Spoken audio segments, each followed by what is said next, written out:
The traffic light glowed red, holding back the crowd of pedestrians waiting impatiently for the signal to change. Among them stood a young man absorbed in the screen of his phone, his expression twisted with irritation as he read the messages. Someone reminded him that today was June's birthday. He replied that he already had plans, but they insisted he at least bring a gift.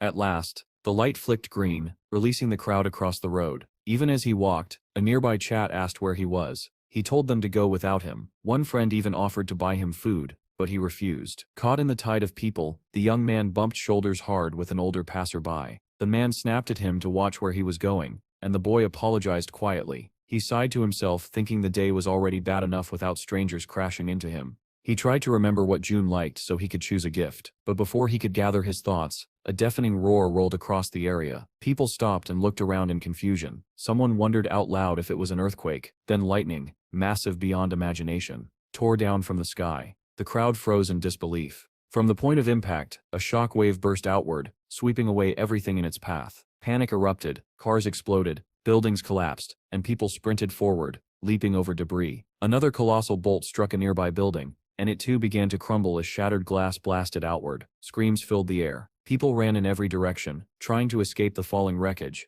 but not everyone managed to get away. A man clutching his head called out to a woman who lay unconscious. Smaller bolts of lightning began to rain from the sky, each one carving destruction wherever it fell. People and cars were tossed like toys. Covering his head, the young man ran with all his strength, dodging burning vehicles and the stampede of terrified pedestrians. A girl burst out of the metro station, screaming for help, not knowing where to run. He shouted to her and beckoned her toward him. She rushed forward, but before she could reach him, an ambulance plowed through the street and struck her. He kept running, unable to understand what was happening, desperately hoping this was all a dream. Lost in his thoughts, he reacted too late when a truck came hurtling toward him. His life flashed before his eyes. He threw an arm over his head, a useless gesture but braced for impact. It never came. He slowly opened his eyes, trembling. His fear gave way to confusion as everything around him blurred. His body twisted, his mind spun, as if he had been tossed inside a washing machine. A flash of lightning lit the sky once more, followed by another earth-shattering strike somewhere in the distance.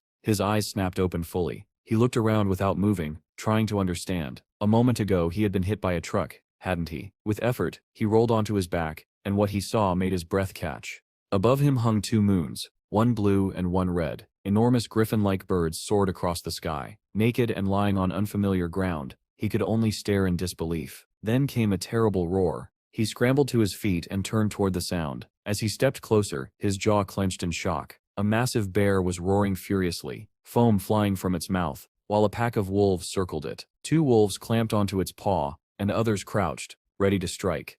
Eyes wide, he watched the violent struggle, until suddenly the scene shattered. Instead of the bear, a doctor in a white coat stood before him, calmly writing in a notebook. The doctor repeated his question. Had the boy really awakened on another planet with two moons and witnessed wolves attacking a bear? Realizing how absurd it sounded, the young man lowered his eyes and said nothing. Jotting down the answer, the doctor asked the next logical question. How had he managed to return from that other world? The boy understood the question perfectly, but he had no idea how to answer. The wolves tore into the bear with brutal precision, sinking their fangs into its neck and ripping away chunks of flesh. Under the relentless assault, the bear's massive body lifted off the ground before crashing back down with a roar that sent stones flying in every direction. The pack moved as one. The largest wolves charged forward while the smaller ones stayed behind, surrounding the fallen bear and tearing it apart. Hidden between the rocks, our hero watched in terrified silence. He was so focused on the carnage that he failed to notice a snow-white wolf cub sneaking up behind him. The cub stared at him with calm curiosity, showing neither threat nor friendliness. Panic surged through him, and he cursed inwardly as fear filled his eyes. He bolted. Running with everything he had, he leapt over rocks as dust clouds burst beneath his feet. Dawn crept across the sky, painting it orange. But he could not slow down. His lungs burned, sweat stung his eyes, and every breath felt like fire. Still, he ran. Then, without warning, a translucent message appeared before his eyes, visible only to him. It read, "Your physique has increased by 1. He stared at it in confusion, unable to understand what it meant. Distracted, he never noticed the rock jutting from the ground until his foot caught on it. He stumbled and fell, straight onto a slope. Instead of hitting the ground once, he tumbled down the hill, crashing through bushes before finally dropping off a small ledge and landing headfirst into thick grass. He lay there coughing uncontrollably, tears and sweat dripping onto the earth. When he finally caught his breath, he wondered whether the strange sounds he heard were real or just illusions from exhaustion. Then something caught his eye. Bushes around him were heavy with red fruit, shaped like a cross between tomatoes and apples. His stomach growled loudly. One fruit lay on the ground, ants crawling across its skin. Seeing the insects unharmed, he reasoned the fruit probably wasn't poisonous. Kneeling, he grabbed one and bit into it hungrily. But midway through chewing, he froze. Something was watching him. He felt the gaze before he saw it. The grass rustled, and a deep rumbling sound rolled out from the shadows. Then a single massive red eye appeared, a vertical slit pupil staring straight at him. Terror pinned him in place. A giant snake with shimmering blue scales lunged from the grass, jaws wide. Paralyzed by shock, he stared into its eyes, accepting his fate. But before the snake could strike, a huge frog burst out of nowhere, clamping its jaws around the snake's throat. The two creatures tumbled away, the frog dragging the writhing serpent with it. Our hero sat frozen, fruit still in hand, listening to the grotesque sounds of the frog devouring the snake. He hiccuped, finally closed his mouth, and told himself this world was insane, or perhaps he was the insane one. Rain began to pour, drenching the strange forest. Water slid down enormous leaves, collecting in a puddle before dripping in a narrow stream. Perched on a tree branch, a makeshift cloth tied around his hips, our hero leaned back against the trunk and opened his mouth to catch the water. He drank greedily. 67 days had passed since he arrived in this alien world. Below him the same wolf pack still prowled, tracking him without rest. He watched them with weary resignation, knowing they could catch him at any moment. But wolves were only one of the dangers. He needed a safer place. Night fell again, and the two familiar moons lit the sky. A year passed. Now stronger and more resilient, he discovered a giant bunch of bananas, each one as large as he was. With great effort, he tore a single banana free. It slipped from his grasp, but he caught it before it fell. Another message appeared. Your strength has increased by 1. Feeling the truth of it in his muscles, he hauled the enormous fruit onto the branch. While eating, he reflected on how he had managed to survive, or perhaps simply adapt to the madness around him. Below, the white wolf cub stood beneath the tree. It had been following him persistently for months. With cheeks stuffed full of banana, he realized he had almost grown accustomed to its presence. He might even miss it when it wandered out of sight. A warm stream of liquid suddenly slid down his back. Startled, he looked upward and immediately cursed under his breath. At the top of the tree sat a massive gorilla, baring its teeth as it began to descend with startling speed. Drool sprayed from its mouth as it lunged downward, swinging its enormous fists. Our hero tensed, watching the creature surge toward him. With one mighty blow, both fists slammed into the branch where he sat, shattering it into splinters. But he reacted in time, grabbing the hanging liana with one hand, while still managing to keep hold of his banana with the other. Dangling in the air, he cast an indifferent glance at the gorilla and muttered that perhaps she'd get lucky next time. But luck wasn't on her side. The branch she landed on snapped beneath her weight, sending her plummeting. The white wolf cub below watched wide-eyed as the giant body fell and landed right beside him. The impact blasted rocks and branches outward, and the cub was thrown back by the shockwave. Still clinging to the liana, our hero noticed the wolf cub's injury. A branch had pierced its paw. Before he could react, the gorilla, astonishingly still alive, slammed a massive hand into the ground and pushed herself upright. Her attention shifted from him to the cub. The wolf bristled, refusing to retreat even as the gorilla growled, lowering her gaze to him. She raised a massive fist. The blow sent the cub flying with a pained whine. Then something blurred through the air. Our hero, having let go of the liana, launched himself toward the gorilla. He landed on her back, and gripping his makeshift stick, drove it into her eye. Blood gushed as she roared in agony. But she was far from defeated. With both hands she grabbed him by the shoulders and hurled him like a rag doll. He slammed into the cliffside, the impact knocking the air out of him. Struggling to breathe, he managed to see the white cub scrambling to its feet and running. The gorilla charged again, flattening everything in her path. He stared at her through pain-blurred vision, bitterness curling his lips. He muttered that it had been foolish to get into this fight at all. The memory shattered as the doctor's voice cut through. Why had he done it? Why risk himself? Our hero sighed and replied that he could not keep running forever. Constant escape solved nothing. The doctor stared, unsure how to respond. Then the boy smiled faintly and added that wherever one went, there was always a ruler. In the memory, he sat slumped against a tree, unable to move. The gorilla thundered toward him, ready to crush his skull, until a massive white wolf launched from the side, jaws snapping for the gorilla's throat. Stunned, our hero watched as the pack closed in, attacking from all directions. Blood smeared his own face, but he barely noticed. Darkness overtook him, and he lost consciousness. When he awoke, he realized the wolves had not harmed him. The cub had circled him protectively. He concluded that the pack believed he and the cub belonged together, and so they defended him. Soon he learned the truth. The white cub was the pup of the Crimson Wolf Pack's leader. Under the dual full moons their howls echoed across the forest. The wolves stood atop a high ridge and howled in unison, They sprinted through the forest with fierce harmony, and he ran with them, the white cub at his side. He wasn't just surviving anymore, he was becoming part of their world.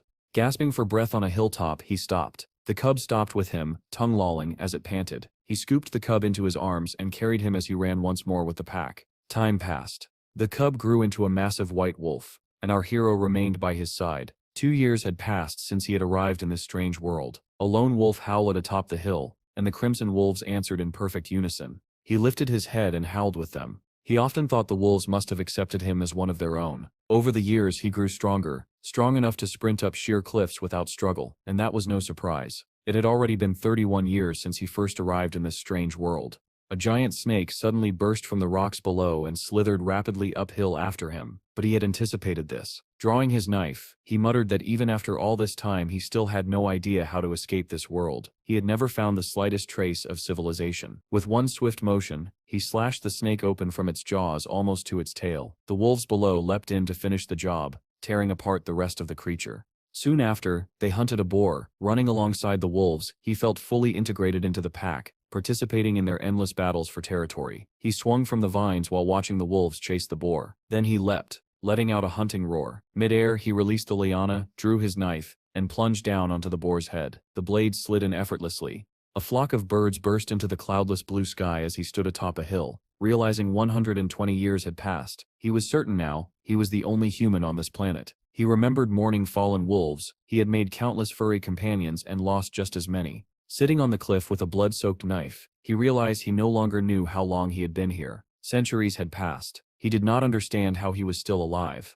The doctor's voice intruded on the memory, concluding that even after 500 years and becoming the wolves' leader, he had found no civilization at all. So how had he returned to Earth? Our hero Sit's gaze drifted back into the memory. On a moonlit hilltop, a pack of crimson wolves charged toward an opposing tribe of gorillas. Both sides bristled, growled, and prepared for war. He ran with the wolves, wearing crude boots he had fashioned over the centuries. The two forces collided, howling and roaring as the battle erupted. He looked like a beast himself now. Knife in hand, he pushed off the ground with all his strength. Suspended in the air, he drew back his arm to strike a gorilla. Then a thunderclap shook the battlefield. The sound was unmistakable. It was the same sound he had heard on Earth, all those centuries ago. He froze in disbelief. His consciousness twisted, spiraling away as the world distorted around him. Everything slowed. The battle, the roar, the charging gorilla. Lightning struck the ground where he stood and swallowed him whole. When the flash faded, he was gone. Only his ancient knife remained. Suddenly, a ruined city appeared. Cracked buildings lined a broken road where 3 people walked cautiously. A radio in one of their hands beeped repeatedly. One of them halted. Great. A woman with long hair turned and said, "We stature going this way." The device screeched louder. Her companion protested. "But Captain," she cut him off, explaining that the spatial energy readings were off the charts. "Send the coordinates to portal control. Now," the other man ordered. The youngest pressed a button on his instrument. Coordinates sent. A pillar of light exploded open before them. "The portal is opening," someone shouted. All 3 scrambled back. One muttered that they had no idea what might come out. Another admitted he had a very bad feeling. They sprinted away, but the shockwave blasted outward, throwing them like ragdolls. Coughing, one man screamed in terror that the portal had opened. Another clung to a wall, shouting that he didn't want to die. Only the woman stood firm. She turned toward the portal, hand gripping the hilt of her katana.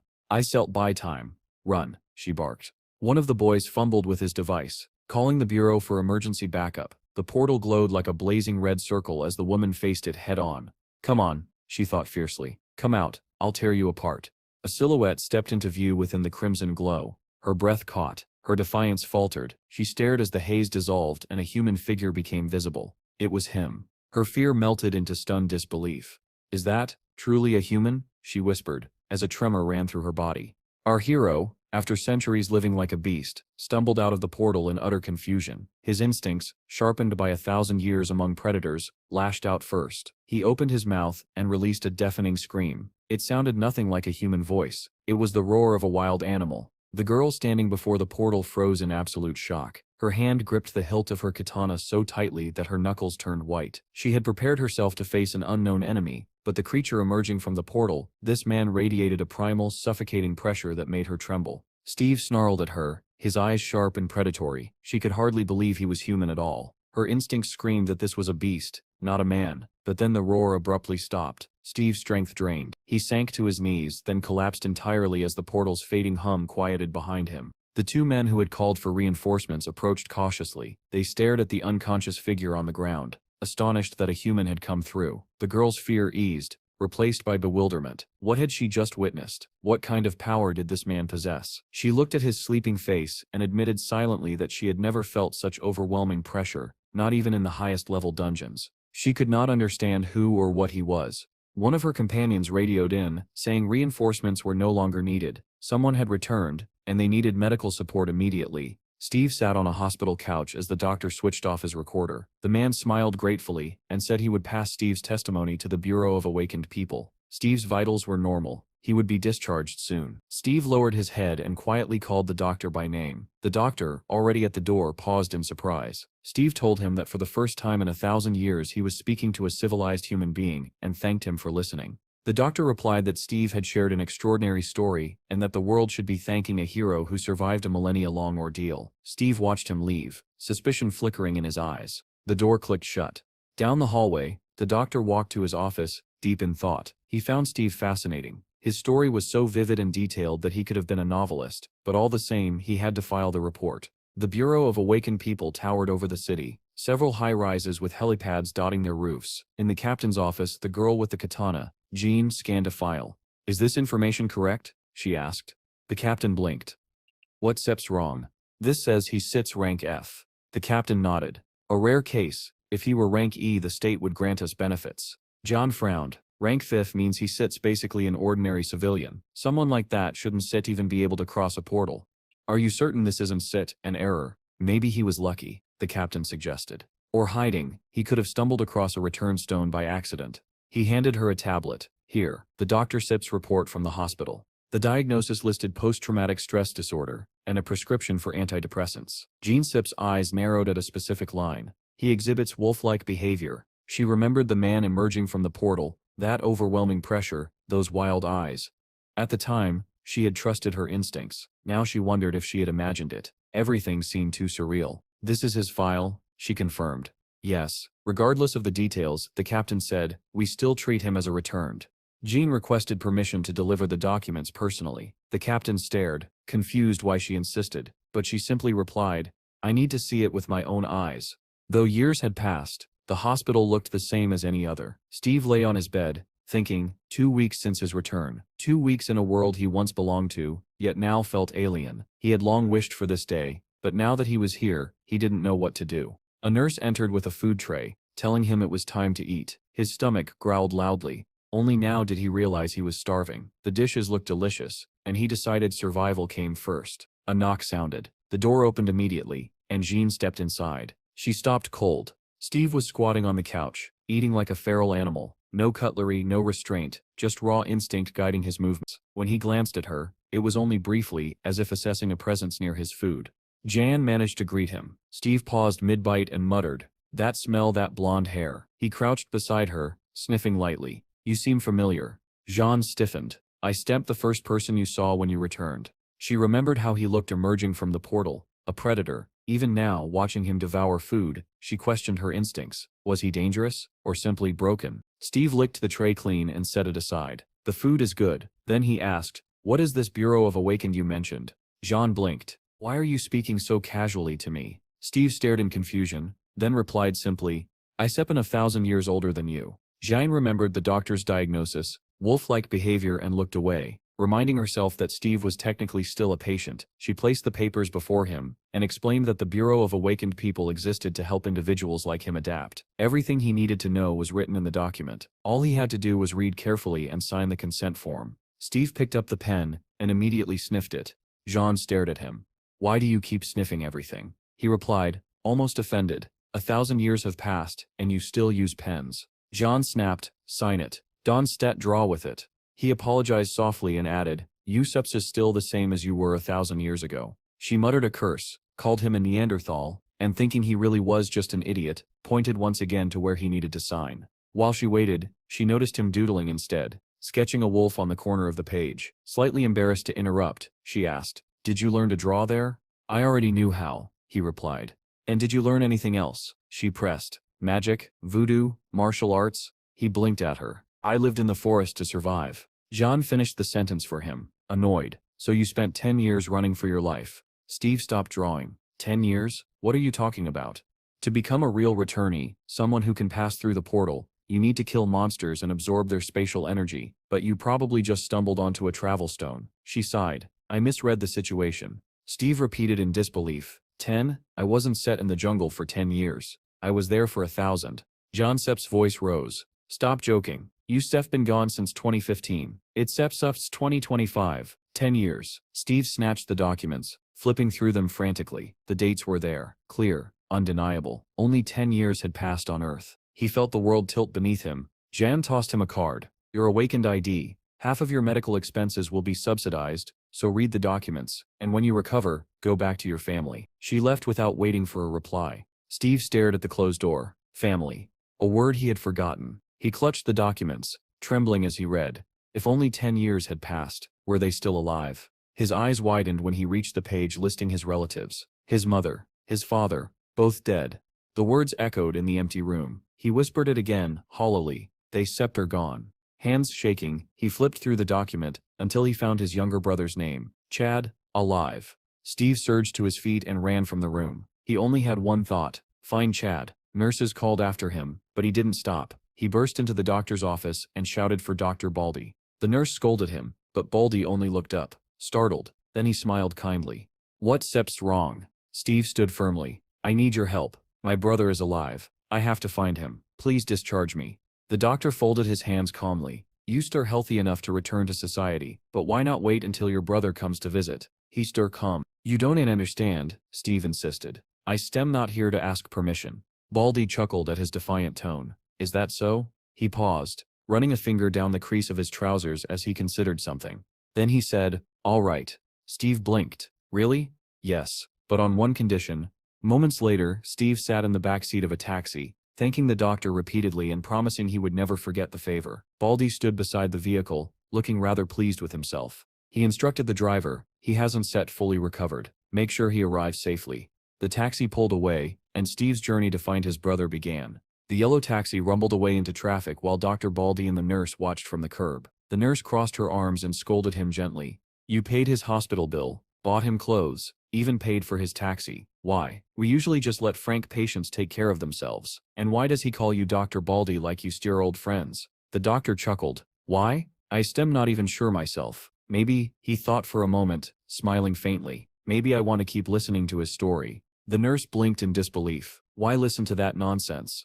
They returned to the office. The door handle hung mangled, flattened like clay. The nurse sighed. I already called a repairman. I still don't know how it broke like this. A sudden image flashed, Steve gripping the handle in panic, crushing it as easily as a twig.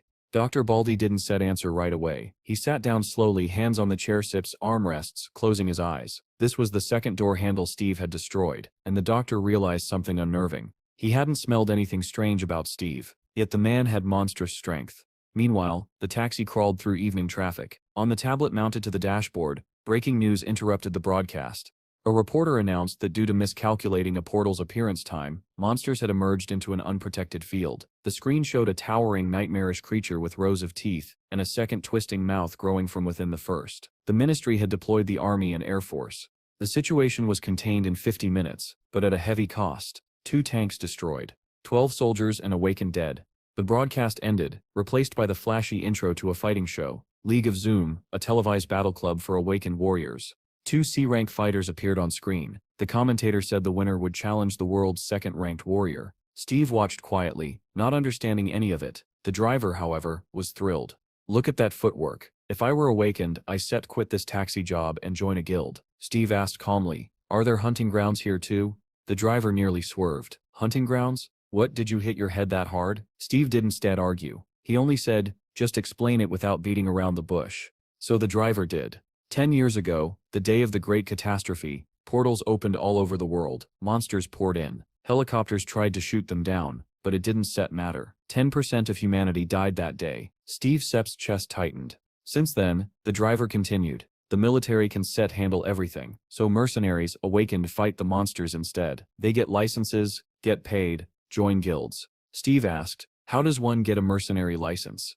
The driver laughed. Not just anyone. You have to be awakened and pass the Bureau Sits exam. Steve absorbed this new reality. It felt more alien than the world of wolves. By sunset, the taxi reached the outskirts of the city. Narrow streets, small houses, old cars lining the curbs. The driver parked beside a two-story brick home. "This is it," he said. "Spend time with your little brother." Steve thanked him, swallowing hard. He approached the house slowly, heart pounding. Was Chad really just behind that door? An elderly woman at the window noticed him and leaned out, annoyed. "Who are you?" "I came to see Chad," Steve answered. The old woman froze when she heard the name. She stared at him closely, her expression shifting from shock to anger. "You brat." Still wet behind the ears. "How dare you speak to your elders like that?" Steve blinked in confusion, completely lost. He waited for an explanation but none came. The woman simply glared at him like he had offended her somehow. And Steve, who had fought beasts and survived a 1,000-year nightmare, found himself utterly baffled by an old woman in a window. The old woman snapped that no Chad lived here and barked at Steve to leave immediately. She slammed the window shut, leaving him standing on the doorstep in pure confusion. Maybe he was at the wrong house. But then he heard shouting inside. "Those creditors keep coming here. I'm sick of it." And a child-sip's trembling voice answered, "Has that scary man come back?" Steve froze. A child afraid of a loan collector? His confusion deepened as he listened. The old woman soothed the child, saying the man hadn't returned yet. Steve couldn't understand how this world supposedly civilized could terrify a child who had done nothing wrong. He approached the front door. Inside, the old woman muttered that the boy's father worked non-stop, yet their debts only grew. The child asked, "Is Daddy drowning in debt?" And the woman quickly hushed him, telling him to keep eating. A mailbox hung crookedly beside the door, stuffed full of envelopes. Steve took one out. The name on it, Chad. The sender, a debt collection agency. Steve Sepp's stomach tightened. Chad, a debtor? He stepped away, unwilling to trouble the old woman further. As he walked down the street, he mulled over what he'd learned. In the wild world, strength was law, but here, money was strength. And without it, even a child suffered. His fists clenched. He needed power, real power, if he was going to survive in this world and help his brother. Lost in heavy thoughts, he arrived at the Bureau of the Awakened. He entered without issue, and approached the scanning terminal. When he placed his ID card down, a message appeared. "Does not match." A bored receptionist at the checkpoint looked up. "Your mercenary application was rejected. You don't meet the requirements." Steve frowned. "But I sep an awakened Frank." "Oh, you start rank F, alright," she said, "but you don't have enough awakening points." "I just came out of the portal 2 weeks ago," he insisted. She laughed. "Normal people can go through portals, they be ripped apart." "I felt that pain before," Steve murmured. "Leave the fantasies at home," she sighed. "Go to school or earn points in the field, then come back when you're properly awakened." Steve drifted toward the reward wall, reading the poster, goblins. $500 each. He read it twice, not understanding what goblins they meant. Exhausted, he stared blankly. He needed answers, and money. From above, the city looked divided, tall walls carved through every district. He remembered asking a taxi driver about them earlier. "Oh yeah," the driver said, "they surround the whole city. Check the Maps app." "What app?" Steve had asked, causing the driver to stare at him like he'd grown another head. The driver explained the city's structure, 12 districts, gates separating them, and gates leading out to the fields. Steve realized he absolutely needed a phone. The taxi stopped at a massive gate, marked 27. The driver pointed ahead. "This is the field gate. Good luck, man." Steve thanked him and stepped out, staring at the towering structure. According to what he had learned, crossing through these gates meant entering the hunting grounds, hostile zones filled with monsters.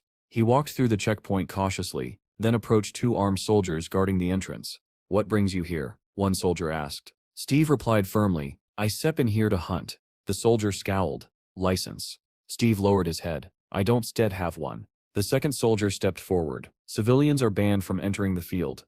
But before anything else could be said, a loud commotion erupted from the entrance. "Close the gate," someone shouted. "It's too late," another voice yelled.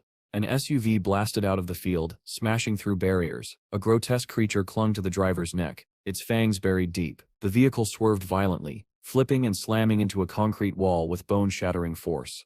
A soldier grabbed his radio, screaming, calling Special Squad. "We have a breach." The others advanced slowly toward the overturned vehicle in a tight formation, weapons raised. The commanding officer barked orders to establish a line. Something inside the SUV twitched. The soldiers held their breath. Steve stood behind them watching the scene unfold, yet compared to the horrors he had survived for centuries, he felt a familiar deadly calm settling over him. Something was coming out. The soldiers steadied their rifles as something inside the overturned SUV began to move. "Take aim," the commanding officer shouted.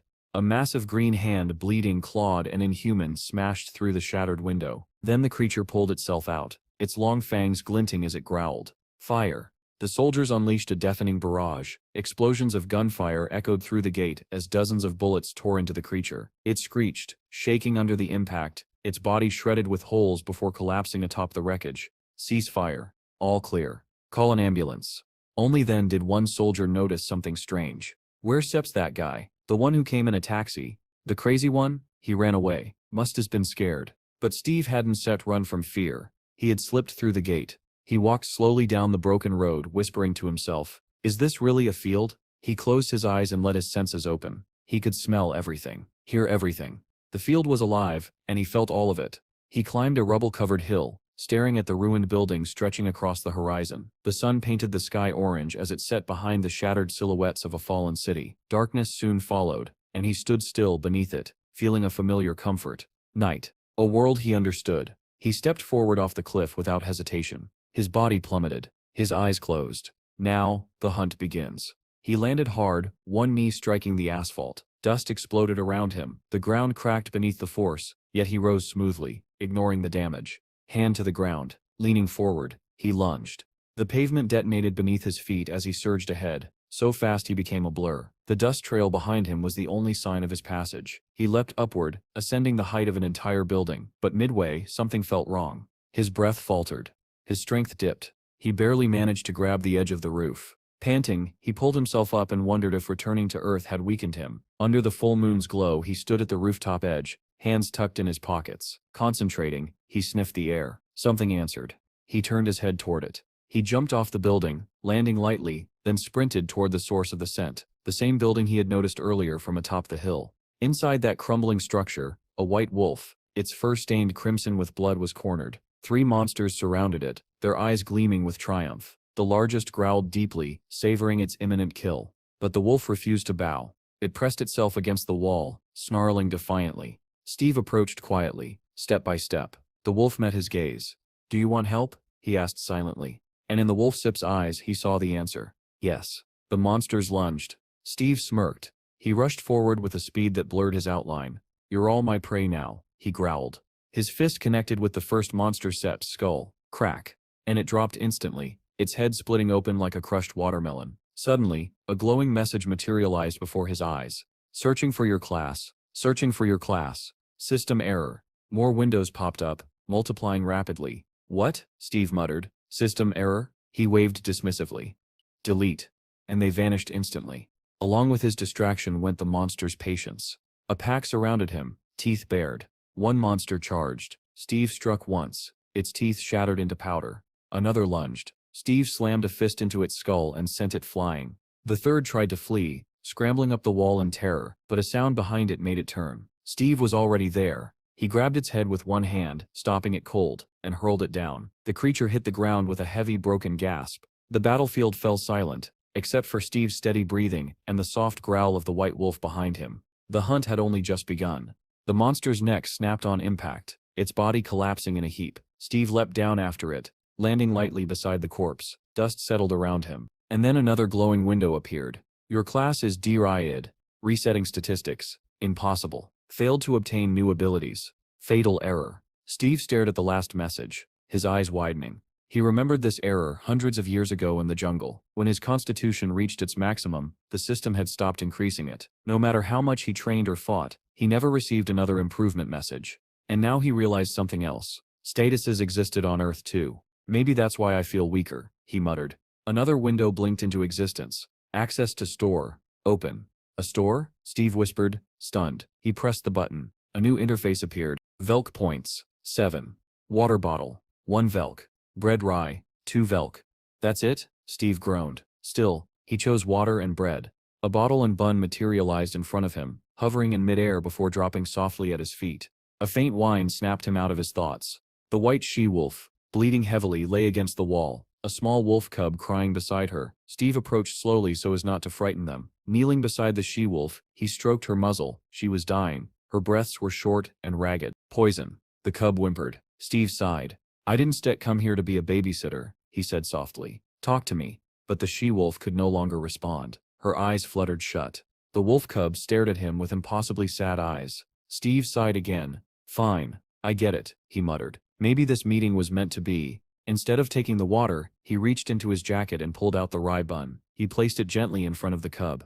Eat. While the cub ate, Steve returned to the battlefield. 7 dead monsters. He counted them all. A car would have been useful, he said with a tired exhale. The sun rose over the ruined city, painting the world gold. Steve stood with his eyes closed, soaking in the warmth. Later, he sat beneath a large tree. The cub slept curled in his lap. Before him lay the freshly covered grave of the she-wolf. He stroked the pup's back. It's Step's time to go. At gate 27, chaos erupted. Cars were backed up. Drivers argued with soldiers about quarantine procedures. Suddenly, everyone fell silent. Heads turned.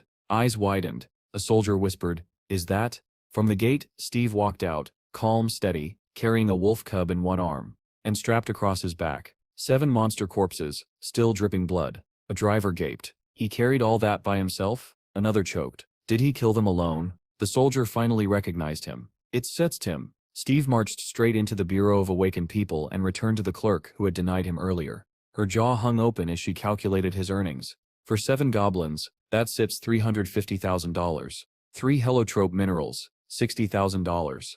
Quarantine and puppy vaccinations, deducting $200. Total payout, $410,000. Steve blinked. What sipsed heliotrope? She held up a glowing red stone. This is taken from a goblin sit's heart. Value depends on size and energy. She added, since you don't sit have a bank account, you sell get cash, but you should open one. You said we're capable. Steve stared at the thick stack of bills in his hands. If I keep hunting, money won't set to be a problem. Meanwhile, somewhere else in the city, a white van pulled up to a small corner store. The driver greeted the owner. Where sips Chad? Haven't seen him lately. Part-time job, the young man replied. Poor kid Sep's suffering from debt. Field work is tough, Chad admitted, but the pay Sep's worth it. The owner handed him a chocolate bar. Bill likes these. Chad handed over a bottle of beer. Count that too. The van rolled off again. Chad, cheerful and humming to himself, was on his way home, completely unaware that his older brother, whom he thought long dead, was finally back in the world, and getting closer with every step. Suddenly, someone behind Chad called his name. He turned, startled by the familiar voice, but before he could react, a baton struck him brutally from behind. Chad collapsed, the groceries spilling out of his bag across the ground. The man holding the baton grinned cruelly, saying he was glad to see Chad again. He added that they were starting to think Chad had abandoned the child and run away. Blood trickled down Chad's forehead as he stared at the group of men in terror. The quiet neighborhood filled with sobs and the dull sound of blows. The man with the baton looked Chad over and commented mockingly that the boy's face had improved. Then he lowered the baton to his shoulder and began shouting. He complained that he had lost count of how many times he had come here for the money. Chad apologized repeatedly, trying to endure the pain. He held out a wad of cash. Everything he had earned, $240,000. The man counted it aloud, $160 for the month, $120 in interest, gasoline, dry cleaning. He sat down on the steps, unimpressed. Too little. 2 more men stood behind Chad, blocking his escape. Hearing this, Chad trembled violently, tears welled in his eyes. I shall get the rest, I swear. 3 days, please. I shall get it in 3 days. The man struck him again. And do you know how much interest builds in 3 days? He raised the baton once more. If you lie to me again, he never finished the sentence. A voice cut through the street like a blade. Hey, freak. Everyone turned. Steve approached with calm, steady steps, and beside him padded a small white wolf cub. The man frowned and demanded to know who he was, but Chad had already recognized him. His breath caught. His eyes widened. His voice broke. Big, brother. Steve's face was carved in stone. No smile, no softness, only a cold, controlled fury burning behind his eyes. He saw only one thing, his little brother on the ground. Chad rose shakily from his knees, unable to believe who stood before him. The bandit stared between them, confused. Steve took one step, then another. He stopped before Chad, knelt down, and looked him directly in the eyes. Chad, he whispered with a tenderness that contradicted his intimidating presence. Is it really you? Chad stared back at him, overwhelmed. The only word he could form was brother, and with that single word old memories resurfaced, memories Chad had buried long ago. He remembered being beaten by 4 bullies at school. One searched his pockets while another mocked him. Chad pleaded that he had nothing left. The boys didn't believe him. He looked up then, and saw Steve walking by holding bags of trash. Steve, Chad screamed. Help me. The bullies turned in surprise, but Steve only walked past them toward the dumpsters. He didn't even glance at his brother. He simply threw away the trash and walked back, ignoring Chad as he begged. The bullies resumed beating him, telling him that real friends were supposed to help with money. Chad cried through the pain, watching Steve walk away. His brother had abandoned him once, and Chad never forgot that feeling. Later, when the red domes appeared over the city and monsters began crawling out, Chad was home watching the news. The broadcast was interrupted by a violent knock at the door. Chad ran in fear, thinking, "Mom?" But it wasn't his mother. It was his aunt and uncle. They said they couldn't reach his parents and asked where Steve was. Before anyone could answer, an explosion ripped through the hallway. The blast threw Chad across the room. The wall collapsed, stones flying everywhere. A monster with 3 long snake-like necks rose above the destroyed street. As people screamed in terror, Chad lay bleeding on the floor, paralyzed with fear. Through the broken wall, a giant monstrous eye stared directly inside. He held his breath, certain he would die. But the monster didn't see him and moved on. Sitting in the wreckage, Chad thought bitterly that he no longer cared if Steve vanished from the world entirely. And now, seeing his brother standing before him after 10 years, he realized that these were the exact thoughts he had carried all this time. Steve smiled faintly. "You still gotten older, Chad." Chad still stared at Steve in disbelief. For 10 years he had truly believed his older brother was dead. Now Steve stood before him, alive. Their reunion was interrupted when the bandit crouched beside Chad and mockingly asked if he had hit his head. Pointing at Steve, he sneered, "How could this brat possibly be your older brother?" That was the moment Steve's expression changed. Before anyone could react, Steve grabbed the man's head and slammed him toward the ground. Then, with effortless force, he hurled the bandit backward. The man flipped through the air and crashed against the wall, knocking a stack of wooden rods onto himself. Chad watched, stunned. He had never seen anyone move like that. The 2 other thugs growled at Steve, furious that their leader had been tossed aside so easily, but Steve didn't even acknowledge them. He looked only at Chad. "Are you hurt?" Chad shook his head. "I stamp fine." The bandits took Steve's calmness as disrespect. One rushed forward and kicked Steve in the neck. Steve didn't flinch, didn't react, didn't even look at him. A heartbeat later, the thug screamed as he was launched sideways, his leg twisting into an unnatural shape. He collapsed onto the pavement, clutching his shattered limb. The last thug froze where he stood, trembling. He immediately understood. Steve was awakened. Steve turned his gaze on him. "You, come here." The boy backed away in terror, babbling that he never attacked anyone and had tried to stop the others. Steve wasn't interested in harming him. He pulled a wad of cash from his pocket and dropped it on the ground. "Take it," he said coldly, "and get out." The boy bowed repeatedly, scooped up the money, and fled. Steve helped Chad to his feet. Together they walked home in silence, the wolf cub trotting happily beside them. When they arrived, it was already dark. Stars glittered above the small old house. The same elderly woman who earlier shouted at Steve now stared at the brothers in complete shock. She looked from Steve, to Chad, to the wolf cub, then back to Steve. Is this really your older brother?" she whispered. Chad grinned and nodded. "Yeah, it's Steve." Steve handed her a bag. "This is beef." Suspicious, the woman opened it. Fresh, good quality meat filled the bag. Her eyes widened before she muttered a quiet curse under her breath. She sighed and ushered them inside. "You should have told me sooner you had family." The boy fell asleep waiting. Inside, Bill, the little boy, slept on the floor. The wolf cub immediately padded over, sniffing his hair curiously. Steve knelt beside him.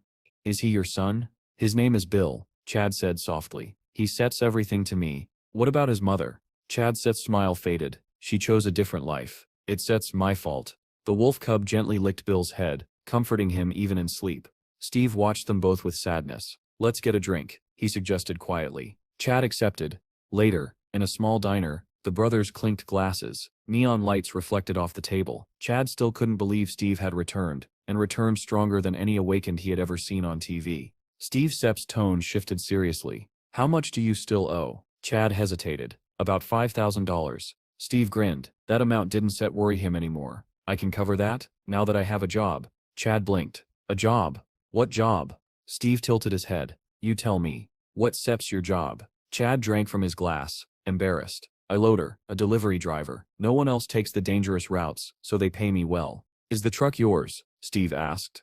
"No, it belonged to the old lady Sepp's son. She lends it to me." "And what does her son do now?" Chad's face darkened. "He died during a delivery. She took care of his boy Bill, like her own. She saved us."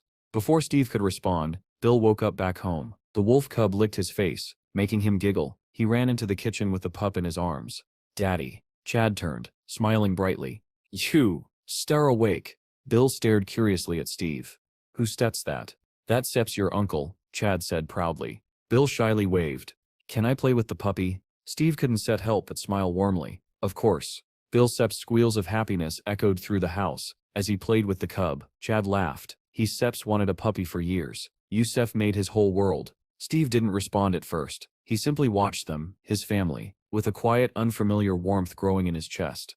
After a moment, he looked at Chad. Why don't Set we work together, he said. Chad blinked, stunned by the offer. Work, together? What do you mean? Steve insisted he would handle everything himself. All Chad had to do was help with the truck. Chad blinked in confusion, asking what job Steve was even talking about. With a dark, confident grin, Steve revealed his plan: monster hunting. Chad was sure he'd misheard and asked again, only to get the same answer. The next day, Steve arrived at the Bureau of the Awakened. The receptionist looked over his documents with clear excitement. She told him he was officially registered as an Awakened, and immediately boosted his level. He received his new identification card, stamped with his class, Druid, rank F. She explained that he would now receive government payments directly to that card. Then she handed him a box containing a phone, a gift for newly awakened hunters. She reminded him to download the mandatory application, which would send him mission details and available hunting locations. If he captured enough monsters, his rank would rise to E, earning him extra bonuses. She added that with persistence like his, people like him could help save the land. Finally, she informed him that the system errors in his status screen had been resolved and told him to try opening it.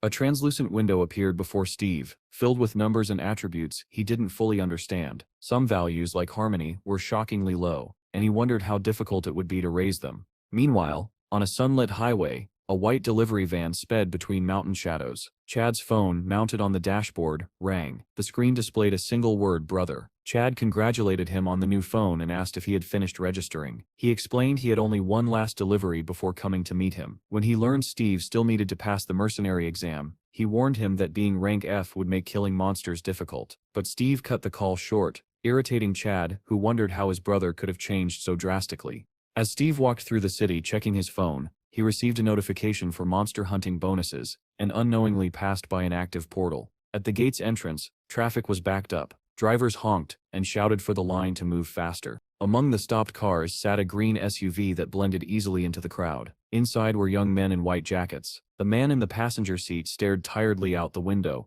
while the three in the back trembled nervously, preparing for their first real battle. The driver tried to calm them, reminding them that as awakened, they had nothing to fear. If they passed this trial, they would be accepted as core members of the Shinra Guild. Determined, they promised to do whatever it took.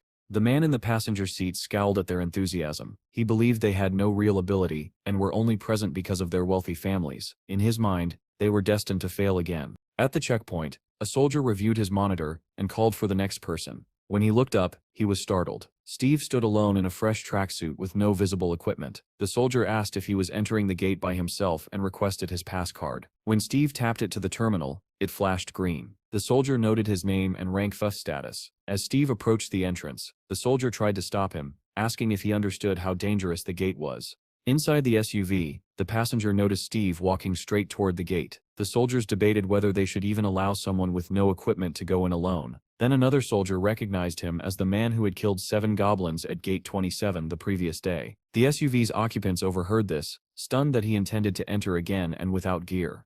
Once the system unfroze, the soldier waved the SUV forward. The man in the passenger seat abruptly ordered the driver to chase Steve, startling him, but the driver obeyed, accelerating through the gate. They turned the same corner Steve had taken, but as the SUV screeched to a stop, the men stared in disbelief. The path ahead was empty. Steve had vanished completely. The driver looked around in confusion, trying to understand how someone they were seconds away from catching had disappeared without a trace. The man watching from the shadows wore a sinister smile, convinced he had found an easy target. But at that very moment, Steve was already sprinting through the forest, kicking up clouds of dust with every long, powerful stride. When he finally slowed to a stop, he planted one foot forward, bent over with his hands on his hips, and tried to catch his breath. The run told him everything he needed to know. His body truly had weakened. Opening his status menu only confirmed it. If he wanted to survive, training was unavoidable. Then he heard something ahead. Steve straightened, focusing on the faint noise. Voices. Human voices. One snarled, "Come on, attack, coward." Another shouted back, "Do you want to die?" From the sound of metal clashing, Steve guessed they were sword fighting. He glanced left, pinpointing the direction, and a predatory smile crept across his face. This wasn't monsters fighting. This was a clash between awakened. He couldn't resist watching. A scream cut through the forest as a severed hand, still gripping a sword, sailed through the air trailing blood. Someone roared, "Attack!" Steve broke into a run and climbed onto the top of a ruined building overlooking the scene. Below, chaos unfolded. 3 men in green uniforms were surrounded by a group of rough-looking bandits dressed in brown, while one bandit barked threats, demanding they drop their possessions and leave. The men in green clearly didn't want to fight. Steve watched silently, noting their trembling stances and unwillingness to engage. A blue pickup truck suddenly pulled up beside the confrontation. A large, muscular man stepped out and planted his foot in the dirt. "Why is it taking so long to deal with them?" he demanded. The boys in green froze when they saw him. Someone whispered his name. Shiek, the notorious C-rank robber, with a 400 million bounty on his head.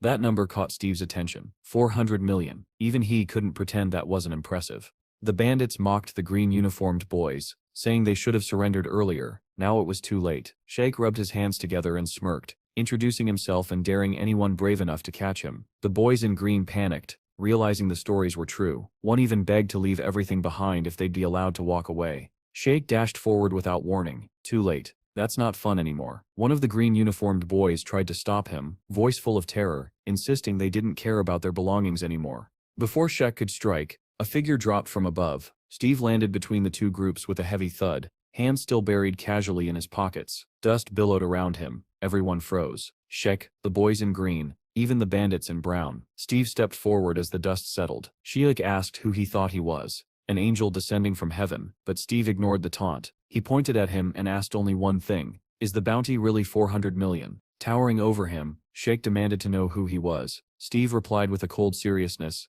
I just need the money. The bandits recoiled, dumbfounded. The boys in green stared at him as if he'd lost his mind. Sheik burst out laughing, delighted by the absurdity. With a sneer, he asked if Steve actually thought he was from the commission. Steve didn't answer. He simply stared. Then Sheik's eyes glowed red. He told Steve that anyone who looked into his eyes for 5 seconds would be unable to move. Steve stood frozen in shock as his own body began to glow a faint shade of red. He couldn't understand what was happening. One of the boys in green recognized the technique and went pale with fear. Sheik chuckled, confident his ability had worked, and ordered the green-uniformed boys to seize Steve. Cautiously, the boys approached him. Why did you interfere? They demanded. Behind them the bandits stood ready, though far less certain. But then something impossible happened. Steve moved. In one swift motion, he struck Sheik. Everyone froze. The bandits gaped. The boys in green stared wide-eyed. No one understood how Steve had broken the immobilization skill. And the most shocked of all was Sheik himself, unable to comprehend how this newcomer, this rank theft nobody, had just landed a blow on him. Steve tightened his other fist, preparing to strike again. His lips curled into a feral, animalistic grin. That's just magic, he said, as if dismissing Sheik's ability entirely. Sheik flinched at his tone, staring at Steve in disbelief. Teeth clenched. You're funny, Steve added, raising his fist as his eyes glowed bright blue. Sheik's own red eyes widened in fear. He tried to regain control, roaring, Stop. His eyes flashed red. To everyone's surprise, Steve's body froze. His fist halted mere centimeters from Sheik's face. With a smug smile, Sheik taunted him, claiming he wasn't so simple after all. Drawing a knife from his belt, he swung it, and advised Steve never to let his guard down. But before the blade even reached its target, Sheik's nose smashed against Steve's rising knee. The knife tumbled from his hands. What else can you do besides that pathetic trick? Steve asked, almost disappointed. Anything more interesting? He threw a punch at Sheik's face. The man tried to trigger his magic again, starting the incantation, but never finished it. Steve silenced him with a brutal hook, knocking out several teeth. A second blow crashed into Sheik's solar plexus, forcing the air from his lungs. The final kick struck his ribs, folding him over. Steve grabbed Sheik's jacket, and with a single decisive movement, flipped the large man over his shoulder. Sheik crashed through a nearby window, shattering the glass and scattering shards across the ground. Breathing evenly, a faint smile on his lips, Steve said. Too easy. The men in green stared in disbelief, unable to comprehend how Steve had taken down Sheik so effortlessly. With Sheik unconscious, Steve turned to the brown-clad bandits holding their swords out defensively. Are you planning to attack? He asked. They vigorously shook their heads, insisting it was all a misunderstanding. Steve ordered them to gather together, and they rushed to the spot he pointed to. He then asked the green-uniformed boys if they had any rope. One grinned nervously and said he did. Steve turned back to the bandits and asked how much they would pay for their freedom. They panicked, babbling that there was no bounty on them, that Sheik was the only wanted man, and that they were victims who had been threatened. Meanwhile, Shek regained consciousness and listened in outrage as the men claimed Steve was now rich thanks to capturing him. Tears welled in his eyes as he shouted that they were traitors, leeches who clung to him for their share. Steve looked down at him, surprised he was awake already. The green-uniformed boys spoke up, insisting the brown-clad bandits were lying and that capturing all of them would earn a higher reward, but the bandits objected, insisting they were only servants. Shek tried appealing to Steve directly, asking if the government's rules didn't bother him. He said that inside this place, Steve was free to do anything, and if Steve spared him, he would consider Steve a king. Before he could finish, Steve's sneaker slammed into his face. "Sleep a little longer," Steve said. Shek collapsed again, unconscious, a clear imprint of Steve's shoe marking his cheek. Steve turned to the bandits. "There's a reward for them too?" he asked. The green-uniformed boy confirmed they were all criminals. The bandits wilted with despair as Steve commented that there were far too many of them. One of the green-uniformed boys brightened suddenly, saying they had a truck. Steve liked that idea. With a wicked smile, he wished the bandits good night. The forest filled with the sounds of fists, groans, and desperate protests, some insisting there was no bounty on them even as they were knocked out. Soon a red pickup truck sped down the ruined highway, its bed stacked with tied-up bandits like firewood. The driver glanced gratefully at Steve. "Thank you for saving us," he said. "I didn't want to save you," Steve replied flatly.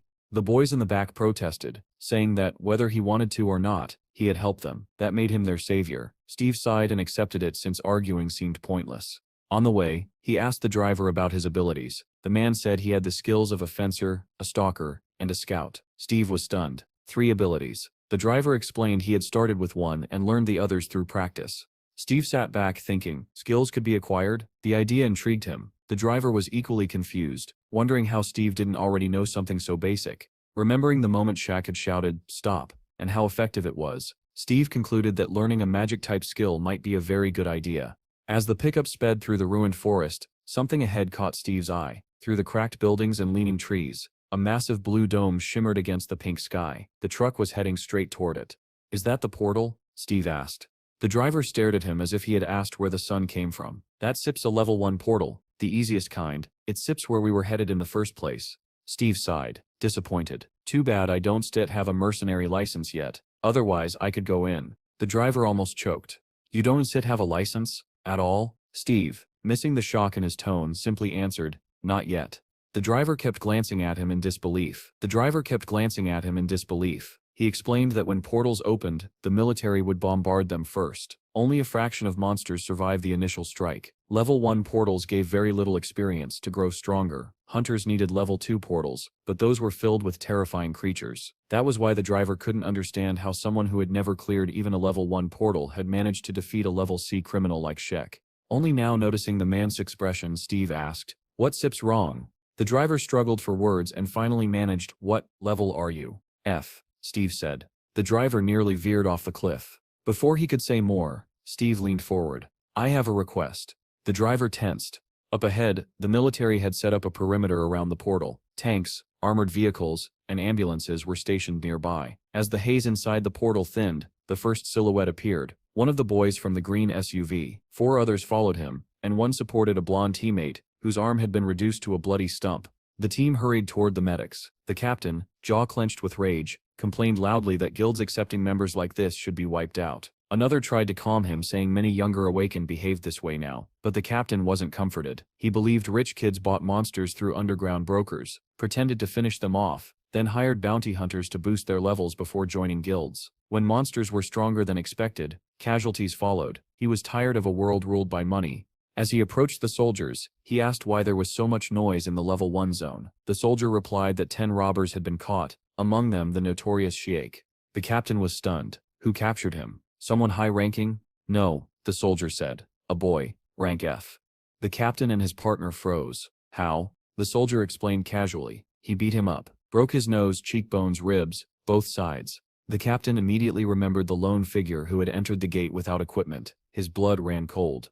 "Where is he now?" he demanded. The soldier pointed toward the portal. "He entered just now, I think." Without another word, the captain sprinted toward the portal, ignoring his partner calling after him. He needed to see the truth for himself.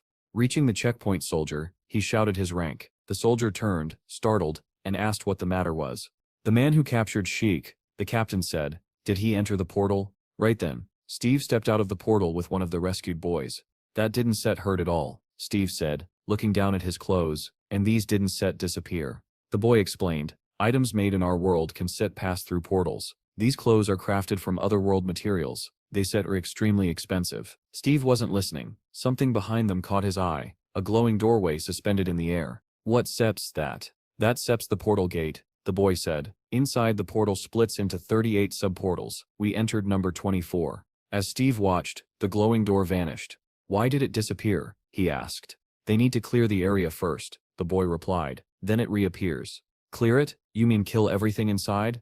No, just the boss. Steve rolled his shoulders, warming up. Wait here. I still be quick. Wait, what? How could I stay here alone? But Steve was already sprinting forward, ignoring him entirely, ready to dive into the next fight. A crater blasted open where Steve had stood, dust rising in thick pillars. The boy he left behind watched him vanish into the portal's interior, stunned. What kind of person was he? Perhaps one of those exceptional fighters, but then he reminded himself, someone who defeated Shikaran Says could surely handle a level 1 dungeon. Suddenly, horror struck him. He had forgotten to tell Steve something vital, the location of the exit door after the boss died. If Steve didn't reach it in time, he would be trapped in the dungeon forever. Panic poured through him as he sprinted forward, praying he could catch up. Meanwhile, at the portal control booth, a soldier stared at his monitor reading door 24 closed. He reported the update to the captain. The captain cursed loudly. Steve was sealed inside. Inside portal number 24. A faint fog drifted through the forest. 3 goblin-like monsters patrolled between the trees, weapons raised. One heard a noise and spun around with a growl, only to have its head crushed by a single punch. The second monster was struck in the gut and flung sideways. The third collapsed when Steve drove a blow into its stomach, dropping its knife. Steve picked the weapon up, examining it with mild interest. Pretty good, he muttered. He crouched beside one corpse and stabbed the knife into its chest. Even behind his bandana, the rot smell of monsters filled his nose. He retrieved a red mana stone from the creature and studied it. 1 stone from 3 monsters. Money isn't a problem anymore. His priorities had shifted, but leveling up is more important. The boy finally reached the battlefield and stared at the heap of slain monsters. How many had Steve already cut down? His eyes glowed white as he activated his tracking skill and located Steve's direction. Steve, meanwhile, was examining his status screen. He had enough points to buy 2 skills, Beast Taming and Tree Spirit Summoning. He opened the description for Beast Taming, but 2 monsters crashed down on him from above. Steve sensed them instantly. He spun, smashing one in the face with his fist and striking the other with his elbow. Both monsters spiraled away through the air. A new notification appeared. Achievements, 545, breaking another monster sip's jaw. Steve grinned. He leveled up again, but then a red error message flashed. Irrecoverable error. Additional synchronization initiated. Again, Steve groaned. But this time, after the glitch, his stats increased. His level rose by 1. He unlocked the skill menu. Tree Spirit Summoning, 100 points. I'll take it. A bright orb appeared before him, glowing softly. Inside floated a tiny winged creature, a fairy-like being Steve vaguely remembered seeing near the jungle before, thinking it was a firefly. Tree Spirit, he said, find the remaining goblins. The spirit darted off and hovered, projecting a beam of light into the soil. It read the memories of trees and plants, but slowly, its level was low. Steve browsed the remaining skills and bought reconnaissance with the rest of his points. Kneeling, he placed his hand on the ground. White light filled his eyes. Tracking. The information came, but it was all about the dead. Then, something deeper in the forest caught his attention. Not goblins. Something bigger. Something hostile. He grinned. Without hesitation, he bolted toward the sound. After sprinting across the forest, Steve climbed a small rise and scanned the clearing. Below, the boy who had followed him was pinned against the ground. A massive goblin, twice the size of the others, was about to drive a spear into him. Steve appeared beside him in an instant. "What are you doing here?" he asked calmly, as if they weren't seconds away from disaster. The boy's eyes widened with relief the moment Steve appeared. A massive goblin hovered over him, its knife descending toward his face. Steve frowned. "I told you to wait for me." The boy trembled, clearing his throat. I was attacked." Obviously, he muttered in a helpless plea for help. Steve smiled faintly. "Yeah, I see that." The knife crept closer, grazing the boy's skin. He screamed as the blade nearly touched him. At that exact moment, the goblin sensed danger and spun around. It barely managed to lift its shield, just in time to block Steve's brutal kick. The shield saved its life, but not its balance. The force hurled the monster several meters sideways. The goblin staggered up, refusing to surrender, shield raised as it prepared to counterattack. It never got the chance. Steve's kick shot upward, smashing into its jaw. Bone cracked loudly, and the creature flew backward into a boulder. Stone shattered around it. Steve didn't set pause. He sprinted after it. Bleeding heavily, the goblin bared its teeth in desperation. Steve leaped high, raising the stolen knife overhead, and drove it down into the creature's chest. A notification flashed. Level up. Plus 120 experience. Steve chuckled. Generous today. Behind him, the boy stared, stunned by Steve's effortless brutality. Steve turned. So, will the exit door open now? The boy snapped out of his daze. Yes. Of course. Right on cue, the door reappeared. The two stepped through and returned to their world. Soldiers noticed them immediately. Hey, isn't that the guy who caught Shiek? One asked. Yeah. The other replied. The captain set's been looking for him. He glanced at the monitor, then laughed in disbelief. No way he cleared it that fast.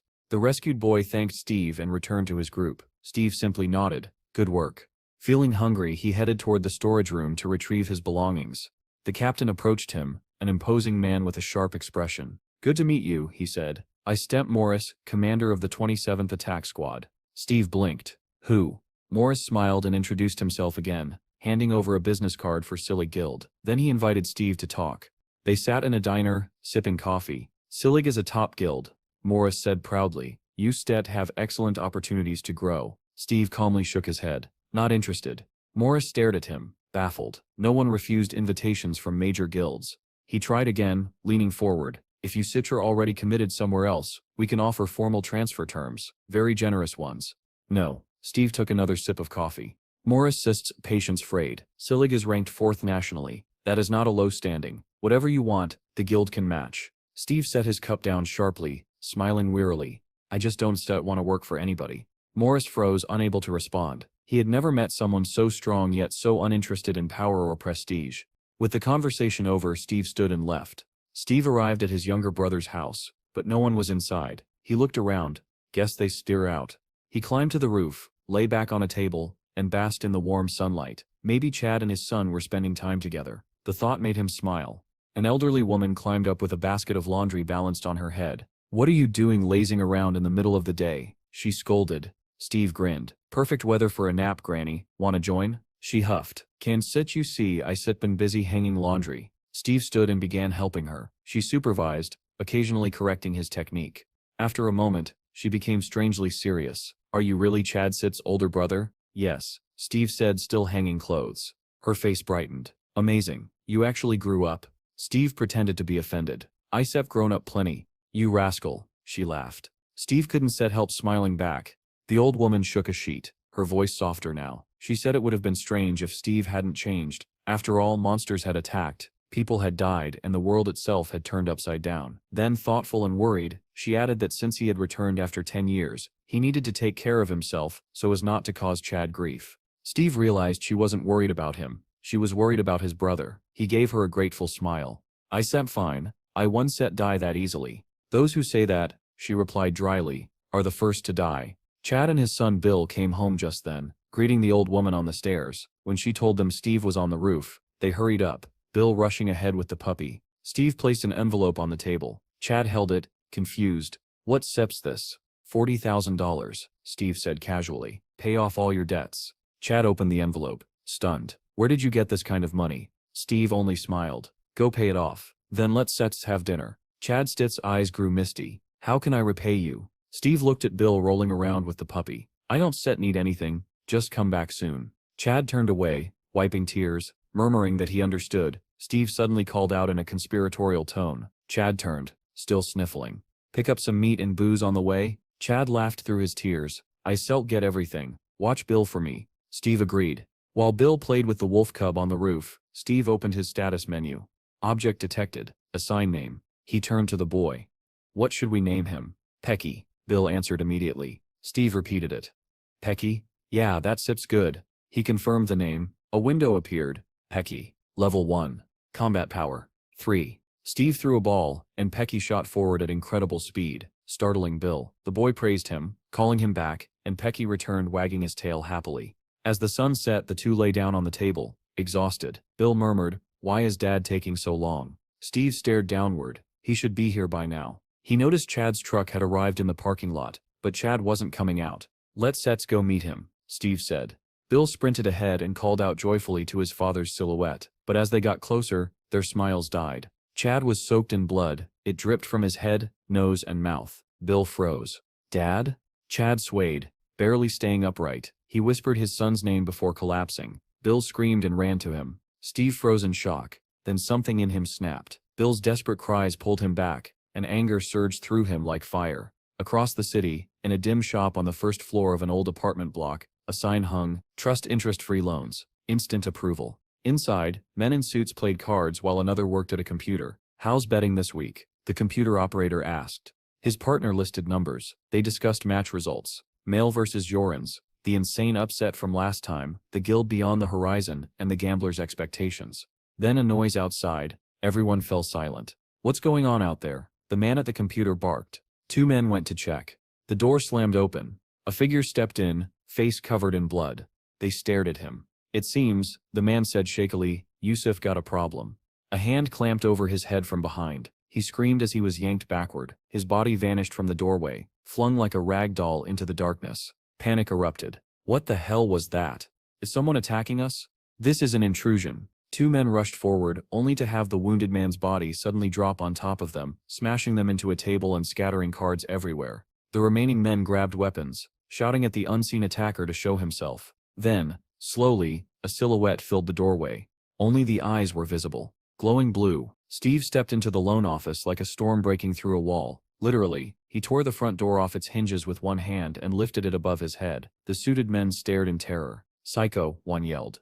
The door flew at them the next instant, smashing into bodies and furniture alike. Men toppled like toys. Windows shattered. Glass rained across the room and the office dissolved into chaos. Steve didn't slow. He tore through desks, overturned chairs, and slammed anyone who stood into the floor. His foot came down on one man's face, blood pooling from the crushed nose. The man at the computer trembled, unable to look away from the carnage. He and his assistant watched as Steve approached with cold fury. "Who is this guy?" the man whispered. I think he sips awakened," the assistant stammered, "and I think I sip seen him before." He never finished. Steve kicked the table they sat at, sending both men crashing backward with screams. One howled that his leg was pinned under the heavy wood. Steve swept the monitor and keyboard aside, climbed onto the table, crouched down and asked, voice low and dangerous, "Are you Mr. Scott?" Mr. Scott, drenched in sweat, nodded wildly. Yes, I stem Scott. Who are you?" Steve slammed an envelope onto the table. "I sipping here to pay off Chad Sip's debt." Scott Sepp's eyes bulged. He sputtered that Steve must be insane, that awakened ones couldn't just attack innocent civilians. "You one-stet get away with this." Steve Sepp's palm smashed across his face. Teeth flew. "Is that," Steve said calmly, hitting the other cheek, "how you treat someone who comes to pay you?" Another slap. Another. Scott's head snapped from side to side as Steve lectured him. "You could have taken the money and stayed quiet, but no, you had to act tough. You had to cross the line." Blood dripped from Scott's mouth as he begged for mercy. Steve Sepp's eyes glowed. "So what will it be? Accept the payment quietly, or get beaten to death?" "I'll do it. I'll do everything," Scott cried, lisping through broken teeth. Every man in the room dropped to his knees, heads bowed. In trembling unison they shouted, "The debt of Mr. Chad has been paid." "Louder," Steve ordered. They screamed it this time. Steve nodded. "If I ever see you again, you die. Avoid me." They collapsed into deep bows as Steve jumped down from the table. As his footsteps faded, Scott seethed. Rage twisted his swollen face. One of the men peeked up. "He set's gone." Scott grinned despite the blood. "Does Steve really think he has no connections? Those two are dead already." Morris entered another office where two analysts sat. He told the manager it was urgent. The kid at the computer asked what he needed. "Pull up a profile," Morris said. Steve Sepp's information appeared on screen. "He sets a top-level newcomer," Morris said. The kid blinked. "Rank F. Registered today and still top level?" "Exactly. Impressive. Isn't said it." But when they attempted to access classified details, the screen flashed. "Access denied." Both stared at it. "Why would his file be locked?" the kid asked. "Try digging illegally," Morris said. The kid rummaged through hidden systems, bypassing firewalls. Finally, got it. They read Steve's history and stared in disbelief. "He sets really level F. And missing for 10 years. Why is all this sealed?" They scrolled to his combat data. The kid choked. "What kind of bread and water is this?" "What?" Morris demanded. The kid pointed at the entry. "It says he beat Shek using only bread and water." They both imagined Steve throwing buns and water bottles at the giant criminal while Sheik begged him to stop. "Suspicious," the kid muttered. 10 years gone. Restricted data. Maybe he sips a government agent. Or a hunter, Morris said, eyes narrowing. Either way, Steve Yinning was far from ordinary, and the world was just beginning to notice. The man in the office didn't want to accept the boy's conclusion that Steve might actually be a government agent, but the boy smirked, saying that at this point it was almost guaranteed. He had already dug up everything he could about Steve, and Morris realized that Steve's cold, distant demeanor now made more sense. With a sigh, Morris suggested they go out for coffee, though his mind still churned. Why would an agent get involved in something like this? He didn't have an answer. He merely asked the boy to keep watching Steve. The boy insisted Morris surrender instead, completely misunderstanding the captain's intentions. Morris snapped back that he only wanted Steve monitored for unusual activity, but the boy stubbornly refused to understand, thinking Morris was trying to hide something. Steve arrived at the hospital. Chad sat by the window, head wrapped in bandages, but smiling when he saw him. Steve placed a pile of fast food on the table. "Why did you buy so much again?" Chad asked. "It'll help you recover faster." Steve shrugged. Chad chuckled and said the bandages would come off tomorrow. He asked if Steve's exam was also the next day. "Yeah. If you pass and join a guild, it'll be great," Chad said hopefully. Steve closed his eyes. In the jungle, he had been the king of the forest, living by his own strength, not relying on others. Could he really join a guild and live under someone else's authority again? Chad sensed his hesitation. "Want me to research guilds for you?" "No need," Steve said. "I stem planning to start my own guild." Chad stared at him. "You stared creating one? Not joining?" Steve just nodded. The day of the exam.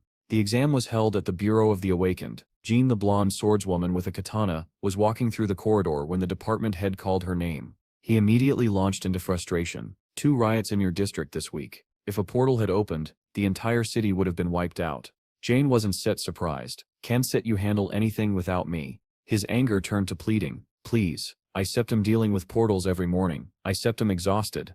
"Write a resignation letter," Jean said dryly. The man pretended not to hear her. Then he suddenly snapped again. "Why are you destroying perfectly good swords?" "Again, I just can't focus lately," she answered calmly. "I've had enough of your stories," he shouted, shoving a paper into her hands. She looked at it and scowled. "You stir sending me out again? I wanted to rest today." "You're not the only one suffering. And it's not your first mission," he complained. Jean sighed heavily and turned away. "I've had enough."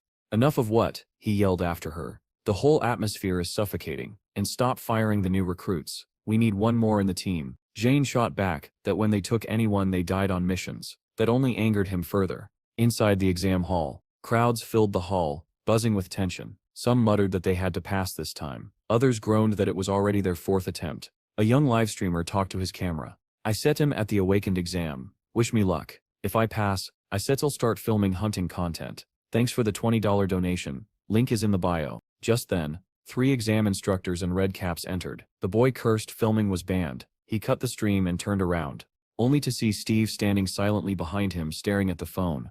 "You've never seen someone broadcast before?" the boy asked. Steve blinked. "Who were you talking to?" The boy waved him off. "Forget it, old man." "Old man," Steve repeated. "Used are interesting," Steve commented. "Used are weird," the boy shot back. The show began on the podium as the instructors stepped forward. The lead supervisor addressed the crowd. "I shall be overseeing your 3-day exam. These 21 guards behind me will accompany you for the next 3 days and 2 nights." The hall fell silent. The survival test was about to begin. The hall erupted into movement as examinees formed lines. Everyone prayed not to end up under Jean's supervision. Her squads were notorious. Anyone assigned to her was usually thrown out immediately. The man on the podium announced that all entrants had received numbered tickets. Assignments would be decided by a lottery. As he read off names, each person hurried to their designated overseer. Donnie, the live streamer, heard his name and wilted when he was placed under Warden number 15. Steve Sepp's name followed. He approached Station 15 and froze in pleasant surprise. Standing beneath the sign wasn't just any warden. It was Jean. The blonde swordswoman stared straight ahead, ignoring everyone, until the sense of being watched pulled her attention sideways. Then she saw him. Steve, smiling at her like they were old friends. Her eyes widened. She couldn't believe it. The assignments finished, and examinees were sent to their dormitories. Groups murmured anxiously, complaining loudly if they had drawn the blonde. Others peeked around curiously at the rooms, impressed there was even a training hall. Donnie walked with his head down. He muttered to himself that he must have cursed his luck. Assigned to Jean again, in front of his subscribers he'd bragged, but in reality he felt doomed. Examinees filtered into room 15. Some changed clothes, others sat nervously. Steve noticed Donnie sulking on a bench and sat down across from him. "You were giggling a minute ago," Steve said. "Why so sad now?" Donnie glared. "Why should I be happy?" "What do you mean?" Steve asked genuinely. "Do you even know what that blonde is like?" "They call her a witch," Donnie snapped. Steve frowned. A witch? Jean? Donnie groaned. If she steps in a bad mood, she sets a ruin the whole squad. There goes my $2,000. Steve didn't set understand. If you fail, that means you Cetra weak. What does the warden have to do with it? Donnie stared at him as if slapped. What did you just say? He decided instantly that he hated Steve. Why are you talking to me like that? Donnie barked. You look younger than me. Steve smiled. Want to deal with me? This is the perfect place. The locker room went silent. Donnie shot to his feet. You think I septum weak? Are you serious? Yes, Steve answered calmly. The word lit Donnie Sep's fuse. You stir dead. Come on. He stormed toward the training room, tearing off his jacket. The others, excited and terrified, followed. Inside the cage, Jean entered the locker room and found it empty. Her irritation flared instantly. Where did everyone go? Meanwhile, her entire squad crowded into the training hall around a massive metal cage. Donnie and Steve stood inside. If we get caught, we're finished, someone whispered. Another sighed. We star in the Blonde Sips squad. We star if finished anyway. Donnie scowled at Steve. You jerk, acting all cool. You haven't heard of Stone TV, a rising YouTube fighter. What Sep's a YouTuber? Steve asked. Some kind of food? That nearly made Donnie faint with rage. You stir mocking me. Behind them, the crowd cheered. Go Donnie, get him. Donnie threw a series of flashy punches at the air. Straightening out idiots like you is my hobby. I've got tons of views on my exam videos. Steve listened quietly, expression unreadable, and then said, interesting. Donnie Sep's vein popped. Stop talking nonsense. You psycho. He lunged. Take this. He swung at Steve Sep's face with everything he had, and Steve didn't move an inch. Then, enough. The voice cracked through the air like thunder. Everyone turned. Jan stood there, eyes cold as winter. Donnie swallowed hard. Blonde witch. Out, she barked. Every examinee exploded out of the training room as if chased by demons. We stir dead. We stir so dead. Jean strode toward the cage, glaring. Do you idiots want to be eliminated on the first day? Donnie forced a smile. No, of course not. Just stretching. Jean cut him off. Then let's get rid of one of you immediately. Both boys froze. A sinister smile curved on her lips. Whoever loses is expelled. Begin. Silence shattered into panic. The fight, now official, was about to start. Donnie forced a shaky grin. She's insane, he thought. But Steve understood the order perfectly, and had absolutely no objection to carrying it out. Donnie puffed up his chest and glared. You asked for this. Donnie set cry afterward. Steve smiled warmly. I actually feel sorry for you. Shut up and move already. Donnie shouted, swinging a wild punch. He never finished. Steve's fist slammed into Donnie's face faster than anyone could follow. The boy collapsed flat on the mat, unconscious in a single hit. Silence. Steve kept his fists raised, expression calm. Jean's eyes widened. She had expected Donnie to lose, but not like that. She looked sharply at Steve, instantly convinced he was the instigator. She remembered him from the portal, the strange smell, the unsettling sense of familiarity. From day one, he had irritated her. But Steve only tilted his head and asked, what about you, want to try too? Jean blinked. What? If you want, he repeated, you can come up here. Understanding dawned and fury followed. Steve offered a deal. If he won, she wouldn't expel Donnie. John stared at him as if he were an idiot. Impossible. Still, she removed her katana, set it aside and stepped into the cage. She moved like someone born in battle. Tilting her head, she asked, are you unusual? Steve blinked. What do you mean unusual? She didn't answer. Instead she attacked. Survive, she said, and I still tell you. She burst forward. Steve dodged the first blow easily, slid aside from the second and blocked a third with effortless precision. Jean accelerated, fists, elbows, knees, striking with deadly rhythm. He avoided everything. Then she switched to kicking, unleashing a flurry so fast the air cracked. Steve blocked them as if swatting away leaves. Then, Steve Sep's posture shifted.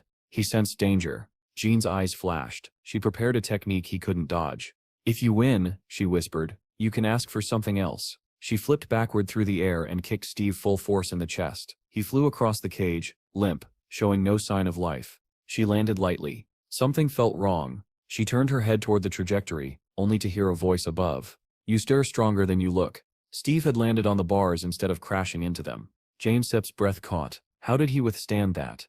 No time to think. She lunged. She was smiling now, alive, exhilarated. This time I won. Hold back. Her heel drove into Steve so hard the floor cracked, splinters bursting. Steve fell onto his back. Jean descended from above, ready to finish him. He rolled aside easily. Her punches rained down. He blocked each one. She spun into a low, sneaky kick. He stopped it with a single hand. Then he crouched, one hand blocking, the other curling into a fist. He smiled, waiting for his moment. He struck. Jean barely had time to curse. A blue glow erupted around her torso, a barrier formed by her awakened ability. Steve's fist smashed into it. The shield shattered like glass, sparks flying in every direction. She was thrown to the floor. Blue lightning like sparks danced around her as she struggled up, stunned. He broke my shield? Steve was already raising his fist again. My turn. John sat on the ground, staring at him. You Stetcher insane. But Steve only shouted with bright-eyed excitement. This is fun. A mischievous smile tugged at her lips. You really are unusual. My intuition was right. Steve didn't understand. He just blinked at her, confused, fist still raised to attack. She suddenly stood straight, extended her hand toward him, palm out. Her expression was serious. I lose, she said. Steve froze. Why? It was just getting fun. But Jean had made her decision, and the entire squad would soon learn why. Jean let out a long exhale and said the fight had to end. Not because she couldn't continue, but because the room was far too small to use real skills. Next time, she added, we shall fight somewhere with more space. Steve nodded with a sad little smile, genuinely disappointed. He hadn't planned to continue the fight anyway. Jean growled in irritation. Say whatever you want. I already admitted defeat. Steve looked at her curiously. Are there many strong women like you in this world? I don't think so, she answered. Steve Sepp's eyes lit up with satisfaction. Then I choose you, he said. Please bear my child. Jean froze. What did you just say? Steve repeated the offer calmly, as if it were the most natural thing in the world. A slap cracked through the cage so loudly that Donnie woke up on the floor. John marched out, muttering curses, glaring daggers at Steve.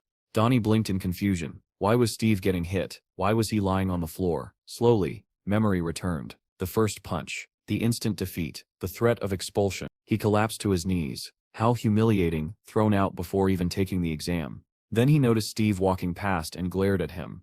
You feel better after humiliating me? Donnie snapped through tears. Steve gave him a gentle smile. You didn't lose. Donnie blinked. What? From above, unseen by the students, a surveillance camera quietly recorded everything. In another room, the man with glasses stared at the footage, stunned. Did Jean really lose? Back in the training room, Steve told Donnie, go on, and walked away. But Jean said the loser gets kicked out. How am I supposed to stay? Donnie shouted after him. I asked her not to kick you out, Steve replied simply. Donnie stared blankly, his cheeks still swollen. What? Why did she hit you then? He added. Steve only shrugged. None of your business. He kept walking, leaving Donnie behind in dazed confusion. Then a thought struck Donnie. Did they agree that I could stay if Steve survived her strike? Tears welled up, his face twisted with gratitude. That man, he's a real man. He burst into tears. Brother. Wiping his eyes, he ran after him. Let's go together. Suddenly a voice echoed through the speakers. Awaken Steve Yinin, report to the Warden Sip's office. Both boys froze. Is that your name? Donnie asked. Seems like it, Steve replied. Steve knocked, entered, and sat across from the man who had just witnessed the entire fight footage. The warden placed a recorder on the table. Everything said in this room will be recorded. Steve swallowed nervously. I just saw your sparring session with Jean. She Seps a B rank awakened. Are you unusual? She asked me the same thing, Steve replied. What does that even mean? The man stared. You really don't know. He began explaining. There were 3 known planets connected to Earth through the bridging portals. Aruka, a peaceful world of elves and dwarves, where earthlings learned magic, crafting, and artifact making. Kushan, a divided world where the Man tribes and the Chungwan people battled for dominance. If the portal opened in Man territory, war. If it opened elsewhere, exchange. Midul, home to warlike orcs and terrifying monsters. When a portal opened there, battles erupted instantly. People who return with powers from these worlds, he continued, cannot be measured by normal awakened rankings. We call them unusuals. Steve listened with polite boredom. When the explanation ended, he said, that Sep's all pretty complicated. But then he added quietly, actually, it's Sep's not just 3 planets. The warden blinked. What do you mean? His mind raced. He can be from one of those 3. Was he raised in a dungeon? No. That wouldn't make him capable of defeating a B rank. Where did you come from? The man finally asked. Steve answered plainly, I already told that bald doctor everything. I lived 1,000 years with wolves. The warden dropped his pen. And the recorder kept running. The warden stared at Steve in stunned silence, replaying the wolf story in his head. 1,000 years. Wolves. B-rank defeat. None of it made sense, and yet Steve had said it with absolute sincerity. Steve tilted his head. So is the conversation over? The man jolted out of his thoughts. Yes. Yes, you may return to the dormitory. He tried to smile but his face twitched. Steve thanked him and left. The moment Steve closed the door, the warden slumped back and muttered, so the rumors might be true. Just then, a man entered and saluted. Senior Sergeant Sheldon reporting. The warden instructed Sheldon to take over as Warden 15. Sheldon blinked. Jan isn't set coming? The warden clicked his tongue. She ran away. Ran away? How? The warden adjusted his glasses. Because Steve is in Team 15. Sheldon stiffened. He was ordered to keep a close watch on Steve during the entire exam and file a detailed report afterward. A voice echoed through the dormitory. All examinees, put on your uniforms and assemble at the stadium. Groans erupted. It begins. At the stadium, each warden stood beneath their squad numbers. Sheldon stood at 15, and the moment the group saw John wasn't there, cheers exploded. She sips gone. Thank the heavens. Sheldon replaced the witch. Sheldon introduced himself with a grin, and announced today's tests. Run 100 meters, in 9 seconds. Complete 40 triathlons in 1 hour. Easy, right? The group erupted in complaints. That sip's unfair. People have different builds. Not everyone is a sprinter. Nearby, a chubby girl finished the 100 meters in 13 seconds. Eliminated, the warden declared. I am a healer. Lower the bar. Monsters won't slow down for healers, he replied. Then he called, Group 15, Donnie, to the start. Donnie swaggered forward. 9 seconds, child's play. His teammates panicked, but Donnie grinned and flashed a victory sign at Steve. The whistle blew. Donnie exploded forward, feet kicking up dust. He crossed the finish line triumphantly. 8 seconds, Sheldon read. Passed. Donnie cheered, until Sheldon called the next name. Steve Yaning. Steve stepped up calmly, set his feet on the blocks, and stared down the track. Donnie yelled, Let's go, brother, while the rest watched nervously. The whistle blew, and Steve vanished. All they saw was a shockwave of dust exploding behind him. The finish line sensor beeped before anyone could register what had happened. Donnie Sip's jaw dropped. He Sips not human. Inside the administration office, a phone rang. The warden picked it up. Sergeant Sheldon Sip's voice came through. Sir, Steve passed. His results are beyond shocking. Sending video now. The warden tensed. What about journalists? Sheldon turned, and froze. Journalists were already alive with excitement. Cameras aimed at Steve like hunters spotting prey. A phone rang again. A woman answered. Returnee Management Bureau. This is Manager Kim. This is Major Swan, the caller said. ISEP sent you 2 videos. Please review immediately. She opened them. Steve's run captured in full detail. Her eyes widened. What? What is this? On screen, Steve's figure tore across the track at impossible speed. The Major Sep's voice echoed through the phone. Seems the doctor wasn't lying after all. Manager Kim bit her lip. If this man is truly unusual, if his answers were real, then Steve may be a returnee from a 4th unknown planet. She slammed her hand down. Stop all journalists. Block all access immediately. The assistant checked his phone. Too late.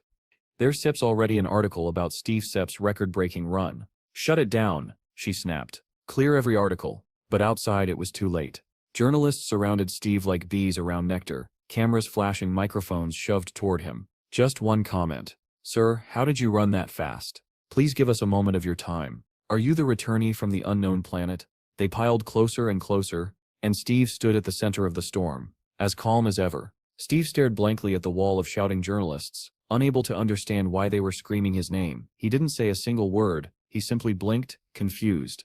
Meanwhile, Manager Kim was piecing everything together. The timing of the portal incident, the unexplained energy dispersion, the chaos at the center. If Steve had crossed a 4th unknown world without a protective suit, the system would indeed have registered him as F rank. That meant every strange error in his data matched the theory. It also meant her department would gain full authority over him. But before she could strategize further, a squad of security guards stormed into the stadium and began dragging journalists away. They blocked every passage, ignoring the reporters' desperate pleas for interviews.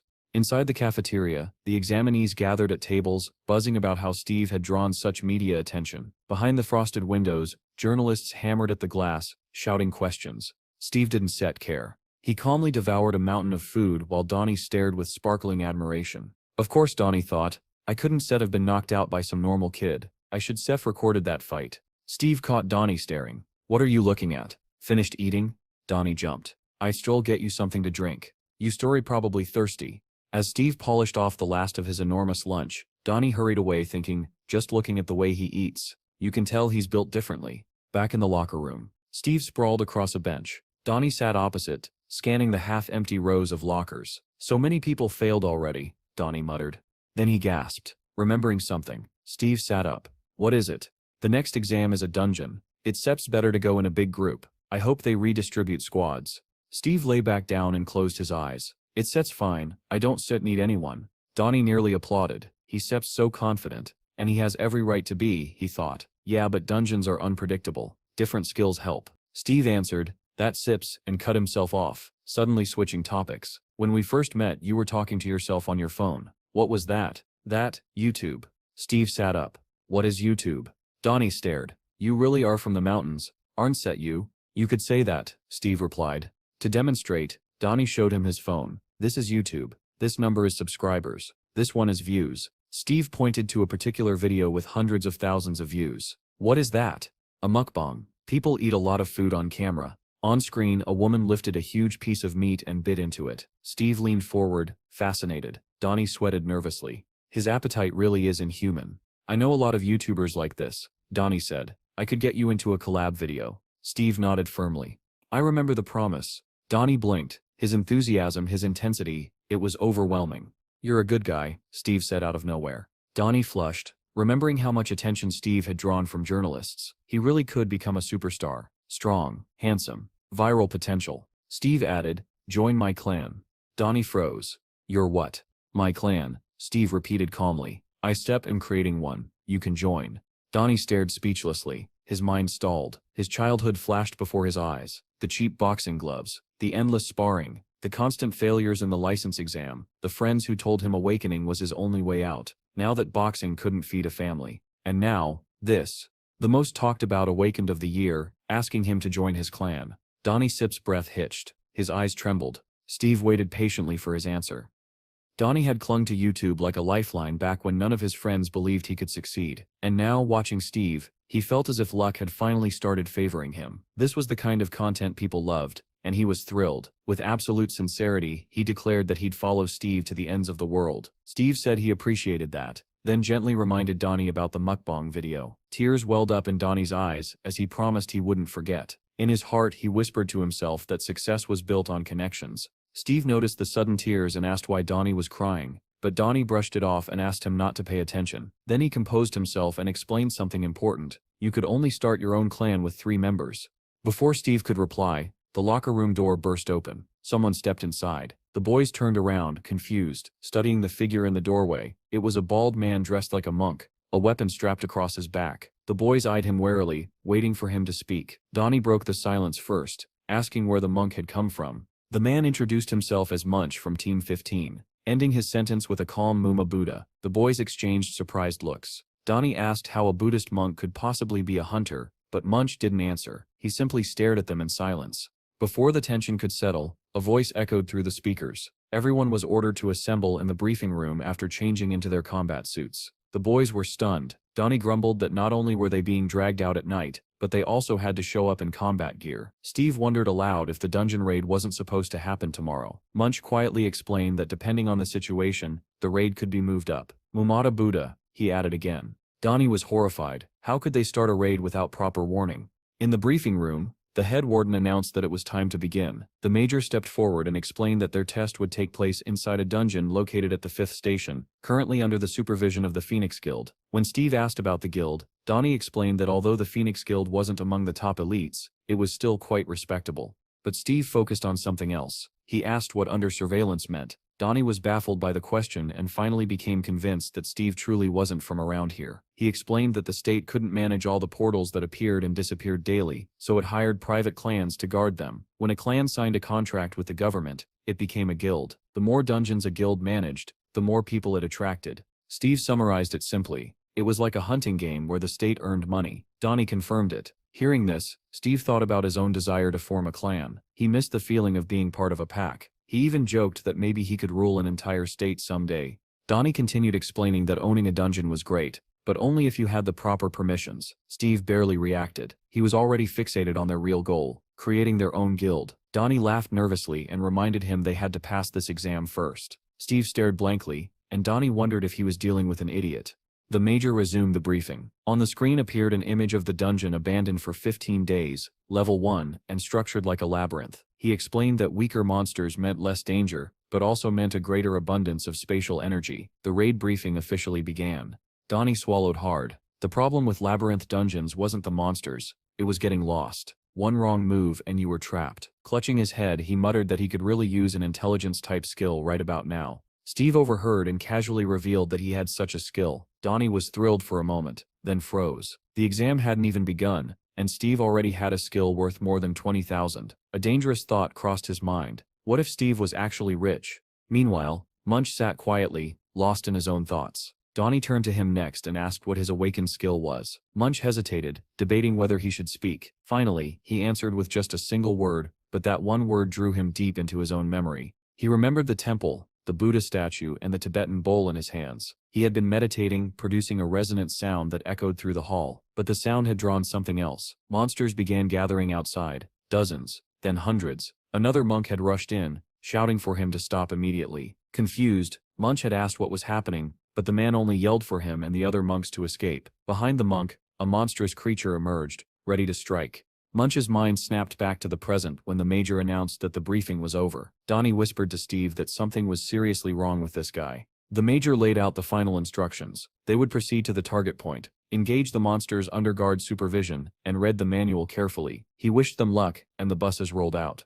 They soon arrived at the portal, glowing with blue light while a helicopter hovered above. Guards hurried the boys along, warning them that anyone who wasn't prepared would not make it out alive. The warden checked on Team 15, and Donnie leaned toward Steve, advising him to secure his gear properly. Sheldon told them that once they entered the dungeon, they could act freely and pretend he wasn't even there. But he also warned them that even if the team performed well, they could still be left behind because the exam was based on individual scores. Donnie grew uneasy. With only 3 people on their team, he asked if Sheldon would help them if something went wrong. Sheldon just gave a knowing smile, said nothing, and told them to keep moving.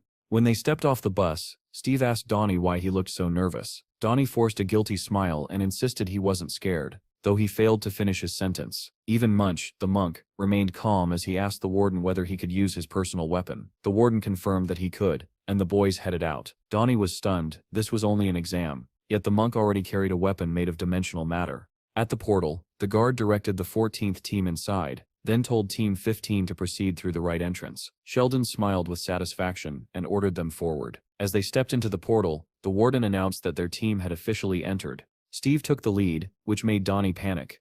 Why was he walking in front? It was dangerous. Donnie hurried to warn him but instantly regretted speaking. Making noise before reaching the safe zone would lower his score. Suddenly, a skeletal monster in a robe lunged out from the side. Steve didn't flinch. With a single blow, he shattered the monster's skull. Donnie said the creature must have been attracted by his own scream, but at least they took it down. Impressed, he declared Steve perfect. As expected, Donnie then asked if Steve would use his recon skill if anything else went wrong. Before Steve could answer, a soft click echoed through the hall. A tile under Munch's foot began glowing. Donnie recognized it instantly. He opened his mouth to explain, but he didn't even finish the word trap before a storm of arrows came raining down.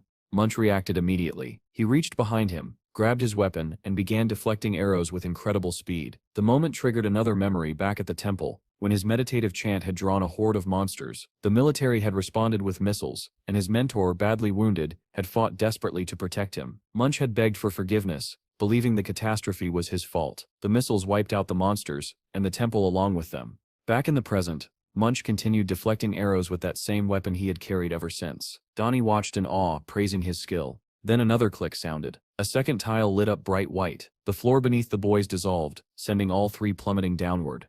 They hit the bottom hard. Steve and Munch landed on their feet, but Donnie lay in a heap of rubble, groaning loudly. He stared blankly at the ceiling, mourning the fate of his ambitions, but then a growl echoed from deeper within the tunnel. Donnie jumped up, horrified, and declared that they must be cursed magnets for monsters. Munch apologized, explaining that his monk abilities naturally attracted them. Donnie froze. His skill attracted monsters? Steve, on the other hand, was delighted. To him, this was perfect. Now he wouldn't even have to go looking for enemies. He stared ahead with a calm smile and said it was even better this way. He was too lazy to hunt them one by one.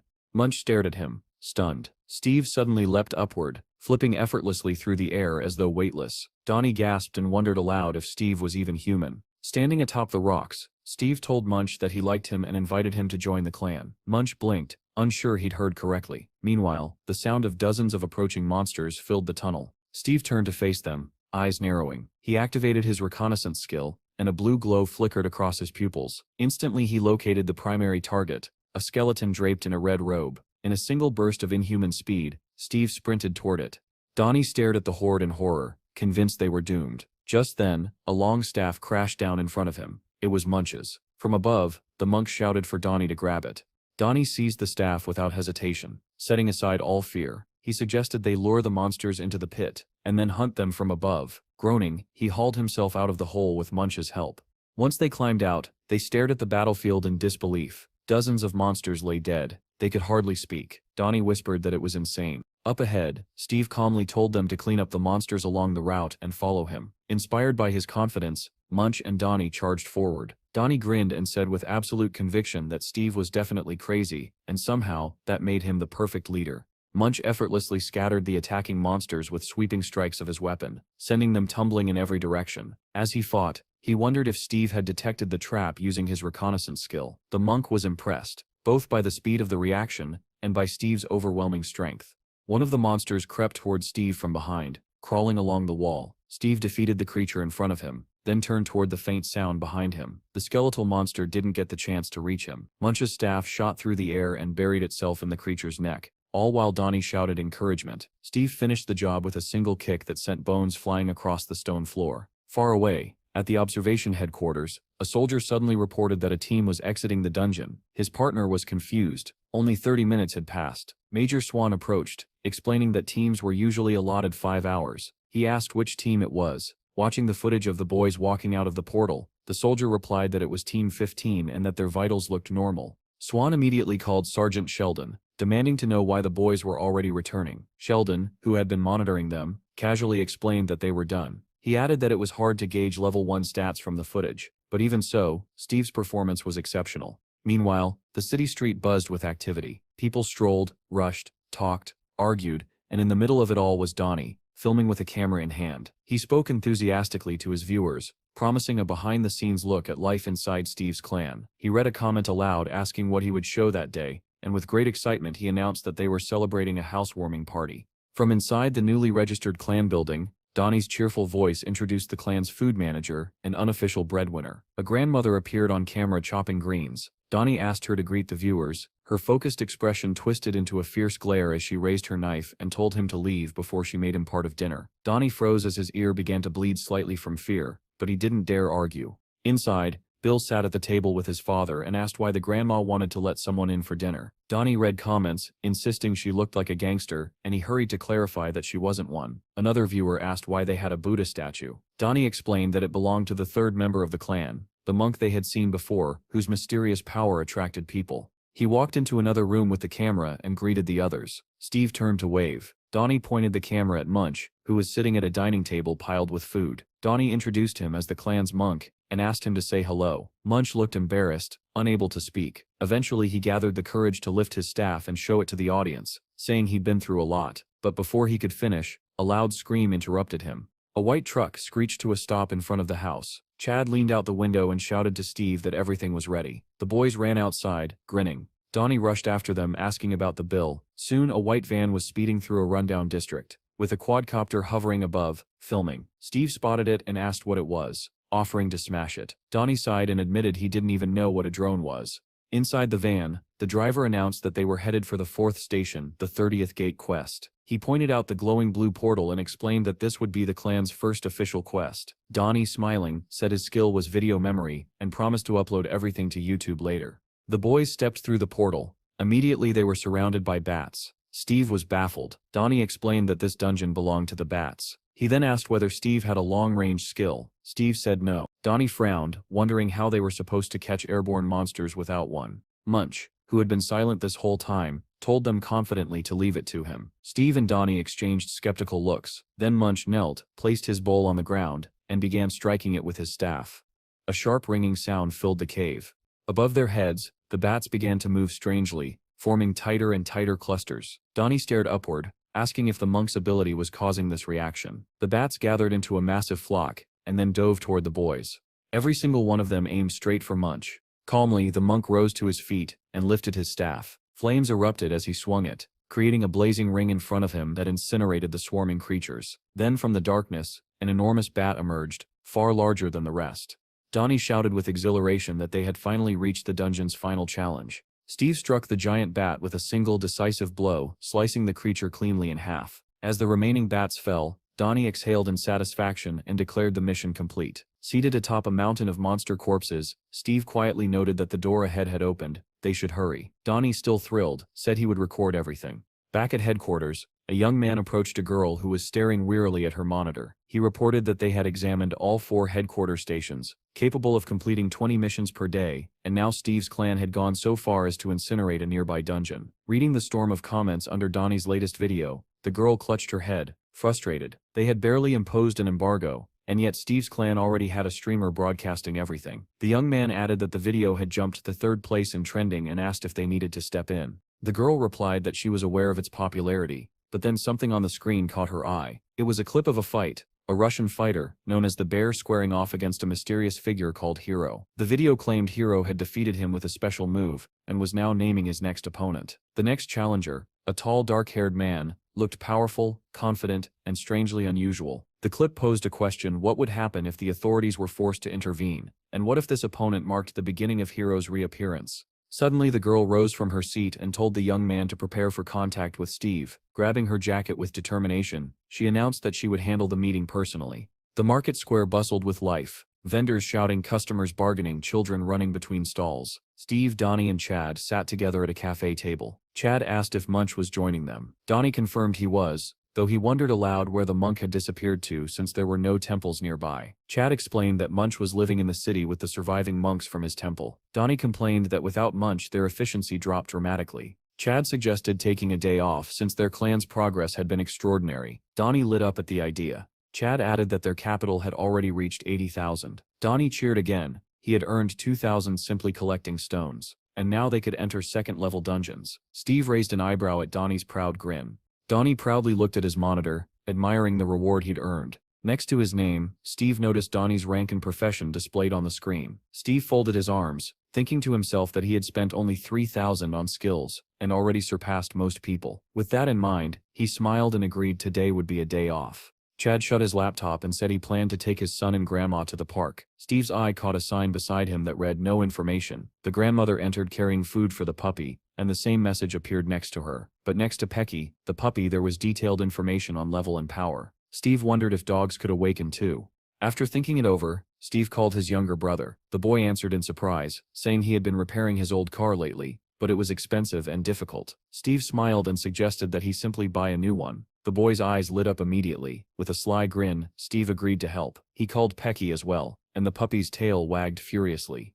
At the dealership, the manager presented a blue Hyundai Dragon. Chad's face glowed with excitement. Every mercenary dreamed of owning one. The manager explained that it ran on heliotrope fuel and cost 80 million, making it the best machine on the market. Steve asked his brother if he liked it. The answer was immediate. Of course. Steve told the manager he would pay in cash, and asked if they could take the car immediately. Soon the brand new blue car shot through the ruins of the city. Chad was ecstatic, declaring that the vehicle was incomparable to his old van. Steve agreed, saying even the passenger seat felt incredible. He added that he should have bought something like this sooner. Chad finally asked why they were headed toward the 4th station, entrance 23, an area that had been closed for a long time. Steve grew serious. He explained that a long time ago Chell had told him he couldn't awaken because he had no money. Chad's smile faded. He looked at Steve, confused, not understanding where the conversation was headed. With that same steady seriousness, Steve replied, "He sets'll awaken today." Chad froze when he heard Steve's words. Sweat broke across his face as the blue car continued down the ruined road, passing collapsed buildings overgrown with grass. His hands trembled on the steering wheel, fear and panic rising in waves,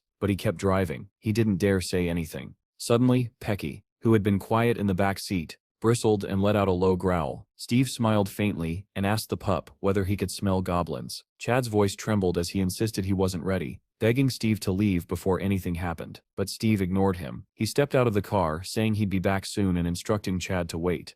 Panicking, Chad lunged toward the door and begged him not to go. But the only thing left where Steve had stood was swirling dust. Steve had already vanished into the rain. Chad stared at the empty air, overwhelmed. His brother's speed was unbelievable. Meanwhile, at the instant loan office, Steve and Chad's video had caused quite a stir. The employees had watched the YouTube clip over and over. One asked if that really was Steve. Another confirmed it, adding that he was now a growing internet star. The supervisor growled that someone like Steve couldn't be measured or controlled. The men argued about how dangerous this made him. Finally, the man at the computer ordered a list of cooperating guilds. The other replied that if this was Station 4, then the job would fall to Mr. Vincent, a mercenary known for removing debtors without hesitation. He'd already taken care of 6. The supervisor smirked darkly and commanded them to call Vincent and pay him whatever he asked. Thunderclouds rolled across the sky, gathering into a storm that promised violence. Rain caught Chad's grandmother as she shopped with his son. She urged the child to hurry. Then a black car slid to a stop in front of her, blocking the road. 3 people in black suits stepped out, 2 men and a woman. The woman approached, flashed an ID, introduced herself as part of the bureau, and asked where they could find Steve. The grandmother said nothing. She simply stared at the badge in silence. The same storm hammered down on Chad, still waiting in the new car while rain smeared the windows. He muttered that he couldn't see anything, and that Steve had been gone for 30 minutes. Once again, Pecky growled at something ahead. Then the head of a giant goblin slammed into the car door window, shocking Chad into a scream. The monster's body slid down the glass, leaving only a clawed hand and harsh breathing visible. The car door suddenly swung open. It was Steve, telling Chad to get out. Chad stumbled out, still shaking but calmed slightly when he saw his brother standing there. The wounded goblin lay on the ground, growling and trying to rise. The monster lunged at Chad. The boy screamed and shielded himself with his arms. A knife dropped onto the wet pavement, the metallic clatter echoing through the empty street. Steve turned to Chad and ordered him to follow and kill the monsters. Chad picked up the knife with trembling hands and begged Steve to stop. Steve turned sharply and demanded to know what was wrong. Stammering, Chad asked if he truly had to awaken now. But Steve was unyielding. "If you are weak," he said, "and you one set survive, then kill." Chad lowered his head in despair. There was no arguing with him. Suddenly the goblin sprang upward again, jaws wide. Little Pecky stood between them, baring his teeth and ready to fight. Before Chad could react, Steve commanded, "Pecky, bite." The pup hurled himself at the monster, sinking his teeth into its arm. Despite the creature's massive size, the goblin seized Pecky's head with its huge claws, trying to rip him off. Steve didn't move. He calmly stated that Pecky was still young, and that if Chad didn't intervene, the puppy would die. Crying, Chad begged Steve not to force him to do this. Lightning tore through the sky. With it came Steve Sip's roar. "Kill him." Chad's breath came in panicked bursts. He stared at the knife, clutching it with both hands. The goblin ripped Pecky free and prepared to bite down. Chad screamed as he swung. He knew that if he didn't set act, Pecky would die. The blade drove into the goblin's skull. Blood exploded across the pavement. The monster collapsed, lifeless, freeing Pecky. But Steve wasn't finished. He shouted at Chad to continue. Fueled by fear and rage, Chad struck again and again, stabbing until he could no longer lift his arms. At last he threw the bloody knife aside. Rain mingled with the stream of blood on the ground. Chad fell to his knees, gasping for air. He stared at his stained hands, trembling, horrified by what he had done. Steve stepped in front of him, towering over him, and ordered him to hold the blade again. Tears ran down Chad's face as he shook his head, saying he couldn't. But Steve refused to relent. "If you don't set kill," he said coldly, "they will kill you." Pecky suddenly leapt forward, growling with a ferocity Chad had never heard from him before. Chad's eyes widened in fear as he realized the puppy was growling at another monster creeping toward them through the rain. Steve's voice came cold and emotionless. He told Chad to kill the monsters quickly. They didn't have much time. Without looking back, Steve turned and walked away, abandoning his younger brother in the storm. Chad called after him, voice trembling, but Steve didn't stop. A memory hit Chad like a punch. Years ago he had been bullied by older kids, beaten and mocked, while Steve walked past with his head down, pretending not to see. Back then, as now, Chad had reached out for him, begging him not to leave. And just like the past, Steve kept walking. In the present, the rain blurred Chad's vision, but not enough to hide Steve's disappearing silhouette. Tears streamed down Chad's cheeks, and he called for his brother again, knowing he would not turn back. Then something changed. The fear on Chad's face hardened into determination, and his trembling gaze sharpened. He no longer called for Steve. Chad reached down and picked up the blood-soaked dagger he had thrown earlier. The goblin facing him growled, snapping its teeth, ready to kill him. Moving like someone in a trance, Chad slowly rose, gripping the dagger tightly. He whispered to himself, not to anyone else, that Steve had always been like this. Lightning split the sky, and Chad burst forward with a scream. He drove the knife into the goblin's skull with such force that the blade pierced through the other side. His eyes snapped wide open, glowing red, while he hissed at the monster to shut up.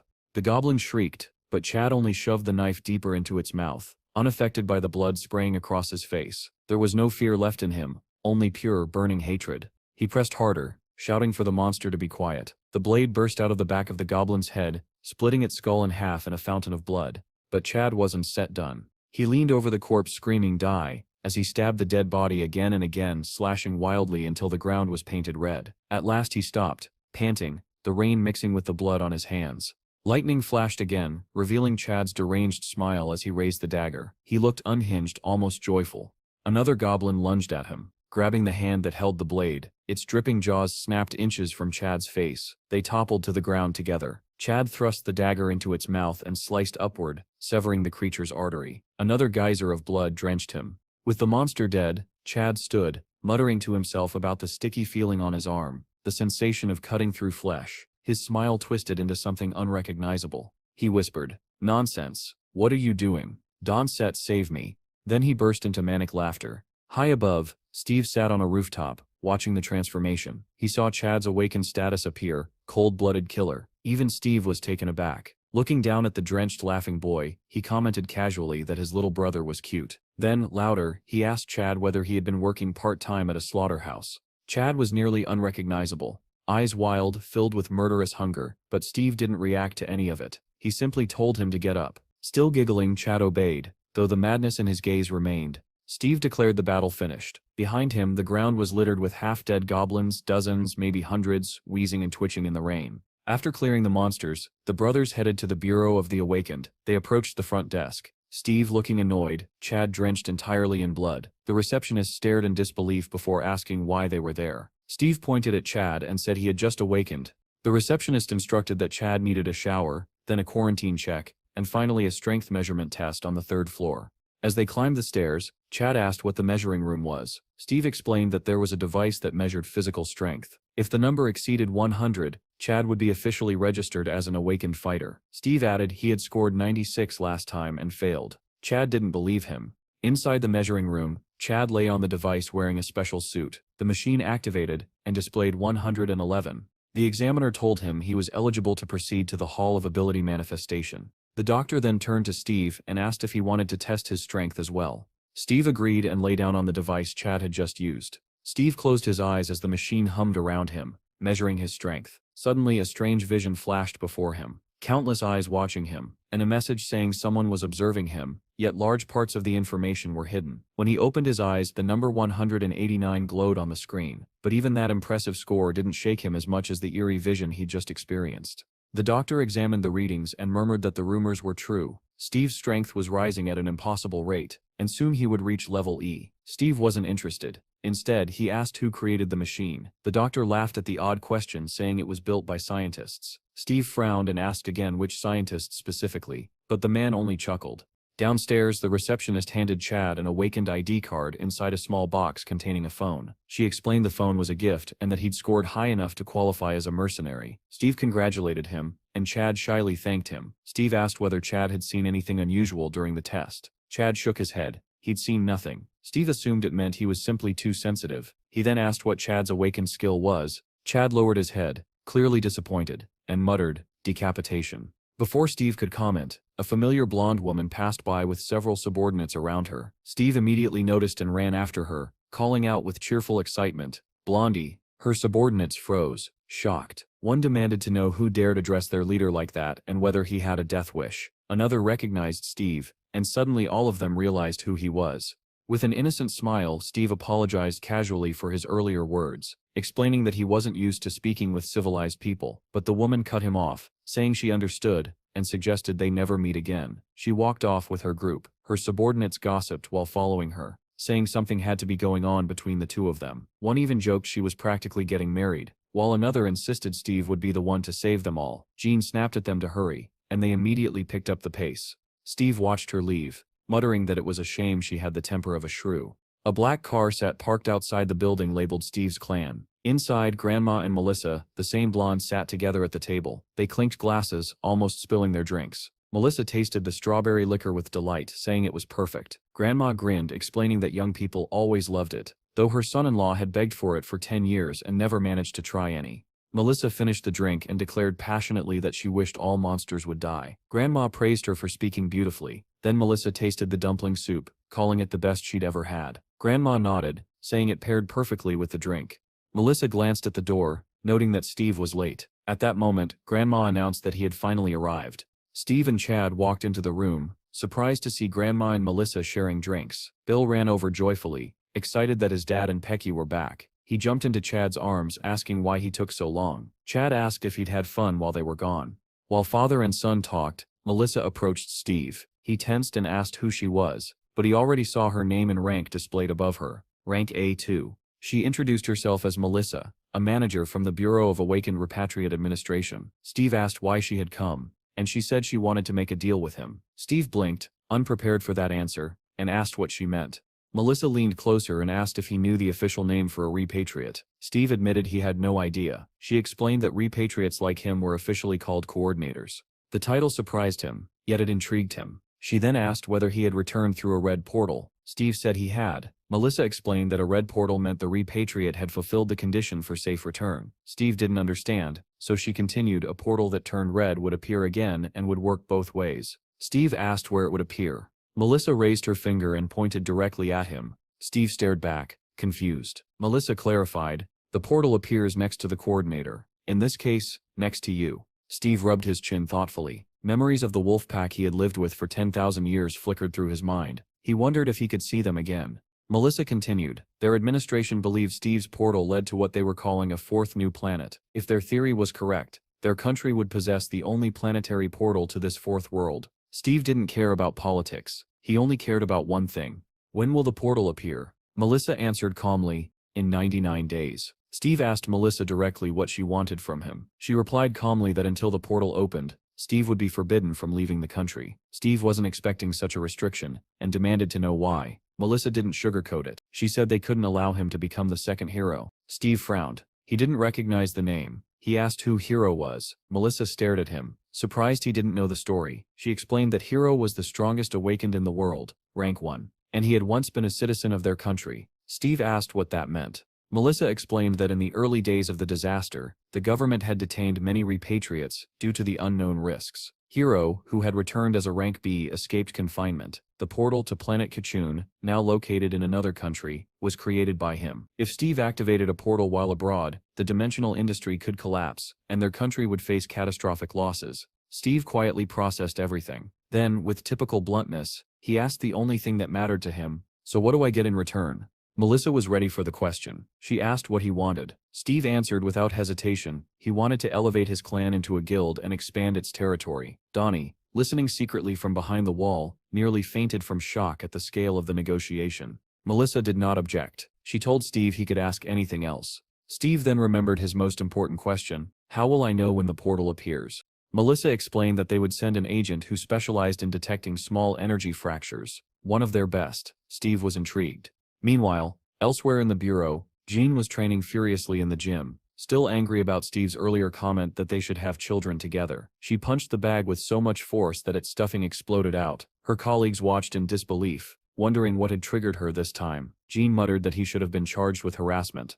Melissa appeared beside her and calmly asked who she planned to charge. Jean dismissed the question, saying she was simply in a bad mood. Melissa asked when she wasn't. Jean snapped at her to stop stalling and explain why she was here. Melissa handed her a mission file. Jean read it, and began trembling with anger. She demanded why she had been chosen. Melissa answered without hesitation, she was picked because she was a professional. Jean asked again, louder. Melissa replied because she was the best. Jean glared at her, wishing she could overturn the assignment by sheer force of will. Melissa asked what Jean thought would happen once the portal opened. Jean had already seen the footage, and answered quietly that hell would break loose. Melissa nodded. If Jean detected spatial cracks, she was to leave immediately with Steve. Until then she would have to stay with him at all times. With a mischievous grin, Melissa repeated, always, emphasizing every syllable. Then she walked out laughing, leaving Jean fuming and threatening to file her resignation. Elsewhere, Chad sat in his room, clutching his head as obsessive thoughts circled through his mind. Don't leave, they'll kill you. Don't leave, they'll kill you. His son's voice finally snapped him out of it, calling him to dinner. Later, the clan gathered at a cafe beneath the newly hung wall clan sign. Someone inside shouted in excitement. Chad asked what was going on, and Donnie proudly announced that their clan was thriving, now eligible for second-level dungeons. Steve was pleased by the progress, but Chad pointed out they needed rank D to enter those areas and didn't yet have enough fighters. He suggested they farm first-level dungeons for a while. Donnie agreed, but added that with Steve around, second-level dungeons weren't a problem. Steve decided they would build up funds and strength in first-level dungeons first, then recruit new members. Everyone agreed. Footsteps approached their table. Donnie turned. Munch stood beside them, greeting everyone with folded hands and saying, "Save us, great Buddha." Donnie asked if he had eaten. Bill waved in excitement. Munch replied that he had and suggested they depart. His level indicator showed F5.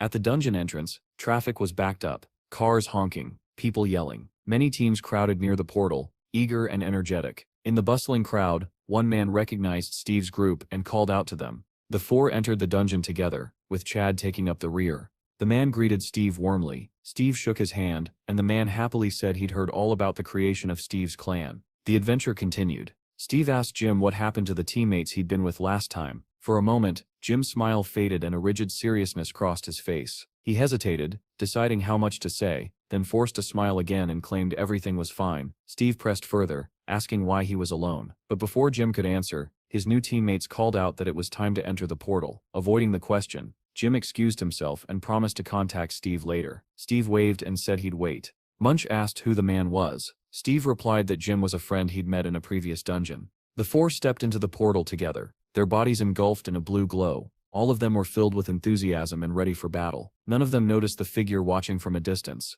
the mercenary Vincent, observing Steve's clan with sharp interest. In another part of the crowd, Jim's own team prepared to depart. One teammate recognized Steve, while another said they needed to hurry. Jim, however, was troubled. He couldn't bring himself to tell Steve the truth about his clan's collapse. Two of their core members had quit under the excuse of needing rest. When the core left, the entire clan dissolved overnight. Null clans were easy to form, but just as easy to break. The stress of killing and nearly being killed had shattered his former partners. They might never return to mercenary work at all. Entering the portal, Jim's captain called him to the vanguard, hoping he could carry the team. In this world, clanless mercenaries formed temporary one-day parties to clear dungeons. Some of them forged bonds and eventually rebuilt new clans. Jim hadn't given up. He vowed to start again. Meanwhile, a motorcycle sped through the city. Jean rode it, crimson suit gleaming in the wind. She reported that she had left Steve's clan headquarters and heard they went into a dungeon in the morning. Melissa replied that she would send the coordinates to her. When Jean received the location on her helmet display, she accelerated toward the site, her long hair whipping behind her. Inside the dungeon, Steve's team fought fiercely. Monsters flew in all directions, as Munch unleashed a powerful spell. A dragon, glowing blue, surged across the battlefield, his brand new summoned spell Dragon Chase. Nearby, Chad slashed through enemies with his knife. Donnie narrated proudly, explaining that he recently earned a clan nickname, Bounty Hunter, and his new skill, Chase. Donnie warned Chad to look behind him. A monster dove at Chad from above. Chad reacted instantly, thrusting his blade upward and tearing open the creature's belly. A feral smile spread across Chad's face, one dangerously close to a beast's grin. Donnie saw it and wondered in fear if Chad actually enjoyed the killing. Up above, Steve watched the battlefield with satisfaction as his teammates handled the monster horde together. Not far away, another team wasn't so lucky. A series of explosions ripped through the forest. One reckless mage hurled fireballs at a swarm of frogs, giant monsters with long red tongues, without caring that his own teammates were caught in the blast. Jin fell, injured, cursing the mage for nearly killing him. Before he could get back up, a frog monster wrapped its tongue around the mage's waist and dragged him away. The rest of the team was devoured as they screamed for help. Jen, barely conscious, thought of Steve's clan and felt a painful twist of jealousy. Surely they wouldn't accept a washed-up E-class mercenary like him. By then Steve's team had already finished and stepped out of the portal, glowing in blue light. Donnie said happily that this run saved them time and spared them exhaustion. Munch added that he had tested skills he didn't even know he possessed. Steve praised them and said they would begin splitting into groups to attack more efficiently. At that moment, a stranger approached them and asked if they were Steve's clan. Steve immediately asked who he was, eyeing him with suspicion. The man introduced himself as Vincent from the BDG guild and handed over his business card. Donnie nearly choked. BDG was a rank 5 guild. They owned 4 stations and even possessed a personal portal. They ranked 20th on the national list. Steve examined the business card and asked what Vincent wanted. Vincent smiled politely. He said that since BDG shared territory with Steve's rising clan, they wanted to give them a welcome gift. Everyone was stunned. Vincent explained that he'd heard the clan leveled up recently and wanted to congratulate them by offering tickets to a second-level dungeon under BDG's direct jurisdiction. Donnie's eyes sparkled. Second-level tickets were extremely valuable. Vincent asked if they wanted to go immediately. Chad hesitated, pointing out they should probably prepare first. Vincent waved the concern away, saying BDG would provide everything they needed as part of the gift. Donnie was amazed. Such support guaranteed success. But Steve declined. He said they would farm first-level dungeons to train teamwork. He alone would handle the second-level descent for now. It would be more efficient. Vincent smiled, a little too satisfied, before hiding it. The clan agreed with Steve's plan. Vincent gestured toward a brown SUV and invited them into his vehicle. Their next challenge was about to begin. The SUV rumbled toward the dungeon entrance, passing destroyed buildings tangled with overgrown vines. Vincent radioed ahead, saying they would use entrance #47. The operator confirmed they were cleared to enter immediately. Steve noticed the empty surroundings and commented that there were no mercenaries nearby. Vincent agreed, explaining that this portal had appeared only recently. He had taken care of all the arrangements, so Steve could step inside without delay. Steve said it was very kind. Vincent smiled and replied that if Steve's clan continued using BDG portals in the future, they would consider it a favor repaid. Steve, after a moment of thought, said the two guilds were indeed neighbors. When they arrived, Vincent asked a worker if everything was ready. The worker nodded and handed Steve a backpack filled with supplies. Steve slung it over his shoulder, turned to Vincent, and said that if he came back alive, they'd have lunch together. Vincent waved and promised they would share a drink when he returned. Steve pressed a switch on his suit. A helmet materialized around his head. With steady confidence, he stepped into the portal, swallowed by blue light. Vincent's expression twisted into a satisfied whistle. The smile froze when he heard the roar of a motorcycle behind him. A woman in a red suit skidded to a stop. She yanked off her helmet. Sheen. She demanded to know whether the person who entered the portal was Steve. Vincent confirmed it and asked who she was. Jean didn't bother answering. She sprinted toward the portal and declared she was going in after him as a member of Steve's clan. Vincent shrugged and told her to go ahead. As she disappeared into the blue glow, Vincent remembered a conversation with a creditor. He had quoted a fee of $2 billion to handle both Steve and the girl. The creditor complained it was too expensive. It wasn't even murder. Vincent argued that killing Steve wasn't simple work. A public figure brought public consequences, risks, costs. Jean, unaware of any of this, entered the portal boldly.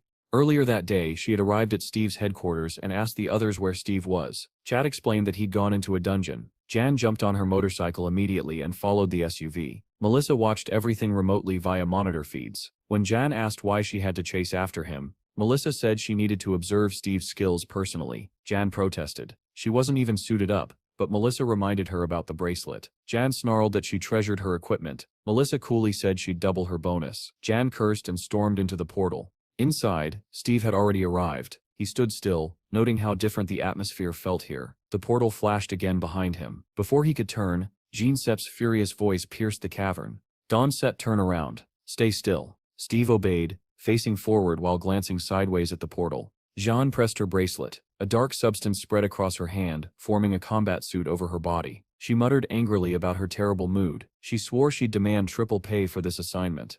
Then she noticed Steve staring directly at her the entire time. Outraged, she screamed that she told him not to look, and called him a pervert. Steve flushed and insisted he was just admiring her bracelet. Did it have inventory functions? Jean's face turned red. She demanded to know how long he had been looking. Her rank, B8, appeared beside her. Steve suddenly remembered something. On the day he returned from the other world, she had seen him naked too. He grinned smugly and said they were even now. Jean snapped that she hadn't seen him by choice back then. Steve changed the subject and asked why she had come. His first guess was, "Did you want to fight me?" Jean said Melissa had sent someone to monitor him. Steve remembered and said Melissa promised to send a professional. Jean, flustered, admitted that she was that professional. Steve raised an eyebrow and said, "It doesn't seem like it." John bristled and said she rushed here in casual clothes because she didn't want to be late. Steve told her seriously. Dawn set interfere. Jan replied she wouldn't. She was only an observer. Then, something pulsed through her nerves. A warning. She said they had company. Steve turned and a lumbering monster came into view. A giant orc in a loincloth, holding an axe. Its aura alone was far stronger than any creature from earlier dungeons. It didn't charge immediately. It watched. Jan whispered that this orc was incredibly strong. She said Steve was extremely unlucky to meet an orc boss at the very start of a second-level dungeon. But Steve remained unfazed. "There are 4 of them," he said. Janset's head whipped toward him. "What?" Roars erupted around them from every direction. The ground trembled as more orcs approached. Jan stared at Steve in disbelief. "This can be real. Not in a second-level dungeon." Steve smiled. "Second-level dungeon? That SIP's what you SIP are calling it?" John froze.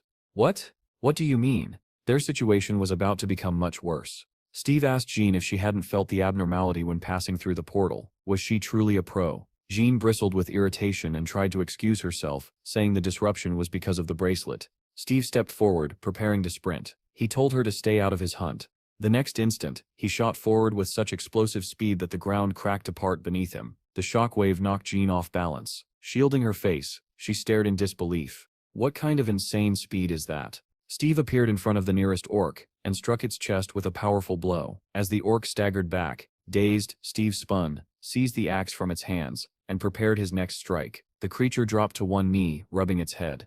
But the echoes of approaching orcs grew louder from every direction. Steve swung the axe. The orc's skull split cleanly in half. Another orc charged forward. Enraged by the death of its kin, Steve swung again, driving the axe through its body and unleashing a fountain of blood. Yet another orc barreled toward him. Steve leapt onto a rock, sprinted along its edge, and the monster ran below, searching for him. After a short sprint, Steve launched himself off the cliff toward a tangle of vines. Grabbing them mid-air, he watched the orc scanning around in confusion below. Steve released the vine and dropped straight behind the creature, unseen. Meanwhile, far away, Vincent called the client. He said they should transfer the remaining payment. Even a sea-level mercenary would struggle to survive a dungeon like this. The client grinned when asked what level this dungeon actually was. Inside the dungeon, Steve plunged a dagger into another orc's skull. Jean watched from a distance, stunned at what she was seeing. Steve crouched beside the corpse, completely ignoring the next orc running at full speed toward him. Steve muttered with excitement that the dungeon's level didn't matter as long as he could kill everything inside.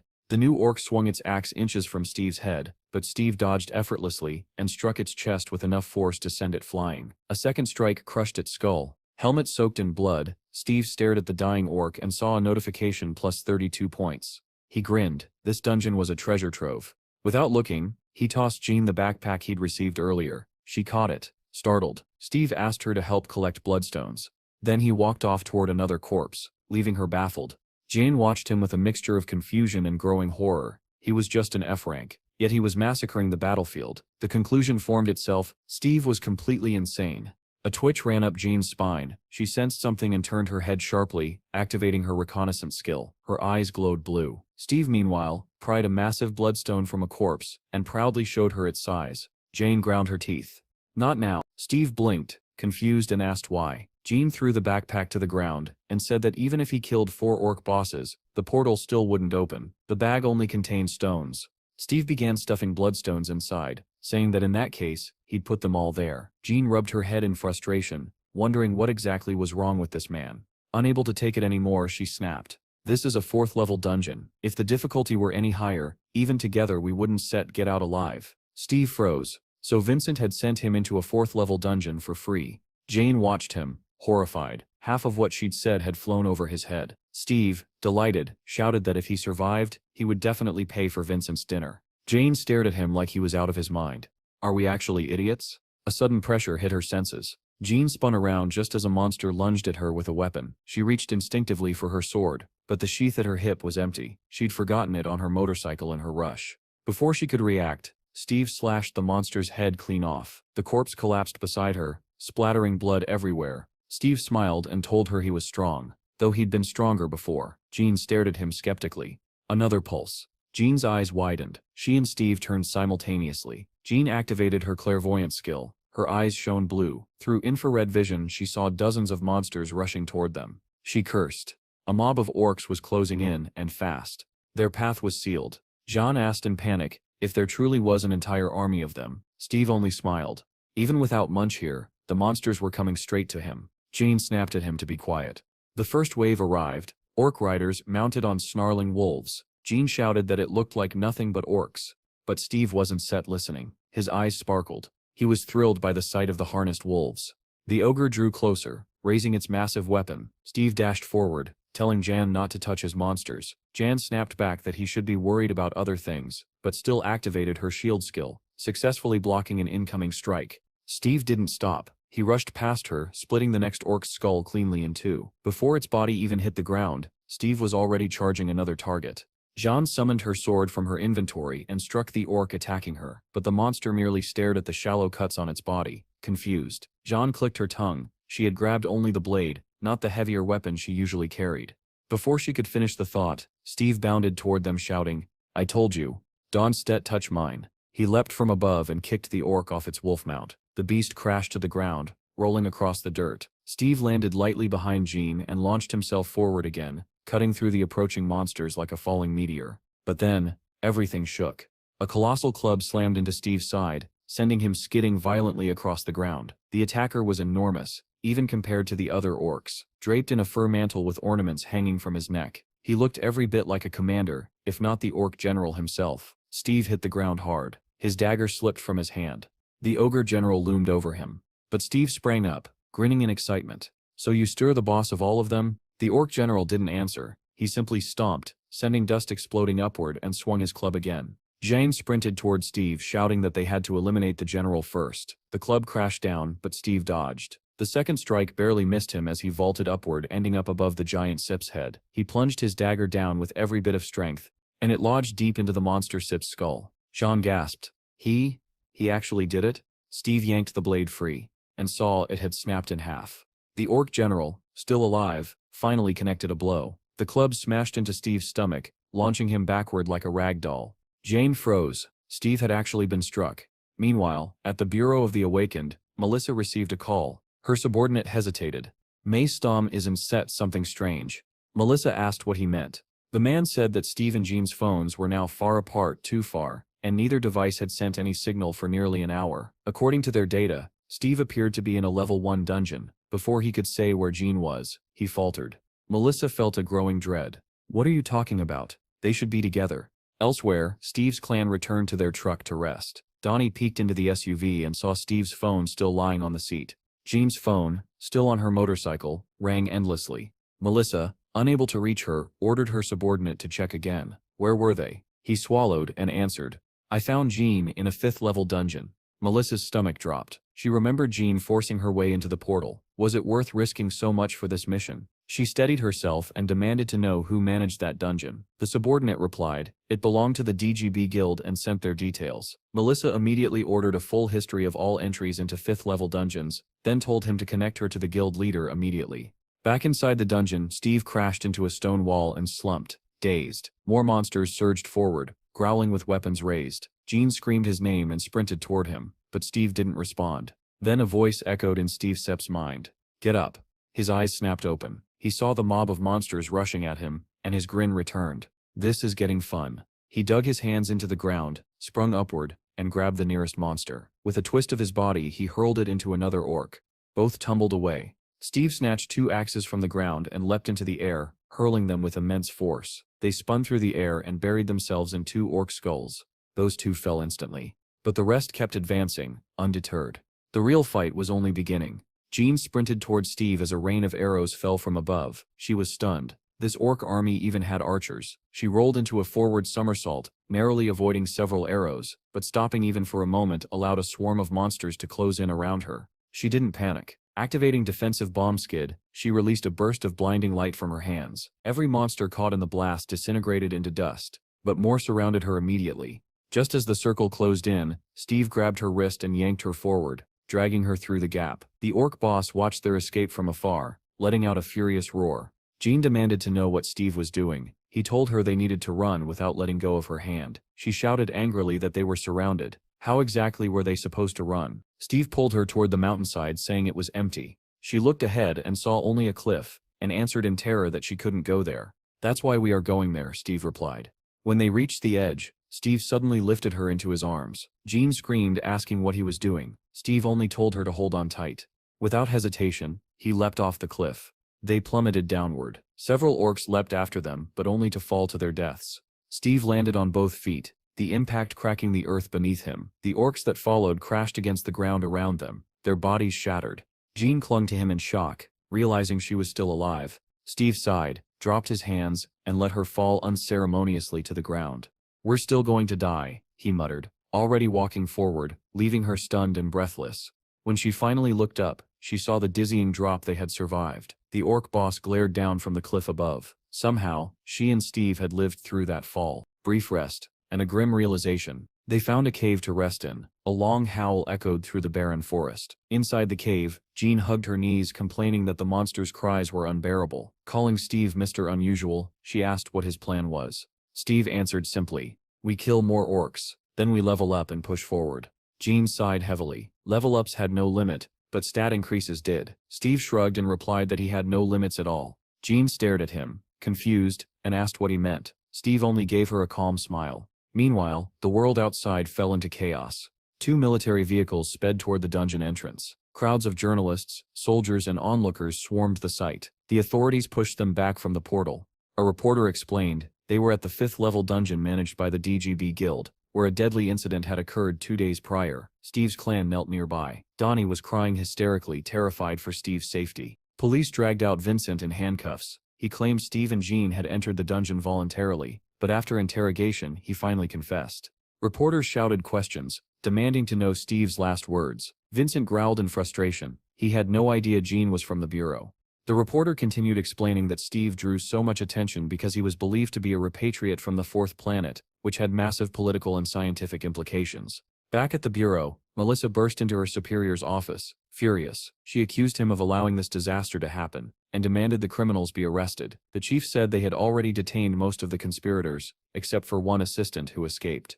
Melissa argued that this was a 5th-level dungeon. How could the guild treat it so lightly? The chief countered, asking if shutting down the entire guild would bring Steve and Jean back alive. She exploded at his indifference. He said the belief that Steve came from a 4th planet was only a theory. Perhaps he originated from a dungeon instead. Melissa was horrified by his skepticism. A news broadcast declared that the government would impose stricter regulations on illegal guild activities, frustrating the chief even further. Melissa barely heard him. She broke down crying, confessing that she was the one who sent Jean after Steve.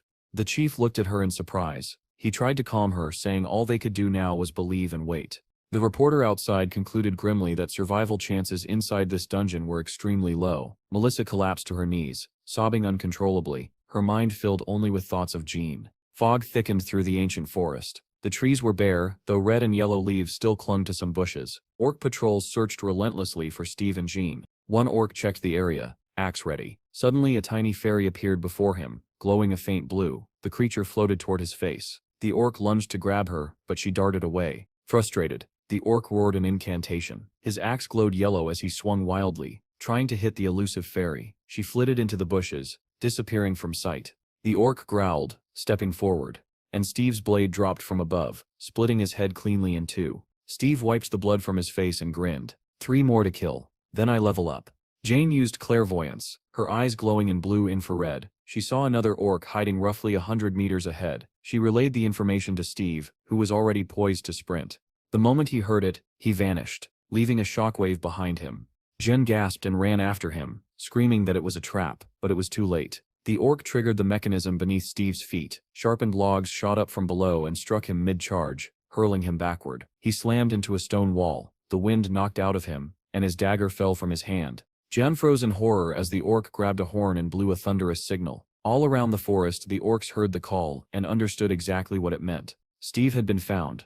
The ground trembled as several hidden orcs emerged from underground, having lain in ambush. Jane sprinted towards Steve, shouting at him to get up. Her voice jolted him awake. He turned, anger flashing in his eyes, but his body felt strangely heavy and unresponsive. His limbs trembled, his vision blurred. The orcs closed in. Steve grabbed his chest, confused at why his strength was failing. His senses dulled, his stamina dropped sharply. Then it hit him. He had not eaten in 2 days. Jean arrived just as the first orc swung at Steve. She activated Defense Bomb, unleashing a violent burst of energy that vaporized the front row of monsters and mortally wounded the rest. The blast consumed her strength and she collapsed. Steve rushed to her side, scooping up a fallen axe as he passed. In one sweeping strike, he cut down 2 orcs. A wicked grin crept across his face. "One more," he said. "Just one more." He leapt toward the final target, but a massive blur struck him mid-air. The orc boss sits club. The blow drove into Steve's chest and sent him tumbling like a rag doll. At that moment, Jean regained consciousness. Groggy, she lifted her head and found a towering orc, the boss standing over her, growling, club raised. She muttered bitterly, "Just a fat guy." Meanwhile, Steve flew across the battlefield and crashed into another orc. The axe in his hand slipped and sank straight into the monster's skull, and Steve received a notification. Level up. Flat on his back, Steve stared at the glowing prompt. You have unlocked a new skill. beast transformation. He blinked in surprise. Should he use his newly gained points on this? Before he could decide, the orc boss loomed over Jean. She struggled to her knees, summoning her sword. She refused to die without fighting. Back in the city, the clan's home was quiet. Granny called Pecky, setting down a bowl of red stew. The puppy barked joyfully, unaware of the danger his master faced. Granny's voice cracked as she told the little dog they didn't know whether Steve was alive or not. Pecky happily dove into the food, not understanding any of it. In the dungeon, Jean parried the orc boss's attacks with the last of her strength. Steve activated beast transformation. Pecky, still eating, suddenly floated upward, glowing blue. Granny backed away in shock. Black smoke poured from Steve's back. Jean dodged a massive swing by leaping into the air. Steve's face distorted, elongating into a snarling fanged shape. Smoke wrapped around his body. John desperately tried to buy time, but the orc boss held overwhelming power. His swings were effortless. The smoke cleared. Steve Sepp's black fur changed to snow white. Jean misstepped. The orc boss struck her full force, sending her flying. Her sword clattered across the stone floor as she hit the ground helplessly. The orc boss charged toward her. She curled up, bracing for death. Something massive landed between them. A white-furred half-wolf clad in black armor slammed its claw into the orc boss, pinning him to the ground. Jean stared, stunned. The creature was as large as the orc boss, and effortlessly overpowering him. Steve unleashed a barrage of strikes, pounding the orc's head until it was nothing but pulp. Even after the monster stopped moving, Steve kept hammering, driving the corpse deeper into the earth. John could only watch in horrified awe. Steve then tore into the orc boss's body, devouring chunks of flesh. A notification appeared before his eyes, plus 45 points. When he finally looked toward Jean, the girl met his gaze in terrified silence. She studied the enormous werewolf. "Steve," she whispered. The beast opened its blood-stained jaws, barked. Once, then again, then several more times. Jean blinked. "He sits barking, so he sits not a wolf. He sits a dog?" The beast barked again, as if confirming it. A reporter announced that 3 days had passed since Steve and Jean fell into the dungeon, and neither had emerged. A lone motorcycle stood abandoned at the entrance. The reporter questioned the head of the Awakened Bureau. He explained to the audience, "This place is known as Orc Castle. It is recommended that at least a 30-man party, including no fewer than 10 A-rank mercenaries, enter." Yet Steve and Jean had entered alone, and no one knew if they were still alive. The broadcast continued. As the reporter explained the dangers of the dungeon, the camera operator muttered under his breath that this entire situation was a circus. He claimed the government had practically sent Steve to die just to get rid of troublesome guilds. He grumbled about how long he still had to film this interview. The host asked how many people Steve might disrupt if he somehow survived and returned. The operator scoffed. How could Steve return? He was no hero. He was only level F. By tomorrow, headlines would write about how their country had lost its standing in the rankings. Back at Steve Sepp's clan house, Pecky suddenly reverted into an ordinary puppy again, barking happily. Granny recoiled in fear, asking what on earth had just happened. Jean, like Granny, was shaken by what she had witnessed. Steve shifted back into human form and explained calmly that he could merge with the animals he tamed. It wasn't transformation, it was unification. He turned toward Jean, who stood frozen in disbelief, and asked why she was still staring. They had to collect everything they could and escape. But Jean answered in a trembling voice that it was useless. Steve frowned, unable to understand. Jean said quietly that this place would be their grave. Rain began to fall, drenching the sky in a cold gray haze. Steve asked what she meant. Jean pointed out that they had already killed the boss, yet the portal remained closed. What did he think that meant? Realization struck Steve. The portal hadn't set opened.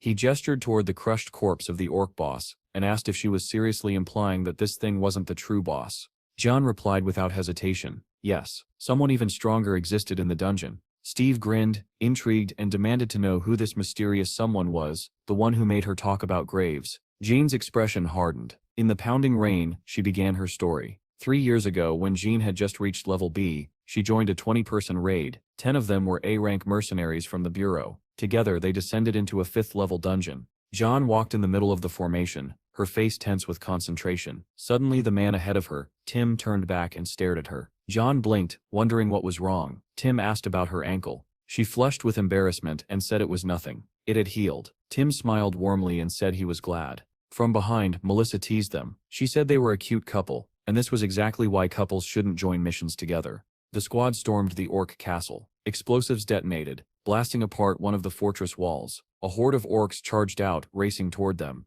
An officer barked orders to push toward the tower. He assigned Melissa to defend the right flank at 3 o'clock. Melissa unleashed a flaming spell, turning dozens of orcs to ash. She shouted that the flank was secure. Another mercenary yelled that the defenses were weakening at 4 o'clock. He tried to report his position, but an orc struck him before he could finish. Jean picked up his call and screamed that they needed backup. Melissa sprinted toward Jean, demanding she hold out a bit longer, but Jean was knocked off her feet. She hit the ground hard, crying out in pain. A massive orc approached her, teeth bared, weapon raised. Jean froze, paralyzed in terror. Before the killing blow landed, Tim hurled a spell that turned the orcs surrounding her into stone dust. Melissa arrived moments later, blasting through the orcs with fireballs and clearing the path. Explosions erupted everywhere. But the orcs kept coming. Melissa shouted at Jean and Tim to look at the 2 o'clock direction. They turned and saw another squad of orcs rushing toward them. Tim smiled reassuringly and told Jean to keep moving. Jean tried to warn him, her voice trembling, but Tim grabbed her hand and pulled her along, saying they could talk once outside. But something felt wrong. Jean sensed a presence, a crushing pressure watching them. Then she saw it. A towering orc with 3 eyes appeared in the distance. One blinding flash later, Tim's arm, still holding his sword, was severed and flung across the battlefield. Jane tumbled forward, barely catching herself before falling flat. She lifted her head just as a sword stabbed the ground inches from her stomach. Chaos erupted. Every mercenary turned, horror etched into their faces. Tim Sip's body lay behind Jean, face pale, blood covering him. Above him stood the real ruler of the dungeon. The Orc King, clad in iron armor, weapon raised high. Tim Sip's glassy eyes turned toward Jean. With his remaining strength, he whispered one word: sword. Jean didn't understand. But then she remembered their training in the dojo, and Tim Sip's voice echoed in her mind. Put part of your soul into the blade. Like a fan cannot live without the wind, your sword, your faith, and your heart must become one. The memory ended, and Jean trembled. She knew exactly who was waiting for them in this dungeon now. The 3-eyed Orc King. Tim smiled warmly at her and said, "Here sits the sword, Jean." The Orc King swung his massive spear downward, and blood sprayed in all directions.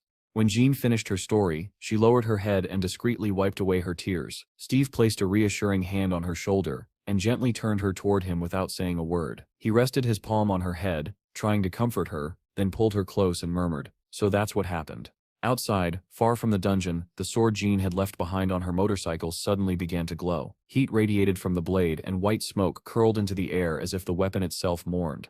On a live broadcast, Donnie sobbed uncontrollably, mourning Steve and shouting that he couldn't imagine life without him. Commentators argued heatedly over what had occurred. Some refused to believe Steve was dead, others insisted that even he couldn't survive a 5th-level dungeon. Still others loudly wished for him to slay every last orc and return triumphantly. Beside Donnie, Melissa sat with red, swollen eyes, silently grieving for Jean. The reporter announced that the great shaman would perform a ritual for the safe return of the missing. A volunteer raid force of high-ranking mercenaries was already assembling, eager for revenge. Among them was Morris, who thought bitterly that if Steve had joined a proper guild, none of this would have happened. Still, he believed this was the right thing to do. Far away, in another living room, a long-haired man watched the broadcast. A woman draped her arms around his neck and asked what he was watching. He answered casually that it was a channel from his homeland. The man was none other than the world-renowned hero. He scoffed that the shows in this country remained as boring as ever. Steve and Jean shared a makeshift feast in their cave hideout. Steve marveled that after leveling up,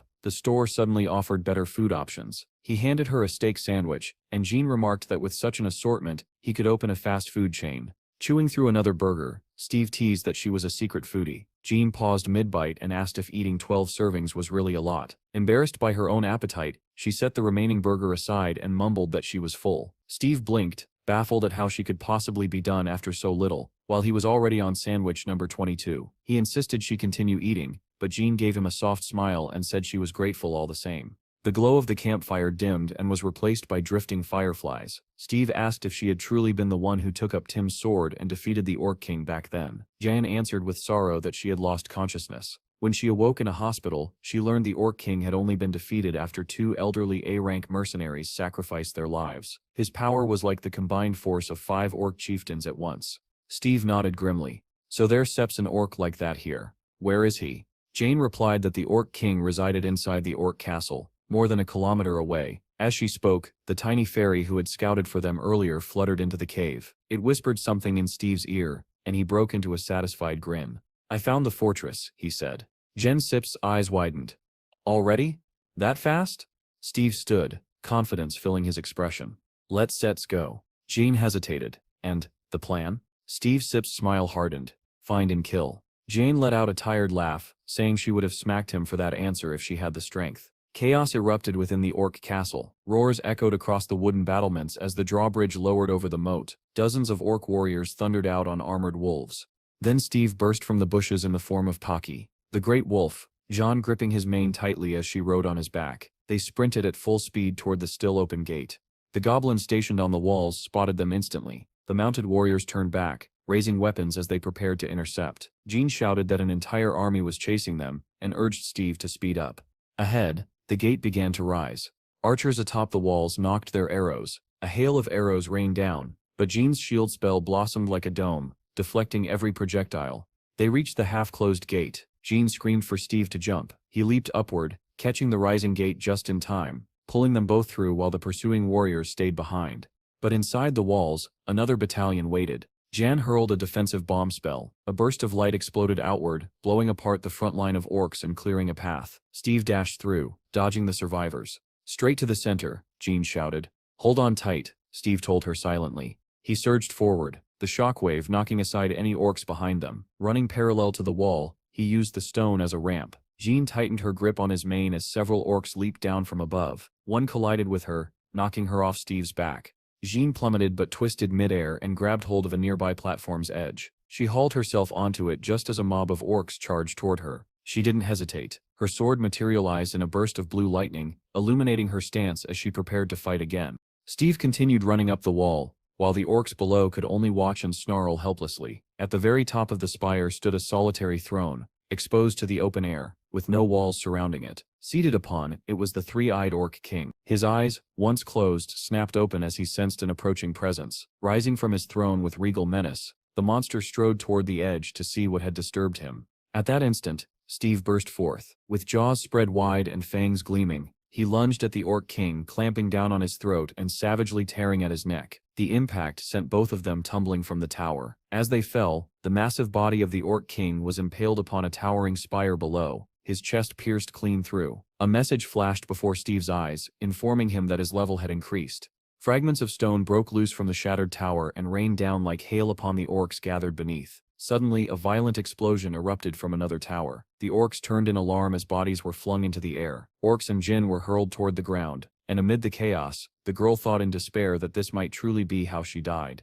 Then, without warning, a white paw tipped with sharp claws seized her hand. She looked up in shock to see Steve. He yanked her toward him just before they struck the ground, then surged forward at full speed as the orcs gave chase. After they had gained some distance, the girl asked what had happened to the king. Steve answered calmly that he had killed him. He tossed her onto his back and told her it was time to leave. As he prepared to sprint, Jean grabbed his mane and demanded to know if he had truly slain the king. Steve told her to scan the area. Activating her clairvoyance skill, Jean stared in disbelief and announced that the portal had opened. She could hardly believe that Steve had defeated the Orc King and done so in such a short time. Meanwhile, far below, one of the monitoring devices began to beep, and a timer appeared on its screen. A member of the DGB guild could only groan in shock as he realized what he was seeing. He managed to mutter that this was the 127th dungeon. His partner, equally stunned, demanded to know what that meant. Donnie noticed the countdown hovering above the dungeon and asked in confusion what it signified. When Melissa heard the announcement that the portal explosion countdown had begun in dungeon number 127, tears filled her eyes as she realized that Jean might still be alive. Around the portal, the crowd erupted into thunderous shouts as the countdown began. Steve asked Jean if she had located the portal. Slightly disoriented, she replied that she had. Regaining her focus, she reported that it was at 11 o'clock, 700 meters from the castle, with only 10 minutes remaining before the explosion. They surged forward at once, but the orcs were relentless and quickly closed the distance. Suddenly, Steve veered around a corner, catching a familiar scent. Jean demanded to know where he was going and warned that they did not have time for detours. Steve did not answer. He charged into a pen where a pack of wolves was confined and activated his taming skill, a sharp grin spreading across his fanged face. Jean cried out in disbelief, asking what he was doing and why he was taming them. At the command, the wolves froze, staring at him in stunned obedience. Steve turned and sprinted back toward the portal, ordering the wolves to follow. They leapt over the pens and ran after him without hesitation. Glancing back, Jean asked if he truly intended to take them along. Steve replied that he did, because from now on they were one family. This maneuver allowed the orcs to cut ahead, blocking their path. Jean observed that they were surrounded, as she had anticipated. Just then, a fairy fluttered up to Steve and whispered urgently into his ear. Steve relayed that there was a hidden passage nearby. Jean, surprised, immediately activated her clairvoyance and spotted a right-hand turn. She shouted for them to turn immediately, and Steve plunged into the passage, followed closely by the pack of wolves. The orcs stormed after them, roaring with fury. Ahead, Jean pointed to a massive gate and said they needed to reach it. Steve felt a surge of hope and declared that they were getting out. Accelerating even more, together with the wolves, they burst through the gate and raced across a bridge. Jean warned that there was only 1 minute left before the portal exploded.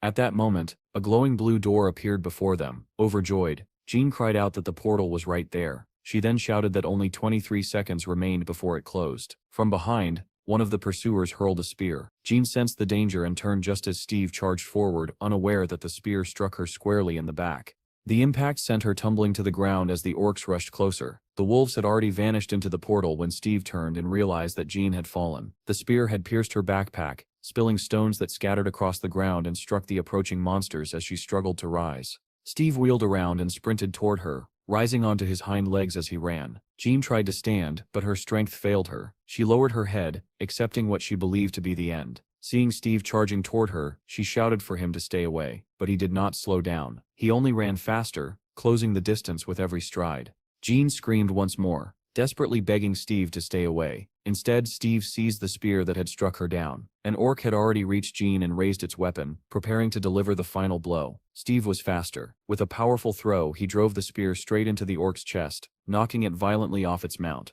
On the other side of the portal, a reporter announced that only 8 seconds remained before the explosion. The crowd gathered around the portal began counting down together. Donnie and Melissa continued to cry as they waited, while an operator muttered that the situation looked grim. He added that the audience rating had reached 60%, and if the pair returned alive, it would become an unprecedented sensation. Steve rushed to Jean's side and lifted her up, carefully supporting her head. Weakly, she told him that only 4 seconds remained before the explosion, calling out to him by name. Steve's body seemed to glow faintly as he mentally urged her to hold on tighter. Another orc charged toward them and swung its axe. In the very next instant, the space where Steve and Jean had been was empty. A violent shockwave burst outward, hurling the attacking orc backward.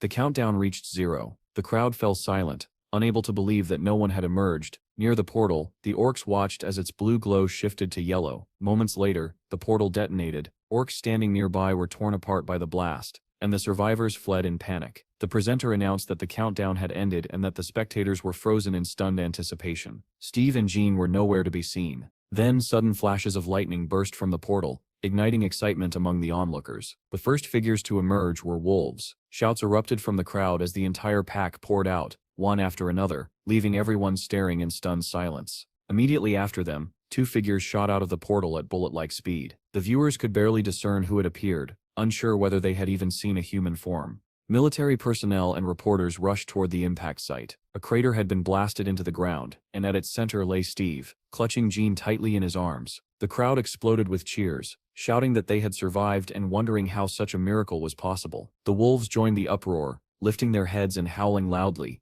Ambulances sped toward the scene as the presenter declared that a miracle had occurred. 2 people had escaped a 5th-level dungeon after nearly 5 days inside. Later, in an office, Melissa showed the gathered group photographs taken at the scene and explained that Steve and Jean had been transported to the hospital. When asked why they looked so battered, she replied that the conditions inside the dungeon had been far from ideal. She then displayed an article reporting the miraculous return, claiming that an F-level individual had cleared a 5th-level dungeon. Someone asked whether Hiro had challenged him. The boss laughed nervously and remarked that the article was deliberately provocative. Melissa said irritably that someone had leaked the information, adding sarcastically that they had done an excellent job. The boss replied that their responsibility was to act, not to hunt down whoever was responsible, and suggested moving forward.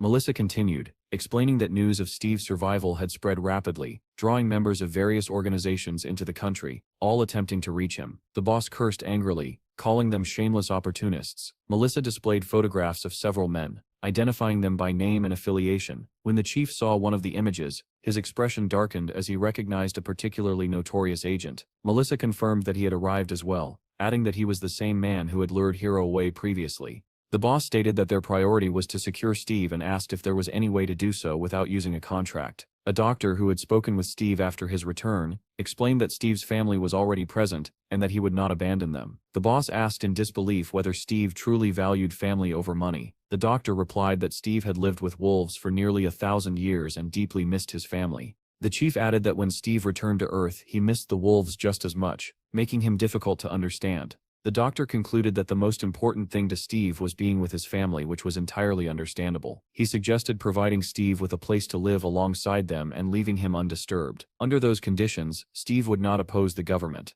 The chief agreed and asked whether they should act regarding the foreign agents. Melissa brought up an image of an abandoned house near the city. Confused, the boss asked why she was showing it. Melissa suggested giving the area to Steve and assigning personnel to monitor it, noting that its isolation would make it safe even if a portal were to open. The boss remarked that the house looked decent, though it required repairs, and then asked about Jean. Melissa replied that Jean was among the best in her field. When the boss asked whether she was awake, Melissa answered seriously that Jean was still undergoing treatment at the hospital. Irritated, the boss asked whether she was truly spending her time writing reports about Steve and relaxing instead of focusing on the situation. Melissa displayed a single phrase on the monitor and remarked that some people were already saying the same thing about Steve, calling him a scumbag. The chief's expression hardened, and he immediately issued an order to begin work. The scene shifted to a roaring arena where the crowd was in an uproar. The host stepped forward, greeting all SPFC fans with boundless energy. Dressed in a bright, eye-catching outfit, he declared into the microphone that this was the greatest competition on Earth,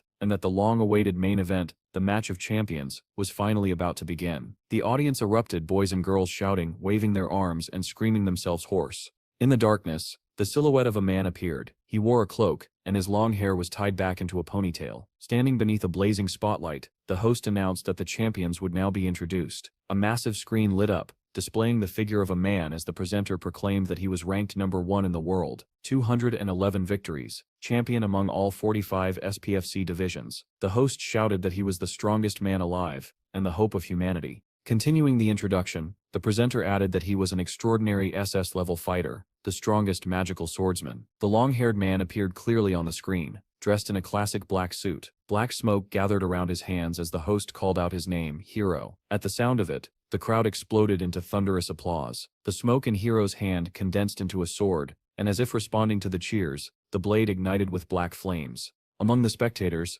a long-haired girl watched the scene intently. As the host continued speaking, Hero leapt down from the pedestal, his body engulfed in black fire. Someone in the crowd exclaimed that this was the famous Phoenix Flame. Another voice expressed surprise that Hero intended to end the fight with a single sword, especially since he was facing male. Hero landed in the ring with tremendous force, cracks spreading across the floor beneath his feet. The host announced that he had officially entered the ring. Hero stood silently, unmoved by the deafening cheers, showing no reaction to the screaming fans. The presenter commented that Hero had appeared with his signature Phoenix Flame. The host then began introducing the second participant, a man-machine Class C, a rising star with 13 victories, ranked 32nd, the Russian brown bear, Mikhail. Mikhail appeared on the podium and was greeted by the crowd. He easily jumped down into the ring, the ground cracking beneath him as well. The presenter announced that he too had entered the ring. Male immediately charged forward, the weapons in his hands beginning to glow. Wearing a vicious grin, he told Hero that this would be the end for him. The weapons continued to charge as Male leapt into the air and slammed them down where Hero had been standing. Stone fragments flew in all directions,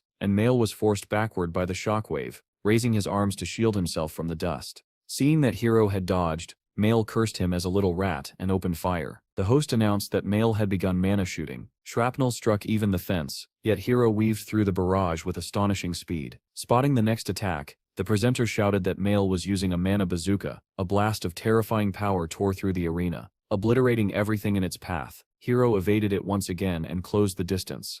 The host exclaimed excitedly that Hero's sword strikes were landing, forcing Male to respond with frantic mana shots. Hero attacked again, but Male barely managed to block. Cracks spread across Male's weapon, and his breathing grew ragged. Hero gave him no chance to recover and pressed the assault, leaving Male with no choice but to defend. Suddenly a blade extended from Male's weapon, and he slashed at Hero, but the attack was effortlessly avoided. In an instant, Hero appeared behind him, both swords raised. Moving with blinding speed, Hero struck Mikhail repeatedly. When Male finally halted, he realized his entire body was bound in steel chains. Mikhail grinned smugly and declared that he had caught him. As he prepared to fire, he screamed that Hero Sip's bones would shatter. Hero replied calmly, "The seventh note, Male. You Stev already lost." In the next moment, Male let out a strangled wheeze as blood spilled from his mouth. Cuts opened across his entire body, blood gushing out as he screamed in agony. The audience stared in shock as the massive bear-like Male collapsed to the ground. Hiro shook off the chains as if they weighed nothing. The crowd erupted. The host, stunned, demanded to know what had just happened, and then declared the result. Male had lost. The host announced that Male, who had been determined to win, had lost and could no longer get up. The match was immediately halted, and medical personnel rushed into the ring. Several men surrounded Male, attempting emergency treatment, but he showed no signs of life. One of the experts eventually shook his head, signaling that regeneration was impossible. The screen lit up with the result, declaring Hiro the winner, and the host confirmed that this marked his 202nd victory. After leaving the stage, one of Hiro's attendants quietly asked whether he had used a new method. Hiro replied calmly that he had struck with nothing more than an ordinary sword. He thanked everyone for their efforts and promised to have a drink with them later. However, the moment he entered the waiting room, a girl who had been watching the match threw her arms around him. Sadness filled her eyes as she asked if he had killed his opponent. Hiro answered just as quietly that Mikhail was one of the 7 evils of the future. The girl told him that he should not carry all the burden alone. Taking him by the arm, she asked if something else had happened. Hiro questioned her in return, and she said that nothing unusual had occurred, aside from a call from the administration. When he asked who had called, she replied that the boss had contacted her, told her to take care of herself, and advised her to pack up and leave. As Hiro changed his clothes, the girl mentioned that the man who had been trapped in a 5th-level dungeon had gotten out alive. Hiro froze and looked at her in surprise. She showed him her phone and explained that the man could become the second hero, and that the news was already dominating every channel. She added that his name was Steve. She asked in disbelief whether Hiro truly did not remember him, reminding him that she had even collected articles about the incident. Hiro studied the photograph carefully, and said that he did not recognize the man at all. The girl asked again, astonished, whether he really did not remember him in the slightest. She suggested that Steve might be an awakened swordsman, but Hiro replied that such an awakening would only occur in a year. She then said that Steve was a druid, and if he truly returned from where the reports claimed, it might mean that a portal to the 4th planet could be opened. Hiro did not show it outwardly, but the mention of the 4th planet deeply unsettled him. The girl added that Steve was only F level, making his return all the more unbelievable. Listening to her, Hiro concluded that it was simply impossible. He reflected silently that he had lived for over 500 years, and experienced 25 regressions. Because of this, he knew all the major awakenings and critical events in history. Yet Steve's name was absent from all of them. In all that time he had never heard it once. History could change slightly, he admitted, but the butterfly effect had limits. Mikhail was supposed to die 10 years later. Anna being alive, despite her destined death 2 years earlier, could still be attributed to that effect. However, the major events, such as the appearance of the 7th-level dungeon or the connection to the 4th planet, had never changed. This meant that the 4th planet would not appear within the next 5 years. The girl asked whether it would not be better to draw Steve to their side. Hiro thought for a moment and answered honestly that he did not know. She added that, for the moment, Steve was the most talked-about man in the country. Hiro replied that they should simply observe him for now. As terrifying memories of giant monsters surfaced in his mind, Hiro felt that the end was approaching. Monsters devoured humans like snacks, and humanity, which had survived the initial cataclysm, began to collapse under the endless assault of dungeons. Enormous red wyverns filled the skies, attacking people and breathing fire, as monsters overwhelmed both land and air. Mercenaries fought desperately, but for the awakened, survival often depended on the country they chose to flee to. That was why Hiro remained in this nation, even though he was labeled a traitor by his homeland. As long as the dungeons here were managed by truly capable people, this land would offer the greatest chance of survival. Refugees would arrive by boat, relieved to have escaped, and when they saw him, they would believe they were saved. He imagined that his surviving compatriots would one day call him a savior rather than a traitor. In his thoughts they would chant his name, calling him a hero, and a faint smile formed on his lips. The girl noticed the smile and looked at him in surprise. Embarrassed, Hiro said it was nothing, merely an act. Anna did not understand what he meant, and he explained that it was only a deception. She did not believe him, and said that it was not only the Ministry of Defense that was eager to claim him. Hiro replied that if Steve survived the coming end, there would still be time to recruit him, once again suggesting patience. Shinsum Hospital stood as one of the few buildings still intact in the city. Melissa entered Jean's room without knocking, interrupting her reading. She approached the blonde and asked whether it hurt. Jean replied that it still hurt badly. Melissa did not believe her, remarking that something felt off, but Jean insisted once more that the pain was severe. The brunette scoffed and said that the entire hospital was gossiping about a masked man who visited her every night. She asked if it was Steve. Jean quickly changed the subject and asked whether Melissa had bought what she requested. Melissa placed a bag on the table and said she had been lucky enough to find both food and a man for her. Jean pulled the food and a jar of coffee out of the bag, but displeasure flickered across her face. She shook her head and said she wanted a different flavor. Melissa replied that it was the same color. Jean looked at the box in disappointment and added that she wanted a different kind of chicken. Melissa's patience snapped. Her palm glowed white as she said sharply, "Eat what they give you." Despite her complaints, Jean ate the chicken and drank the coffee. Leaning back against the pillow, she patted her stomach contentedly and said that she was full. Melissa smiled irritably and remarked that since Jean was full, it was time to get back to work. Jean had already closed her eyes, however, and murmured sleepily that she would start after taking a short nap. Melissa's palm glowed once again as she leaned closer with an ominous smile and warned her not to talk nonsense. The next moment, the ward was flooded with blinding light, and Jean's scream echoed through the room. Meanwhile, at CIA headquarters, a large screen displayed the news that Hiro had finally defeated Mail. The man standing before the monitor stared in disbelief, unable to comprehend how Mail could have been defeated. Another man nearby commented that Hiro was steadily progressing and might soon reach the SSS level. The next report stated that after returning from the dungeon, Steve had not appeared anywhere, not even during raids. A photograph was shown, taken recently, depicting Steve feeding pigeons. The man examined the image and asked where the photo had been taken and what Steve was doing there. He was told that Steve went there often. The man asked whether Steve was lonely, surprised that he appeared to be talking to pigeons. The subordinate replied vaguely that it looked like unrequited love or something similar. The man grew irritated and said he could introduce Steve to countless beautiful women. He added that, regardless, it was impossible for Steve to be taken by anyone else and demanded confirmation that this was understood. The subordinate replied that earlier that morning, a special group had already been dispatched to the country where Steve lived. He hesitated and added uneasily that the sky was currently unstable. The man frowned, not understanding what he meant, and asked him to explain. High above, a massive airliner cut through the clouds beneath an azure sky. Inside, a girl sat beside her mother, staring eagerly out the window. Suddenly, she tugged at her mother's sleeve and pointed, saying a beautiful bird was flying outside. The woman looked up from her reading and peered through the window. Curiosity quickly turned to terror as she saw a red monster with a fanged maw gliding alongside the plane. It was a small wyvern, circling the aircraft as if playing. Other passengers noticed it as well, and gathered near the windows, murmuring in confusion at the strange sight. Two men among them immediately recognized the danger. One whispered that it was a wyvern, and the other added that even a small one was deadly. One of them said that this meant the wyvern dungeon had opened, and that it needed to be reported as soon as they landed. His words cut off abruptly when an enormous wyvern, larger than the airplane itself, appeared outside the window. It rose alongside the aircraft, opened its jaws and unleashed a torrent of fire. The plane ignited instantly, its structure beginning to melt. Having finished its attack, the wyvern flew onward, joining a swarm of monsters that darkened the sky. Soon after, the news reported that an explosion had occurred at the wyvern dungeon and that countless monsters had escaped.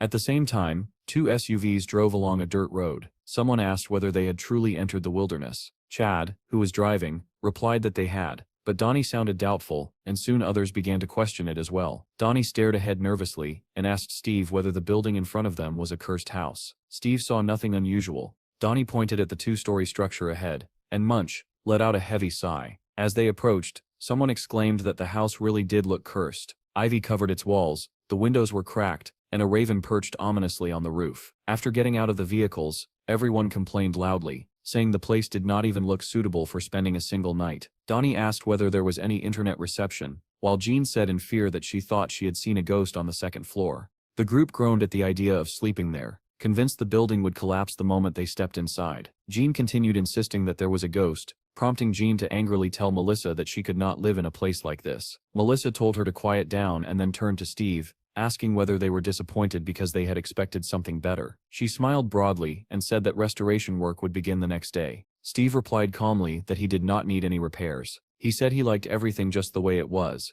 and asked if he could move in immediately. Jean grabbed him by the jacket and tugged him closer, demanding to know if he had gone mad. Melissa interrupted, remarking that people with wild instincts often had a unique perspective, and suggested that they mark the territory. Steve did not understand at first, but the girls explained that they could do whatever they wanted within their territory. Steve liked the idea, and his hand began to glow. Fireflies gathered around him as everyone else watched in weary silence. Melissa asked in surprise what was happening, and Jean replied calmly that it was the tree spirit. The stream of fireflies pulsed, growing and shrinking, until tiny fairies emerged and scattered in every direction. Melissa asked what he was doing, and Jean answered that she had told him to mark the territory. The little fairies spread out along the perimeter, tossing seeds into the ground. Shoots sprouted instantly, and trees began to grow at an astonishing speed. The members of Steve's group stared in awe. Chad muttered that massive trees had appeared in the blink of an eye. Someone said in disbelief that they now had a fence. When the spirits finally returned, Steve announced that the work was done. He said the territory extended roughly a kilometer from the house. Melissa laughed nervously and said it was wonderful. Stepping closer, she declared that the area would be designated as Steve's guild territory, and that everything within it belonged to them. Steve replied that aside from the restriction on traveling abroad, everything sounded fine. Melissa immediately stated that the restriction was non-negotiable. She added that their first priority was Steve's family. Jean snorted quietly at the remark, though Steve did not notice and said he was satisfied. Melissa nodded and said that in that case he needed to sign a contract. She handed him a stack of papers and a pen. Jean stepped in and warned that it needed to be read carefully, but Melissa pushed her aside and pointed to where Steve should sign. Melissa praised Steve and handed him his copy of the contract. She shook his hand and suggested that he work hard until the portal opened. Steve replied that he would keep his promise, and Melissa asked him to trust the government. As she prepared to leave, she reminded Jean to behave herself. Jean retorted that she would run away if no one was sent the next day to fix the house. The two girls exchanged irritated glances, and Jean stuck out her tongue at Melissa's retreating figure. The SUV drove back through the newly grown forest. Melissa let out a heavy sigh, muttering that Jean was a brat. The driver asked whether it was really possible to manage such a vast territory with so few people. Melissa replied that if they could not handle it alone, reinforcements would be sent. She then ordered a raid list of level 5 or higher to be compiled and placed on standby. Far out at sea, several motorboats sped toward a large vessel and opened fire. A man shouted into the radio, reporting under the call sign Coral Emerald that they were under pirate attack and requesting immediate assistance. Another ship responded that it had received their coordinates, that help would arrive in 2 hours, and instructed them to shut down their engines once the pirates boarded. The pirates drew close and began climbing onto the ship. A soldier reported that they were already on board and that their numbers were increasing. The captain ordered the engines shut down, all power cut, and the crew to gather in the staff compartment. Suddenly, the ship lurched violently, and the crew struggled to stay on their feet. In horror, they watched as something from the sea scattered the pirate boats in all directions. The next instant, a massive tentacle surged upward toward the ship. Red tentacles wrapped around the vessel, crushing the deck as if it were made of paper. Crew members were flung through the air as glass shattered around them. Within seconds, the monster tightened its grip, tearing the ship apart. Survivors fell into the water, only to find an enormous open mouth waiting beneath the surface. Compared to it, a human was no more than a grain of sand, with no chance of escape. As the tentacled monster dragged the wreckage to the ocean floor, another creature, resembling a shark with multiple tails, swam past and rejoined a massive school of similar beasts. Not long after, a relief ship and a helicopter arrived at the scene. They reported that despite patrolling a 10-mile radius, no trace of the vessel could be found. Moments later, that ship met the same fate, as tentacles rose from the depths and wrapped around it.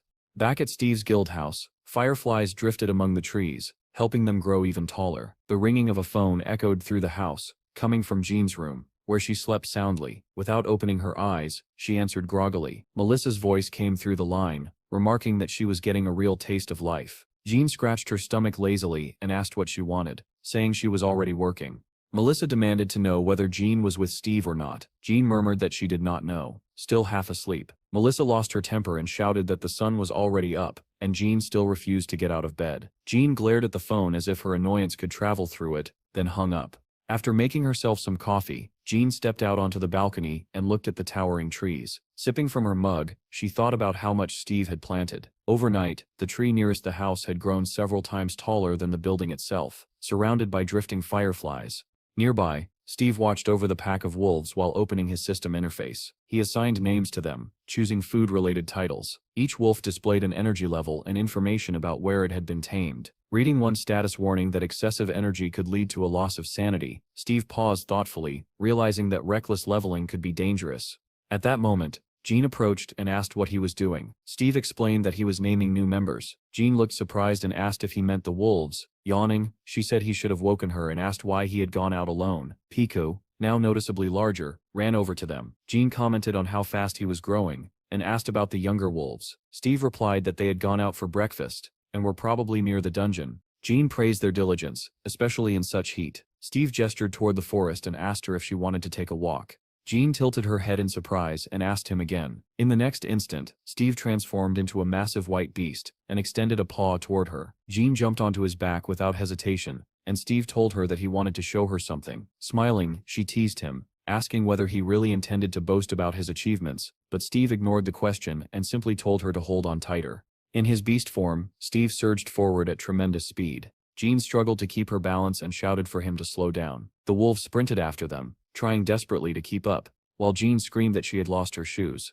Not far away, within the forest where Steve's guild had settled, several journalists had set up tents. When they heard the wolves howling, one of them complained that there was nothing worth filming here and added that the heat was unbearable. Another grumbled that his company had sent him here for a story, yet he had not seen his salary in over a month. Turning to the others, he asked whether any of them had been in this forest before. One colleague pointed towards several cameras and said they belonged to the military police, adding grimly that before the police arrived, they might all be eaten by wolves. Someone else remarked that it was impossible to predict when a portal would open, which was why not only journalists, but also influential figures, had been banned from entering the area. Suddenly the SUV Steve had bought for Chad appeared on the road. The journalists immediately recognized it as Steve's car and began searching for him excitedly. The vehicle sped past them without stopping. Chad commented that even the scorching heat could not stop journalists, while Donnie wondered aloud whose channel was getting more attention, his or Steve's. Scrolling through the comments, he saw some viewers discussing Steve, astonished that he was only F level, while others were still arguing about the battle between hero and male.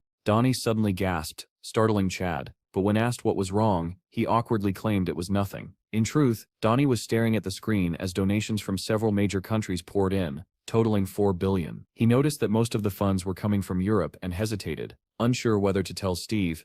At that moment, the SUV pulled alongside a pack of wolves, led by Steve. Donnie shouted in surprise. Jean spotted the car and waved enthusiastically from Steve's back. Donnie waved back and jokingly called her his brother's wife, shocking Chad with the remark. Jean immediately clenched her fist and shot Donnie an angry glare. Donnie only grinned and said that they used the same toilet, ate together, and slept under the same roof. He then looked resentfully at Jean riding Steve and complained that he had never been allowed to ride like that. Steve suddenly accelerated, overtaking the SUV and leaving the two men stunned. Donnie laughed and urged Chad to push harder. Chad replied confidently that they would not lose. He shifted into sport mode and floored the accelerator. The car surged forward, briefly overtaking the wolf. Donnie shouted that the loser would buy dinner, and joked that moving at the speed of light was against the rules. All at once, Jean sensed something and excitedly called out to Steve. Steve remained calm and asked whether she felt it too. Jean's eyes glowed blue as she confirmed that a crack had been detected within a 200-meter radius. Her thoughts drifted back to a conversation in the hospital, when Steve had quietly approached her. Exhausted at the time,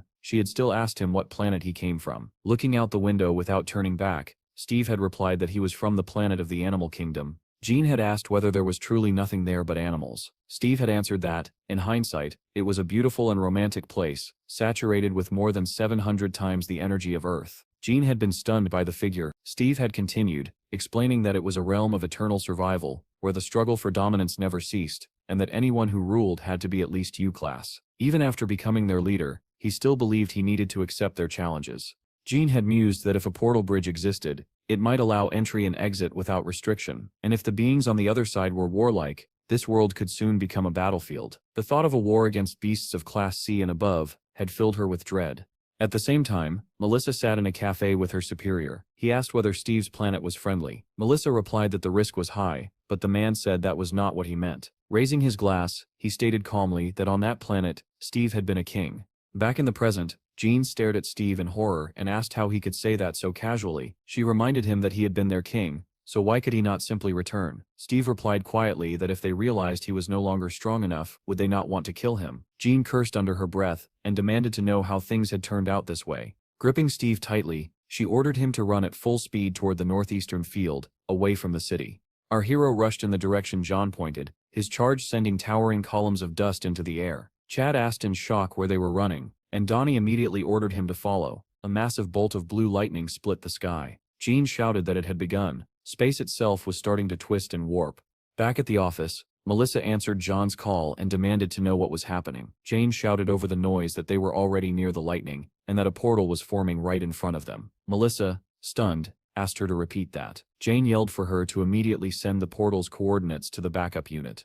Military vehicles were already racing toward the location. They screeched to a halt. Rocket launchers were deployed. and the commander reported that the brigade was ready to fire. As Steve approached the forming portal, he calmly stated that this was not the planet he had come from. Jane looked at him in surprise and asked how he could be so certain. Steve stepped closer and said he could feel it. This was not his world.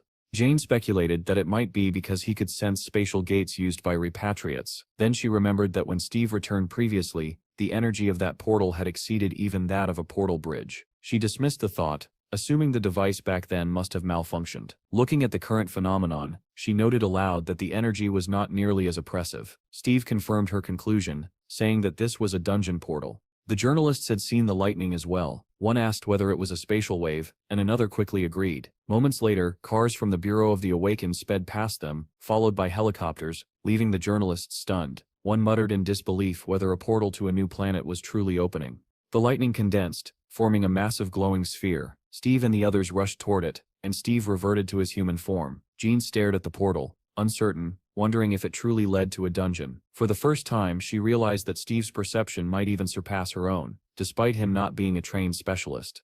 An SUV pulled up near the portal, and an odd exclamation came from inside. Donnie jumped out and ran toward them, asking excitedly if this was a gateway to a new planet. Before anyone could answer, 2 more Bureau vehicles arrived. Soldiers stepped out, carrying equipment cases, and announced that they were the 11th team and would begin installing the measuring device. When asked what it was for, Jean explained that it calculated the dungeon's level and remaining time. She and Steve watched as the device was activated. A number appeared on the screen, 4,280. Jean froze in shock. The soldier explained that this indicated a 4th-level dungeon and added that it was not especially high tier. Jane let out a disappointed sigh, while Steve smiled faintly and said it was enough. Melissa, however, was the most disappointed when she received the report. As material spread over Jane's hand from her bracelet, she relayed Steve's earlier words. He had said this was not the place he came from, and they would need to enter to confirm it. The boss exploded in rage upon hearing that it was a 4th-level dungeon. Melissa insisted that nothing was certain yet, and that they needed verification. The boss snapped that enormous sums had already been invested. Melissa repeated that Steve's displayed abilities were far beyond 4th level. The boss countered that if the first portal to appear after Steve's return was merely a dungeon,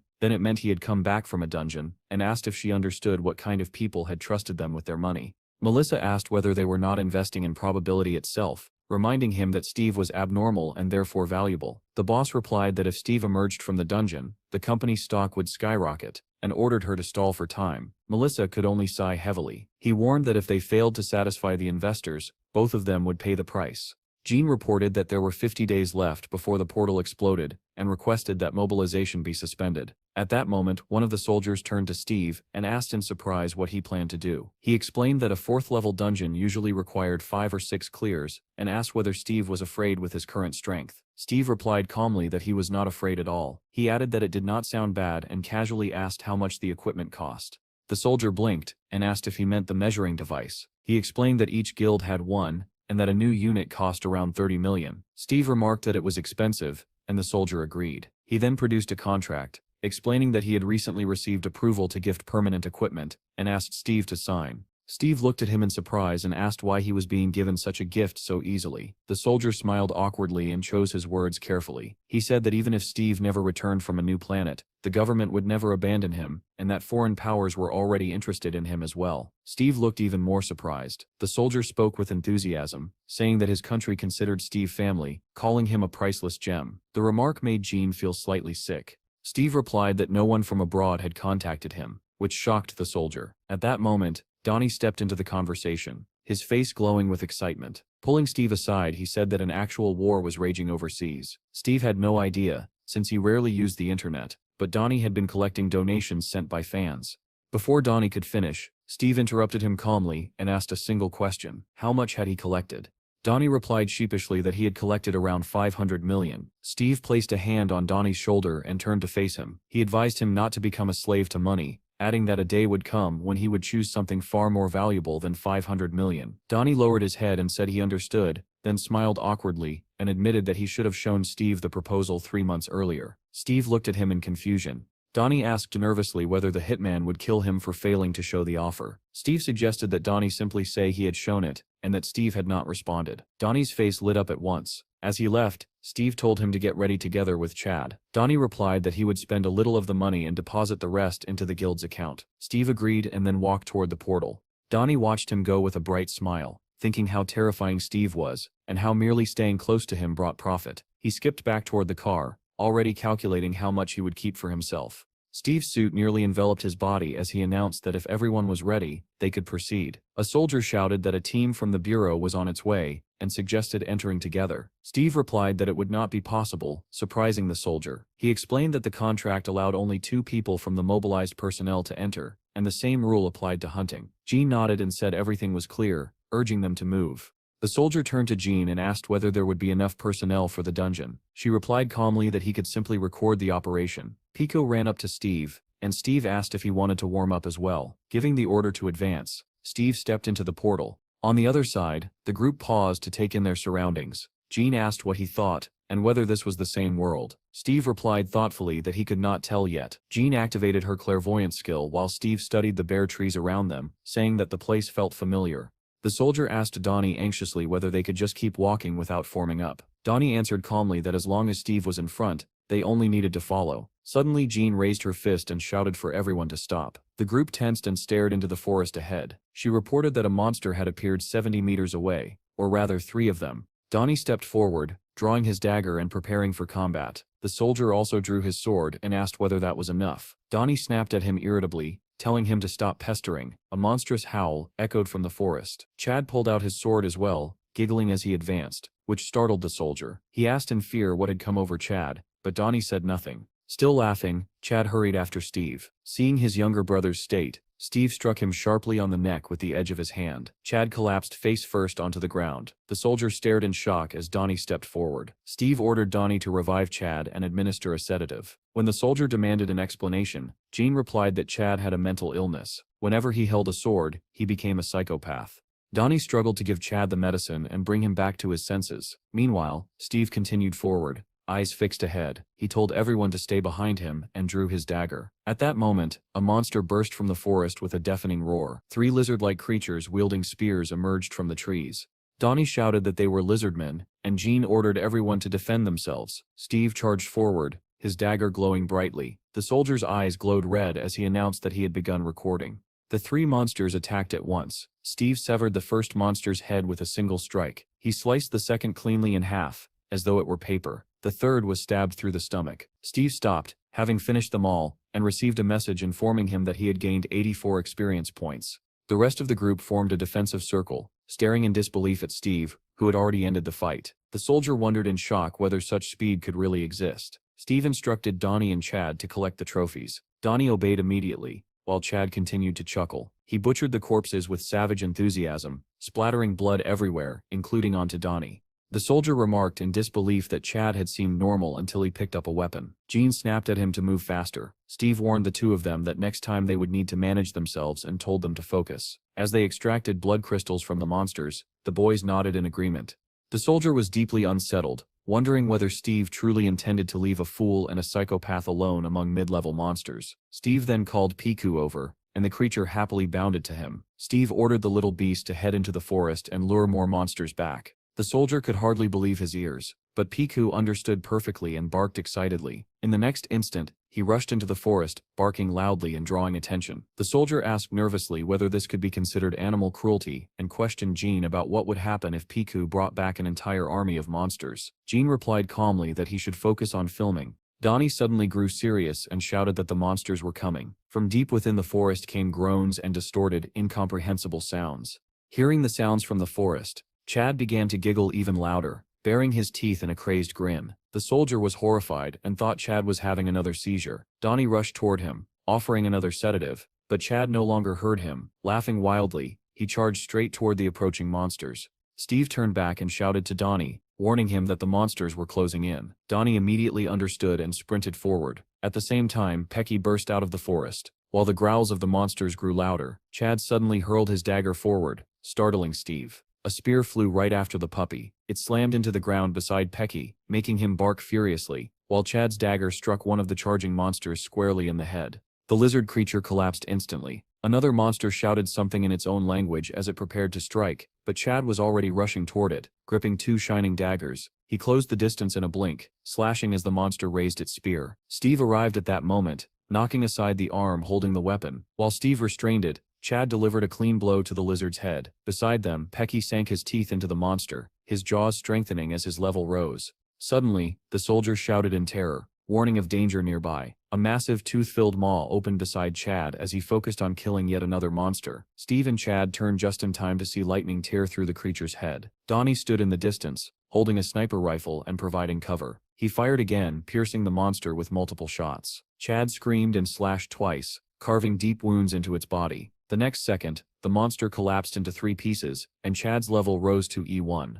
Chad continued to grin madly as blood poured from the corpse. Donnie also leveled up to E9 and laughed in delight. The soldier asked in disbelief whether this was truly a 4th level dungeon. Gene shot back, asking if he seriously thought it was 3rd level. Donnie exclaimed cheerfully that he was not worried at all, while Chad kept chuckling to himself. Gene cut them off, telling the soldier to stop talking and keep recording. Pecky suddenly bristled and growled, then rushed off again. Gene shouted to Steve that they were being attacked from all sides. Steve spun around and saw one monster charging at him with its mouth wide open, another rushing in from the opposite side, and a third leaping down from above with a long spear raised high. Steve was already prepared, dagger poised in his hand.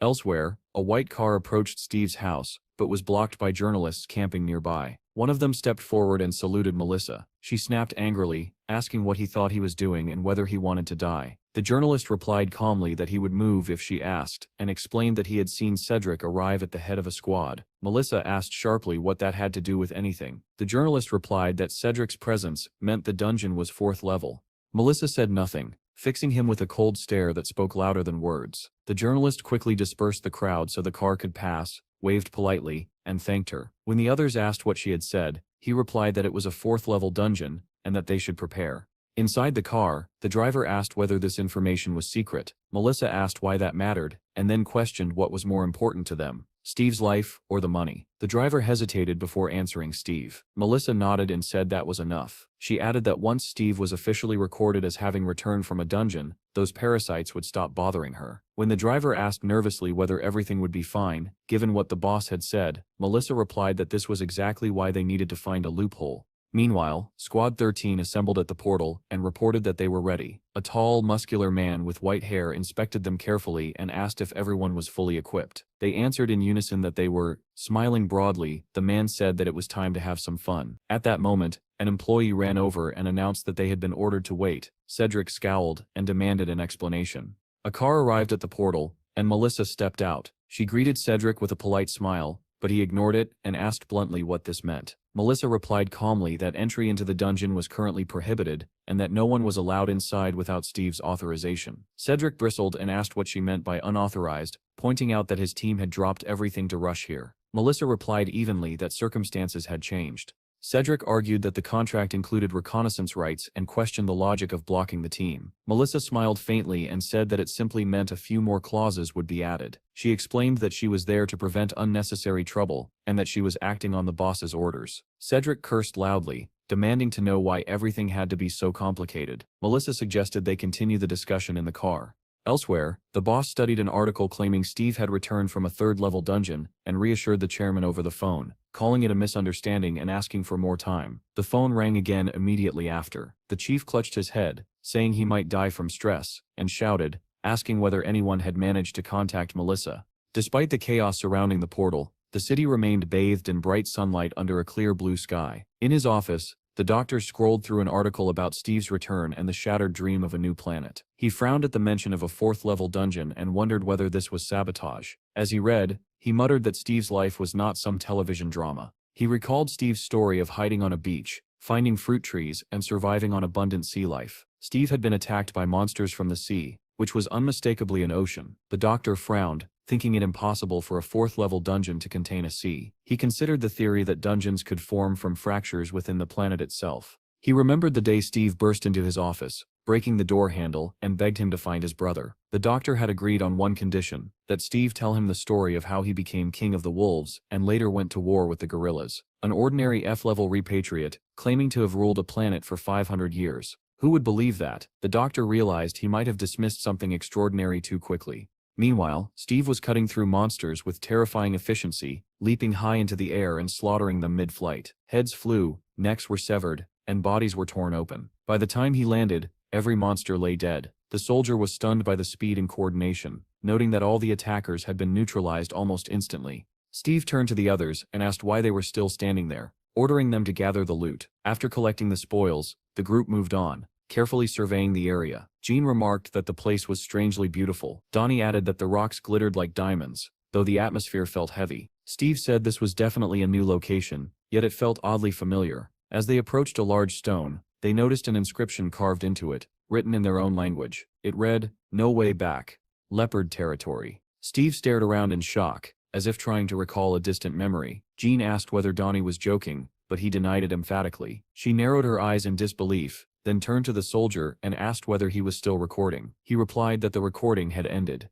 Jean demanded to know where their language had come from. Turning around, she realized Steve had already climbed ahead among the rocks. She ordered the others to move. The group followed Steve upward until they reached a cave entrance. Steve stood frozen there, confusion etched across his face. The others were stunned to find a cave in such a place, and the soldier grew tense, fearing an ambush. Steve summoned the spirit of the tree and thousands of fireflies poured from his body. Everyone froze in shock as Donnie exclaimed in disbelief.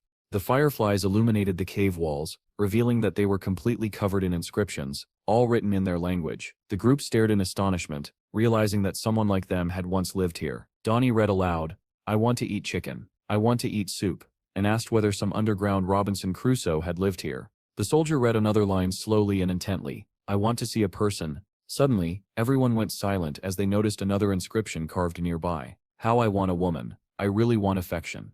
The soldier muttered that this pervert had written an entire novel on the cave walls. Everyone studied the inscriptions and agreed that the author had been overflowing with desire. The soldier waved his hand and said he could not read any more of it. They laughed, and Donnie pointed at one of the drawings, asking what those burning mushrooms were supposed to be. Another inscription caught their attention. It read, "I want to see the faces of even those I hate. I want to see my hated father and mother, and my little brother Chad." Donnie froze and exclaimed in shock that Chad's name was written there. At that moment, the younger brother read the next line carved into the stone, "Steve was here." The realization hit them instantly. The soldier and Donnie understood who the author was, and the smiles vanished from their faces. Jean, who had been quietly observing, turned with a composed expression. She looked at Steve, who had remained silent the entire time, staring at the inscriptions as if transfixed.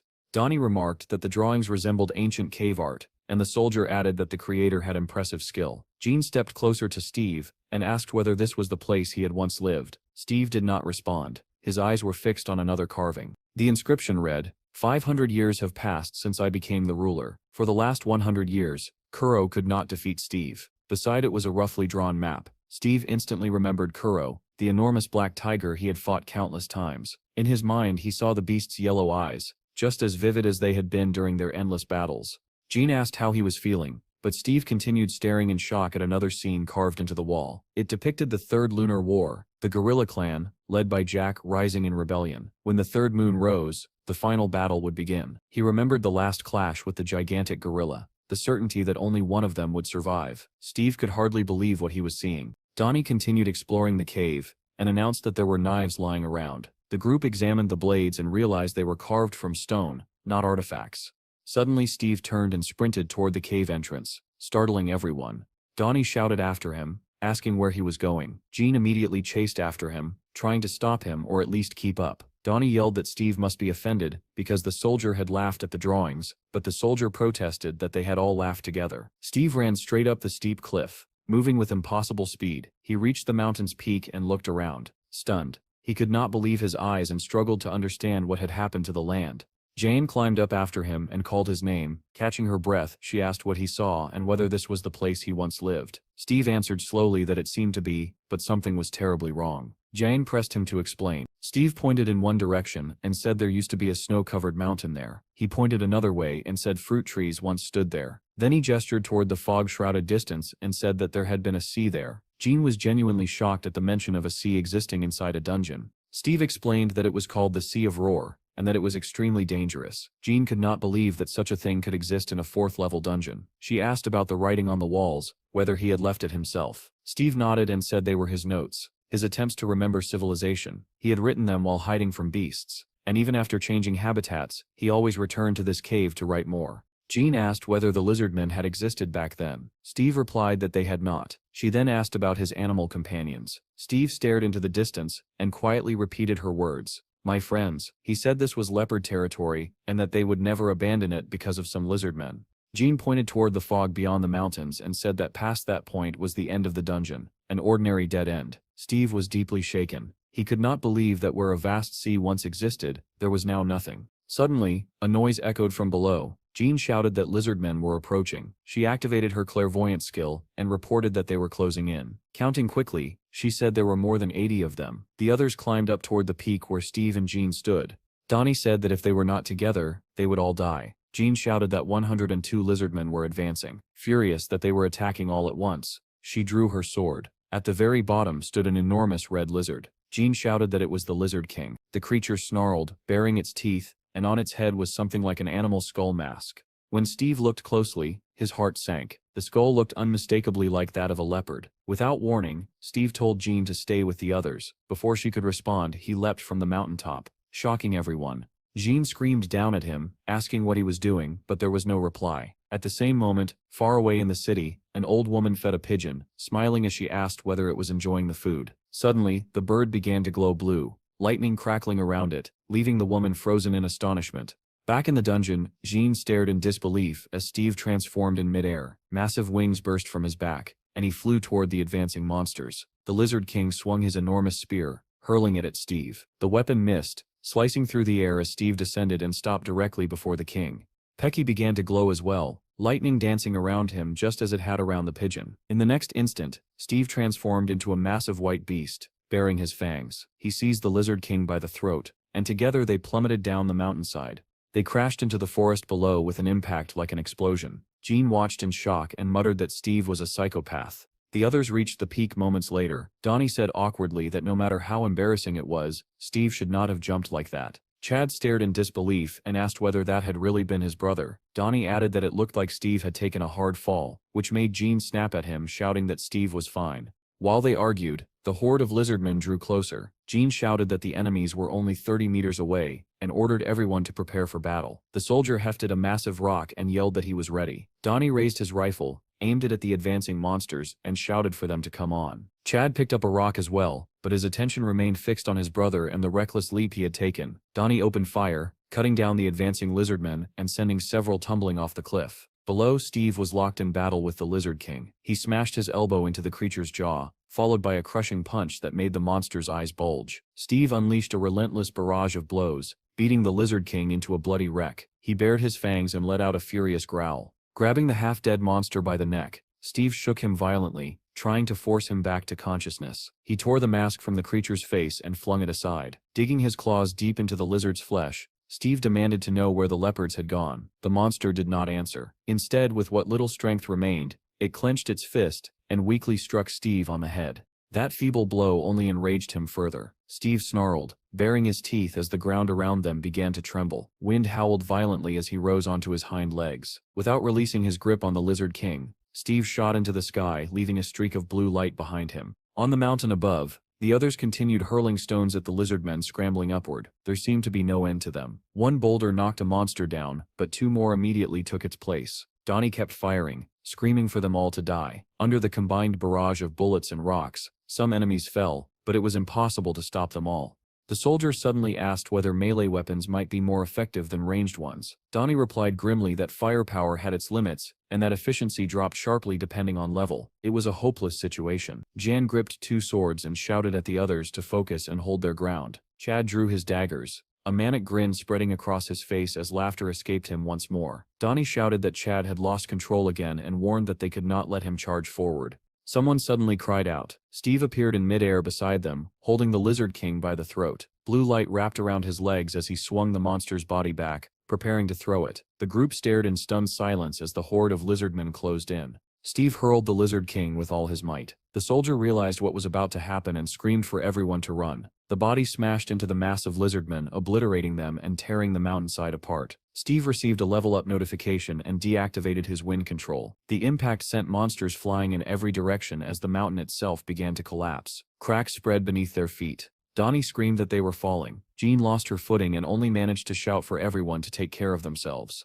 The soldier fell as well, tears of terror filling his eyes. With a thunderous roar, the mountain split apart. Rocks and boulders cascaded downward as the peak broke in two. Jean managed to land safely on a remaining ledge, dust billowing around her. She rose quickly and searched for survivors. Spotting a hand sticking out from the rubble, she rushed over, asking if everything was all right. The soldier was buried under stones but managed to raise his hand and say his name was Henry and that he was alive. Donnie gasped that they had almost died. Chad lay sprawled on the ground as Pecky ran to his side. Suddenly, Steve appeared beside them in human form and calmly told them it was time to leave because the portal had already opened. Seeing him alive, the others rushed toward him in relief, having thought he could not have survived the fall. Henry tilted his head in disbelief and asked how that was even possible. At the portal, Melissa stood with her assistants and Squad 11, led by Cedric. One by one, Steve and his group emerged from the portal, bathed in blue light. Melissa smiled faintly and announced that they were leaving. Steve's group stepped out in heavy silence as the surrounding soldiers watched closely. Steve avoided everyone's gaze, confusion clouding his usually composed expression. Cedric asked if he was Steve and sneered that he could barely drag himself along, but Melissa ignored him and called out to Steve. He looked at her with the same dazed expression. She stepped closer, greeting him and about to speak, when before everyone's eyes, Steve transformed into a dove and flew away.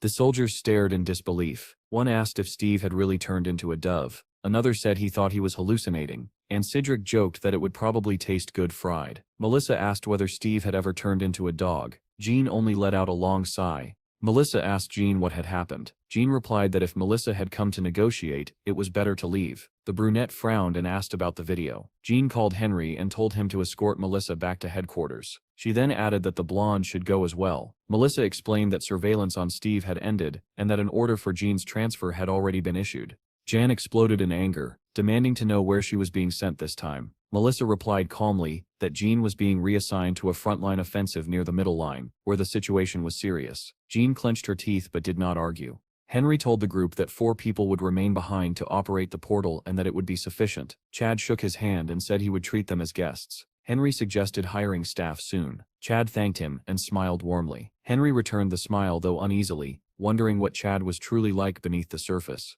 Nearby, Cedric shouted in confusion, asking what return they were talking about. He complained that Melissa kept saying she needed to talk to Steve. Melissa replied that it would be better to return to headquarters and begin negotiating squad salaries. As she headed for the car, she said the boss was waiting. Cedric shouted after her that Steve had not even agreed to speak with them, furious that the guild had entered the dungeon alone. Donnie glared at him, and Chad curtly told him to leave. Melissa called her boss from the speeding car. He immediately began shouting, asking whether she had told everything to the journalists. Melissa replied that everyone except the management team was leaving, and that the situation could still be fixed. She suggested discussing it in person. The boss fell silent for a moment, and then asked what she meant. Sometime later, the group returned to the Bureau of the Awakened to submit their report. Henry displayed the cave inscriptions on the screen and said quietly that they were Steve's diary.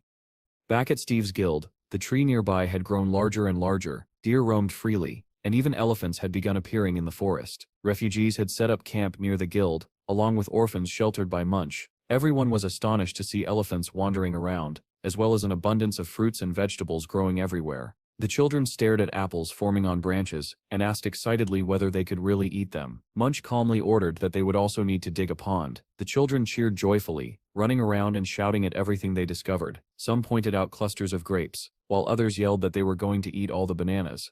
Near the portal, the Bureau of the Reincarnated had set up modular camps. One official reported that 37 squads of 20 people had spent 28 hours inside the dungeon, while Steve's guild had cleared it in just 2.5 hours. Another added that the guild's 8th run had taken only 11 minutes.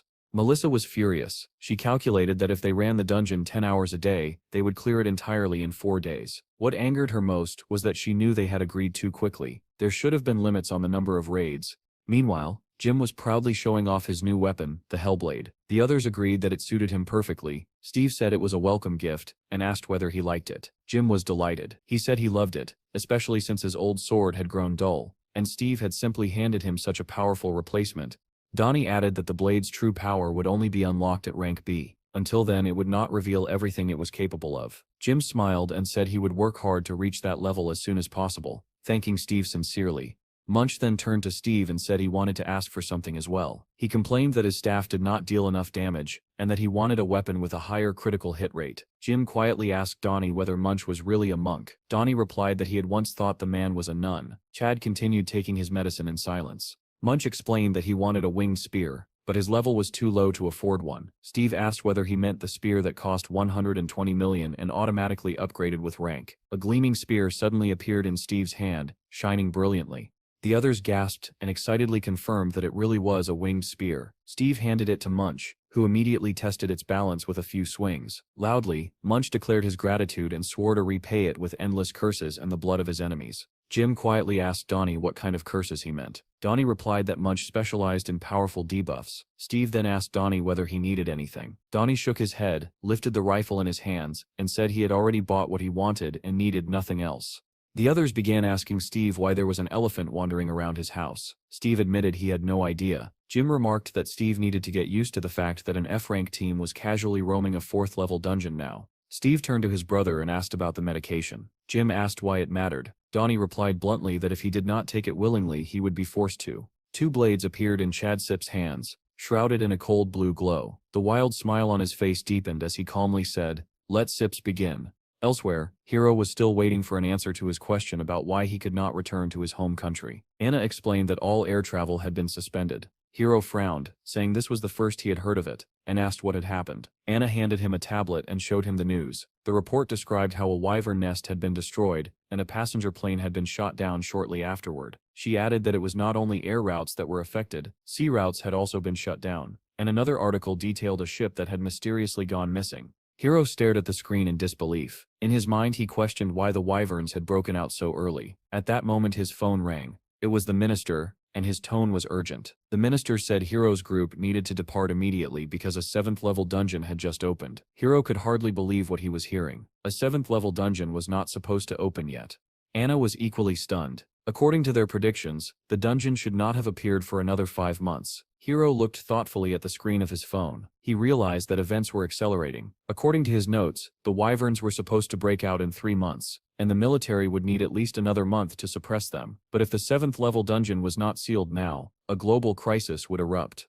Everything was becoming tangled and chaotic. If things continued at this pace, he would not have enough time to prepare. There was only one explanation. Steve. He must have returned from the future. If that were true, then the people around him could all become exceptional beings. Hiro thought of the time stone. There was only one. Had Steve gone back 20 years as well? Or had he come from a different timeline entirely? If so, Steve might know about Hiro and his future plans. Hiro clenched his fist. He could no longer ignore Steve. He had to meet him as soon as possible, and if Steve's goals conflicted with his own, then for the sake of humanity, Hiro would have to eliminate him. Turning to Anna, Hiro said that they would head to the 7th-level dungeon first. Anna nodded and said she would continue gathering information about Steve. At the same time, Steve was already inside a dungeon. He instructed Munch to gather the monsters together. Munch began striking his bowl rhythmically, murmuring prayers under his breath. Donnie ran up to him and shouted for him to hit the bowl harder and pray louder. Jim stared in confusion at this strange tactic, but still reached for his sword. Donnie peered through the scope of his rifle and warned that the enemy was approaching. The entire squad focused on the depths of the forest. Donnie called out that the distance was 40 meters. Chad drew his blades, chuckling softly, and Jim unsheathed his sword as Donnie announced that the enemies were now 30 meters away. A moment later, a crowd of lizard men burst out of the forest, charging toward them with spears raised. Donnie shouted that there were 125 of them. Steve summoned spirits with one hand, sending them flying toward the monsters, while activating the tornado skill with the other. The lizard men were lifted into the air, spinning violently as water and wind twisted around them. Donnie yelled that one had broken free, but he calmly took aim and shot it down with a single precise bullet. Laughing, he announced that he had already earned 13 points, but the monsters kept coming, and Donnie shouted that there were too many of them.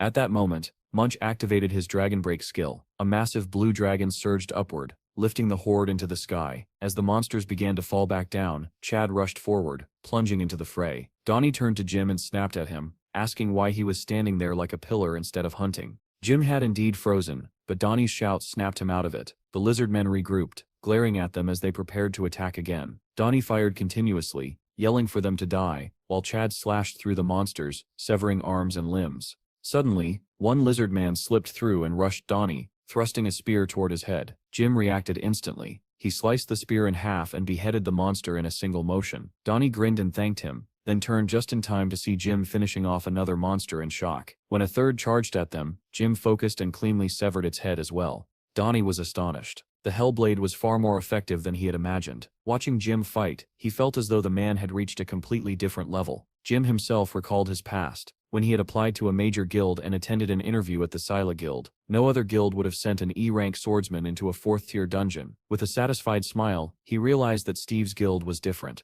Suddenly, a massive lizard man appeared beside him and roared directly into his face. Seeing the mask on its head, Jim instantly recognized it as the Lizard King. At that moment, Chad struck from behind, severing one of the monster's arms. Jim gathered all his strength at the tip of his blade and cried out as he swung.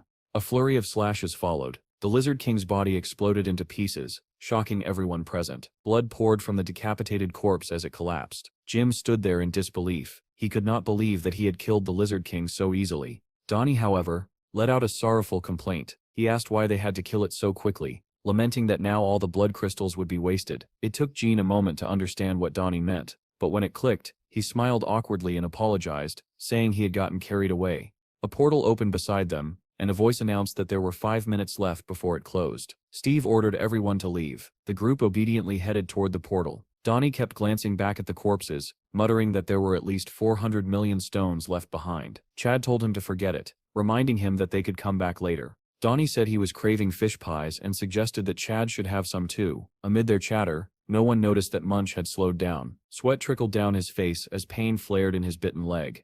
Elsewhere, another team was conducting cleanup operations in the dungeon. At headquarters, a soldier asked Group 2 for a status report. They replied that Sector 3 had been explored by 30%, and added that if Steve had discovered anything important, he would have already marked it. The soldier added that they had checked all the cave drawings and were now moving on to the next sector. Suddenly, a report came in from headquarters. One of the operators said that 6 targets had been detected moving 70 meters away. At 4 o'clock, Cedric heard the information and calmly acknowledged it. He dispatched 2 soldiers with orders to eliminate the targets quietly and retrieve the blood crystals immediately. Cedric then contacted the base and asked for the current location of the Lizard King. The response came quickly. The reconnaissance team had spotted it moving through Sector 12. Cedric acknowledged the report, set down his coffee mug with a heavy sigh, and wondered how long it would take to find anything truly valuable if they continued clearing the dungeon at such a slow pace. Just then, a strange sound echoed nearby. One of the soldiers turned his head sharply, asking what was happening. Another report came in, stating that 8 lizard men were approaching the base from 70 meters out. The soldier remained calm, clearly prepared for an attack, and asked whether the monsters had been spotted visually. He glanced toward the bushes, where a red dot glowed faintly. Holding a remote control in his hand, he muttered that if they came any closer, he would turn them into minced meat. At that moment, something sticky dripped down onto his face. He froze, then slowly looked up. Sitting on the ceiling above him was the Lizard King itself, baring its teeth as it stared down at the soldiers. Elsewhere, Cedric's squad was efficiently cutting down lizard men and extracting blood crystals. Suddenly, Cedric sensed something wrong. He turned sharply toward headquarters and demanded to know what had happened. A frantic transmission crackled through the radio, reporting that the base was under attack, and that all units were to immediately switch to defensive mode. Almost simultaneously, a violent explosion rocked the area. Cedric cursed under his breath and sprinted toward the blast, his squad charging after him. More lizard men rushed in from the sides, and Cedric swung his axe without hesitation. He cut through the monsters effortlessly as he pushed forward, shouting for everyone to hurry back to the base. They had to make it in time. Above them, helicopters and drones from Group 707 circled the landing zone. Another wave of infected approached the soldiers. One man reported that the necroils seemed to be retreating, while another shouted that a helicopter needed to evacuate the wounded immediately. The soldiers opened fire relentlessly, trying to prevent the infected from escaping and shooting down everything in their path.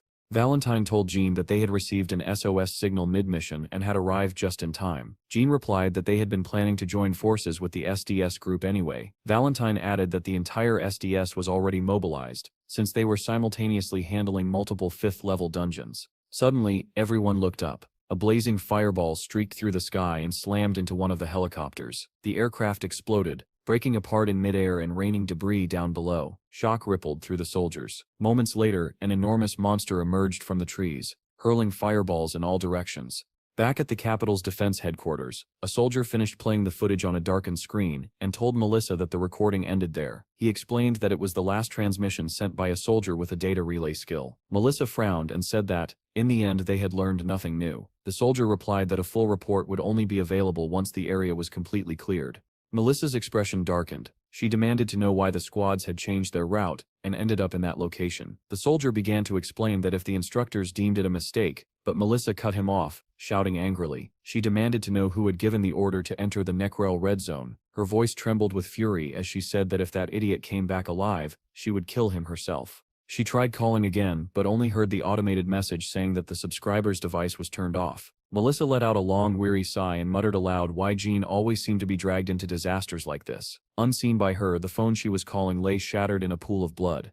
Inside the dungeon, the base had been completely destroyed. Equipment lay overturned and splattered with blood. A soldier missing one arm was thrown violently out of the field headquarters building, barely suppressing a scream. The Lizard King charged after him and easily caught up, pinning the wounded man's head to the ground with a massive claw. The soldier, however, had been waiting for this moment. With a twisted grin, he pressed a red button on the remote in his hand. The Lizard King sensed danger and turned its head, just as the soldier whispered for it to die quickly. In the next instant, flames engulfed the monster's entire body. It began to disintegrate, collapsing into ash and scorched remains. Cedric and his squad finally reached the base and froze in shock at the sight of the Lizard King's severed head. One of the soldiers reported that a portal had appeared 120 meters away, with 10 minutes remaining before it closed. Cedric clenched his jaw in anger, calling the entire situation a disgrace, especially for an operation under the capital's defense command.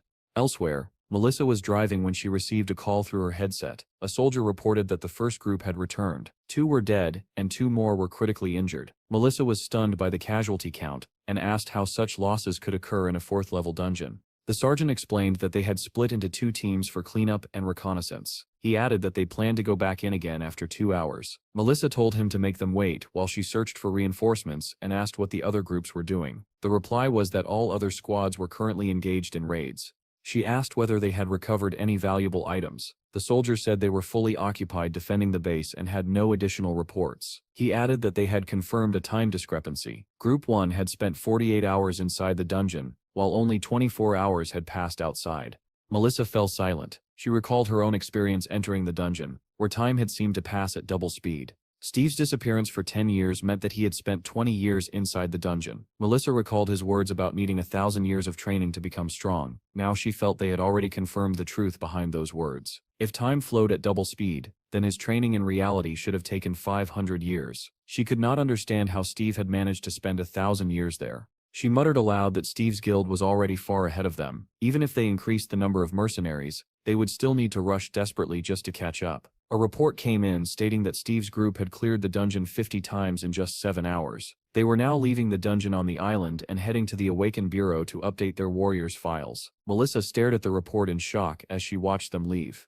Meanwhile, Chad was driving, and his level rose to E0. The others were asleep in the back seat, their levels having increased as well. Donnie reached E1, Munch reached D0, and Jim reached D2. Steve turned to Jim and asked whether he was tired. Embarrassed, Jim replied that everything felt unreal, like a dream. Steve was surprised and asked what he meant. Jim admitted sheepishly that he had been sitting idle for 14 years. He had never entered 3rd or 4th level dungeons before, yet today he had entered a 4th level dungeon 50 times. Even the lizard men he killed in droves were as strong as the bosses from the 1st and 2nd levels. After 3 years of grinding, he had barely reached rank E, but in Steve's guild he rose to rank D in a single day. If he had joined the Scylla guild, he would not even have had time to complete the training. "Isn't this a dream?"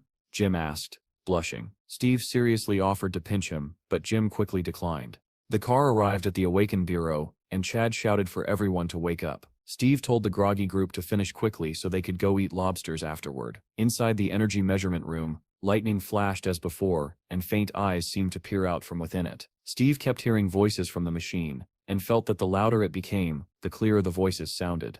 He remembered Melissa mentioning that the device had been created by an English scientist, and that she would inform him when a meeting could be arranged. Steve felt a strong urge to fly to England to meet the man. Donnie glanced at Steve's results, and remarked that his numbers were far higher than C rank, so he did not understand why Steve had only been assigned that rank. Still, he congratulated him. Steve was startled by the realization that they had only just discovered his level, which meant he was the only one capable of seeing other people's levels. He approached an employee and asked who had created their internal interface. Donnie said in surprise that it seemed to appear automatically after awakening. The employee replied that it was more of an internal myth. They called it the Godstone.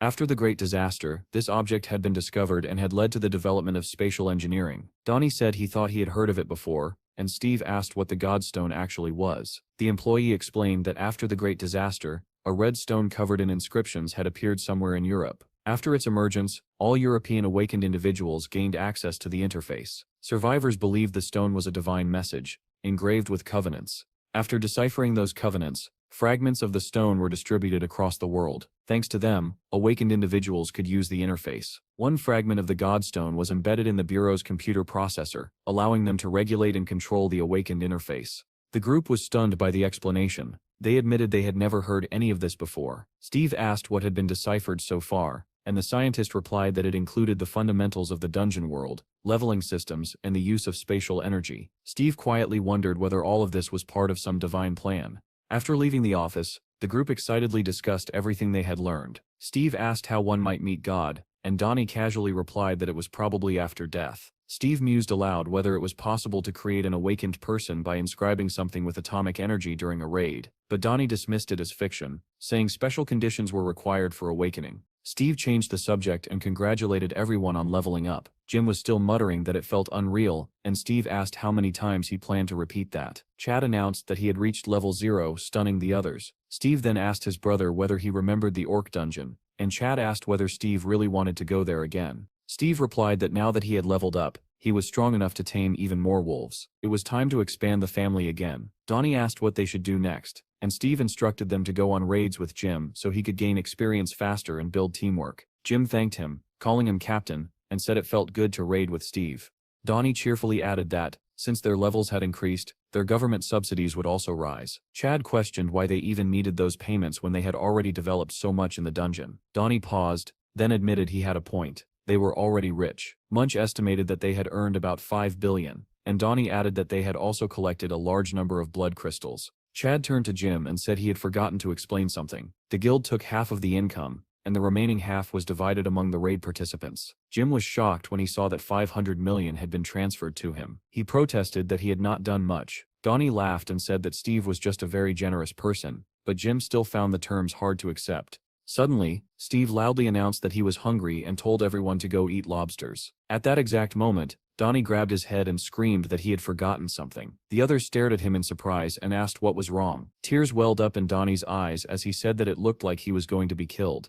The group was stunned and asked why. Sometime later, they arrived in Cleveland, where crowds were growing and a portal shimmered in the distance. The group gathered around Donnie's laptop. Jim was shocked by the amount of money displayed, and Chad froze when he saw who the transfers were from. Donnie sobbed and said the money was most likely sent by the Yakuza. Chad asked what business the Yakuza could possibly have with a returning hunter. Donnie explained that, judging by the messages, they were interested in Steve's ability to grow plants. Vast areas of cultivated land had been destroyed. Most food now came from the planet Aruka, and Steve's skill could solve any country's food crisis. Donnie smiled weakly and said that as long as they stayed close to Steve, no crisis would be frightening. Steve asked why Donnie thought he would be killed. Donnie explained that they had sent the money because they wanted to talk. If he did not show up within 2 days, they would kill him. Steve said calmly that he had already made it clear he would not meet them. Donnie replied that they never backed down, and that he himself had once sent them a drunk message, claiming that Steve did not have enough money to meet them. Jim clicked his tongue in shock.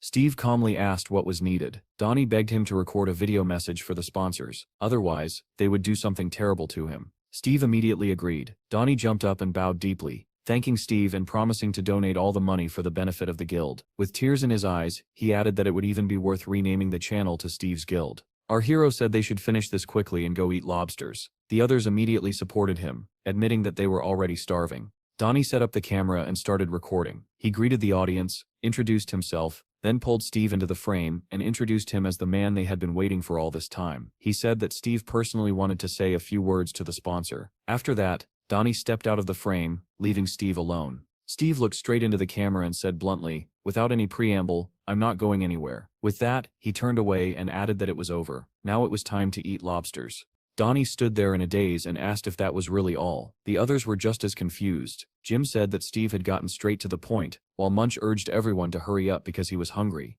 At that moment, Donnie's phone buzzed. He read the message aloud. If Steve did not want to go to them, then they would come themselves. They asked whether Steve was fine with that. The group turned in surprise. Donnie said that they were prepared to meet Steve here and wanted a serious discussion. Steve replied casually that he did not mind. As they were leaving, he added that if they truly wanted to come, who was going to stop them? At the cafe, Chad asked which country the messages were coming from. Donnie replied that it seemed to be the same country Hero had gone to. None of them noticed that a man at the neighboring table was watching them intently. Night slowly settled over the city, and cars rushed along the busy streets. Inside one of those cars, a man was speaking to his boss, telling him that he was already on his way. After ending the call, he scowled and muttered that the old man was getting on his nerves. Turning to the driver, he said he was exhausted, and that they would go to the club instead. Another call came in, and he answered it with obvious irritation. It was someone from the cafe. The caller reported that he had found Steve. The man asked sharply where he was. The answer came that after dinner with his guild, Steve was heading to a dungeon. When asked which one, the caller said it looked like the dungeon where an incident had recently occurred. The man smiled suddenly, and told his subordinate to keep Steve there. Soon after, a bell rang inside the DGB guild building. A man sitting in a chair answered a call from the director, and asked how he could help. The director said that there was a member named Grace in the Vita group, and during her last interview, she mentioned that she liked Steve. The man confirmed that this was true. The director continued, saying that they were about to release a new song, and that this time he wanted to make use of a scandal to create a stir. The man frowned and asked whether this was really about black PR. Without answering, the director told the driver to turn around because they needed to pick up a client. The car swerved sharply and sped off. Another call came in. The man answered and greeted the caller as the chairman. The chairman immediately shouted at him, calling him a little freak, and demanding to know why he was not there yet. The man replied that he was currently focused on work with the State Security Department group, and asked why his father was swearing at him. The chairman yelled again, accusing him of plotting something behind his back. He ordered him to drive straight to him and warned that if he stopped anywhere else, he would not live. The man calmly replied that there was no need to worry. After all, he was his son, and also the deputy of the State Security Department Corporation. He promised that this time he would definitely do something beneficial for the corporation. The chairman shouted again, saying he had no idea what the man was talking about. With a satisfied grin, the man replied that he wanted to recruit Steve. The chairman roared that it was not that simple and added that he had already sent a manager there. Unable to tolerate his father's shouting any longer, the man snapped that he had his own matters to handle and hung up. Staring at the phone screen, he felt irritated by how little trust his father had in him. Soon after, Grace called him, addressing him as her brother. His tone softened immediately, and he asked how she was doing. She asked whether it was true that he wanted to introduce her to Steve. He replied that he was already on his way to pick her up and told her to come out. After ending the call, he recalled his argument with his father and felt even angrier at the manager. How dare that old fox interfere with his plans? Young people should talk to young people. Even Steve would not be able to resist the charm of an idol from the Vita group. If he succeeded, he would no longer have to bow his head to his father. His power would be limitless. Elsewhere, deep inside a dungeon, darkness covered the area. Tall buildings were overgrown with grass, and strange noises echoed throughout the ruins. A helicopter circled overhead while monsters watched it through broken windows. Glowing spheres shot out from the helicopter, each one a device emitting infrared light. Images appeared on the helicopter screen. The pilot reported that goblins were everywhere. It felt like searching for a needle in a haystack. He wondered why highly trained soldiers with top-tier equipment had been sent to look for just one man. Suddenly, a human figure appeared on the ultraviolet display. The pilot shouted to the left, and one of the glowing spheres turned, bathing the area in red light. The beam revealed a man crouched in a corner, a large scar cutting across his face. The man cursed angrily, shouting that they had already taken advantage of him once, and now this was happening again. Soldiers shouted from the helicopter, ordering him to stay where he was and promising to extract him. The pilot cursed, noticing that goblins were closing in from all directions. At that moment, a goblin's face appeared right in front of the scarred man. One pilot shouted to accelerate and save him. The man fired wildly with his pistol, screaming in terror. After killing the closest goblins, he bolted sideways, trying to escape. The goblins chased him relentlessly and quickly closed the distance. Outside the window, the helicopter drew closer to his position. The man ran with all his strength, but a goblin caught up and swung its axe. He turned and fired again, forcing it back, then ran up a staircase, continuing to shoot to keep them from following. Misfortune struck. He stumbled and fell hard onto the floor. The gun flew from his hand and skidded away. Before he could even stand up, a goblin lunged at him, jaws wide open. In the next instant, the goblin's head exploded from a gunshot. Glass shattered as a squad of soldiers burst through the windows of the building, storming into the room where the chase had reached its climax. The captain announced that it was a State Security Department unit, and ordered his men to surround the target. The scarred man realized there was nowhere left to run and cursed furiously. At the same time, a black car sped through the city streets. The phone rang, displaying Group X. The man inside answered and heard the familiar voices of his former team. They reported that the target had been successfully captured. The man smiled and praised their work, ordering them to send the target to storage. Elsewhere, the director was berating a manager, demanding to know what he had done. The manager replied angrily that he had only been following orders, explaining that he had been told to detain Steve until the director arrived. He recalled the moment Steve had walked toward the portal amid shocked cries, heading in alone. The manager had called out to him, handed him a business card, and introduced himself as a representative of the DGB company, but Steve never listened. He stepped into the portal, his figure blurring and vanishing in an instant. The manager apologized repeatedly, saying Steve had disappeared before he could even finish speaking. The director turned away, saying he did not want to hear any excuses. He asked how long it had taken them to clean up last time. The manager replied that 2 people had done it in 4 days. The director grimaced and said it would take him 8 days alone. He muttered that Steve must be insane, going alone into a 5th-level dungeon. At that moment, the car window lowered, and a girl asked when she would be able to see Steve. The director closed his eyes, turned his back to her, and muttered something about trouble he did not need. Meanwhile, Steve was already deep inside the dungeon, standing atop a mountain of goblin corpses. He calmly studied their traits. He had gained all the druid points available, but he still needed more experience. Just as he was thinking this, he felt movement beneath his feet. Smiling broadly, he asked if anyone was still alive and activated his search skill. A single goblin lit up within the corpse pile, somehow still alive. Steve rushed forward without hesitation and brought his axe down. The strike crushed not only the goblin but several bodies around it. Steve retrieved the bloodstone and saw the notification. He had gained 23 experience points, exactly what he needed. The stone vanished from his hand and instantly appeared in the guild's main account. With enough points accumulated, the interface offered to open a hunting ground for 5,000 points. Steve accepted. A map appeared, asking him to select a location. Zooming in, he discovered an area labeled Steve's Land. He selected it, and the system confirmed the hunting ground had been successfully established. He then opened the information panel on his tamed creatures. The capacity was 100. So far he had tamed 24, one of which was marked as a hybrid. Steve raised an eyebrow, and guessed that this referred to P.E.K.K.A. Another squad of orcs was approaching. The interface prompted him to assign a summoning command. The orcs charged forward, roaring and swinging their weapons, but Steve barely paid them any attention. He calmly raised his hand toward them. A blue glow spread across his palm as he said, "Summon beasts."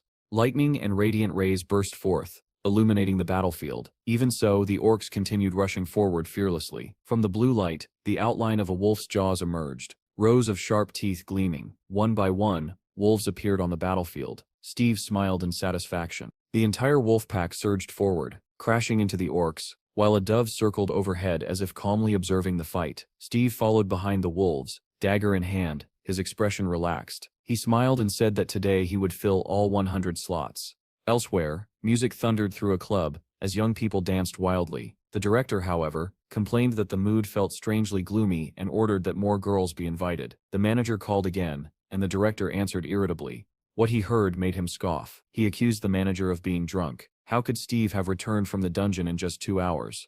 When the manager added that Steve had gone back into the dungeon again, the director was even more incredulous.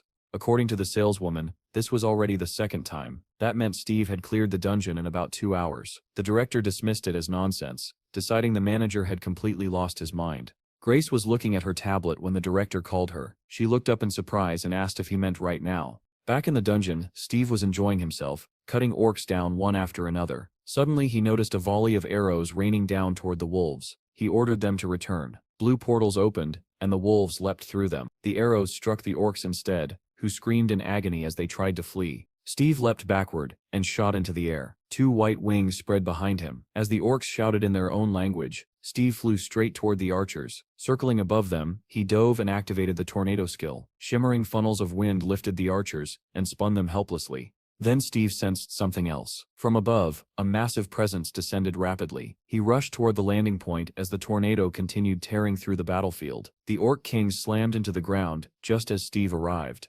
Steve muttered that it was time for the Grey Wolves and summoned one. In an instant, his form transformed into a massive white wolf. The Orc King shouted something in his language, but Steve barked back that he did not understand and slammed his fist into the monster's face. The Orc King was hurled backward.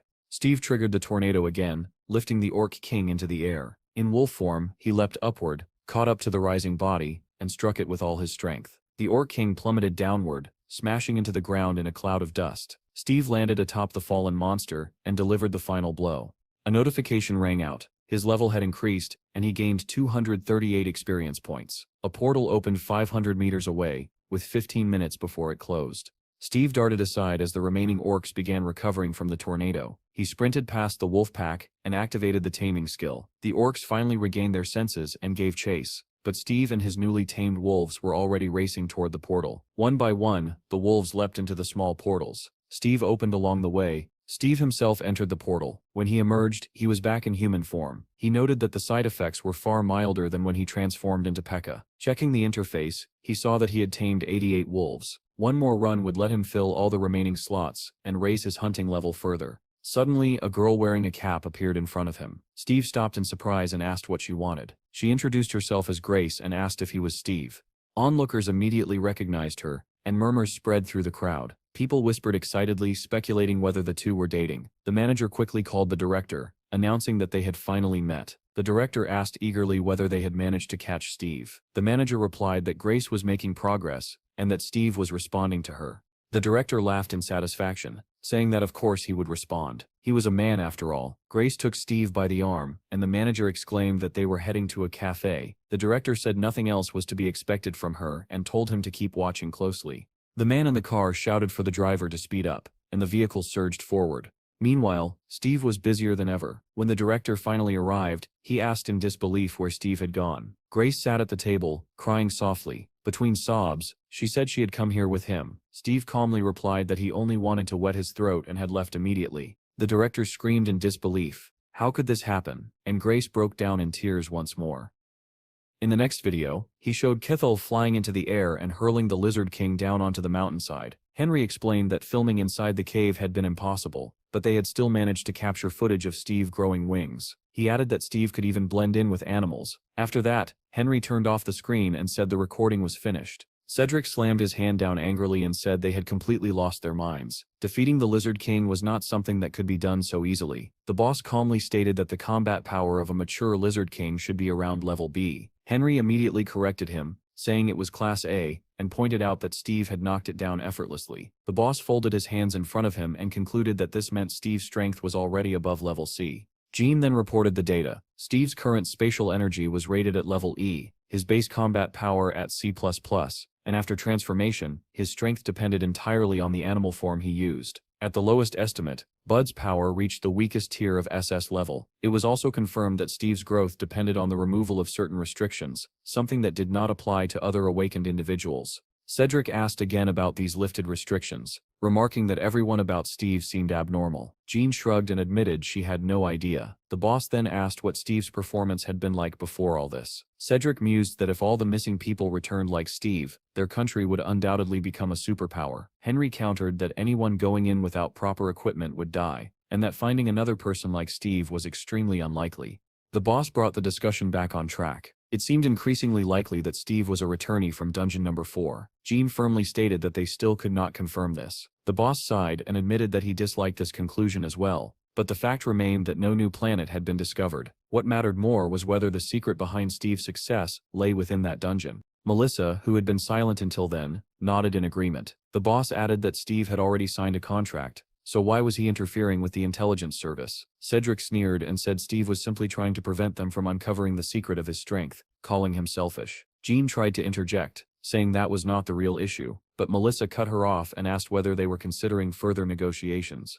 The boss bristled and demanded to know what other negotiations there could possibly be, given how many they had already held. Melissa only smiled, and attempted to explain her thoughts, but the boss refused to listen, repeatedly asking what she was getting at. Jean suddenly stormed out of the room like a bullet, shouting that everyone was an idiot, and ranting about secrets of power and strength. At that moment, Melissa finally laid out her plan and asked whether it was not tempting. Cedric said that if they staffed the riot squad with personnel at sea level and above, he would personally take charge of the search, solving the chief's problems at once. The boss smiled in satisfaction and said that even if Cedric took all the loot, it would still be immensely profitable. Cedric added that the bonus would be 780% of the salary. The boss waved it off, saying that if everything went smoothly, it would be a mere trifle. The boss then asked Melissa what they should offer Steve in exchange for unlimited access to the dungeon. She replied vaguely, saying they needed to give back what was left. The boss frowned, confused, and asked again what exactly was left. Far outside the city, surrounded by neatly kept gardens, stood a small house. Munch walked ahead while several boys followed him, asking whether they were going to pick tomatoes. The monk laughed and told them to pick potatoes and peppers as well. The boys immediately began arguing about who had planted more potatoes and tomatoes, while Munch listened with a gentle smile. He opened the door to the warehouse filled with bags of fertilizer and gardening tools. The boys rushed inside, discussing how many tomatoes they would harvest and what they would cook for dinner. Munch told everyone to grab a hoe and head to the garden. None of them noticed the figure standing outside the window, watching with wide-open blood-red eyes. Elsewhere, a military detachment was preparing to depart. A report came in that there were 10 minutes remaining before departure. One officer ordered the group commander to check passenger numbers and equipment status. Both commanders reported that everything was normal and that they were ready. A soldier called out to Team 11, but Jean did not respond, her eyes fixed on her phone. Another soldier called her again, and she looked up in confusion. Realization dawned on her, and she quickly reported that Team 11 was ready. Satisfied, the officer gave the order to begin the operation. Military vehicles and tanks rolled forward toward their destination. Inside one of the vehicles, Jean continued staring at her phone, letting out a heavy sigh. A soldier remarked that nearby dungeons were exploding one after another, and that it was pure hell, then asked why no detection team had been sent to the front lines. Jean replied coldly that they should write their wills and send them to their families, while the signal still existed. The soldiers were irritated by her answer, and demanded to know why she would say something like that. Back at Steve's guild house, the place no longer felt haunted. Granny, Bill, and Pi were running around, having just stolen the laundry. Steve himself was asleep on a pile of grass that looked more like a nest, completely unaware of Jean calling his name. In the next room, Donnie frowned, thinking Steve had slept far too long, which was unlike him. He glanced at his laptop, assuming that now everyone knew Steve was not from a new planet. The sponsorship would stop. But when he opened the account, he shouted in shock at the amount of money displayed. At that moment, Chad walked in, startling him. Donnie snapped that Chad should knock next time. Chad smirked and asked whether Donnie had been watching adult films. Donnie retorted that it was broad daylight and asked how Chad could even think that. Chad then asked whether Munch had called. Donnie said no. Chad looked worried, saying he could not reach him and feared something had happened. Donnie remained calm and replied that Munch was probably enjoying himself with the kids. He then noticed the bag in Chad's hand and asked what it was. Chad explained that Grandma felt weak, so he had bought her some medicine. Donnie laughed and joked that it sounded like Steve's fiancée. Chad then asked whether Donnie thought Steve had been sleeping too long. He said he was just about to wake him up. At that moment, Steve had already awakened and was sitting on the floor, lost in thought about what had happened inside the dungeon. He had believed that when the portal opened he would see his friends again, but the world he returned to felt like nothing more than a grain of sand. He remembered that he had not encountered any old companions there, only infected monsters. His thoughts drifted to the family of red wolves and the joy they shared while hunting together. He recalled the massive black tiger, Kuro, with whom he had fought countless battles over territory. He also remembered Jack, the giant gorilla. It was in the midst of that fierce battle that Steve had returned to Earth. Smiling faintly, he wondered where they all were now, where they had gone,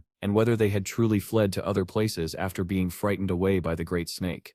Our hero stopped his thoughts with a quiet resolve. No matter what, if fate had truly bound them together, they would meet again sooner or later. Just then, Chad entered the room. Seeing that Steve was already awake, he invited him to lunch. Steve readily agreed, adding that while he had been asleep, he had not even realized how hungry he was. At that moment, his phone rang again. The screen displayed the name Lundy, but Steve did not hear it and left the room. The boys soon gathered around the table. As they sat down, Steve casually asked where Blondie had gone, since she loved eating lobster. The others froze in surprise. Something suddenly dawned on Donnie, and he stared at Steve as if he were seeing him for the first time. Steve noticed the look, and asked in confusion what was wrong. Donnie narrowed his eyes and asked whether Steve truly did not know the girl's name. Steve was puzzled and replied, "Isn't her name Blondie?" Donnie could hardly believe he was serious, and said that her name was actually Jean. Steve clearly heard the name for the first time, and Donnie asked in disbelief whether they had ever met before. Steve grew even more confused and asked what Donnie was talking about. Donnie blurted out that they had met and even talked about having children. He immediately stared at Steve in shock, deciding that the only things inside Steve's head were hunting and reproduction. Seeing the awkward silence, Chad quickly changed the subject. He explained that Jean had gone to the region on a mission. Chad continued, saying that Jean had been unable to contact Steve and had called him instead, asking that someone be brought into the guild. Steve frowned at the proposal and asked whether it was really necessary. Chad replied that it was unavoidable. They needed someone to operate the measuring equipment, because they had no idea where or how the portal might erupt. Steve turned to Donnie and asked whether he had anyone suitable in mind. Donnie hesitated, then said that perhaps one of his friends from boxing, or even someone he followed on YouTube, might respond. He added that there was no one like Steve, then remembered that Steve himself had only just returned. While biting into the lobster shell, Steve asked whether there was any news from Munch. Chad looked surprised and said that Munch was not answering either. He added that the monks had taken the children from the orphanage and should already be in the city. Donnie dialed Munch's number as well, shook his head, and said that it was not like him to ignore calls. Meanwhile, military vehicles rushed through the ruined city toward their destination. Inside one of the cars, the soldiers heard an announcement stating that they were entering the red zone of Necroville and were ordered to turn off all communication devices. Jean held her phone tightly as the others discussed the mysterious red zone that did not even exist on the official maps. She tried one last time to reach Steve, failed, and pressed the power button. The screen went black. At the same moment, Steve picked up his phone and noticed several missed calls from Blondie. He immediately called her back, but a mechanical voice informed him that the subscriber was out of range. Vehicles sped through the forest, where zombie-like monsters roamed between the trees. Only one of them stood still, watching the military convoy closely with glowing red eyes. Steve stood in the room, listening to the endless beeping tone on his phone, unaware that on the other end, the device lay in a pool of blood. He muttered that she was not answering, put his phone away, and began to feel uneasy. Not long after, Melissa and Cedric arrived at Steve's guild house. Melissa called Chad and asked whether they could see Steve. The white-haired man smiled faintly, glanced aside, and remarked that this was a dog man. Not far away, beneath a tree, Steve sat with his head tilted back. They soon sat down together to talk. Steve asked in surprise what kind of research they were referring to. He said that this was not the planet they had been searching for all this time, so why were they so obsessed with exploration? Melissa replied that they wanted to uncover the secret behind Steve's strength, and that the answer lay there. Steve responded calmly that if one trained for 1,000 years, everything would naturally work out, and asked why they could not believe that. Cedric frowned and told him not to behave that way in front of his fellow countrymen. He explained that it was not simply curiosity, but a matter of stopping a national crisis. Cedric went on to explain that the number of 6th-level dungeons was increasing, while the time needed to clear them was shrinking. The number of infected people had risen sharply, and food shortages were becoming severe. Training high-level individuals like Steve had become a matter of survival. Steve caught the word infected and asked what kind of infection it was. Cedric explained that after the cataclysm, an unknown virus had begun spreading among people living underground. Those infected did not die but instead attacked and infected humans and animals alike. They were called necroils, creatures resembling zombies with red eyes. Melissa showed a map, pointing out the red dots that marked their zones. If those areas expanded, it would become increasingly difficult to block dungeon breakthroughs. She added that it was believed the virus originated from portals, but the infection rate was so high that response times were dangerously insufficient.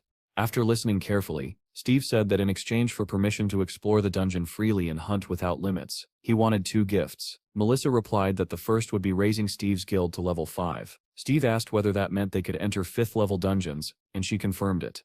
Melissa narrowed her eyes slightly and asked whether it was not attractive. Steve did not respond immediately, and instead asked what the second gift was. Melissa said that the second gift would be territory. Steve was genuinely surprised. She spread out a map, pointing to an area north of their current territory, and asked whether it would suffice. Steve studied the map and said that since it was farmland, it had already been abandoned. He asked whether they were talking about protecting the city from the west. Melissa explained that aside from a few towns, the land had been abandoned and turned into empty fields. Those who remained after the cataclysm had moved in search of safety, and the cities no longer had enough space to accommodate them. Steve smiled and asked whether they truly wanted to settle those people there. Melissa replied that if people moved in, they could restore the city, clear dungeons, and cultivate the fields. If the guild gained recognition for managing attacks, the profits would be substantial. For now, they could rely on modular facilities to prepare, and if a long-duration portal opened, the guild would strike it rich. Steve found these prospects appealing, and said that the conditions were not bad. He then asked about the current situation in the neighboring country. Cedric replied that most of the cataclysm's victims were there. A coup had taken place, the system had collapsed, and survivors now lived in scattered groups. The situation was completely out of control, and it was only a matter of time before they fled south. The 3 of them fell into a heavy silence, faint, calculating smiles on their faces. Steve wondered whether he was being lied to, or whether he himself was the one deceiving them. After a moment of thought, he nodded and said that everything was fine, then agreed to sign the contract. Melissa was clearly pleased with his answer and said that he had made the right choice. Steve then asked whether the requirement to remain in the country for 100 days had been lifted. Melissa nodded and confirmed that it was true. As he signed the contract, Steve added that he wanted to make 2 additional requests. First, he wanted to meet the scientist who had developed the spatial energy meter. Second, he wanted help locating Munch. Melissa was surprised by the request, and Steve explained that the monk had disappeared and was no longer answering calls. Melissa said she understood and assured him that both tasks would be easy to handle. Cedric, who had remained silent until then, finally stood up with a satisfied smile and said that he would begin the operation at once. Inside the towering headquarters of the Sela Guild, Several people were seated near the recruitment office. Among them was Jim. He reflected that this guild was one of the largest and most influential. Recruitment only happened twice a year, and many mercenaries never even passed the preliminary screening. Sela Guild was known as a harsh proving ground, but those who were accepted received tremendous support. Jim had seized this opportunity because his own guild had already disbanded. When he received the message saying he had passed the test, he felt that all those years wandering between small clans had not been in vain. Still, as he waited, he grew increasingly nervous. He knew this was not the end. Out of the 50 candidates who reached the final stage, only 10 would be chosen. He clenched his fists and reminded himself not to lose confidence. This might be his only chance. His thoughts were interrupted by another message. He stared at the screen in shock. Inside the room, one of the committee members dismissed the candidates, saying they could leave for now. An elderly man scoffed, claiming that this batch was extremely poor, and that only criminals had shown up. Another added that even a child could have done better. Morris, however, pointed at a questionnaire and said that one swordsman was not bad. The document was Jim's evaluation. After reviewing it, the committee members all agreed that he was indeed promising. The old man expressed surprise that Jim had only reached level E after 3 years. Morris countered that he could still be promoted and even offered to personally train him. The order was given to call in the next group. The attendant stepped into the corridor and called for candidates numbered 46 through 50. However, when they entered, there were only 4 people standing before the committee. The attendant frowned and asked why there were only 4. Morris immediately asked where Jim was. One of the candidates replied that Jim had suddenly run out. In truth, Jim had received a message that read, "If you want to join my guild, come to the specified address in the city of Cleveland." Without a moment's hesitation, Jim sprinted out of the building. There was no need to think twice. The message was from the Savior himself, the most talked about man in the entire country. Meanwhile, military vehicles continued pushing through the red zone, passing clusters of Necroville-infected creatures. The driver glanced at the monitoring screens, then turned to tell the sergeant to look. The sergeant laughed coldly, remarking that those monsters were said to have experience, yet they scattered in panic. The driver said that nothing was clear yet and suggested eliminating them the same way the sergeant had once wiped out 2,000 enemies. The sergeant shook his head and ordered them to stay on the planned route, warning that any deviation would prevent them from reaching their destination on time. Suddenly the driver fell silent and called out to the sergeant. Something was blocking the road ahead. The sergeant tensed instantly and cursed under his breath, as he demanded to know what it was. As the vehicles drew closer, they saw several infected creatures devouring the carcass of a massive bear. The headlights illuminated the scene and one of the infected turned around, glaring at the convoy with glowing red eyes. The sergeant said they would turn them to dust with a protean missile. The driver hesitated, warning that it would alert everything nearby, but the sergeant insisted they had no time. Just ahead lay an active combat zone. The driver said nothing more and pressed a button on the dashboard. A rocket launcher unfolded from the roof of the vehicle. The sergeant gave the firing order, and 4 missiles streaked into the mass of infected. The creatures barely had time to react before the explosions tore them apart. The tanks surged forward, crushing bodies beneath their treads. The surviving infected let out furious growls, drawing even more monsters from the surrounding area. The tanks readied their weapons as the horde rushed forward, howling and clawing as they tried to catch the vehicles. The sergeant shouted that they were advancing and ordered all units to open fire. Gunfire erupted in deafening volleys. Bullets shredded the infected, carving a clear path through the road. Far away, a white van sped along deserted country roads. Behind it, a growing mass of Necroville infected gave chase, their distorted forms flooding the road as they surged relentlessly forward. Suddenly, an icon on the dashboard lit up, warning that the fuel was running low. The driver cursed under his breath and shouted that they were almost out of gas. Munch immediately urged him to head straight for the camp. The van surged forward, speeding past a roadside sign that pointed the way. Behind them, the monsters continued their relentless pursuit. Munch yelled that if they kept going a little farther, they would reach the mountain camp. The driver apologized repeatedly, admitting that he had insisted on coming here and never expected the monsters to have already spread this far. Munch moved closer to the senior monk and said that he had only wanted to prepare fresh vegetables for the children. The elder monk felt awkward hearing this, yet he was deeply grateful for Munch's intentions. Munch added that there was still a great deal of fieldwork to do, but first they had to shake off their pursuers so they could eat peacefully with the children. The senior monk agreed, saying that the children were probably hungry by now. Behind them, the infected kept chasing the van, letting out hoarse, inhuman sounds. They finally drove up to the camp. Munch shouted that the gate was open and told everyone to break through quickly. He turned around, pulled back the curtain, and peered into the depths of the van. He asked the boys whether they could run fast, because once the vehicle stopped, they would need to sprint with all their strength. The children trembled in fear, and the women nearby could only let out heavy sighs. Munch, however, was resolute. This time he was determined to save everyone. The monsters closed in as the van screeched to a halt. The passengers jumped out and ran forward in a desperate rush. The infected were already right behind them. Munch carried 2 children as he ran, when suddenly he heard something closing in from behind. He turned his head and saw one of the monsters almost catching up, its arms stretching forward as it wheezed heavily. Munch set the children down and shouted at them to keep running without looking back. In the next instant, he turned toward the monster and grabbed his bat. He swung it with all his strength. There was a sickening crunch, and the creature's jaw was smashed clean off. With astonishing speed, Munch charged straight into the horde, scattering the zombies in all directions. After breaking through the first wave, he stopped and stared at the mass of infected still approaching. There were simply too many of them, and there were still 6 minutes left before the dragon's dash could be used again. Just then, something caught his eye. Tiny fireflies began to appear around him, drifting through the air and surrounding both Munch and the zombies. In the next moment, towering columns of wind erupted from the ground. Tornadoes formed, lifting the monsters screaming into the air. Everyone froze in shock as the infected were swept up and spun violently overhead. Munch stood stunned, fireflies glowing all around him, when he sensed someone behind him.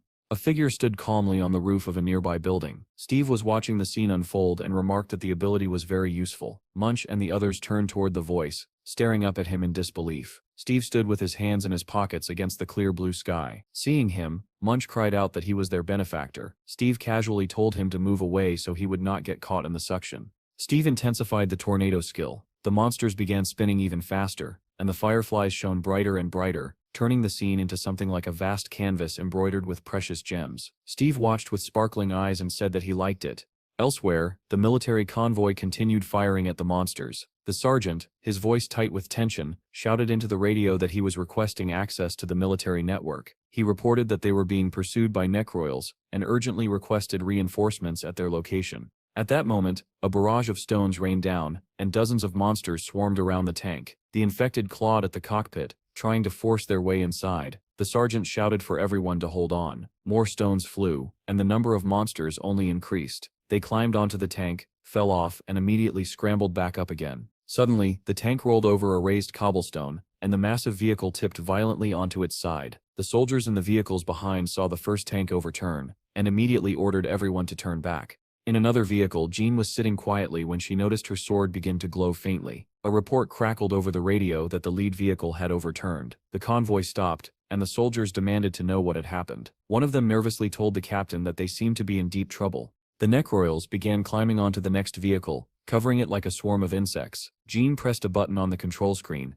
opening the armored window shutter. Her eyes widened in terror as she met the gaze of glowing red eyes right outside the glass. The infected surrounded the vehicle, piling onto it in a writhing mass. Jean ordered everyone to unlock the doors immediately. One soldier muttered that it was no wonder he had nightmares the night before. The driver turned his head away from the zombie-smeared windshield and said that he was unlocking the rear door. The door began to open slowly. The wheezing breaths of the infected filled the air. Jean shouted for everyone to step back. Rotting hands reached through the opening, clawing desperately at the gap. The soldiers stared in horror, wondering how they were supposed to break through this nightmare and survive. Jean ordered everyone to move straight toward Vehicle 7 and kill anything that stood in their way. A yellow sphere of light flared to life in her hand as she shouted for everyone to disperse. In the next instant, a column of blazing yellow fire burst out from the car, sweeping through the infected and erasing everything in its path. The soldiers stared in shock at Jean's power and shouted that the rear route was now clear. Jean did not hesitate. She ordered everyone to rush for the exit, warning them that the zombies were closing in again. She told the driver to get out as well, declaring that they were abandoning the vehicle. One of the infected suddenly leapt down from the roof, lunging straight at Jean. She reacted instantly, drawing her sword and cutting the monster down with a single swing. More infected swarmed toward her from all sides, and she cursed in irritation. Spinning in place, she slashed her blade in a wide arc, scattering the monsters in every direction while shouting for the others to move away. The sergeant from the overturned lead vehicle fired back at the approaching infected and ordered the gunners to form a defensive circle around the car. One soldier volunteered to check the second vehicle for survivors. After peering inside, he reported grimly that both the driver and the front seat passenger were dead. The infected showed no sign of stopping and were drawing closer by the second. The soldiers tried to open the door, but it would not budge. One of them shouted for a burner to be brought over. Identifying himself as part of Group 7, he yelled for the others to clear back as they prepared to force the door open. The remaining soldiers provided cover, desperately trying to keep the zombies away from the trapped survivors. However, their numbers were insufficient. The infected broke through the defensive line and began attacking them directly. The surviving soldiers shouted in fear that they were being overwhelmed and could not hold on much longer. The captain barked back at them to stay calm and insisted that they only needed to endure a little longer. A soldier with clairvoyant abilities suddenly shouted a warning, saying the infected were only 30 meters away. The horde grew denser, completely surrounding the soldiers who continued firing non-stop. The sergeant pulled out a dagger and ordered everyone to prepare for close combat. Just then, flashes of blue lightning appeared behind the mass of monsters. Bolts of electricity ripped through the infected, tearing their bodies apart and flinging shattered remains in every direction. The lightning multiplied rapidly, soon engulfing the entire horde. The soldiers cried out in shock, demanding to know what was happening. Someone suddenly shouted for them to look at the sky. Several figures were descending from quadcopters, and the marking 707A was clearly visible on their gear. The captain broke into a relieved smile and said that those lunatics had arrived just in time. One of the Special Forces soldiers landed atop a vehicle, startling the troops below. Meanwhile, Jean continued fighting, cutting down infected one after another, unaware that reinforcements had arrived. She turned to strike again, only for her sword to be intercepted by someone who appeared behind her. Jean froze for a moment, then realized it was Valentine. The soldier who had landed on the car announced that he would handle the rest and activated a device mounted on his back. Valentine placed a hand on Jean's head and pulled her close, calling out loudly, "Shield." At the same time, the soldier atop the vehicle opened fire, launching massive red orbs from his weapon. The glowing spheres flew toward the approaching infected without immediately exploding. Then the soldier shouted, "Fire." The orbs detonated simultaneously, ripping the monsters apart in a chain of violent explosions. Flesh, rock, and shattered trees were hurled into the air. At the very center of the devastation, Jean and Valentine remained unharmed. Soon, everything in the area where the monsters had stood was burning or exploding. Drones and helicopters circled overhead, attempting to contact the soldiers on the ground. They requested a head count once the wounded and dead were tallied. Suddenly, one of the helicopter pilots reported that an unknown object was approaching them at extreme speed. Elsewhere, infected bodies fell from the sky after being flung upward by a raging whirlwind. Steve smiled at Munch, who stared at him in stunned silence. The air around them shimmered with glowing fireflies, and the corpses of the infected rained down around Munch like a grotesque hailstorm. The orphans watched the scene with a mixture of awe, joy, and terror. When it became clear that no monsters remained, the children rushed toward Munch, shouting excitedly that all the monsters were dead. Steve smiled and told Munch that it had been fun, but now it was time to go home. The monk turned to Steve, calling him a benefactor, and asked how he had managed to find them. The other monks and children gathered around, staring at Steve and asking who he was. Munch began to speak with a satisfied smile, saying that he wanted to properly welcome him, but his words were cut short. One surviving infected suddenly clamped onto Munch's leg, sinking its teeth into his flesh. Munch looked down in horror as blood began to spill. At the same time, in a neighboring country, a new portal opened. The ground collapsed, swallowing cars whole as a massive monster emerged, triggering widespread panic. A fleeing woman stumbled and fell, and the stroller carrying her sleeping child rolled away. It was stopped just in time by Hiro, who arrived at the portal's edge. The residents erupted in cheers, shouting his name in relief as he stepped forward. Men dressed in black suits, swords in hand, quickly surrounded the monster. The creature raised its head and unleashed several fireballs. One of the men activated a stealth skill, black flames wrapping around his swords. A fireball suddenly flew toward him and exploded nearby. The monster continued hurling fireballs, blasting apart everything in its surroundings. Yet where one black-clad fighter had stood, several more appeared. Someone shouted in disbelief that they were clones. While the clones distracted the monster, Hiro closed the distance and cut straight through its body. His movements were smooth and precise, as if he already knew exactly where to strike next. He unleashed a rapid series of slashes, carving the monster into multiple pieces that tumbled to the ground. The creature collapsed completely, its massive body breaking apart. The people who witnessed the victory erupted in cheers, shouting the name of their hero again and again. They cried out that it was Hiro's team, and that they had saved them once more. Military vehicles raced toward the portal as news broadcasts reported that a giant monster had emerged and caused massive destruction, but that heavy casualties had been avoided thanks to Hiro's team. Anna praised Hiro for a job well done and asked what he was looking at as he stood silently, gazing ahead. The girl said that the video was about Steve and asked whether Hiro, the druid she had been talking about, remembered him. With a faint smile, Hiro asked what was wrong with Steve this time, wondering whether he had gotten himself stuck somewhere again. The girl replied that he had just returned from a dungeon. Hiro watched the story with mild indulgence. He had been through similar experiences himself, and saw no reason to make such a fuss. Then something caught his attention, and he asked her to scroll down. She stopped at a general photo labeled as an in-depth analysis of Steve's guild. Hiro stared at the image in disbelief, because he recognized one of the boys immediately. The girl asked whether Hiro recognized anyone in the photo. Hiro sat frozen, shock flooding his mind. That boy was the eighth evil. He was certain of it. The child must have recently lost his father and ended up in an orphanage. That explained why Hiro had wanted to kill him before. That boy was supposed to be a terrifying villain. The eighth evil. Why was he here? Another face in the photo caught his eye. It was a newcomer named Jim, introduced as a new member of the guild. Hiro remembered him clearly as a hellish swordsman. He also recognized Monk,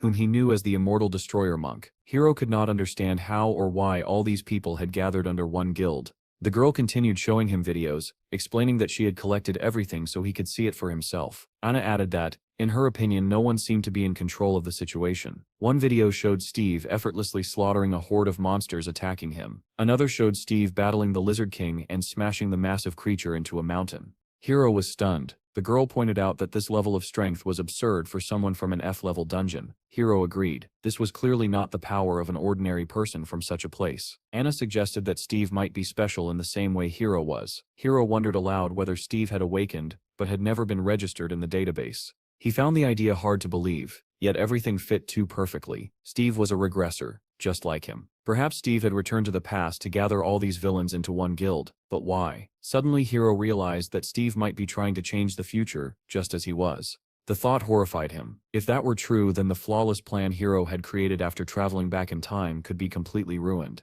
Anna noticed his unease and asked whether everything was all right. Hiro let out a heavy sigh. He had planned to go there only after the apocalypse. Now he was clearly shaken. When the girl asked what was wrong, Hiro replied solemnly that he needed to return to his home country. He said he had to speak with Steve. Anna immediately responded that it was impossible at the moment, and Hiro asked why in surprise. Suddenly, Grace shouted that Steve had rejected her because she was weak, and that he did not like weak people. However, the director misunderstood her words and immediately asked whether she had used illegal substances. The girl jumped up from her chair, slammed her hands on the table, and shouted that she had not. Without looking back, she turned around and walked toward the exit, declaring that she would throw everything to hell and that she would become a hunter as well. The director then asked the manager what had really happened. The manager calmly relayed Steve's words, explaining that Steve believed his girlfriend should be strong. Hearing this, the director began to panic and muttered that everything was going wrong. The manager tried to reassure him, saying that there were suitable awakened women within their clan. The director asked who he was referring to, and the manager replied that, for example, the red-haired woman was rank A and extremely strong. This only angered the director further. He demanded to know where the manager had developed such thoughts, and abruptly asked where Steve was now. The manager answered that Steve had gone back into the portal. The director grabbed his head in frustration, realizing that nothing was going according to plan. At that moment, the manager pointed behind the director and said that Steve had already come out. Their hero was standing beside the portal, studying something on an interface that only he could see. Steve smiled faintly as he looked ahead, while the director stared in disbelief. Only a few minutes had passed. The director rushed toward Steve, saying that this time they could not let him go. He ran as fast as he could, calling out Steve's name. Steve stopped and asked what they needed. The director replied that they needed to talk, and reached into his inner jacket pocket, trying to introduce himself. However, Steve did not listen. Without saying a single word, he turned and stepped into the portal again. The director froze and asked in shock whether Steve had simply ignored him. The manager confirmed that he apparently had. Losing his temper, the director began cursing Steve and moved as if to follow him into the portal. But the manager quickly stopped him. The director shouted, asking if he had seen how Steve ignored him, while the manager tried to calm him down. Just then, a voice cut through the tension and said, "Enough." The director angrily demanded to know who had spoken. A man stood before him, surrounded by several men in black suits. The director immediately recognized him and greeted Chandler's secretary. The secretary said that there were too many eyes watching now and suggested that they end the matter there. Around them, the crowd of onlookers began to whisper. Someone asked if Steve was the chairman's son. Another person added that the director had gotten so angry that he had refused Steve. Someone else sneered, wondering what the director would do this time, and giggled unpleasantly. Hearing this, the director realized that if things continued, he would be in serious trouble. The secretary remarked that the director had been unlucky today, and suggested that he take a rest, assuring him that he would handle everything. The director was furious, but he still forced himself to speak calmly, insisting that he was, after all, in charge of this case. The secretary praised him, saying he had done a great job, and added that he would still have an opportunity to get closer to Steve. The director hesitantly asked if that was true, and the secretary confidently confirmed it, saying that he would not bother him anymore today. The secretary took his leave. As he walked away, the director muttered angrily that he was already fed up with that freak. Meanwhile, Chandler contacted the chairman and reported that he was waiting at the entrance to the dungeon. The chairman asked whether his son Howard had caused any trouble. Chandler replied that what mattered more were Steve's dungeon clearing abilities, which had far exceeded all expectations. The chairman was pleased and said that this was exactly why they invested so much money in him. At that moment, Steve emerged from the dungeon once more, surprising Chandler, who was still on the phone. Steve immediately began studying his interface again. He had finally tamed 100 animals, and at the second level of hunting, he would be able to control 200. After reviewing everything, he formed a plan of action and decided that it was time to rest and eat. Steve did not even notice that several people were standing in front of him, hidden behind his interface. Chandler greeted him, and Steve replied that he seemed to be in high demand today. The man introduced himself as the secretary of the State Security Department. Steve remarked that it seemed this guild was running the dungeon, and the secretary confirmed that it was. The secretary explained that he had come to apologize for an incident that had happened earlier. Steve did not immediately understand which incident he meant, and asked again. Then it dawned on him, and the secretary clarified that he was referring to the moment Steve had found himself in the 5th-level dungeon. Steve asked why they were only apologizing now. The secretary replied that it had taken time to prepare more than just a verbal apology. He added that they also wanted to thank Steve, explaining that thanks to him, the value of their dungeons had risen sharply. The surrounding crowd listened with interest, wondering who this man was and why he was speaking with Steve. Chandler then said that they had something prepared for him, but suggested continuing the conversation at a restaurant first. Steve liked the idea, and admitted that he was very hungry. The secretary said that the cars were ready. Steve commented that they were good cars, and the secretary asked whether he liked them. That night, Steve's guild looked magical. The tree had grown even taller, and fireflies drifted through the air. The boys returned home in high spirits, talking about what a wonderful day it had been. There were good drinks and delicious lobsters. Jean said that Munch not drinking was understandable, but it was a shame about Chad, who never got a drink. Donnie joked that it would be great to hire a driver, and the others agreed at once. Suddenly Donnie's expression changed. He cursed under his breath, and Chad immediately asked what had happened. The boy admitted that he was supposed to arrange a meeting with those who wanted to join the guild, but he had completely forgotten about it because of the drinking and the food. Munch said that he had to go to the construction office that day, and added anxiously that maybe they would end up doing the same thing again tomorrow. Donnie laughed and replied that they would repeat it every day, drinking and eating lobster. He opened the chat and showed them that it was already filled with curses. The boy then turned to Chad and asked whether he was not the one responsible for recruiting new members. Chad admitted that it was true, explaining that he still did not have a license, and within the guild, he was officially listed as a doorman. Jim was shocked by this, while Munch said that Chad needed to apply for a license first. Chad replied that they could apply for it tomorrow. Jim sighed and said that difficult times were coming, because they still had to go on raids.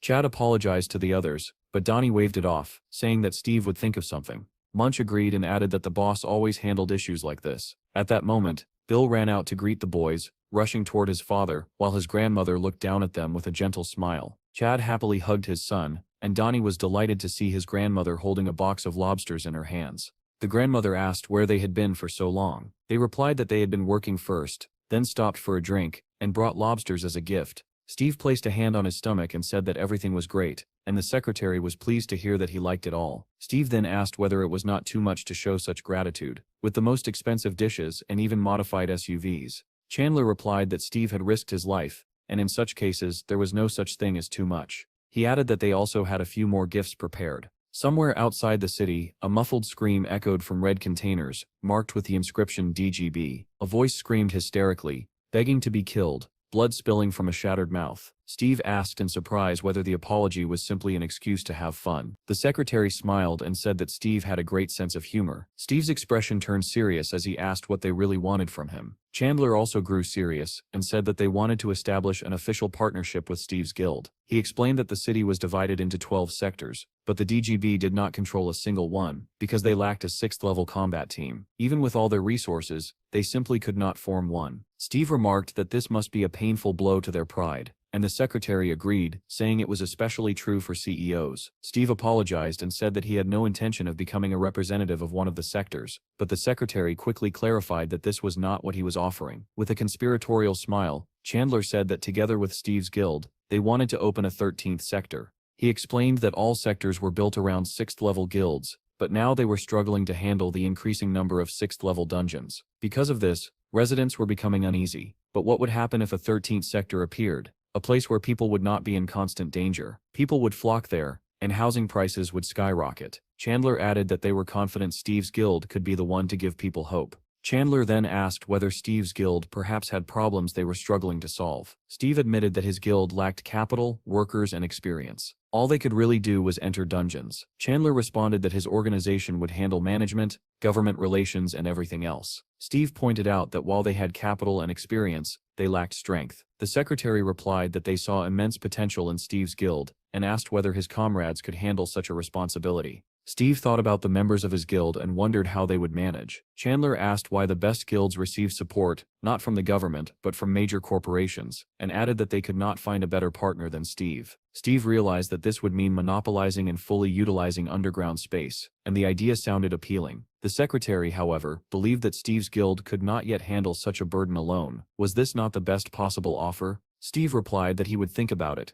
since the 13th district would not be built overnight anyway. Chandler was surprised, but he thanked Steve and thought to himself that rumors described Steve as a simple-minded glutton who loved gifts. Perhaps the gifts had not been impressive enough. Steve stood up and said that it was time for him to leave. The secretary asked whether he had forgotten about another gift. Chandler said that it had been quite difficult to find the man, and Steve asked in surprise who he was talking about. Chandler explained that as soon as the man had been placed on the wanted list, he fled and went into hiding. However, their intelligence agents had managed to locate the former director of the debt company. Steve was startled by the mention of that person. The secretary explained that they had officially declared him dead during the arrest, and that he was now completely under their control. Steve said that the man had caused great harm to many people and told the secretary to deal with him. However, he saw fit. Chandler was surprised by this response. Steve added that the man was going to die sooner or later anyway, so there was no need to waste effort on him. The secretary asked whether Steve wanted to meet the man after all the suffering he had caused. Steve replied that this was too much even for him and suggested throwing the man back into a dungeon instead. Suddenly Steve had an idea and asked them to wait. At the same time, Chad was being playfully attacked by his son, who was showing him all the tricks he had learned at school, when the boy's phone rang. The boy answered a call from his brother. After listening to Steve's words, Chad asked in surprise, "Right now?" Steve confirmed that it was right now. Chad asked what was happening there, and was stunned to hear that someone wanted to meet him. Steve said he would send the address, and advised Chad to take a pill before leaving. He mentioned a company called DGB, but Chad did not recognize the name and asked what it was. Chad then got into the car and fastened his seatbelt. The secretary wished him a safe drive. Through the car window, Steve said that his friend would take care of everything. The secretary nodded, saying that he understood, and added that Steve could contact them at any time. Despite the late hour, every window of the DGB company building was brightly lit. The chairman called Melissa's boss and asked whether he was still in the office. The man replied that he was there and had no intention of leaving, then asked what was needed. The chairman said that they had managed to meet Steve, that everything had gone well, and thanked him. The boss sounded puzzled and asked what he was being thanked for, saying that he simply wanted to recover his investment, because soon everyone would begin migrating to Steve's land. He added that they would urgently need to rebuild infrastructure and residential complexes. The chairman replied that moments like these were exactly when they should help one another. Meanwhile, Chad had already arrived at the correct address. He was met by two men who, just to be safe, verified his identity and confirmed that he was indeed Chad. One of them then led him toward a container and told him to follow. From inside the container came screams and curses. The man inside shouted that he was starving, swore violently, and promised to kill everyone once he got out. Suddenly, the door opened slightly and his tone changed at once. He began shouting that he did not mean it, begging for forgiveness, and claiming that he was only very hungry. Chad stepped inside the container. The man froze in shock and asked who was there. When he recognized Chad, an evil smile spread across his face. Chad quietly greeted him and asked what he was doing there. The man replied that he had been told someone wanted to meet him. He said he was the same as always, and asked whether Chad's friend had come with him. Chad answered that he had not. Hearing this, the man smiled with clear satisfaction. The man then asked what Chad wanted. In a serious tone, he said that he wanted to apologize. He explained that on the day he beat Chad, his friend had beaten up the collectors, and in the chaos, he had simply lost his temper. Chad said that he understood, and that it was all in the past. The man thanked him and added that, in any case, it had not been him who sent Chad to the 5th-level dungeon. Seeing Chad's distrust, he asked him to think carefully about whether a simple debt-collecting thug could really have arranged something like that. Chad considered his words. The man continued, saying that it had all been the work of the Bureau and the DGB, who wanted to use Steve for their own benefit, and that he had merely become a scapegoat. Chad listened in silence and remarked that it must have been unpleasant for him. The man replied that it had been extremely unpleasant. His business had been destroyed, he had been running around abandoned areas with goblins, and he had truly believed he would die there.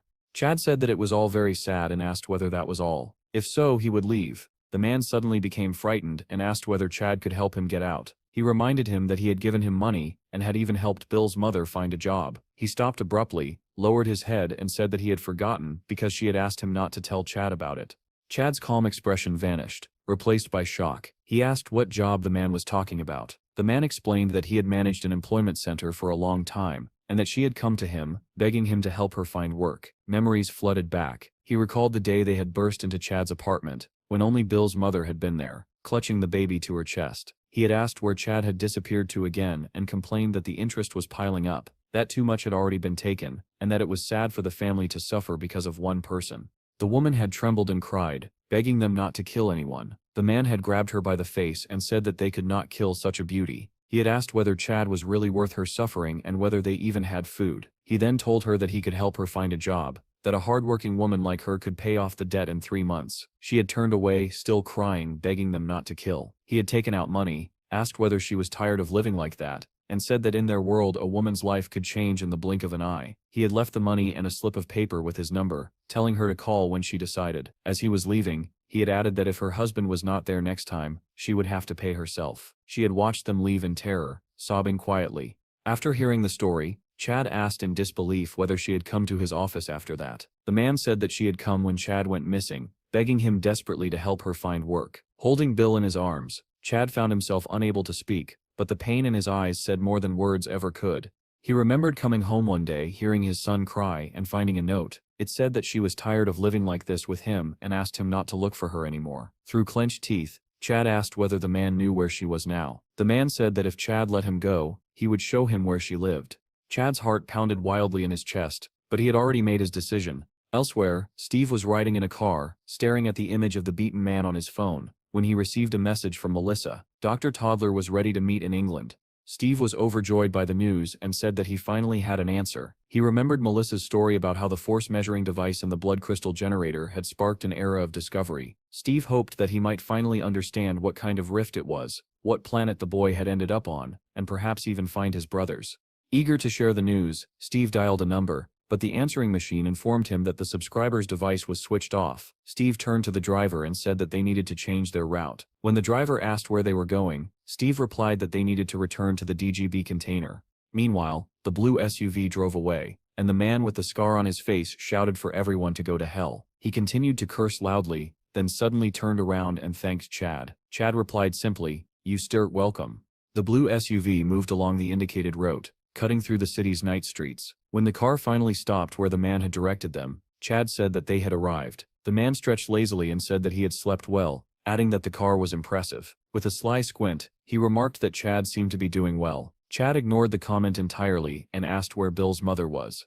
The man replied that his people would bring Chad to her soon. "Here they come," he said, pointing toward a group approaching the car. He shouted cheerfully to the bandits surrounding them, calling them brothers. Leaning out of the window, he waved and asked whether they had settled in yet. The bandits recognized him immediately and shouted that he was the boss. Some sounded shocked that he was still alive. One of them said they had already assumed he was dead, and the man laughed, replying that he had almost been. Another bandit peered through the window and asked who the kid was. Someone in the crowd recognized Chad and asked if it was really him. The name stirred the group, and they began loudly discussing him, calling him an idiot while marveling at his nice car. The scarred man said that he was looking for his wife and asked for help. One of the bandits leaned closer and asked if he truly meant his wife, saying that her name was UTA. Chad was told to get out of the car because she was in this building. Chad stepped forward, and behind him followed a crowd of bandits holding axes and bats. One of them shoved him from behind, mocking him and asking what he was so afraid of. Chad stumbled as he entered the building, almost falling. Laughter echoed behind him, and someone joked that he must be eager to see his wife. Another voice ordered the lights to be turned on. The room was suddenly flooded with bright light, blinding Chad for a moment. When his eyes adjusted, he realized he was standing in front of a crusher, splattered with something dark red. He frowned. The scarred man casually explained that there used to be a grinding factory here. One bandit said that UTA was in the second one, while another added that there were more than 200 corpses here anyway, and it was hard to remember them all. Chad turned around to ask where Bill's mother was, but before he could speak, one of the thugs smashed a bat into his head. Chad was sent flying to the floor, blood pouring from the wound. The scarred man sneered and said Chad was stupid for not realizing the truth. They had killed her and chopped her into pieces. He added that they had helped UTA, but she had given nothing back. calling her an ungrateful creature. Another bandit laughed and said that if she had not been so foolish, she might have survived, and that they were doing Chad a favor. Chad tried to push himself up from the floor. The scarred man said coldly that his wife no longer mattered. He began beating Chad, screaming that it was all Chad's fault. Chad and his brother had ruined his business. Some bandits shouted for him to calm down, warning that if he killed Chad too soon, there would be no fun left. The man ignored them, screaming that it was all because of Chad and asking how he was supposed to kill him. With a crazed smile, he asked Chad whether he knew how long he had dreamed of this moment. Chad did not answer. He coughed violently and was mocked as a stubborn bastard. Someone suggested pouring water on him if he passed out. Chad's thoughts drifted, and he remembered his childhood, when he used to say he would kill everyone while playing games. Back then, he believed his problems would disappear after school. As an adult, he was still playing games, still wishing death on others. He imagined himself killing enemies in virtual worlds, thinking that the only escape from his miserable life was inside a game. Only UTA had ever treated him with kindness. She had been the first to ask him out, yet even after their child was born, he had not changed. He continued venting his anger through video games, while his wife and son slept nearby. Now he realized how he had tormented UTA with endless bitterness, and how worthless he had been. A bandit turned on the grinder and shouted that everything was ready. The scarred man told Chad to get up, saying he was tired of beating him and that he would soon be reunited with his wife. Chad thought that if he could see her again, he would beg for another chance. The man said they would do to Chad what they had done to her. Break his knees and slowly lower him into the grinder. He turned to a bandit holding a sledgehammer and told him to begin, warning Chad to grit his teeth because it was going to hurt. Chad quietly said, "Thank you." The man scoffed, saying Chad was a bastard who deserved to suffer. Yet the blows did not hurt at all. Suddenly the bandit screamed, dropped the sledgehammer and staggered back. Chad had risen to his feet in an instant, calmly severing the bandit's hands. Blood sprayed everywhere as the man screamed. The daggers in Chad's hands were now clearly visible. The bandit stared in horror. Chad said quietly that when Bill's mother left, he had promised himself he would never do this again. Understanding dawned too late. With a sinister smile, Chad said that now he would not let any of them leave alive. The bandits began screaming that he was awakened, and that they had to run. But there was no escape. Chad moved through them effortlessly, his blades flashing as he cut them down one by one. The man with the scar watched in disbelief as Chad slaughtered the bandits with a smile on his face. Chad struck down another man in a few swift movements, and the smile on his face only grew wider. The bandits began fleeing from the building in panic, screaming as they ran. A severed head flew out after them, bouncing across the ground. Chad burst out immediately after, gripping his blades tightly. The bandits screamed for everyone to run, but it was useless. Chad closed the distance in an instant, and appeared behind one of them. One of the fleeing men shouted, asking where their snipers were, but where the snipers should have been, Steve was already standing above, calmly looking down with a faint smile. A man dressed in black beside him asked whether his brother was all right. Steve replied that everything was fine and asked them to make sure Chad would not face legal trouble later. One of the men answered that most of these people had negative social value, so the government would not be concerned. Chad did not notice that his brother was nearby. He continued cutting through the bandits, leaving nothing but blood and screams behind him. Sif smiled faintly and said that Chad was now truly awakened and capable of handling everything on his own. On Chad's face was a smile, no longer crazed, but heavy with meaning and anger.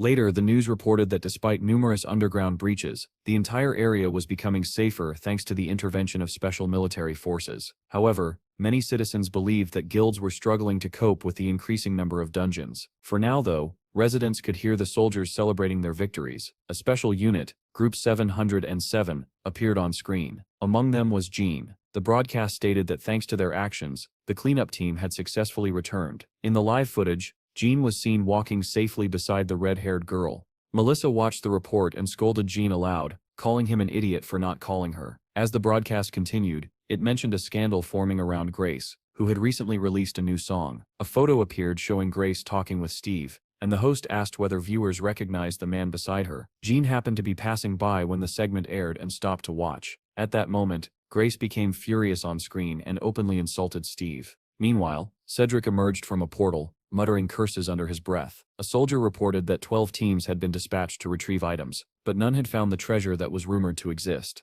Melissa listened silently, her thoughts drifting to the past. She remembered Steve once saying that all they needed was to train for 1,000 years. Then she recalled Cedric's words at the meeting, claiming that Steve simply did not want to reveal his secret. Jean suddenly lost his temper and shouted that Steve was not that kind of person. After piecing together everything she had heard, Melissa realized that instead of focusing on the dungeon, she needed to focus on Steve himself and understand why he was doing all this. Her phone rang. She answered and asked Steve whether they had managed to find his brother. Steve said that everything was fine, then casually asked what happened to awakened people who were bitten by a necroil. Melissa immediately grew concerned and asked whether someone had been bitten. At that very moment, Munch lay in his room, clutching his leg and screaming through clenched teeth. The bite on his leg was bleeding heavily, and a bloody web-like pattern was spreading upward along his skin. Steve replied calmly that no one had been bitten, that he was simply curious. Munch writhed in agony, gripping his leg, but nothing eased the pain. Melissa explained that according to existing data, only 38 cases of such awakenings had been recorded. Steve asked what ultimately happened to them. She said that on the 48th day, 2 had died from leukemia. 26 had simply gone bald. In 7 cases, aside from pain at the bite site, no side effects were observed. Only 3 had turned into necroils. Typical symptoms included fever, phantom pain, and reddening of the veins. She added that the lower the rank, the higher the chance of transformation. Steve asked what should be done after a bite, and whether the victim needed to be quarantined. Melissa replied that special institutions constantly monitored those who were bitten and conducted research to develop a vaccine. Steve ended the call, thinking grimly that these people were little more than test subjects. Later, Steve walked down a quiet street and noticed a man sitting by the roadside, selling items laid out directly on the ground. The man was writing strange symbols on pieces of paper, his face hidden beneath a hood. He noticed Steve and looked up. Steve greeted him. The man said it had been a long time and asked whether Steve wanted more medicine for his brother. Steve replied that he needed something else. He explained that a friend of his had recently been bitten by a necroil and asked whether the man had a cure, since his previous medicine had helped his brother greatly. The man rummaged through several jars before finally finding the right one. He handed it to Steve and said that a single jar should be enough. Steve read the label. It was called Anti-Frame. The man instructed him to apply it twice a day, morning and evening, and said it would begin to take effect after about a week. Steve asked about the price. The man said that since this was his second purchase, he would offer a discount. Normally it cost $4 million, but he would sell it for $2 million. Steve said it would be better to take more and asked whether he could buy 10 jars. The man happily agreed. Steve smiled, thanked him and said he owed him a favor. The man added casually that if the bitten person began suffering convulsions, they needed to be struck harder, as it would stop the infection. Steve took the ointment and walked away. Moments later 2 policemen appeared, shouting that selling goods there was illegal. In an instant, the hooded man gathered his wares and leapt away just as the police shouted for him to stop. When they reached the edge, one of them said he saw no one. Suddenly a large black bird burst upward from below, leaving the officers staring in confusion. Back at the guild, Munch lay on his bed, writhing in pain and clutching his bitten leg. Donnie, Jim and Bill stood anxiously outside the room, worried that Steve was taking too long. Bill stared at Munch in fear and asked in a trembling voice whether he was turning into a zombie. Donnie said that it certainly looked like he was. He picked up his phone and hesitated, asking whether he really had to kill him as his finger hovered over the screen. Jim asked what he was holding. Donnie replied that it was the ultimate superweapon and clarified that if he pressed the button, Munch would die. Before anyone could stop him, Bill pressed the button. A blinding light burst from the phone as a super bright flashlight turned on. Donnie put the phone away and all of them froze, staring at Munch. Nothing had changed. Bill asked in disappointment why nothing had happened. Jim looked terrified, and Donnie laughed, admitting that he was just joking. Bill said calmly that he had thought 100 spears would fall on Munch and was disappointed that nothing happened. Suddenly Bill stretched out his hands and shouted as if casting a spell, telling Munch to come back and not become a zombie. Just then, Granny's voice echoed from downstairs, calling everyone to dinner and warning that the soup would get cold. At that moment, Munch, who had been lying motionless, suddenly sat up and grabbed his head. Bill pointed in shock and shouted that Mr. Monk had stood up. Jim asked nervously whether he was really turning into a monster. Donnie replied that he was probably just hungry. A voice suddenly came from behind them asking what they were doing there. The boys turned around at the same time and saw Steve standing in the doorway, holding a green jar. Panic swept through them, and they rushed aside, afraid of Munch. Red veins crept toward Munch's eyes just as Steve struck him hard on the head. Elsewhere, a reporter was broadcasting live from the city where a 7th-level dungeon had just been cleared. The entire world was watching. It had been 10 days and 11 hours since Hiro and his team of 10 had entered the dungeon. Many residents had taken to the streets, gathering together and praying for the safe return of the heroic group. Suddenly, a silhouette appeared in the portal, and the crowd erupted with excitement. People shouted joyfully that they were coming out and called Hiro's name. The reporter announced that Hiro's battle group had emerged from the dungeon. It was a moment of great importance for all of humanity, proof that their main force of warriors had successfully completed the mission. As the crowd applauded, reporters shouted that Hiro's team had saved the city. Then, one by one, the fighters behind Hiro began to collapse. Medics immediately rushed forward to help them. Moments later, Hiro himself fell to his knees, stunning everyone present, The reporter wondered aloud whether the battle had truly been that brutal. Hiro then collapsed completely, losing consciousness. The reporter announced in horror that 7 members of the combat team had not returned. After the dungeon, Hiro was taken to the best hospital in the country. Anna sat beside his bed. When he finally opened his eyes and saw her, he called her name. She stared at him in surprise, then realized he had woken up. Hiro clutched his head and asked for water. After drinking, he let out a long sigh. Anna told him not to blame himself, saying that none of it was his fault. He thought bitterly that she was right. It was not his fault. Anna then said that they had discovered a meeting between Steve and Doug, and that something about it seemed suspicious. Hiro was shocked. Doug was the deputy head of the Bureau of Supernatural Affairs, responsible for national defense. His attention alone was worth more than the entire Awoken Federation, which meant they were interested in Steve. Hiro felt anger surge within him. In his mind, Steve was a bastard. It was Hiro who was supposed to lead the world toward a brighter future, yet Steve could no longer be ignored. 7 people had died in the 7th level dungeon. Still, he was not shaken. He had lost many comrades over time. He had lost the whole world again and again, dying repeatedly. He remembered Anna's death, realizing that even she had died dozens of times. Hiro understood that his fury was real, and that it was all because of Steve. He could not risk humanity's future because of one unpredictable freak. Judging by Steve's actions, he was planning something terrible. For the sake of humanity's future, Hiro decided that Steve had to die. He called Anna and asked her to find any ship capable of sailing, even if she had to build it with her own hands. It was necessary. The next morning was crisp and clear in Steve's guild. Sunlight filtered through the leaves of the giant tree. Chad woke up with a pounding headache, and his grandmother scolded him, saying that this was exactly why he should not drink so much. She sent him downstairs for breakfast. Chad picked up the identification card from the table and smiled to himself, thinking that he was now a real mercenary. In another room, Donnie was already sitting at his laptop, busy with work. He thought that once everyone found out that Steve was only recently awakened, the number of views would drop. Even so, the channel already had 1 million subscribers and had earned more than 10 million. He admitted that he had never imagined seeing such numbers. It really was true that success depended on connections. Gaining the trust of a powerful person at the right time was a skill in itself. Suddenly, Chad burst into the room, nearly scaring Donnie out of his skin. Chad was clearly enjoying himself and asked whether he was the only one having fun. Donnie snapped back, asking whether Chad had never been taught to knock. Chad apologized with a grin and said that his grandmother was calling him for breakfast. He asked where Jim was. Donnie replied that Jim was training as hard as he could and said that he would come down once he was finished. Out on the training field, Jim stood among several tree stumps. His eyes were closed, as if he were listening to the wind. Suddenly he opened them and began cutting down trees, chaining one skill after another with practiced precision. With a final strike, the last tree fell. Jim frowned and muttered that it was still too slow. Moments later, new trees appeared on the field. Jim clenched his jaw and said that he could no longer hesitate in battle. He activated his skills again and again, determined that he would never let something like this happen again. Meanwhile, Steve and the boys decided to go hunting, driving a pack of wolves to chase deer. One of the boys shouted that whoever caught the deer would win, while another added that the loser would have to collect apples. Steve stood near the temple, facing the senior monk and 2 men in gray robes. He said that the temple was already finished and asked whether it might fall apart. The monk laughed and replied that everything had been built to last and to honor their faith. Steve answered that if anything felt wrong, they should not hesitate to say so. The monk bowed slightly and said they were deeply grateful that Steve had helped them find shelter and that they did not know how to repay such kindness. The deer and the wolves rushed past them in a blur. Bill ran ahead of everyone, shouting excitedly and urging the wolves to go even faster. The boys from the temple chased after them, laughing and calling out encouragement. Steve watched Bill and said quietly that this was the first time he had ever seen him so happy. Before, Bill had always been lonely. There was a time when mothers forbade their children from playing with him, and Bill had heard every word.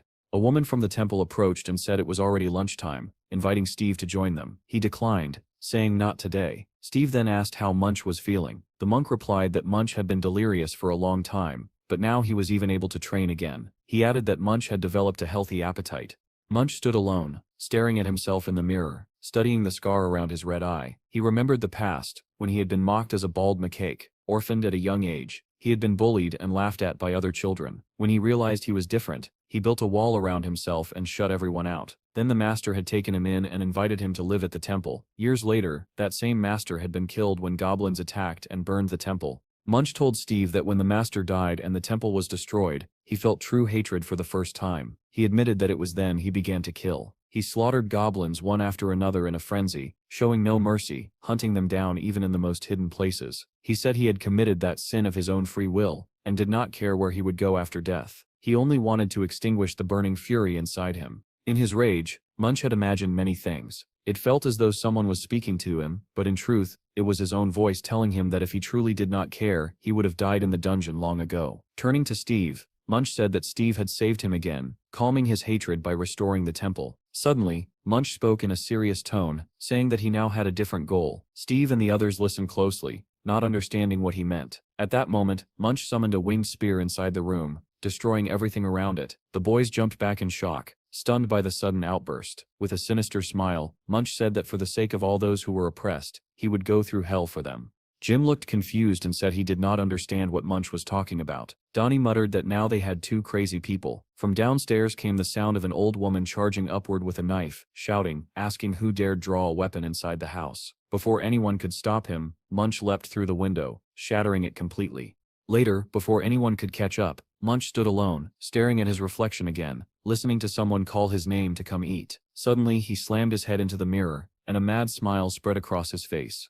That night the full moon hung in the sky, casting a silver trail across the surface of the sea as waves crashed against the rocky shore. A small ship raced across the water. Hiro and Anna stood at the stern. When the vessel reached land, Anna said they had arrived. People were already waiting on the shore, and the women said they would continue the journey by car. Hiro stood silently, staring ahead, thinking that he was following the druid's path. Back at Steve's guild, the boys were discussing whether the monk had returned yet. One said that he had probably been dealt with by the old lady, and another joked that it was not surprising, since he had broken the window. Chad said that the secretary had called, explaining that the city plan had been finalized based on his work. Tomorrow they would receive the map and begin designing the detailed layout of the city. Steve told Chad to keep an eye on them to make sure they did not try anything suspicious. While chewing his breakfast, Jim asked where Steve was planning to go. Steve replied that he was heading to England to meet Dr. Toddler. Donnie shook his head and said that there was currently no way to get there. Steve asked why, and Donnie explained that all air traffic and sea routes had been closed. Steve asked what had happened. Jim said there had been a chain of dungeon breakthroughs, with wyverns taking over the skies and some unknown monster dominating the seas.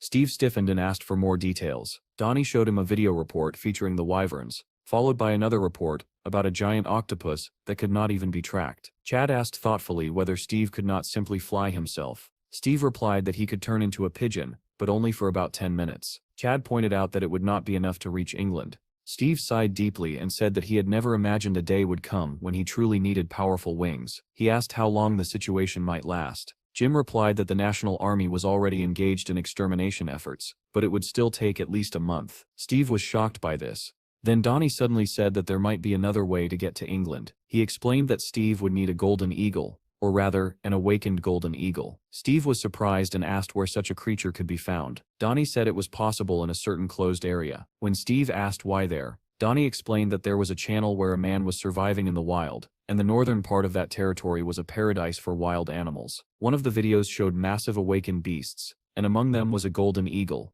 Not long after, the blue SUV was already speeding down the road, and someone inside the car exclaimed in disbelief, "Seriously, damn."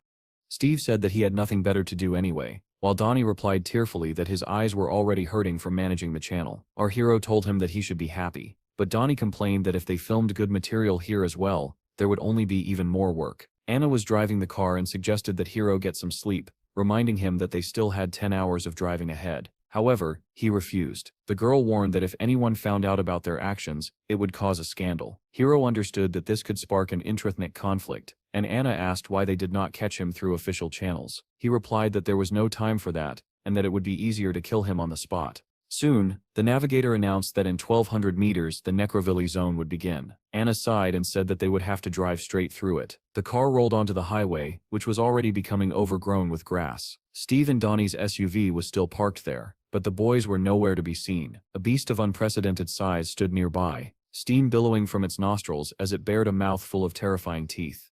In front of Donnie stood a boar of enormous size, glaring at him with obvious hostility. Steve's voice sounded in his head, asking how he felt. Donnie, trembling, replied that it looked very strong. Steve pressed him for more details, and Donnie added that it clearly did not like people. Our hero liked this answer, and decided that he wanted and needed to tame it. Suddenly the boar lunged at Donnie. Panicking, the boy ran forward and scrambled up a nearby tree. The boar crashed into the trunk head-on, and the impact made the tree sway violently. Donnie shouted for Steve to save him, but at that moment, the boar struck again with its tusks. and the tree began to fall. Donnie tumbled down with it as the boar rushed toward him. He fell onto his back and screamed for help with his eyes tightly shut, only to feel something dripping onto his cheek. When Donnie opened his eyes, he saw a giant rabbit with glowing red eyes standing behind him. Terrified, he began crawling forward. Ahead of him, the boar and Steve were already standing side by side. Realizing that none of the animals were attacking, Donnie asked cautiously whether they were going to eat him. Steve replied that it did not seem that way. Donnie lowered his head in relief and let out a heavy breath. Pointing nervously at the rabbit, he asked Steve to send it away because it was frightening and its stats were absurdly high, level C, rank 2. At that very second, a blue portal appeared, and the rabbit jumped straight into it. Donnie then looked at the boar and asked why it had not left as well. Steve climbed onto its back and said that it would give them a ride, deciding on the spot to name the boar Yaka. Our hero rode on Yaka, while Donnie rode on the wolf. Donnie asked whether the transformations were really worth it. Steve replied that they only changed one's character slightly. Donnie said incredulously that it did not look that way at all, and Steve added that he never transformed animals stronger than himself. When Steve asked whether the rabbit had been that scary, Donnie admitted that it was not really. Steve then added that he himself had a higher rank than the boy, prompting Donnie to start whining that even the rabbit was stronger than him. Donnie noted that they had already found 2 strong animals, but there was still no sign of an eagle. He asked how much longer they were going to stay in this place. Soon the group reached a hillside overlooking the entire forest. Steve said that finding the eagle was the hardest part. He called Melissa,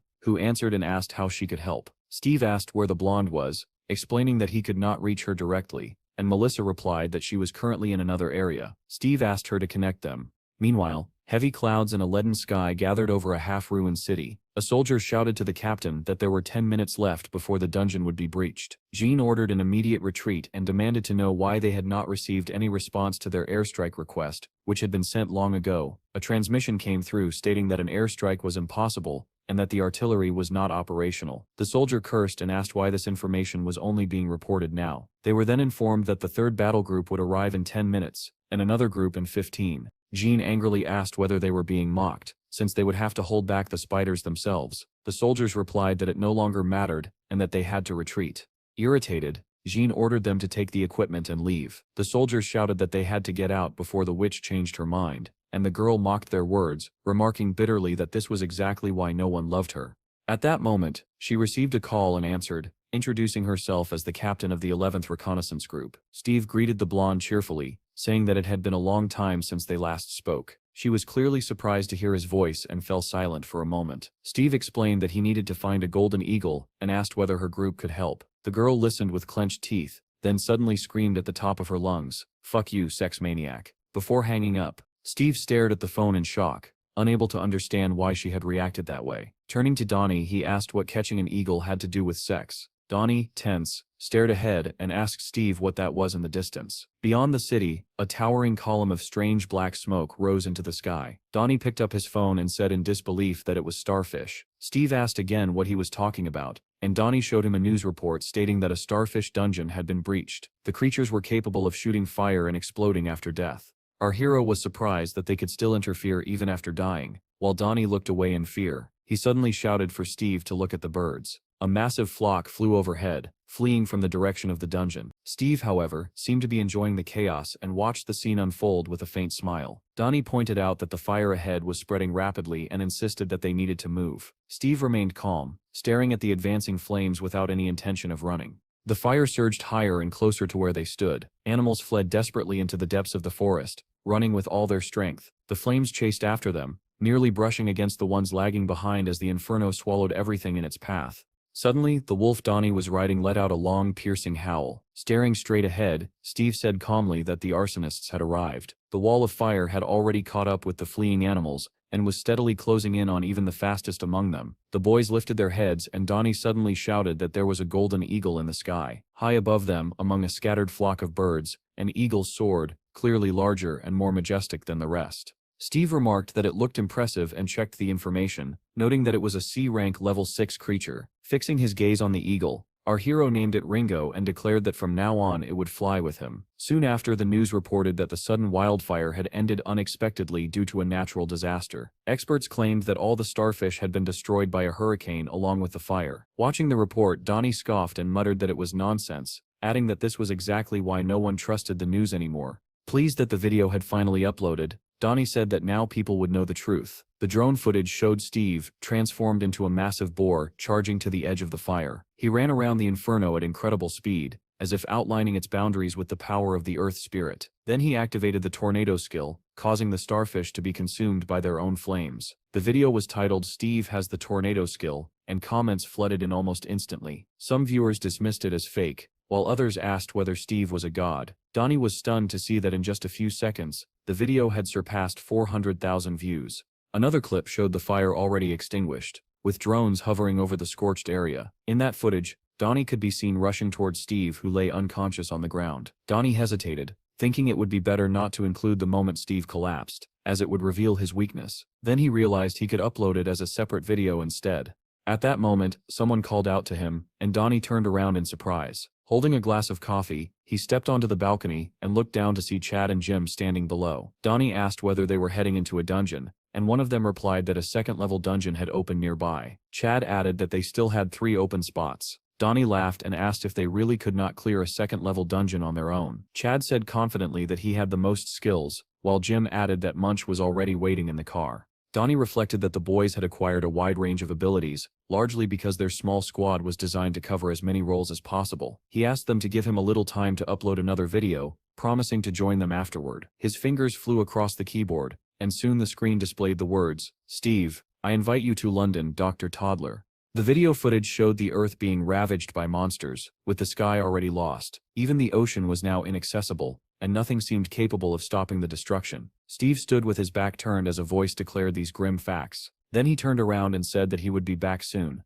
asking someone to keep an eye on the house. In the next frame, massive wings sprouted from his back, and he took off into the sky. The caption read that his adventure continued. The final shots showed Steve flying forward, and Donnie, delighted with the result, decided that it could easily be turned into a full-fledged film. The video spread rapidly across the internet, and was soon being watched in a large motel. Anna carefully watched the clip. Donnie had just uploaded and frowned at the mention of London. Hiro stepped out of the shower, drying his hair, and asked what was wrong. Anna replied tensely that it looked like Steve was no longer in the country. She showed him the video, and Hiro irritably demanded to know why Steve had fled to London. He reasoned that if Steve truly came from a more distant future, then he already knew all of Hiro's plans in advance. Hiro concluded that Steve was deliberately avoiding him and staying on guard. If that was the case, then he was not yet ready to meet Hiro, and Hiro would have to catch him before he completed his preparations. Anna said they could not simply wait for Steve to return. Hiro smiled ominously and said that he would drag this freak into the light. When Anna asked how he planned to do that, he replied without hesitation that he would provoke him. Unaware of any of this, Steve flew toward London in the form of an eagle. He thought that he could not possibly fly any faster, and worried that at this pace he would never reach his destination. Opening the interface, he was surprised to see the usage limit on Ringo. At the same time, a number of new fire skills unlocked, prompting Steve to wonder why they were so expensive. Suddenly, the system displayed a warning that there were only 60 seconds left until the transformation ended.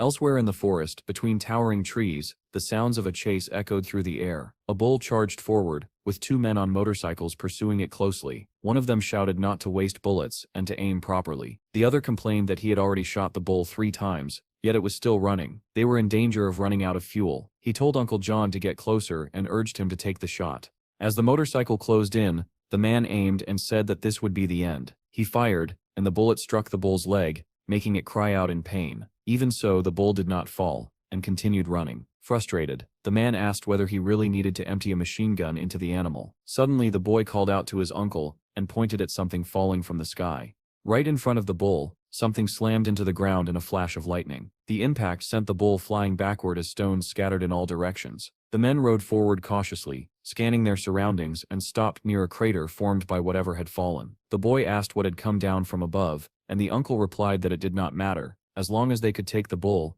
Then a loud scream erupted from the pit, making both of them tense instantly. The boy asked what that sound was, and a blinding light suddenly flared within the crater. The uncle asked in horror what it could be. As lightning flashed repeatedly, the light grew brighter and larger, and the scream grew more intense. The boy asked whether a human could scream like that, and the man replied grimly that it might be some alien creature imitating a human voice. Suddenly, a human hand emerged from the hole, lightning still crackling across it. Uncle John instantly pulled out a knife, ready to defend himself, and both of them stared in tense silence, waiting to see what would appear next. A moment later, Steve climbed out of the crater, clutching his head and muttering that he thought he was going to die like that. He groaned in pain, and Uncle John asked warily whether he was really human, despite Steve insisting that he obviously was. Steve introduced himself by name and asked who they were. The young man introduced himself as Alvin, and immediately asked how Steve had survived falling from such a height. Steve replied that it had hurt like hell and then asked where they were now. Alvin named the area, mentioning that a river was nearby and that they were still within Steve's own country. He added that Steve sounded like a southerner and asked why he had fallen out of the sky. Steve laughed and said that first he had been flying, and then he fell. Judging by his words and the fact that he was not seriously injured, Alvin concluded that Steve must be a very strong awakened one. Steve hesitated, unsure how to respond, then admitted that he really was strong. Uncle John still held the knife at the ready, and asked whether Steve was alone or traveling with friends. Steve answered that he had friends, but he was on his own at the moment. The uncle said that they would not detain him. They explained that they had been chasing a bull, and that it should be somewhere nearby. Alvin looked around and said it could not have gone far. Steve thought about where he had fallen and wondered whether he had been flying in the right direction at all. He slipped his hands into his pockets, then absent-mindedly asked where his phone could have gone when he realized it was missing. Without thinking, he activated his clairvoyant skill to search for it. The phone was lying in the bushes nearby, but when he picked it up, he said irritably that it was broken. Meanwhile, the men found the bull, which had been thrown quite far by the impact. They doubted whether it was even alive. Uncle John was shocked that the bull had survived so many bullets, only to be killed instantly by a single blow from Steve. Alvin asked whether they would have to cut it up on the spot to carry it back. His uncle replied that they would spend the whole day skinning it, and would also have to fight off wild animals while doing so. Pulling out his knife, the uncle added that if they did not bring the bull back, the villagers would starve.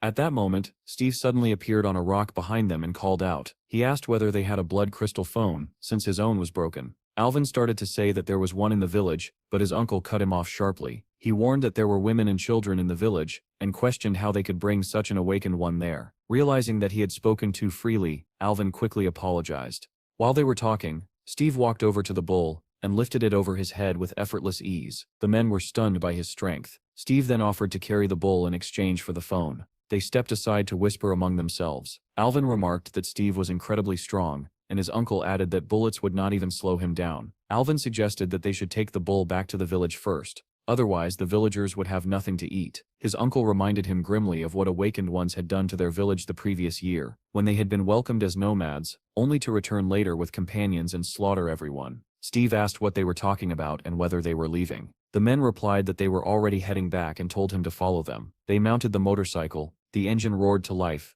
and Steve began walking behind them with the bull in his arms. Uncle John told Alvin to hold on tight and said that Steve would not be able to keep up while carrying the bull, adding regretfully that they would have to abandon it. He twisted the throttle, and the motorcycle shot forward at high speed, leaving Steve behind.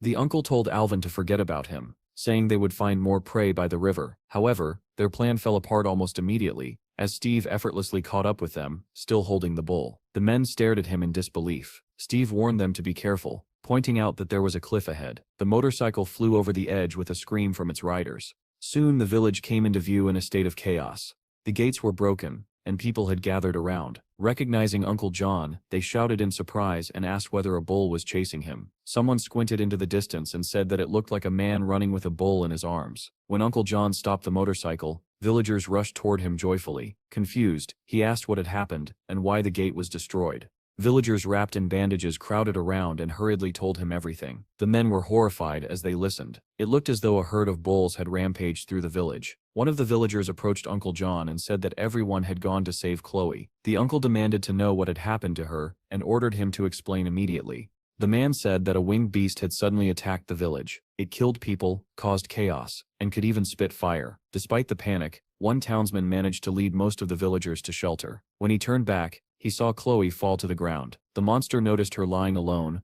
attacked her, grabbed her by the arms and flew away, carrying her tightly in its grip. The man finished by saying that the creature had taken Chloe away from the village. Uncle John angrily demanded to know where the monster had taken the girl. The townsman asked him to wait, explaining that the elder had already taken several men and gone after her. But the uncle refused to listen, shouting and demanding answers. Finally, the townsman gave in and pointed toward a mountain, saying that the monster had flown behind it. Without hesitation, Uncle John jumped onto the motorcycle and sped off in that direction, ignoring the villagers' cries. Alvin turned to Steve, tears streaming down his face, and began begging him for help. He pleaded with Steve to save their Chloe, swearing that he would never forget his kindness. Steve did not need much convincing. To Alvin's astonishment, he agreed immediately.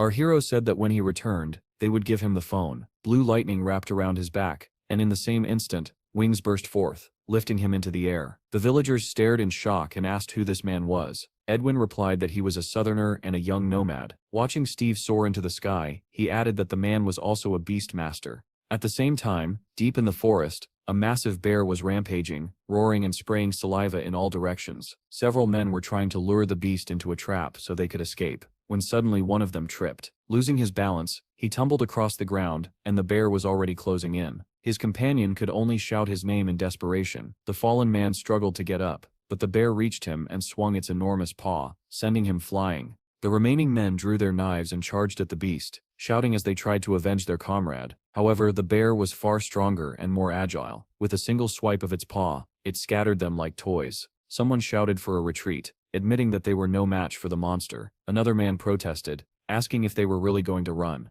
At that moment, a warning cry rang out, and the bear struck again, blood spraying from its mouth.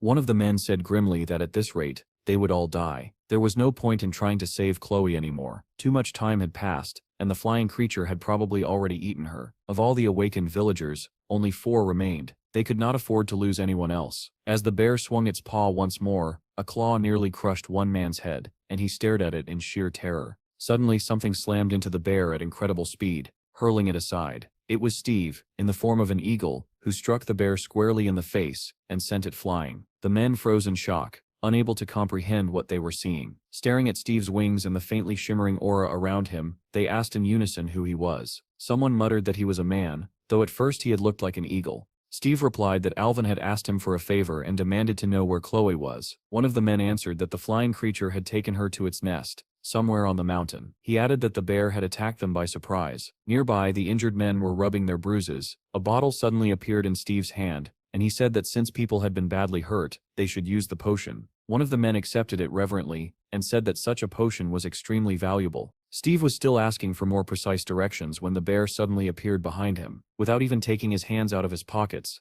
Steve kicked the bear so hard that it was sent flying backward. Following up, he spun around and punched the beast upward in the jaw, flipping it through the air. Steve landed lightly on his feet, and the bear crashed onto its back. Stunned, the men could only watch in disbelief. The bear lay on the ground with its eyes closed. However, judging by its status, its vitality was almost intact. Steve asked whether it was pretending to be dead, and ordered it to open its eyes. Obediently, the bear complied and looked at him. Steve commanded it to stand up and submit. The massive creature immediately sat down before him, its posture radiating submission. The men were stunned, unable to believe that Steve had just tamed such a monstrous beast. The system prompted him to choose a name, and Steve called the bear Cole. It turned out that Cole had once been the king of the forest, until a flying creature arrived, defeated him, and seized all his territory. Smiling, Steve said that in that case the bear would know where the creature had gone and suggested that they go and take revenge. The bear roared in response, clearly eager. At that moment, John arrived on a motorcycle and ran toward them. One of the men asked why he had come, and John replied that it did not matter. What mattered was where Chloe was now. The man hesitated, admitting that they did not know exactly. Steve told John that he would bring the girl back, but in return, John had to keep his promise. Only then did John notice Steve properly, and he was shocked to see what was happening. Steve surged forward and told Cole to lead the way. The men remained behind, staring in disbelief as Steve and the massive bear charged off together. Suddenly, Steve's entire body glowed blue, lightning wrapping around him once more. In the next instant, wings appeared on his back, and he soared into the sky. The men watched in awe, realizing that he could not only tame beasts, but also transform into them. John dropped to his knees, watching Steve disappear into the distance. He clasped his hands together and prayed that Steve would be able to save Chloe. From a nearby cave came the sounds of chewing. A winged monster sat atop a mountain of bones, gripping a half-eaten deer in its claws. In the corner beside the pile of bones, a young girl crouched, crying and calling for her father in terror. The sound of her voice drew the monster's attention, and it turned toward her with a low growl, spraying saliva and blood. Chloe shrank back in fear, covering her face. Suddenly, a massive bear appeared behind the monster. Startled, the creature spun around as the bear charged forward, ready to fight. Behind the bear, a huge eagle swooped down. The monster lunged, baring its fangs, but suddenly its body glowed blue and began to shrink. Steve partially merged with the bear, one of his eyes turning red as he perceived the creature's true nature. It was a wyvern, a young and wounded specimen. The wyvern bit down on Steve's clawed paw, but he immediately smashed it with his other paw. Grabbing the monster by the neck, He hurled it forward with all his strength and followed up with a fireball. The wyvern crashed through the cave wall and plummeted down like a stone.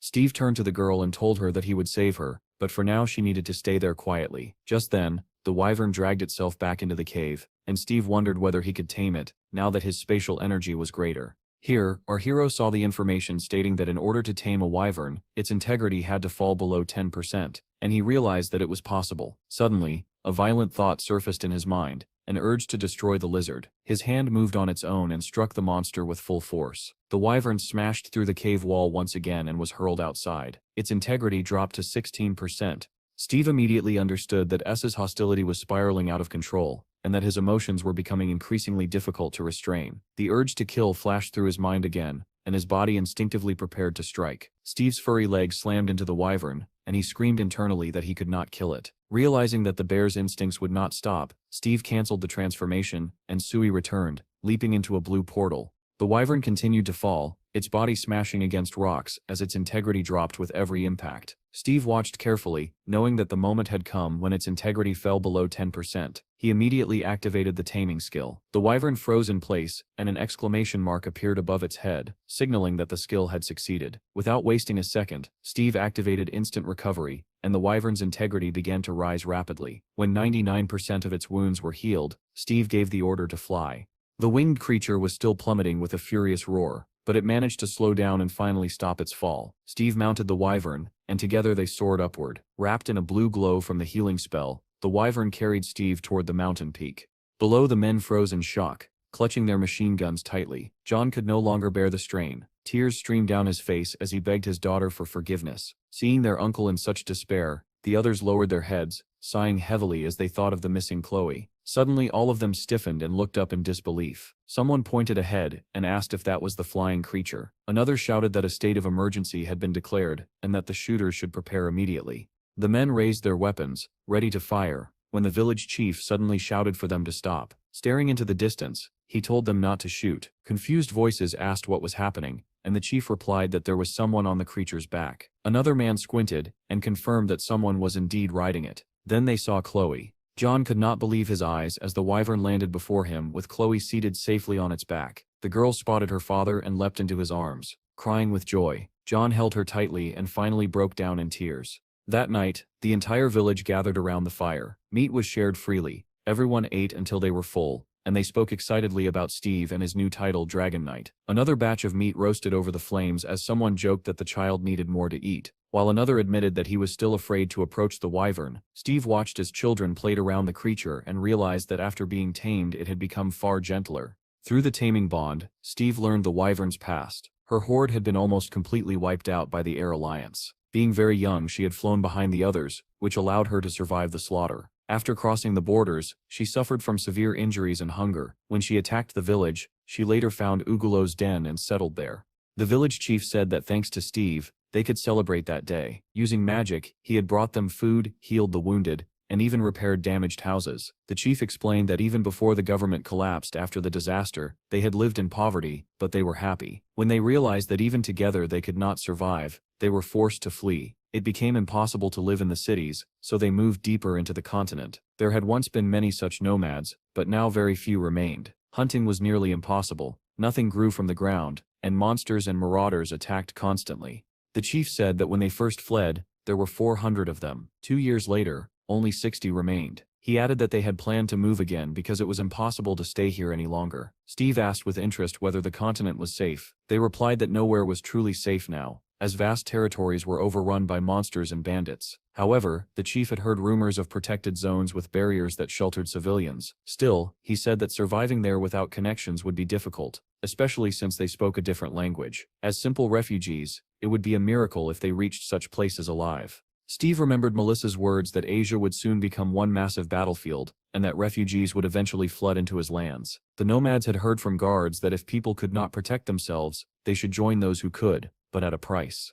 The chief stood up and said that everyone was already drunk, suggesting that they spend the night there. He mentioned that they had prepared a room for Steve on the second floor. Alvin added apologetically that it was a bit shabby, but suitable for rest. Steve declined, saying that it was not worth it, and that he needed to leave. The chief worried that it was already late, but Steve reassured him that it was no problem. The man agreed, adding that they had already delayed their savior long enough. Steve modestly replied that it was nothing of the sort. The chief asked Alvin to bring the blood crystal phone from his room, and Alvin hurried off. All the villagers gathered to see Steve off, and behind him, the wyvern was already prepared to take flight. Steve accepted the phone and confirmed that navigation and satellite communication were working, adding that he was heading off for a good cause. The chief told him not to thank them, as it was Steve who had saved the village. Suddenly Steve's hand began to glow, and a sphere of lightning formed in his palm. The villagers watched in awe, amazed that he was using magic again. In the next moment, dozens of blood crystals poured out of his hand. The men stared at the glittering pile in shock, fully aware of its immense value. As he turned to leave, Steve said that he hoped the crystals would help them as well, and bid them farewell. The villagers said goodbye with deep gratitude, wishing him a successful journey. Steve waved back, saying that they would meet again. The wyvern leapt into the sky, and Steve shouted that they were now heading to England. John held Chloe's hand, and together they watched our hero disappear into the distance.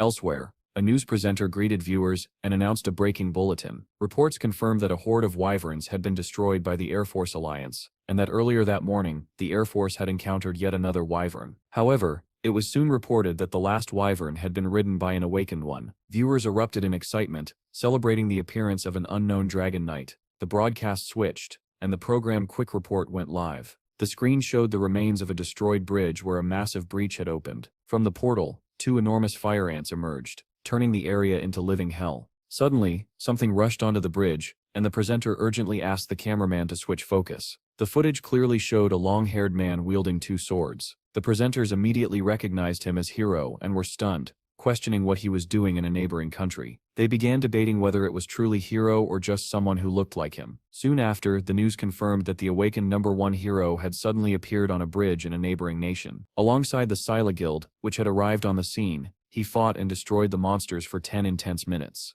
The commentators were sharply divided. Some praised Hero's actions, while others branded him a traitor. Meanwhile, another report stated that the Dragon Knight had supported troops during a Scorpion Purge, and that high-ranking awakened summoners were now gathering there. Everyone was asking the same question: who was this Dragon Knight? Soon after, yet another report announced that the Dragon Knight had once again supported military forces, this time helping them eliminate a group of ogres. As more information came in, it finally became clear that the Dragon Knight was Steve. Commentators erupted with praise, calling him a god, sharing details about his abilities, and even suggesting that Hero should surrender the title of #1 to him. Then came breaking news. The #1 hero, Hero himself, had publicly accused Steve. The host explained that Hero's sudden statement, combined with his unexpected appearance in the country he had once abandoned, had caused an uproar and invited viewers to watch the interview together. Reporters asked Hero why he was blaming Steve, and why he had returned in the first place. Hero replied that he had come personally to announce that Steve, whom people were calling the God of Wind and a legendary tamer, was nothing but a fraud. Journalists pressed him for details, demanding to know why he was calling Steve a liar. Hero claimed that Steve had fled the country the moment he learned that Hero was coming, out of fear that his lies would be exposed. A reporter asked whether Hero was suggesting that Steve's true abilities were exaggerated, and that all his videos were staged. Hero answered that Steve was merely a tamer whose abilities had never been professionally evaluated, and that the government was simply using him to make money. Another reporter noted that it sounded like a personal conflict, and asked whether Hero had a message for Steve. Staring directly into the camera, Hero asked whether Steve could see him and declared that if Steve wanted to prove him wrong, he would be waiting at the SPFC station. Elsewhere, Donnie sipped coffee from a glass and stared at the news in disbelief. He exclaimed that the media was already flooded with Hero's claims that he could deal with Steve using just one hand, and that he had openly challenged him to a fight. Another article claimed that the world-famous Steve had shown a friendly attitude toward the Russian president. Watching this, Chad asked in confusion how Steve had ended up in Russia when he was supposed to be on his way to England. Just then, Chad received a call and answered, saying that it was Steve's guild, and that Chad was speaking. When the caller asked about Steve's whereabouts, Chad admitted that he could not reach him either. Donnie asked whether it was the bureau director calling again, and Chad grimly confirmed it. Donnie was surprised that the director called every day, and Chad replied that sometimes he called every hour. Donnie remarked that just a couple of months ago he could not even look the director in the eye, yet now the man called them daily. They discussed how nothing of value had been found in the dungeons, and how Steve's recent actions had shocked everyone. A gloomy Cedric complained, and his colleague advised him to stop chasing cash and focus on collecting loot. Donnie said that Steve was really needed right now, and Chad asked what the issue was this time. The article they were reading stated that 7th-level dungeons were appearing more frequently. Residents were worried and hoped that Steve's guild would take responsibility for the 13th district. Chad added that lately many people wanted to move into that newly formed area of the city. Donnie remarked that the world needed a firm hand and that it should be used. Chad grumbled that the principal had told him the exact same thing, which surprised Donnie. The director had said that once the area was officially recognized, they would have to defend the land, while the bureau would handle taxes and the closure of simple dungeons. Donnie was taken aback by this, and asked what Chad had told the director. Chad replied that they were still considering it, prompting Donnie to say that they should have agreed immediately. The bureau wanted them to team up with a special unit whenever dungeons appeared. Chad admitted that while his brother was away, he could not make such a decision alone. He was not confident that they could manage the creation of an entire district and deal with 7th-level dungeons. Donnie reasoned that if they became a special squad, people's attitude toward them would change completely. However, it would also mean risking their lives far more often, and for now, that was unnecessary. He glanced at a photo of Steve standing beside the president, with a painted wyvern behind them. The world felt completely chaotic, with Hiro's accusations, the creation of the 13th district, and Steve's current whereabouts unknown. Donnie asked Chad if they still could not get in touch with Steve, and Chad confirmed that they could not. At that very moment, in a ruined city far away, a lone car drove through the deserted streets. The man behind the wheel of a red car nervously called out to Steve by name, asking if he could see him and adding that he was already heading to the meeting point. Steve replied, asking whether it was the man in the red car. The gray-haired driver confirmed that it was him and said, "Welcome to London." He then asked whether Steve could see the 3 stone golems chasing his car. Steve answered calmly that he would take care of it. The man thanked him sincerely. Steve descended on his wyvern, watching as the 3 golems thundered after the car. The nearest one swung its massive arm, smashing the ground beside the vehicle and shattering the earth into fragments. In the next instant, a huge fireball slammed into one of the golems, blasting it off its feet. The massive creature was hurled aside, crashing into a building and bringing it down with the impact. The remaining 2 golems roared and turned toward the incoming fireball. At that moment, Steve flew past them on the wyvern, deliberately drawing their attention. He waved his hand and small flames spilled out, activating the Fire Fairy skill. Immediately after, he used the Fire Tornado skill, the wind sweeping up the fairy flames and turning them into a raging inferno. Unable to withstand such overwhelming power, both golems crashed to the ground. Steve walked up to one of the fallen monsters, and a pillar of fire burst from his hand, engulfing it completely. He then approached the second golem and kicked it in the head. The impact split the monster apart, its shattered jaw flying forward and smashing into the wall of a nearby building. Steve remarked that they were weaker than they appeared, and concluded that it was because their level was too low. At that moment, the wyvern landed beside him, stirring violent currents of air. Behind Steve, applause and shouts of delight rang out. He turned toward the sound and saw a gray-haired man taking photos of him, excitedly saying that Steve was exactly as the rumors described. Steve asked if he was Professor Toddler, and the man proudly confirmed that he was. The wyvern suddenly flapped its wings, raising a strong gust of wind, and the professor looked at it in amazement. He asked if this was the famous wyvern. Steve replied that the Russians had suggested painting it to distinguish it from other wyverns. The professor said that even witnessing the Dragon Knight for a short time was enough to feel his presence, and sincerely thanked Steve for saving him. Steve responded that the translation of his words worked perfectly, and remarked that the professor must be using a good translator. The man showed him the device and said that as soon as he learned about the meeting, he bought the most expensive translation tool available. Looking around at the ruined surroundings, Steve asked whether this really was London, since everything appeared destroyed. The professor replied that England was not doing well at the moment, and that London was in a particularly terrible state. He added that when the sun disappeared, things only became worse. Steve said he understood, and the professor suggested they leave. Steve opened a portal and ordered Byron, as he called the wyvern, to return. The wyvern slowly entered the portal, and the professor watched in fascination. He remarked that it was a summoning portal for beasts, and looked ahead in surprise. On the other side of the portal, Byron began to emerge among a pack of wolves. Workers nearby stared in fear as the enormous wyvern fully passed through the portal, which then closed, leaving the animals gathered around it. Suddenly, the wyvern let out a low growl and the pack of wolves answered with their own howls. Watching the animals, someone muttered that it was probably the same wyvern from the news, while another joked that there was a farm of domesticated animals somewhere, and that they were all cute there. Meanwhile, the red car sped forward, and the professor said he never imagined he would see such a scene in person. He added that if such a massive wyvern could pass through the portal, then the level there must be at least 3. Steve replied that he was well aware. The professor smiled and said that of course Steve was aware, since he was currently the main subject of the news. He added that he had been waiting for their meeting, and was very glad it had finally happened. Steve, however, did not share his enthusiasm and thought that it sounded like the man wanted to experiment on him. The car passed rows of destroyed houses and headed toward the coast, where enormous monsters swam through the river, Steve asked whether the professor's laboratory was in London. The man replied that London no longer existed, and that New Dover was now the capital of England, where his laboratory was located. Steve asked why they had not arranged to meet there instead. The professor explained that he had come here to collect materials, mentioning that there had recently been a massive bombing and that many blood crystal samples were now scattered throughout the area. The professor went on to say that he was researching the creation of instant teleportation stations that would function like portals for animals. He explained that monster portals operated in the same way during breakthroughs. Excitedly, he asked whether it was not wonderful to imagine a future where humanity could move freely without being blocked by monsters. Steve was not particularly enthusiastic and replied that it sounded good.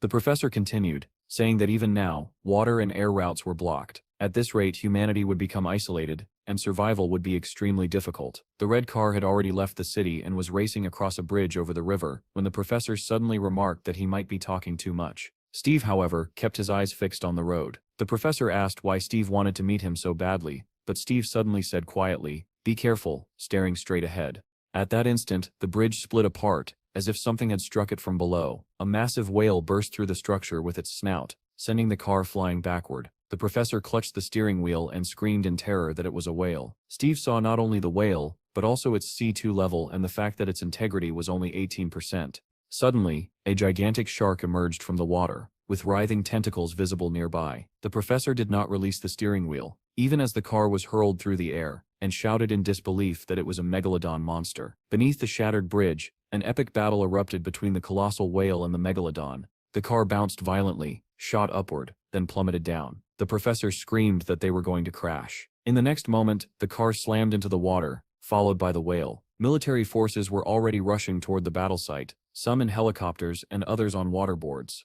A voice from a helicopter reported that a small vehicle had been hit and ordered attempts to evacuate civilians.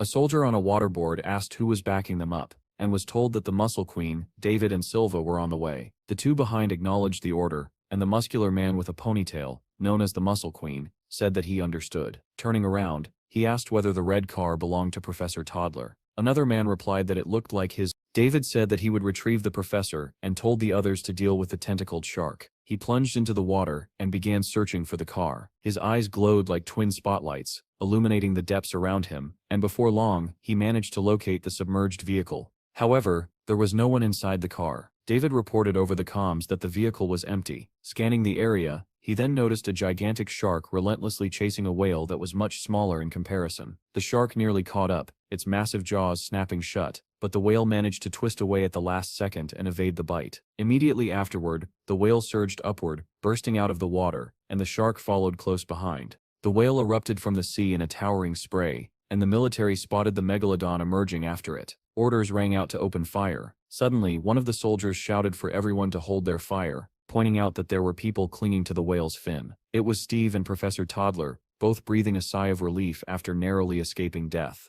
Steve focused on the shark and read its information. It was a level D3 young specimen. He extended his hand and activated the tornado skill. Instantly, a blue glow surrounded the shark, pulling it inward. Watching from the sidelines, the soldiers saw the massive creature become completely engulfed in swirling blue light. One of them remarked that it looked like a tornado and said he had seen something similar on YouTube. The Muscle Queen emerged and exclaimed in surprise that it was the Dragon Knight. Steve summoned the fire fairies, and the tornado transformed into a colossal fire whirlwind. When the military saw that the whale had successfully escaped the shark's pursuit, they opened fire to finish off the monster. Helicopters moved in closer and unleashed a barrage of attacks on the burning megalodon. Steve and the professor continued to cling to the whale's fin, and the professor realized with awe that Steve had trapped the monster in a fire tornado. He was grateful that he could witness such a sight with his own eyes. As the battle concluded, Steve quietly asked the whale whether it felt relieved to finally avenge its mother. The whale did not respond, but it cast a grateful glance at Steve before diving back into the depths. A soldier shouted that the megalodon was falling as the enormous flame-wreathed body plummeted. The moment it slammed into the ground, Steve felt his level increase, and his water attribute skill was cancelled. Later, the scene shifted to a small house perched near a cliff, bathed in bright sunlight. Mugs of coffee and plates of cookies rested on a table. The professor asked whether Steve had slept well, and Steve replied that he had slept wonderfully. Gazing at the sea far below the cliff, Steve remarked that it was a beautiful place, and the professor agreed. Not far away, a whale leapt from the water, sending up waves and spray.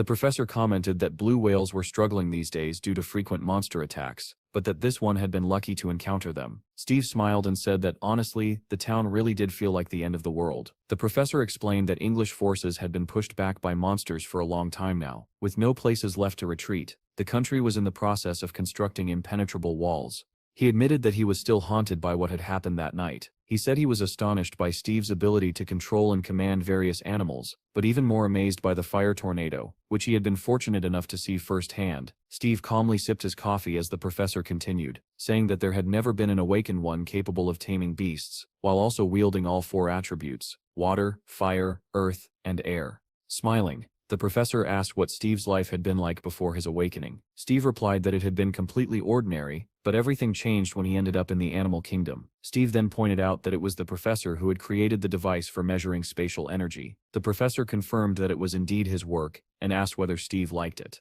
Steve asked what laws governed that device, surprising the professor, who asked why he needed to know. Steve explained that every time his strength was measured, he felt as though someone was watching him. Professor Toddler grew tense and remained silent. Steve added that this was also connected to the planet from which he had returned to Earth. As far as he understood, that planet had shattered into pieces and manifested as dungeons, with the fourth-level dungeon being only a small fragment. He continued, saying that instead of friendly animals, the place was now inhabited by lizardmen he had never seen before. He asked what had happened to his comrades, why he himself had not aged a single day in 1,000 years, and who exactly was observing him whenever his energy was measured. The professor listened carefully and finally said that everything Steve had said was true. He explained that all of Steve's questions, his sudden interest in language and writing, and even his return were connected. They opened a hatch in the floor and descended a set of stairs. The professor said that his laboratory was below. Steve remarked that it was quite deep, and the professor replied that it had been built to withstand even a nuclear explosion. Although it was his personal lab,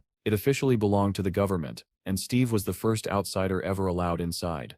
At the bottom of the stairs, the professor said they had arrived. He entered a password, and the heavy door slowly opened. Standing in the doorway, the professor switched on a flashlight. Steve said nothing, and silently observed the space beyond. Inside was a large room filled with equipment and objects scattered everywhere. Smiling apologetically, the professor said that everything was rather cluttered. Despite its messy appearance, he explained, the laboratory was fully functional. He showed Steve several equipment racks, explaining that they were used to analyze test samples. He then pointed to a robot and said that it could create a physical copy of any object once a code was entered, and that it also recognized voices. On another table lay stones and flasks, which he explained were ore samples taken from dungeons for research. On a nearby screen were notes that Steve had written in a cave. The professor said that all of these had been recovered from dungeons over the past 2 months. With excitement, he added that it was incredible to find a human language inside a dungeon. In fact, in every dungeon they had explored over the last 3 weeks, similar inscriptions had appeared. Steve stared at the professor in shock. He asked whether there were multiple versions of the same dungeon. The professor replied that in different cities around the world,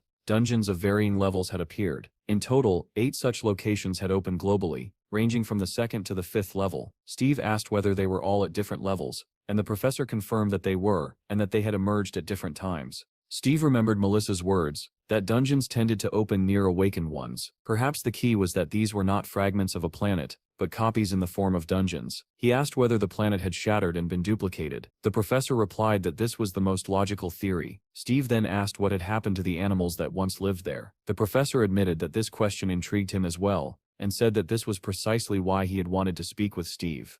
Our hero looked at the professor in surprise as the man suddenly grabbed his hands. With excitement in his voice, the professor said that he had hoped to obtain answers about how dungeons appeared and disappeared by meeting Steve. However, he had recently been contacted by the author of the inscriptions themselves. Smiling broadly, the professor added that after receiving Steve's letter, he had been unable to sit still, waiting eagerly for their meeting. He suggested that they search for the truth together and cheerfully referred to Steve as the Dragon Knight. Steve felt a wave of disappointment and irritation, realizing that the man seemed to know nothing concrete at all. The professor then recalled Steve's interest in the device used to measure spatial energy and offered to show it to him. He began rummaging through one of the boxes, muttering that it should be there somewhere. Suddenly he cried out happily that he had found it and pulled out a strange piece of stone. Holding it up proudly, the professor showed it to Steve. Steve asked what it was, and the professor replied that it was called a memory stone. He explained that Steve needed to hold it in his hands and close his eyes. Without asking further questions, Steve did as instructed. The stone immediately began to glow. Steve closed his eyes and once again saw the familiar inscriptions, along with the unsettling sense that someone was watching him. When he saw the inscription stating that his data was being recorded, he abruptly opened his eyes.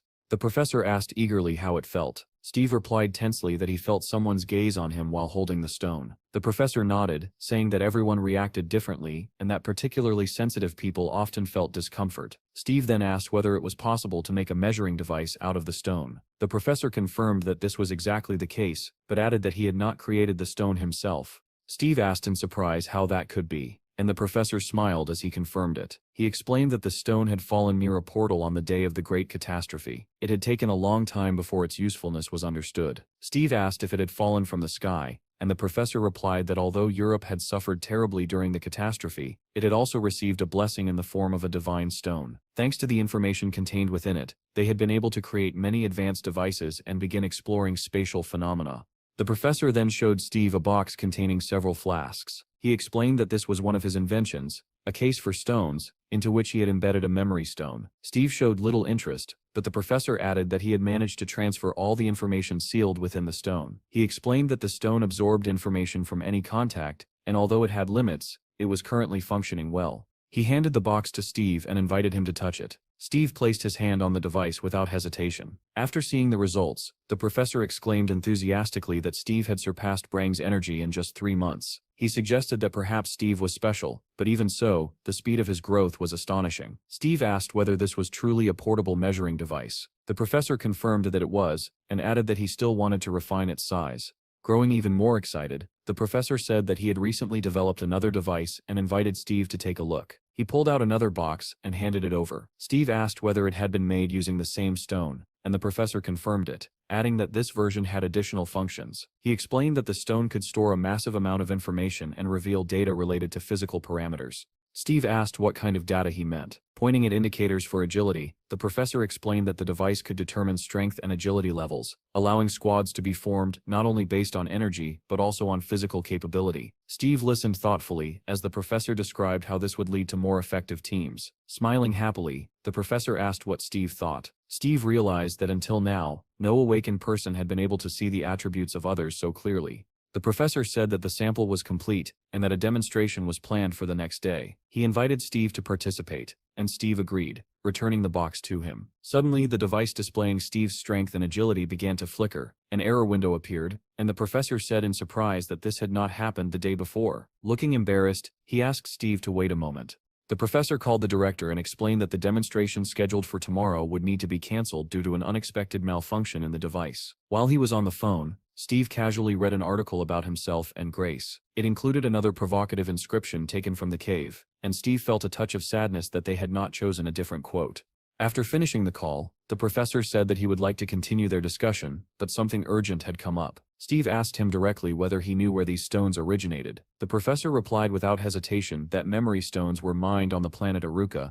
At the same time, the sun was setting over Steve's guild, bathing the trees and fireflies in an orange glow. Bill and the boys from the monastery were playing in the sand when a man's shadow fell over them. Hiro stood above them, holding 2 swords, fresh blood dripping from their blades. Bill froze in fear, and one of the monks whispered that it was blood. The children and young monks slowly stood, staring at Hiro. Bill was the first to regain his composure and asked who he was. Hiro's clothes and face were smeared with blood, as he calmly asked whether Bill was his name.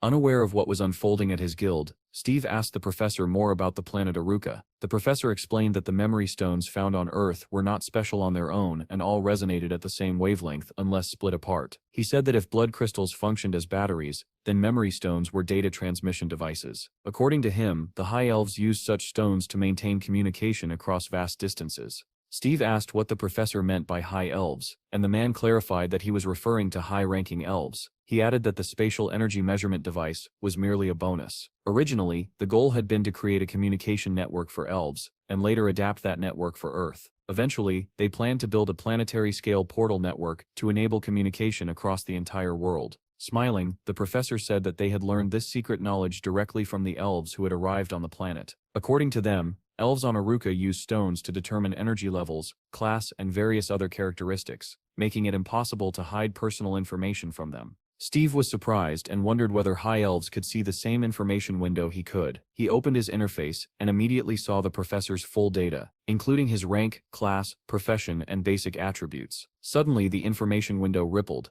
and a message appeared stating that there was no signal. Steve frowned in irritation, thinking that the system was acting up again. The professor, unaware of what Steve was seeing, thought that Steve had stopped listening, and concluded that he had talked too much again. He said that the box needed repairs, even if he had to work late, and added that he would not leave the lab until everything was fixed. Steve replied politely that he would not distract him any further. The professor asked Steve to wait for a while, explaining that a guide would soon arrive to show him around the city. As he was leaving, he mentioned that there were many shops along the shopping street, advised Steve not to wander too far, and said that they would continue their discussion the next day. Left alone in the laboratory, Steve began looking around while waiting for the guide. One of the screens displayed information stating that time flowed twice as fast inside dungeons, and that the rock carvings found there were over 200 years old. Steve read the report and realized that this was the extent of their current knowledge. Another screen noted that emotional states changed over time and that signs of emotional instability had been observed. Steve scoffed irritably, calling it all ridiculous.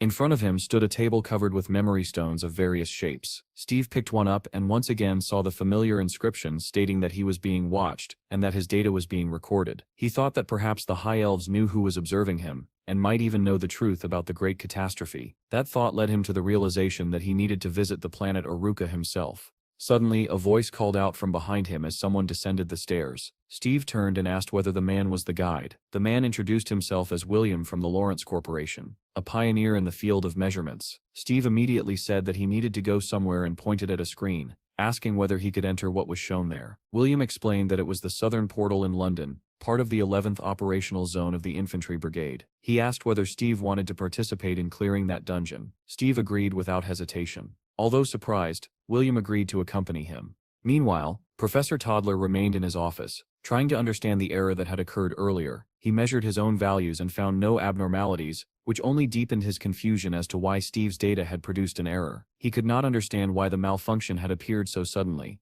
At that moment, the office door opened, and a man stepped inside. The professor greeted David and asked what he was doing there. David replied that there was a Dragon Knight nearby and that he could not possibly miss such an event. He asked where Steve was. The professor explained that Steve had encountered some issues and that he had asked a guide to take care of him. David looked disappointed and asked again, just to be sure whether Steve was really gone. The professor confirmed it and then asked David to place his hand on the scanner since he was already there. Realizing that it was some new invention, David complied and placed his hand on the screen. Instantly, information about his strength and agility appeared. The professor exclaimed happily that the device was working perfectly. David recognized the numbers as his physical attributes and studied them with interest. The professor said that he expected nothing less from a C-rank awakened who had reached the limit of strength. David felt flattered but replied modestly that he would be satisfied even with 4-digit results, though he still needed more training. Those words made the professor's eyes widen as a new idea formed in his mind. David said goodbye and left to look for the Dragon Knight, while the professor remained behind,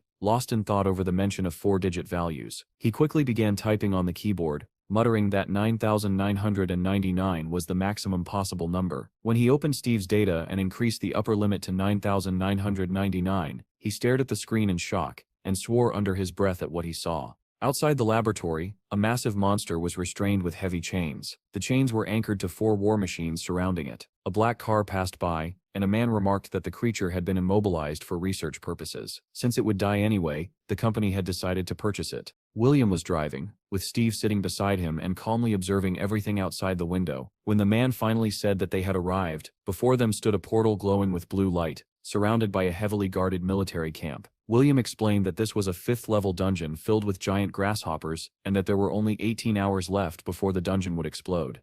A nearby screen was broadcasting a video in which a man was yelling at someone wearing a grasshopper costume, threatening to kill him. Moments later, a slogan appeared on the screen that read, "Forward warriors, the crazy grasshopper is waiting for you." William explained that the man in the video was a famous comedian and that squads were trying to earn money by using his popularity.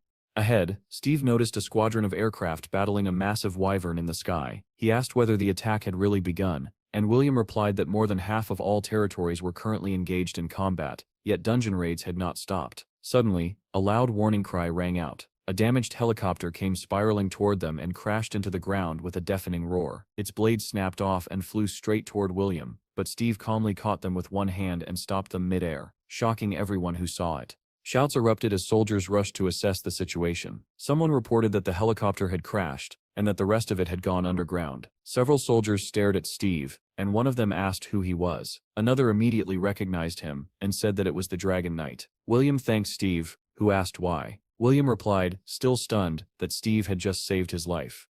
William then said that it could now be said that the issue with the dungeon entrance had been resolved. Suddenly he turned and pointed ahead, saying that they had arrived. He gestured toward a group of uniformed men and explained that they were the Lawrence Corporation's combat team. These were specially selected A-rank awakened, chosen specifically for Steve. William introduced their leader, Robert, the captain of the 2nd Phoenix Squad. Robert greeted Steve politely. However, Steve continued walking forward, saying that it was unnecessary and that he would enter the dungeon alone. William shouted in shock, asking how he could possibly go in by himself. Steve firmly told them not to follow him. William tried to stop him again, reminding him that this was a 5th-level dungeon, but Steve ignored him and stepped straight into the portal, which swallowed him in blue light. Inside, Steve opened his information window and said irritably that it still was not working. After closing it, he remarked that B-rank monsters had energy levels no higher than 1400. William called out to him once more, but Steve no longer listened. As he passed fully into the portal, he transformed into a golden eagle.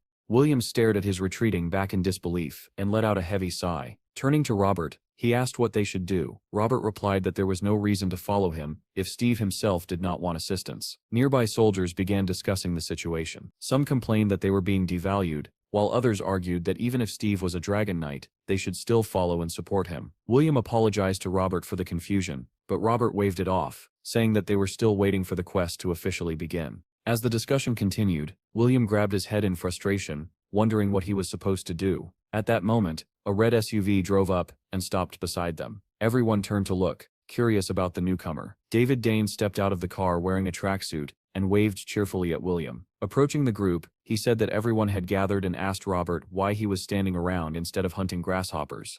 Robert shot back by asking what a hero who was supposed to save the world was doing loitering in a village. David questioned why he was being judged, and Robert replied with a grin that, for now, he could judge the 9th-ranked hero and the #1 in England. He added that they needed to prepare for the quest, and joked that they would meet later at the party. David laughed and asked whether Robert would really be able to see that drunk fool at the farewell party. The soldiers nearby muttered that conversations like this sometimes made them feel sick. After the exchange ended, William approached David with tears in his eyes. David crouched slightly and asked why his dear William was crying and where the Dragon Knight was. William replied in frustration that Steve had just entered the 5th-level dungeon alone. David was surprised, and William added that Steve had moved so quickly that he had not been able to stop him. William asked despairingly what he should do, saying that if anything happened to Steve, he could be fired. To his surprise, David suddenly burst out laughing. He explained that this behavior was exactly what he expected from a Dragon Knight. William insisted again that it was a 5th-level dungeon, but David waved it off, saying he would wait for Steve at the Pink Ice Cream Cafe, and asked William to inform him when Steve came out. Suddenly, David froze and turned back, sensing something. He pointed at the portal and said that Steve had already returned. William stared in disbelief as Steve actually stepped out of the portal, calmly brushing dust off his suit. William screamed that this simply could not be happening. Nearby soldiers were preparing their equipment to enter the dungeon, and were discussing reports that incoming combat teams had been wiped out. They doubted whether the rift could even be contained. One soldier asked if the area would now be overrun with grasshoppers, and another replied that the National Bureau had already requested reinforcements. Someone nervously asked what would happen if the rift erupted while they were inside, and another soldier admitted that he tried not to think about it. Suddenly, one of the soldiers looked up and froze, asking whether he was seeing things. Another asked what he meant. The soldiers reported to Robert that Steve had already returned, but he could not believe it. William rushed toward Steve in excitement, and David loudly called out to him, addressing him as the Dragon Knight. Steve recognized David and remarked that he was the same strong man from before. However, they had no time to talk. A shout rang out across the camp, warning that the fire boar had escaped.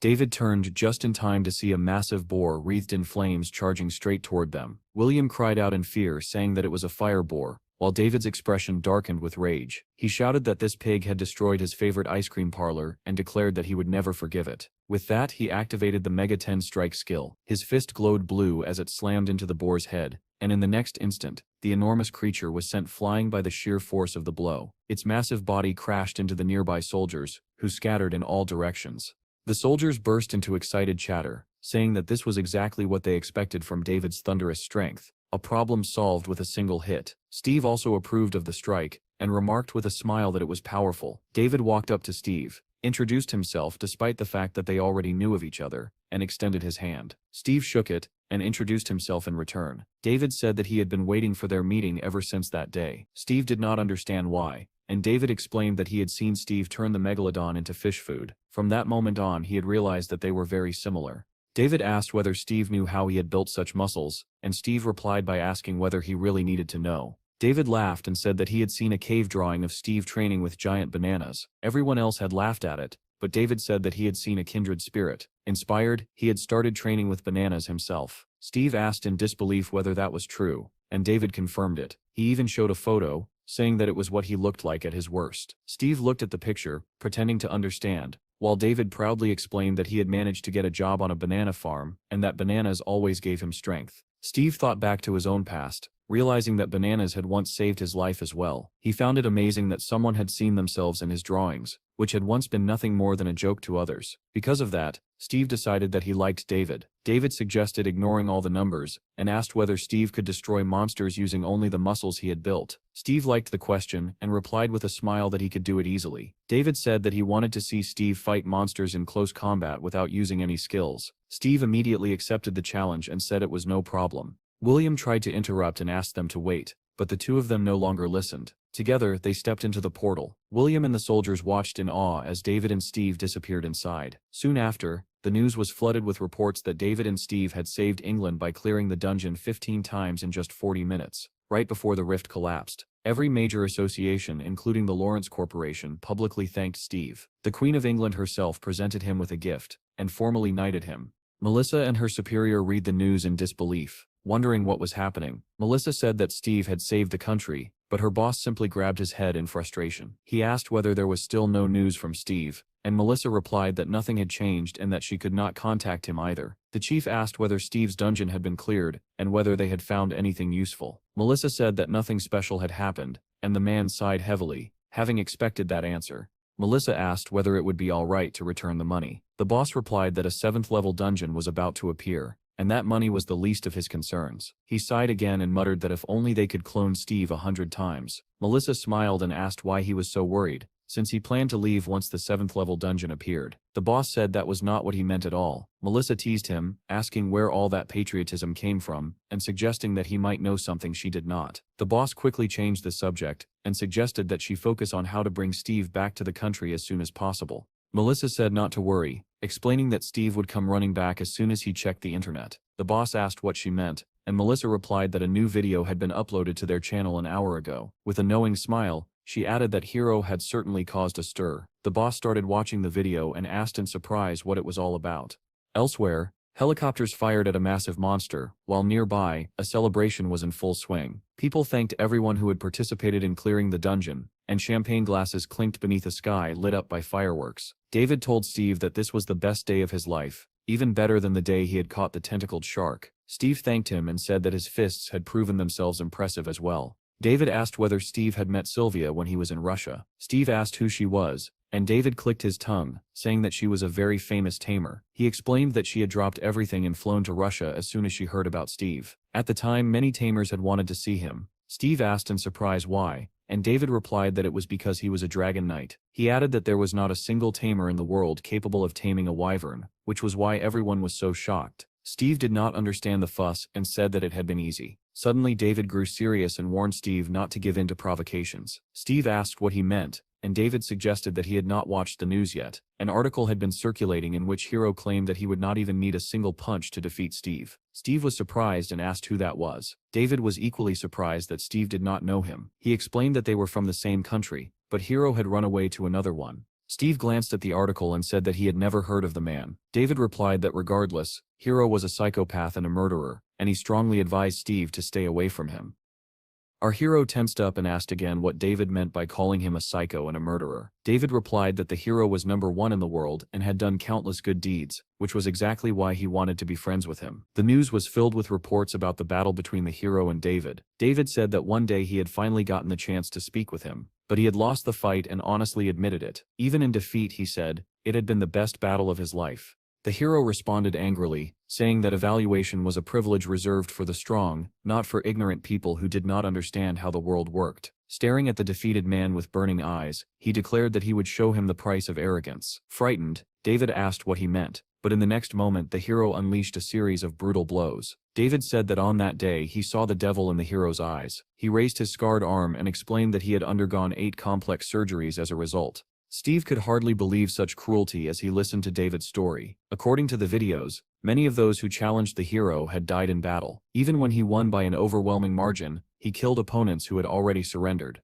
That was why David called him a murderer. Steve asked why he did such things, but David said he did not know and warned him once again not to get involved. Steve then asked what offense he had committed to provoke such hostility. The news claimed that the hero had gone too far and attacked Steve's lands, while the hero himself commented that he was merely defending himself. Steve voiced his shock, wondering aloud if that bastard had truly attacked his territory. David was unaware of this report and looked at Steve with confusion. At that moment, a voice came from Steve's guild building, asking why it had taken so long to contact him. Steve demanded to know what had happened in the guild. Chad explained that Hipro had burst in and declared that if Steve did not return, he would kill everyone. 2 wolves on patrol had already died. Steve listened in shock and asked again who exactly had been killed. He insisted it was impossible, because if they had been attacked, he should have received an alarm signal. He opened the information window, but it showed no alert, and he cursed under his breath.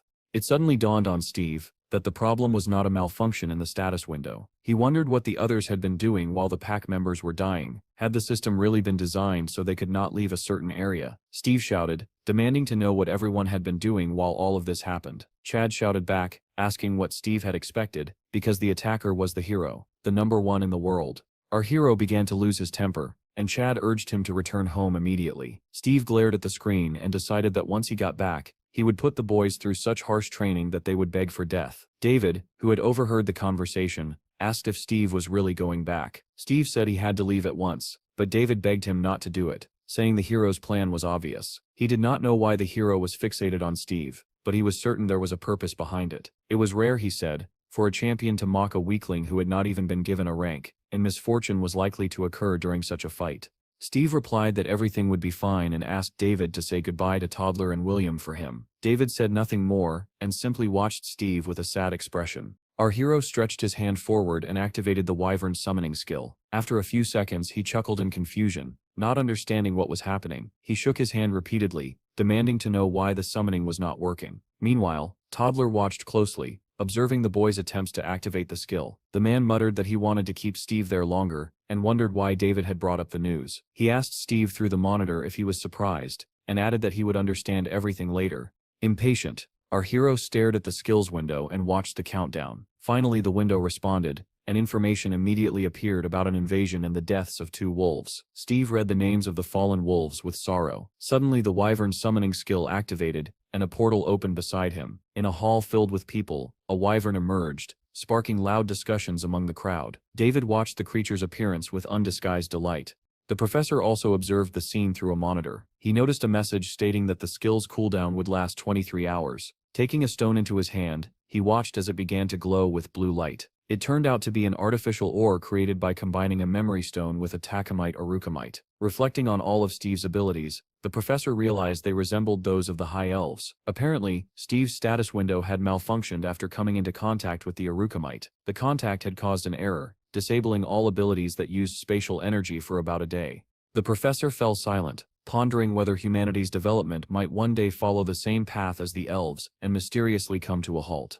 At the same time, in one of the high-rise buildings, a telephone rang. David had called the director and asked if he was with Steve. The man then said that he had recently passed away and added that he had stored all possible information inside the stone. The director replied that he had left earlier than expected and ordered David to return to headquarters. The professor continued staring at the monitor when his phone suddenly rang. Toddler answered the call, only to hear the principal's voice on the other end. The mustached man asked what Toddler thought and whether the test had been successful. The professor replied calmly that everything had gone exactly as expected. The man then asked if he understood correctly, that if the experiment worked on Steve, it would also work on the inhabitants of planet Aruka. The professor confirmed that this was true. The director smiled evilly and said that it was probably time to teach those arrogant elves a lesson. The professor warned him that they were still close allies with the elves and needed to act carefully. The director scoffed, saying that no alliance lasted forever, and that the elves could turn against them at any moment. The professor replied that there were many unresolved problems before the venture could become profitable. The director countered that crime among the awakened was increasing rapidly, and that relations with the elves could collapse at any time. Toddler tried to argue, but the director cut him off, saying that the era when levels would directly translate into absolute power was approaching, and they needed a way to control it. After ending the call, the professor put the phone away and fell into deep thought. Steve's strength value was 8,000. Would that really be enough to put an end to monsters like him? Steve himself was unaware of what was happening, already flying on a wyvern in search of revenge. He wondered how Hero had dared to invade his territory and resolved that he would destroy him. Meanwhile, inside Steve's guild, Donnie asked Chad what Steve had said. Chad let out a heavy sigh and showed him the phone screen, saying they might be in serious trouble. The boys were stunned, and Munch asked what the message said. Chad brought the phone closer, and the boys stared at the screen in horror. There was only one message from Steve, a special training session for those who were guilty. The boys clutched their heads and screamed in despair. They demanded to know what they had done wrong. Donnie, on the verge of tears, asked what they could possibly do against a first-rank powerhouse who could easily handle even a C-rank opponent. Suddenly a photo appeared on the television screen, showing the three of them standing in front of Hero. Commentators beneath the video called it a disgrace to the guild, labeled the monk an imposter, and suggested that they leave the country. Donnie said it was a still image taken from his video. Chad added sadly that people were calling them weaklings. These comments, he explained, were posted on the Heroes Guild forum. Jim muttered that people really were cruel. With tears in his eyes, Chad said that no one was on their side even though they were the victims. Jim asked Donnie why he had uploaded the video, and Donnie replied that he wanted to expose and condemn Hero. The monk said there was no way to refute claims that the incident had been disgraceful. Donnie responded sarcastically that maybe some people should not drink all night, get into fights with civilians and end up arrested by the bureau. At that, Munch turned away, blushing. The monk said he had only been trying to help a small business when he encountered monsters in human form. Chad added that regardless of the truth, they were not safe anymore, because Steve was furious.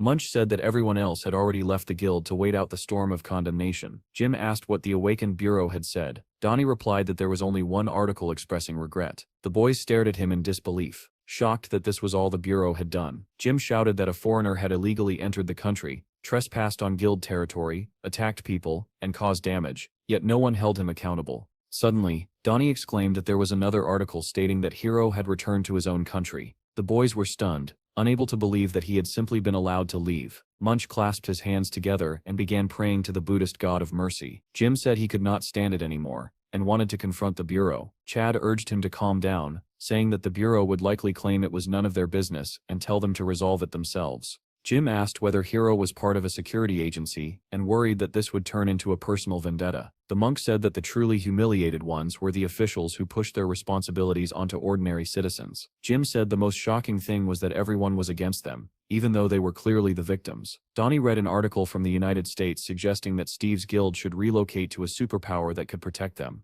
Chad said the article was right. It was not that they were weak, but that their country was weak. Immigration was the only solution. Donnie said Steve now had to shoulder all of this and wondered if that bastard's eyes had truly seen everything. Hero, covered in blood, had told them to bring Steve to him within 10 days, or they would all die. The boys remembered how they had stood trembling before him. Chad had stuttered that they wanted to comply but could not contact Steve. Jim tearfully admitted that he had been so terrified that his body had frozen and he could not even move. Donnie said that if they had tried to fight back, they would have been killed on the spot. Chad added that if they had fought and died, Steve's situation would have been even worse. In the end, they all agreed that they had made the only possible choice. Donnie then asked about Bill, noticing that the monks had been badly shaken. Chad replied that Bill was fine. He barely spoke now and spent his days alone in his room watching television. He used to wander around the area freely, he added, and even the wolves had been afraid of him. Bill was delighted with Hero, and thrilled that someone so cool had appeared before him. Donnie suggested that they simply wait for Steve to return, confident that he would grind Hero into dust without mercy. Chad turned to Donnie and said there was something they needed to take care of before Steve came back. Donnie did not understand what he meant and asked again what was going on. Soon, he found himself walking through the area with Chad. Donnie asked why it had to be him, and Chad replied that he had nothing better to do than the others. The two of them walked around holding metal detectors. Chad said he was certain they had buried it here before leaving, while Donnie complained that it felt like searching for a needle in a haystack. Suddenly, Chad received a call and answered with a casual greeting. Melissa thanked them for their continued cooperation and said that they had only been able to explore the dungeon thanks to their help. Chad replied that they had signed a contract,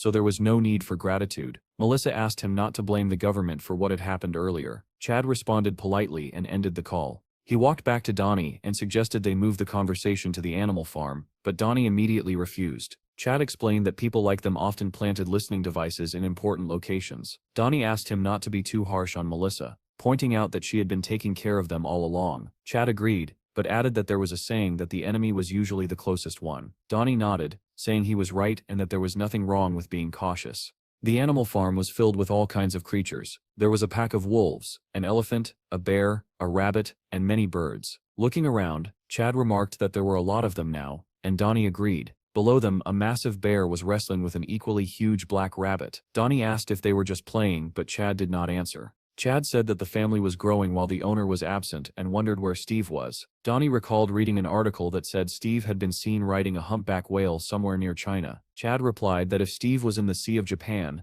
then he was already very close to home. He asked if there was a pond on the farm, and Donnie said that Steve had been taming animals even before the farm existed. Apparently Steve had leveled up his taming skill during his travels. He had even frozen the sea to kill monsters.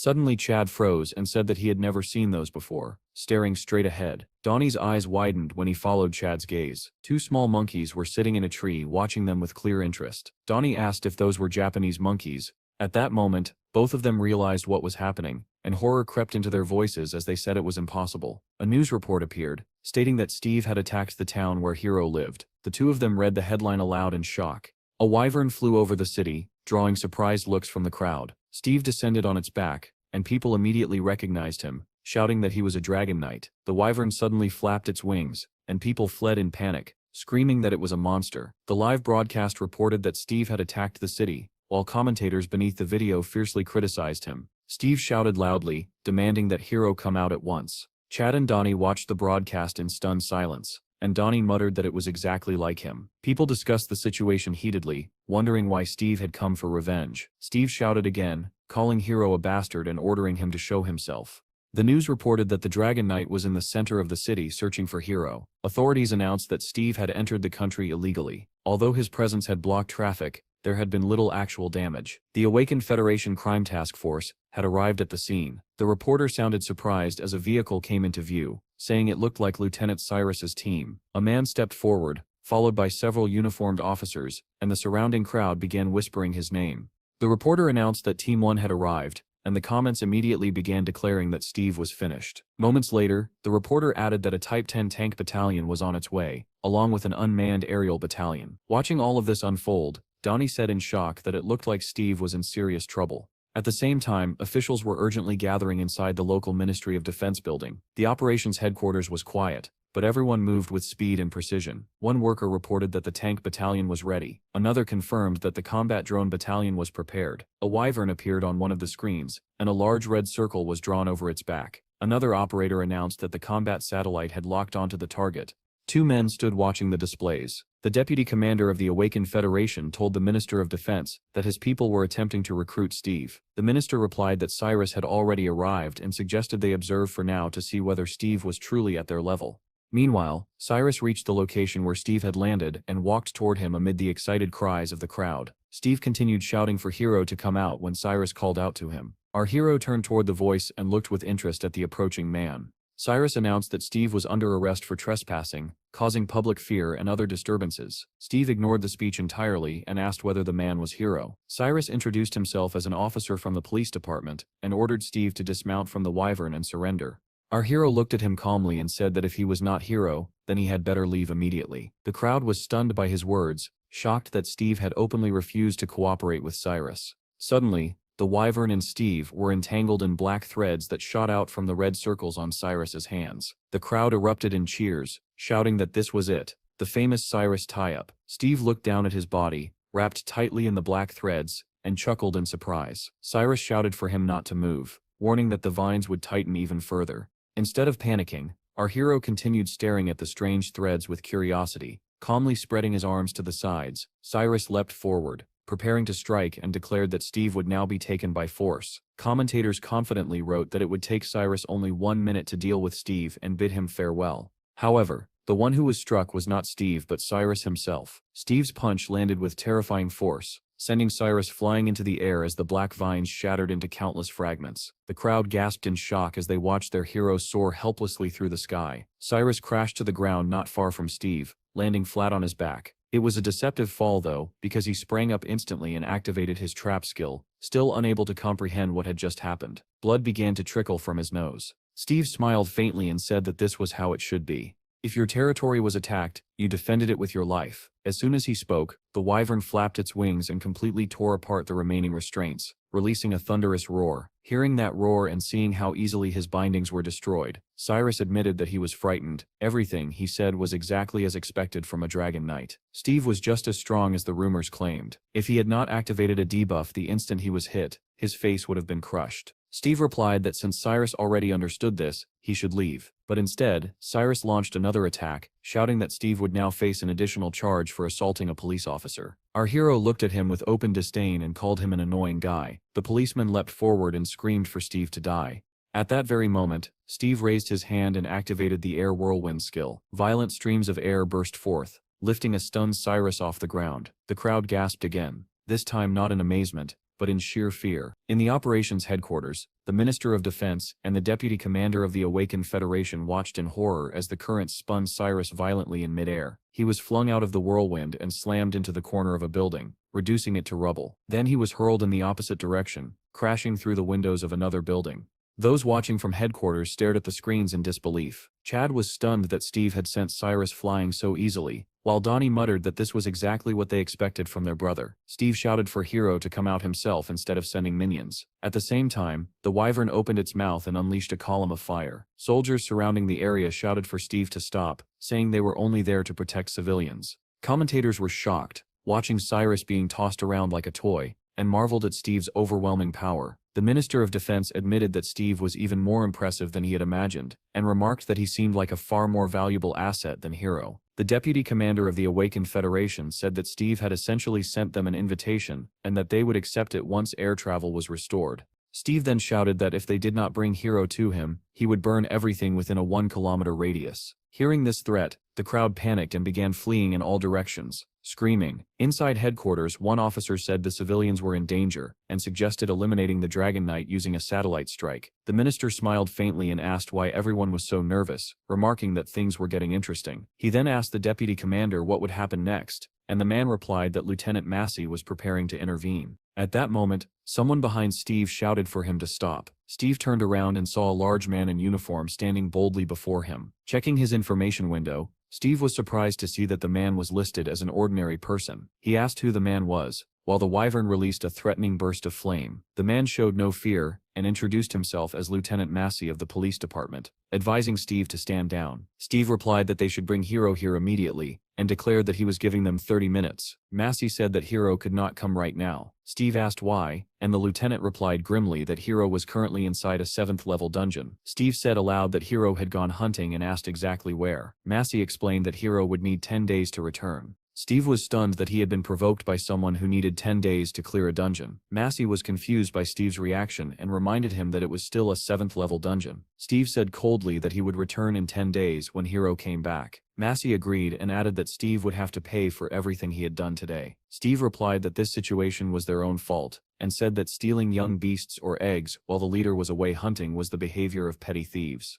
Massey smiled darkly and promised to pass those words along. The wyvern beat its wings and carried Steve into the sky. As the terrified townspeople watched, back at headquarters, officials said they could not let Steve escape like this, as it would result in worldwide humiliation. The minister replied that using the army against a single awakened individual would cause even greater damage. He recalled that Steve had promised to return and ordered the Air Force to escort him out. Steve flew home, ignoring the helicopters that followed him. Suddenly he noticed a massive black portal on the ground below. As he passed it, he thought that it was probably a gate leading to the planet Kuchan. While Steve was returning, the news was already flooded with headlines claiming that he had declared war on Hero. When the members of Steve's guild saw the reports, they shouted joyfully and raised their bottles in celebration. This, they said, was exactly what they expected from Steve. He had made them pay everything back in full. The news also reported that Cyrus had been rushed to the emergency room with a concussion after being struck only once. The government officially labeled the incident an attack and demanded that Steve be handed over, threatening war if he was not.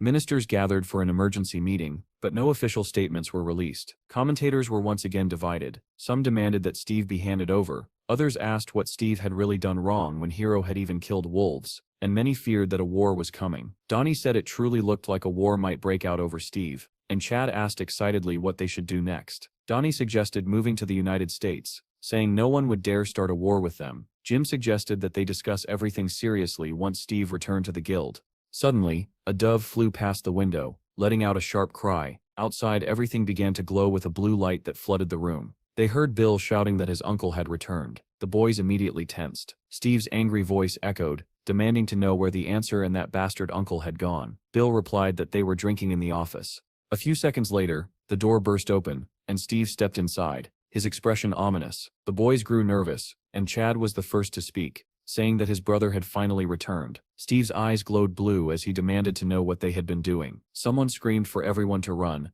and the boys rushed toward the window, desperately trying to escape Steve's fury. "Stop right there," Steve shouted in rage as he watched the boys scatter in every direction. They could not be stopped and leapt out of the window, shattering the glass as they fled. Meanwhile, in a large residence hidden deep in the mountains, many people had gathered. Men in yellow shirts argued loudly. Some insisted that Steve should be handed over, while others demanded to know why they should give in. Another voice shouted that if anything, Hiro should be sent instead. The foreign secretary claimed the incident happened because Steve had always gotten away with everything and now believed himself untouchable. The Minister of National Security argued that Hiro had started the conflict and questioned why Steve alone was being blamed. The foreign minister grew furious at those words, and demanded that he repeat himself. The argument escalated until someone asked why they did not step outside if they wanted to fight so badly. Suddenly, a man in a black suit announced that the president had arrived. Another man in yellow sat at the head of the table, and the room fell silent at once. The president asked whether Steve and Hiro knew each other. The assistant secretary replied that there was no known connection between them. The president asked why Hiro would do something like this, noting that no clear motive had ever been found. He said he had heard that Hiro started everything and questioned why someone who had betrayed his own country would provoke a conflict with Steve. The head of the bureau said there were two theories. The first was that Hiro envied Steve's rapid rise in popularity abroad. Someone scoffed at that idea, saying that if it were true, it made no sense for the top-ranked Hiro to behave so childishly. The president then asked the Secretary of Defense whether they could win if it came to war. The answer was blunt. If this were 10 years ago, with a massive budget and a decade of preparation, they might have had a chance.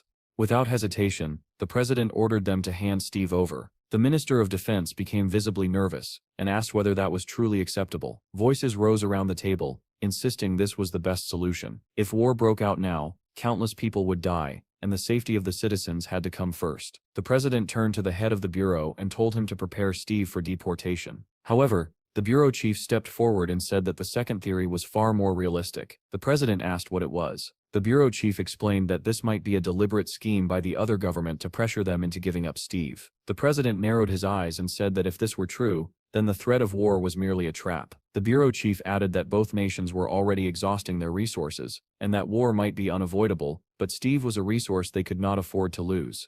The president asked whether Steve was truly that valuable, especially since he had not even been captured like Hiro. The bureau chief said Steve was different from everyone else. The reason so many countries were trying to recruit him was because of his skills. When asked what kind of skills could cause such recklessness, the bureau chief answered that Steve was close to mastering all elemental powers possessed by the High Elves. Since news of Steve's ability spread, the number of awakened arriving on Aruki had surged, yet none of them possessed true area magic.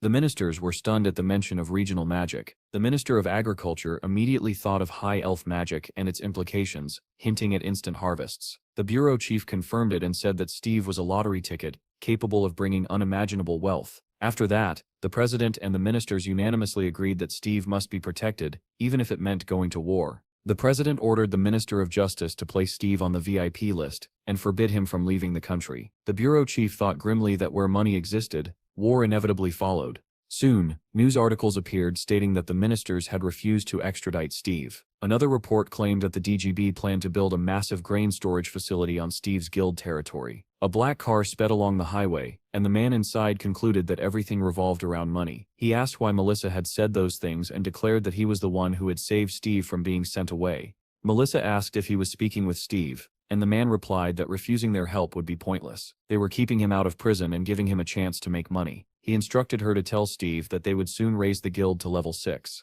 so expanding farmland was now a priority. Their country would become a breadbasket instead of a ruka. Melissa said they had already reached an agreement with Max, and would meet Steve the next day. The man was surprised they had arranged it so quickly, remarking that Max could smell money. He said he was relying on Melissa, and she replied confidently that she always cleaned things up herself, earning an indignant response that he would handle everything later. At the same time, near area number 2, inside a level 3 locust dungeon, a battered Donnie and Chad tumbled out of a portal. Chad collapsed immediately, and Donnie soon followed, unable to remain standing. Jim emerged next, and fell on top of them. Moments later, the monk stumbled out as well, and Steve looked down at the heap of exhausted bodies. He shouted at them to get up, reminding them that they still had 10 rounds left. Chad showed no response, and seemed to be quietly snoring. Steve's anger was rising when his phone rang. It was his grandmother, and he immediately asked what was wrong. She asked whether he was forcing the boys to train during lunch. Steve replied that they had eaten more than enough while he was away. His grandmother said she was handing the phone to Melissa, and asked him to talk to her.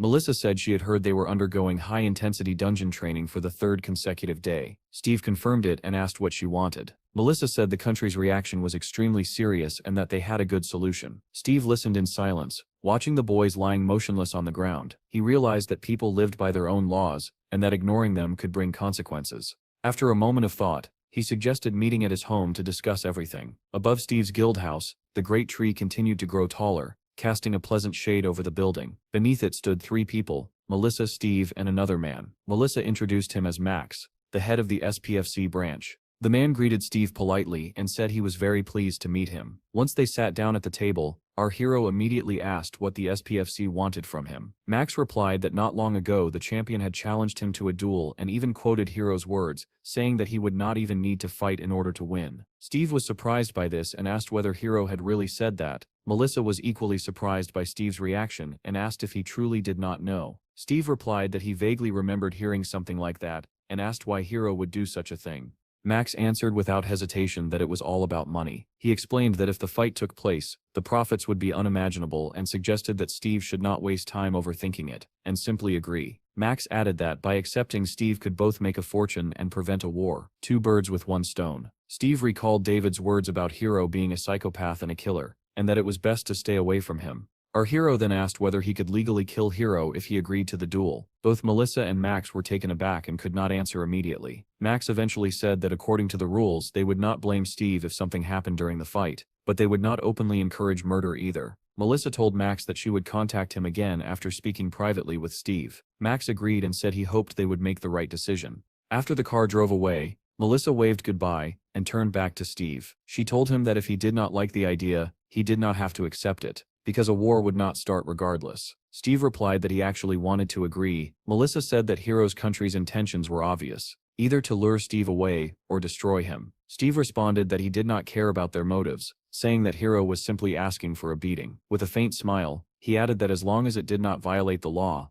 everything was fine. Melissa then asked what he thought about donating all the winnings to Hero's country to gain their goodwill. Steve immediately understood her hint and agreed without hesitation. Melissa smiled and said she would handle everything with Max herself. She then added that there was one more matter, an official order from the government. She handed Steve a document and explained that once a year, all guilds of level 6 and above were required to gather. Steve looked over the document, and Melissa said she planned to invite him as well. Steve was surprised and pointed out that his guild was not yet level 6. In response, Melissa handed him a figurine marked with the number 6, and said that his guild had officially been promoted. She added that the certificate had been issued by the Bureau, and that the entire job region would be transferred to his guild, along with autonomous territorial rights. Steve was stunned and asked how that was even possible. Melissa explained that once infrastructure was established and people began settling there, the area would officially be transferred to Steve's guild as the 13th district. Steve joked that this meant it was time for him to take action. When he returned to the office and told the others the news, all 4 of them opposed the idea. They believed the government had failed to protect them and had abandoned the land, and now wanted to force them to defend it. Steve replied that the decision had already been made and that the government was interested in developing a city there. Chad asked in disbelief whether Steve had taken the bait, warning that they could be used. Steve replied that they could turn the area into a demilitarized zone and peacefully expand their farmland.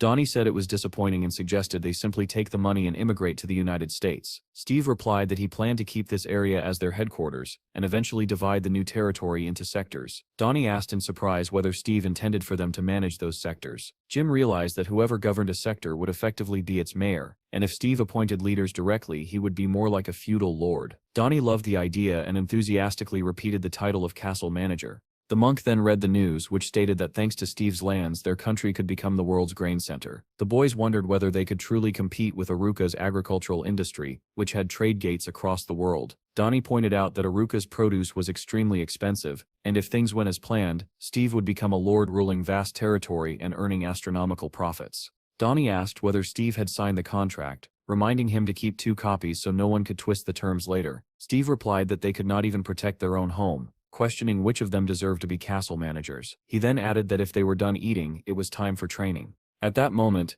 Donnie suddenly doubled over, screaming that his stomach hurt and that he urgently needed medicine. Steve slowly began to lose his patience at the sight. Before he could say anything, Jim interrupted after reading the news aloud, announcing that Hiro had emerged from the dungeon. The boys immediately started mocking him, welcoming Hiro to hell and declaring that he was finished. The news reported that Hiro's team had cleared the 7th level dungeon in just 8 days. Another article published Hiro's response to Steve's provocation, stating that he would teach Steve some manners. Reports about the upcoming fight between Steve and Hiro flooded in. In an interview, the former world champion said that fighting one-on-one was nothing like clearing dungeons. An SPFC commentator added that Steve had absolutely no experience in one-on-one battles between awakened individuals. Another article stated that the highest bet placed on Steve had reached 240 million. The boys stared at the number in shock, and Munch said they would not have earned that much even if they had cleared the dungeon 100 times. Then Chad asked Donnie to scroll down, noticing something else.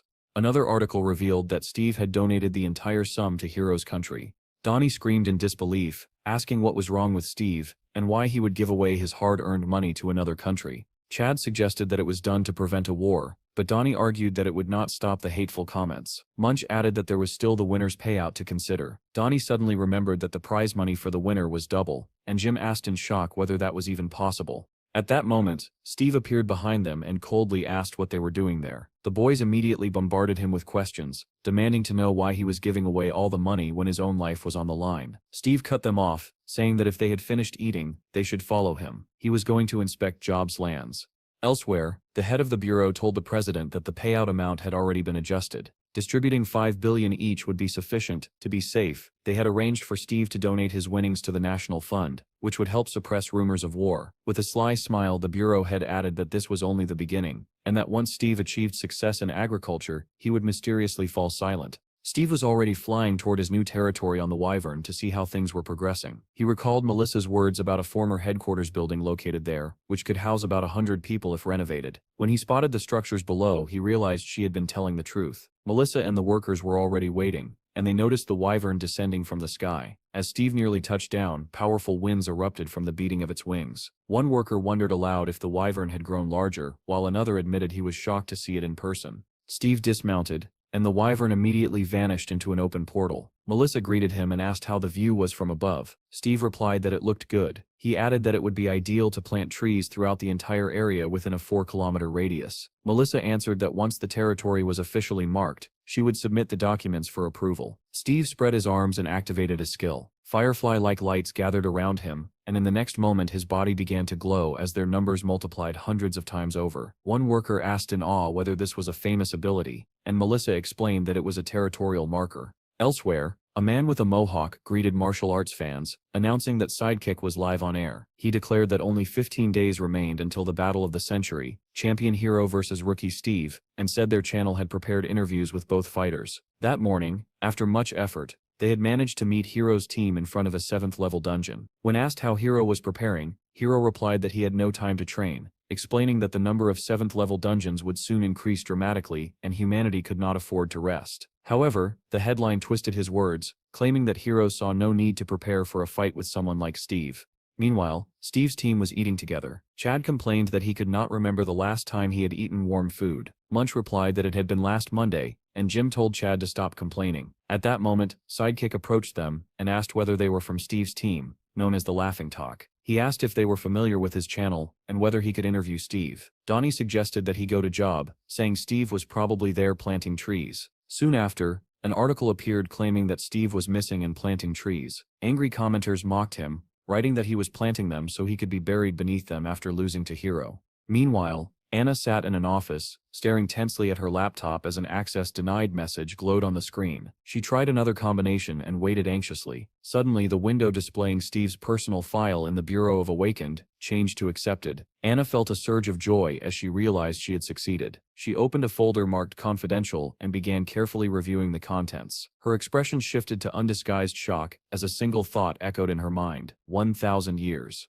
Articles continued to flood the news. One reported that 85% of experts expected Hiro to win. Another claimed that Hiro, hailed as humanity's hope, had reduced dungeon completion time to 8 minutes. Yet another stated that the DGB was transporting construction materials to job. Signs warning about wolves had appeared at the entrance to Steve's land. Another article said there were 6 days left until the match, and that tickets were already sold out. Then came another update stating there were only 2 days left, and Steve was still on home soil. Hiro and Anna were sitting together in the best hotel in the city, drinking wine. Anna asked what he was thinking about as she took a sip. Hiro replied calmly that he was thinking about how he would kill Steve if he failed to show up for the match. Setting her glass down, Anna said she did not think it would be that easy. When Hiro questioned her, she explained that she meant killing Steve. She revealed that she had accessed classified bureau information and learned that Steve had returned after spending 1,000 years on another planet. Hiro was startled and asked whether Steve had used regression multiple times. Anna said she did not believe he used a regression stone like Hiro, and that surviving 1,000 years that way would be impossible. According to the records, Steve had spent 10 years on a planet where time flowed twice as fast. Since Hiro himself had spent 500 years on Earth through regression, it no longer seems so implausible. She added that this also explained why Hiro had never encountered Steve during those 500 years. Hiro asked whether Steve had found the Fountain of Youth. Anna replied that there was a rare item known as the Red Divine Peach. Hiro repeated the name quietly, urging her to continue. She explained that the item appeared only once every 1,000 years on a single planet and vanished after 10 days. Consuming the fruit granted immortality and eternal youth. Hiro admitted that he was becoming increasingly interested in Steve, especially if he had truly lived 1,000 years without regression. Anna confessed that she was worried Steve might have lived longer than Hiro. Hiro stood up and declared that no matter who his opponent was, he would not allow anyone to block his path. News headlines soon announced that Steve had not arrived in the country on the day of the match. Meanwhile, Steve remained busy planting trees on his new land. Apples had begun to grow on the branches, and Steve examined the results while Donnie stood nearby. Steve said that this should be enough for the apple trees. Donnie warned him that there was almost no time left, but Steve ignored him and said that pears were next. Donnie shouted that only 3 hours remained, and that Steve really had to go. Steve replied that his level was still too low to plant many seedlings at once, and that while he was gone, the others needed to buy everything he had listed. Donnie told him not to worry about it and urged him to hurry. The next moment, a portal opened behind Steve, and his uniform instantly appeared on his body. A massive wyvern emerged from the portal, scaring Donnie so badly that he stumbled and fell over. Steve said he would be back soon and told the others to head into some dungeons, adding that there would be no mercy if they became lazy. Donnie rubbed his head and asked what Steve meant by being lazy, but our hero did not answer. The wyvern lifted him up and carried him higher and higher, its silhouette glowing against the red sunset sky. Watching him disappear into the distance, Donnie was stunned. Steve showed no nervousness at all before facing the champion, and he could hardly believe that the man had really spent his time planting trees. When Steve was completely out of sight, Donnie pressed a button on his remote control, and several drones flew into the air. He smiled in satisfaction and muttered that it did not matter anymore, because he already knew what image he would use as his screensaver. Meanwhile, the stadium was already roaring. The voices of commentators echoed loudly as they announced that only 3 hours remained before the fight. The crowd was overflowing with excitement. One commentator said he had heard that Steve still had not arrived and wondered aloud whether he had decided to abandon the match. Another replied that this fight would not be easy for a newcomer facing a world champion and added that Steve's country's government would bear responsibility for his actions. Hiro and Anna also arrived at the stadium and sat in a waiting room with a massive window spanning the entire wall. Hiro asked if there was any news, and Anna replied that Steve had recently expanded his territory and job. Hearing the name of Steve's new lands, Hiro smiled faintly. He thought that Steve clearly knew what would happen in the future. After all, the first 7th level dungeon in Steve's country had opened in Job. When it appeared, the combat squads had thrown all their strength into it and were annihilated. The country lost more than half of its C rank awakened and was unable to stop the monsters. Explosions reduced Job to ashes, and monsters flooded the continent. In the end, unable to contain the disaster, Steve's country fell. Hiro assumed the government wanted to prevent that tragedy with Steve's help. He wished them luck in his thoughts, and dismissed Steve as arrogant. The commentator announced that only 7 minutes remained, reminding everyone that according to the rules, a participant would be disqualified if he failed to appear an hour before the fight. Suddenly the spectators felt a powerful wind rise and instinctively looked up. Whispers spread through the crowd as people asked whether that sound belonged to a monster. Then a massive wing appeared above the stadium, and everyone began shouting that it was a wyvern. Anna stood up, staring at the crowd as their cries grew louder. The commentator announced that, contrary to expectations, Steve had arrived at the stadium riding a wyvern. David leapt to his feet, shouting that he had said Steve would definitely come. The men beside him muttered that Steve was causing quite a spectacle. The head of the bureau exclaimed that the world would belong to Steve if he won. Melissa also watched the broadcast as the commentator said he could hardly imagine Steve showing up just 5 minutes before the fight. Soldiers at field headquarters cheered loudly, urging Steve to crush them all. The commentator announced that the Dragon Knight had landed after circling above the stadium. Jean, standing among the soldiers, quietly cursed under her breath when she heard his name. Steve jumped down from the wyvern, which had grown even larger than before. He said nothing as it roared and vanished into a portal, disappearing from the stadium. The audience erupted in applause, marveling at the summoning magic. Steve looked around and asked why there were so many people and where Hero was. He then shouted across the entire stadium, demanding that Hero come out. The commentator noted that Steve was clearly searching for his opponent. The crowd picked up his call, and thousands of voices began shouting Hero's name in unison. Hearing the deafening cries, Hero stood up and told Anna that he was going. She immediately rose and grabbed his hand, trying to stop him. Hero smiled and told her not to worry, promising that he would win in return. At that moment, white flakes began falling from above, and a bird flew over Steve's head. Steve looked up as the commentators shouted that Hero had arrived. A long-haired man descended from the sky, and the impact of his landing shattered part of the stadium floor. The crowd roared in ecstasy at the champion's appearance. Steve, however, showed no fear or surprise. He calmly asked whether the man was Hero. Hero did not answer directly and said instead that he wanted to ask Steve a few questions before killing him. Hero asked whether Steve was a survivor of the apocalypse. Steve was confused and asked what apocalypse he was talking about. Hero dismissed his response, saying his acting was terrible. Steve grew irritated and demanded to know what kind of nonsense he was spouting. Hero asked whether Steve possessed another regression stone and how many years it could rewind. Steve, completely bewildered, asked what kind of stone he was referring to. The commentators noted that the two seemed to be talking and speculated about the topic. One suggested that Hero might be giving advice as a more experienced fighter. The other agreed and sent a broadcast drone closer. 3 drones descended rapidly into the arena. Hero began activating a skill and asked Steve whether he felt as though the world was beneath his feet after returning from the past. Steve asked in shock how he could have gone back to the past at all. Hero formed 2 blades in his hands and said that Steve was asking for this. He leapt forward, swinging his blades, declaring that he had a way to make Steve talk.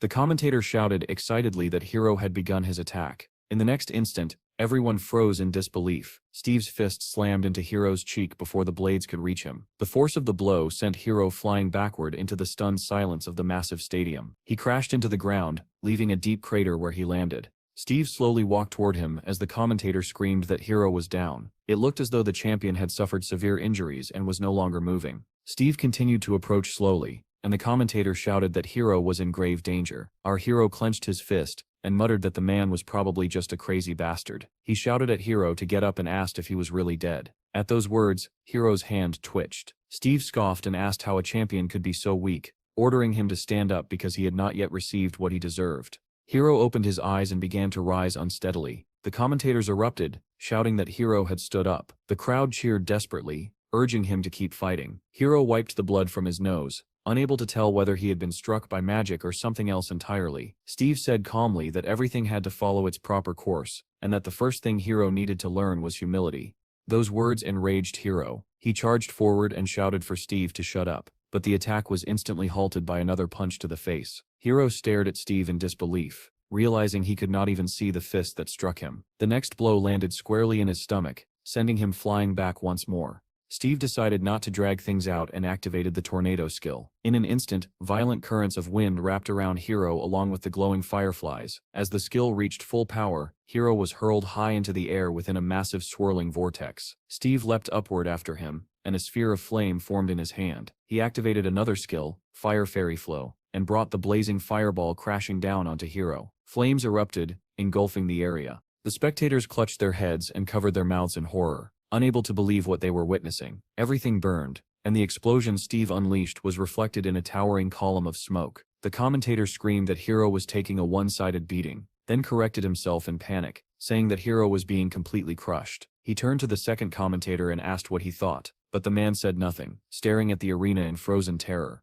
The crowd screamed, some collapsing into tears. Shock spread through the stadium when Steve lifted Hiro's unconscious body by the throat. The commentators cried out that it looked like Hiro had died, but Steve told him to stop pretending, saying he knew he was not dead. He could see Hiro's health bar. Steve said he wanted to ask something, and demanded to know why Hiro had been searching for him. Hiro replied weakly that it was because he wanted to kill Steve, and his health slowly began to recover. Steve did not understand the answer and asked why. Hiro's eyes turned red as his health rose further. He said that Steve deserved to die. Steve asked in shock why he deserved such a fate. Hiro's face twisted, as he replied that because of Steve a plan that had been in development for 500 years had been destroyed. Steve demanded to know what kind of plan could take so long. Hiro's body began to change as his health nearly fully recovered, and he muttered, "Monster breakthrough."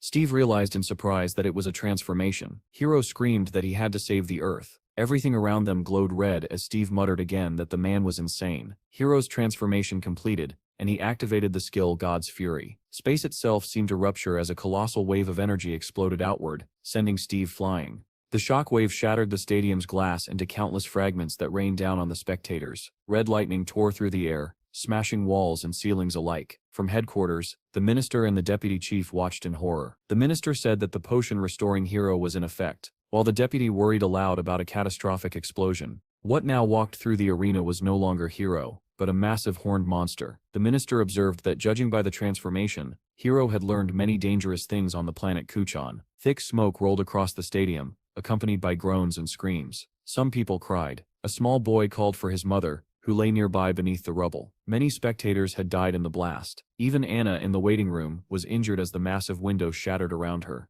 The monstrous Hiro roared that this was the finishing blow, God's Fury. The skill was too powerful for a human body, so he had been forced to summon a monster form. He said it shocked him that he had to use this ability on an ordinary person, as he had been saving it for an 8th level boss. Suddenly the monster heard a sound ahead and widened his eyes in disbelief. Steve emerged from beneath the debris, rubbing his head and complaining that it hurt. Hiro stared in shock as Steve walked toward him calmly, his body enveloped in a soft green glow. Steve looked at the monster and remarked that the bastard was impressive. Hiro could not believe that Steve had survived God's Fury.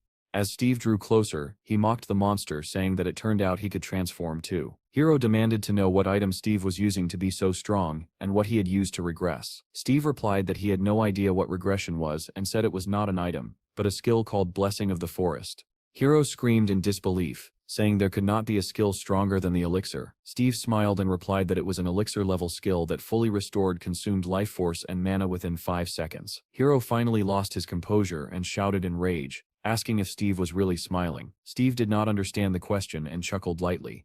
As Steve prepared to kick, Hiro asked if he thought this was all a joke. Steve glanced at the information window, which identified the being before him as Monster Hiro, a U-rank hybrid. At that moment, the monster struck, catching Steve off guard. Hiro shouted that because of Steve, the world had died, slamming him with his tail. He asked how Steve could still laugh, following up with a crushing punch. Steve blocked it. Hiro roared for Steve to die, unleashing blow after blow, yet the attack seemed ineffective. Steve commented calmly that a U-rank was not that strong. In the next instant, he delivered a devastating kick to the monster's jaw. Steve asked whether Hiro's 500-year plan had been destroyed because of him, and whether the planet's destruction was now also his fault. Therefore, Steve concluded, Hiro believes Steve must die by his hands. He asked this calmly as green light gathered in his outstretched hand. Covering himself from the surging wind, the battle between them escalated once more. Hiro said that since Steve understood everything, he should simply die. At that moment, a mysterious purple stone appeared in the monster's hand,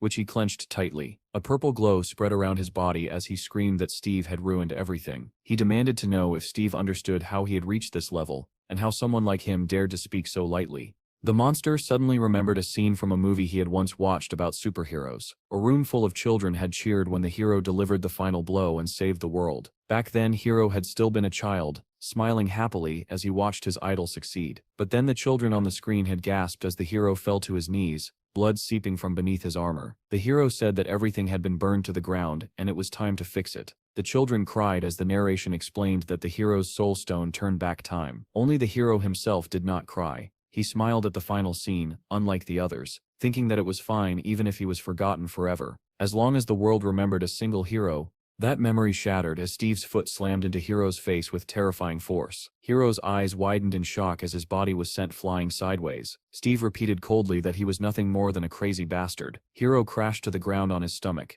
digging his claws into the floor to stop himself from being flung even farther. He coughed up blood and slowly forced himself upright, staring at Steve. Hiro realized just how strong Steve was. He could not believe that there existed someone he could not defeat in this form, and he wondered who Steve truly was. Seeing no sign of regression, Hiro decided it no longer mattered. He could simply start over. At that moment, Steve struck him again and asked what he was muttering about. Steve told him that he was not responsible for the destruction of Hiro's plan, and from that point on, he would teach him wisdom. Hiro barely resisted, silently urging Steve to keep talking and reveal everything. The purple stone in his hand was a copy stone, and it had already copied 79%. Hiro believed that in the next regression, Steve's power would be completely under his control. The stone did not merely copy power, it absorbed the soul itself. Hiro nodded inwardly, convinced that he alone should be the hero who saved this world. Steve activated the reality skill. His hand glowed blue as black veins spread across his face. In the next instant, it was no longer a human hand that pierced Hiro's face, but the paw of a beast. Steve transformed into a massive bear and struck with overwhelming force. Hiro was hurled backward, his nose shattered and several teeth flying from his mouth. The impact was so violent that his body smashed through a wall. Reverting to human form, Hiro fell into a crowd, where people recoiled in disgust and called him a cruel bastard. His hair turned white as he lay on the ground, cursing when he realized the copy stone had shattered. Blood streamed from one eye as he squinted upward and saw an eagle circling above. It was Steve, transformed once again, descending slowly toward him. Hiro realized then that Steve was no longer human. Steve dropped to one knee beside him and smiled, asking whether he could see the truth now. Hiro did not understand and demanded to know what nonsense he was talking about. Steve replied that Hiro could not save the world because he was too weak. Hiro's eyes burned red with fury as he hissed for Steve to shut up. Steve warned him seriously never to appear on his territory again, or next time he would die. Hiro smiled faintly and said that 95% of the population would soon die in the apocalypse anyway, and that Steve was already a corpse. Steve called him a delusional idiot and asked why his past had to become his future. Hiro's eyes widened when he heard Steve's words. There is no future for someone who lives in the past like you. The commentators announced that even though Hiro had lost consciousness, Steve transformed into an eagle and flew away. Jean watched the entire battle, her fists clenched, a single question spinning in her mind. Why? She remembered the day she lay in the hospital after the dungeon incident, when she had asked Steve why they could not fight together. He had turned to her sadly and said that she was still too weak, that their forces were unbalanced and one of them would suffer losses. Jean had been furious when he left with another woman, muttering that he was talking nonsense. News outlets soon filled with headlines declaring Steve's absolute victory. Reports stated that more than 48 people had died in the stadium during the match. The unofficial number one in the world, Steve, had donated his entire winnings to Hiro's country. Another article said that the victims' families were preparing a class action lawsuit against Hiro. Hiro later dreamed of Steve in the form of a clawed beast, forbidding him from ever stepping onto his territory again. For someone who lives in the past like you, there is no future. Hearing those words, Hiro jolted awake. He found himself in a hospital ward and wondered how much time had passed. Spotting a phone by his bed, Hiro opened the news and saw headlines about Steve's victory and the lawsuit against the former champion. As he read the comments filled with accusations and death wishes, an ugly smile crept across his face. He muttered that they were all hypocritical bastards. At that moment, Anna entered the room, unharmed. Seeing Hiro awake and holding the phone, she was briefly startled, then quickly snatched it from his hands and told him not to read that. She said people were only reacting this way because their pride had been wounded by his defeat. Hiro understood that Anna was trying to protect him. He said nothing, only letting out a heavy sigh. The girl asked if he was all right, and Hiro replied that he wanted to be alone. She said she would step outside but would take the phone with her, explaining that he needed rest more than anything right now. Left alone in the spacious room, Hiro stared at the door for a long time. Eventually, he stood up, walked to the window, pulled back the curtain, and frowned. Outside, a crowd had gathered. People were holding signs, shouting for him to apologize and leave. Hiro felt a familiar bitterness rise within him. No matter how much he had sacrificed himself for them, these people never changed. They always turned on him in the end. He opened his information window and looked sadly at the copy stone. The message stated that copying had been interrupted. He clenched his teeth in frustration. If he had endured just a little longer, he could have copied Steve. Extending his hand, Hiro summoned a red stone, the very regression stone he had relied on for so long. Behind it, miniature projections of nearby planets began to appear, filling the room. With this stone, He could return to the world of 20 years ago. He saw no other way forward except to go back and erase Steve Sepp's existence. He calculated that he could activate the stone again in 2 years. If he could upgrade it to the 3rd level. His thoughts were cut short when 3 men entered the room without knocking. Hiro recognized them immediately and greeted the man standing in the middle. The hooded man smiled and said he was glad Hiro had woken up, asking if he felt alright. Hiro replied that, in a sense, he did, and asked what this was about. The man said it was an order from the bureau. Hiro frowned and said he had received no notification.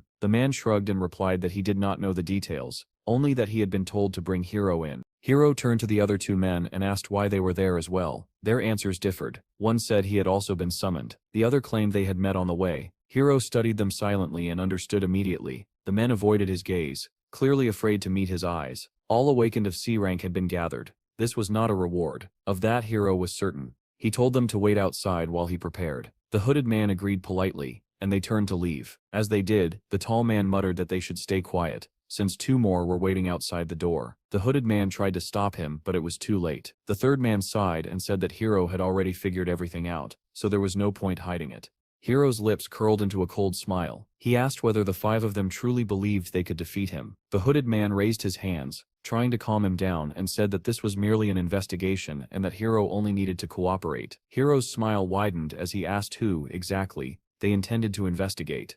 All 3 men tensed, unable to answer. Hiro realized that the bureau must have recorded his entire conversation with Steve on the day of the fight. They were likely interested in the items he carried. He asked bluntly whether they wanted the regression stone, whether they planned to lock it away somewhere and torture him for it. The hooded man hurriedly denied it, saying the issue was missing points in the report. The tall man suddenly snapped, calling Hiro names and saying that if he possessed such power, should he not have used it for the benefit of the people? At those words, Hiro's eyes turned crimson. A sphere of energy formed in his hand as he said calmly that the man had crossed the line. Because of this mistake, the country would soon realize what it had lost. The tall man reacted instantly, activating his own skills to restrain Hiro. Hiro's eyes glowed brighter, and faint horns began to emerge from his head. Outside the room, the 2 men waiting by the door saw a blinding light flare through the window, followed by blood streaking down the glass. As they rushed forward, a violent explosion erupted from within, blasting the door outward and throwing them back. When the smoke cleared, they stared in horror at the scene inside. Hiro had transformed into a monster. His tail had pierced straight through the tall man's body, while he held the 2nd man aloft by the head. Hiro asked coldly whether he still looked weak after losing once, warning that he would snap the man's neck if anyone moved. The hooded man extended his hand desperately and called him captain, trying to stop him. The monster snarled and told him not to use that title. He demanded to know who had given the order. The hooded man immediately answered that it came from the commissioner. Tucker, the commissioner of the Bureau of the Supernatural, was a so-called patriot who valued pedigree above all else. He had been waiting for Hiro to fail, and had bared his fangs the moment the opportunity arose. The hooded man explained that Tucker doubted Hiro's loyalty to the country. During the 7th level dungeon raid, 9 members of Hiro's team had died. Tucker questioned whether Hiro had transformed to heal them, and why no such items or skills were recorded. That meant, according to Tucker, that the reports submitted by the team were false. He wanted to know whether Hiro was hiding additional items. The hooded man relayed that before forming an investigative committee. The commissioner wanted answers to a few questions. Hiro laughed darkly and said that was not the truth at all. The commissioner simply wanted to seize all of his items for himself. The monster assumed that if everything had gone smoothly, the commissioner would have offered him the position of captain of the first combat team. The hooded man did not know how to respond to Hiro's words. He remembered the commissioner saying that Hiro's loyalty was beyond doubt, and that people like him were indispensable. Realizing he was right, the monster smiled coldly and said they were all fools. He had already witnessed this country's destruction 25 times. He wanted to restore civilization, but the plan always failed because greed could never be overcome. Hiro said he had one question. Did Anna know everything? The hooded man closed his eyes,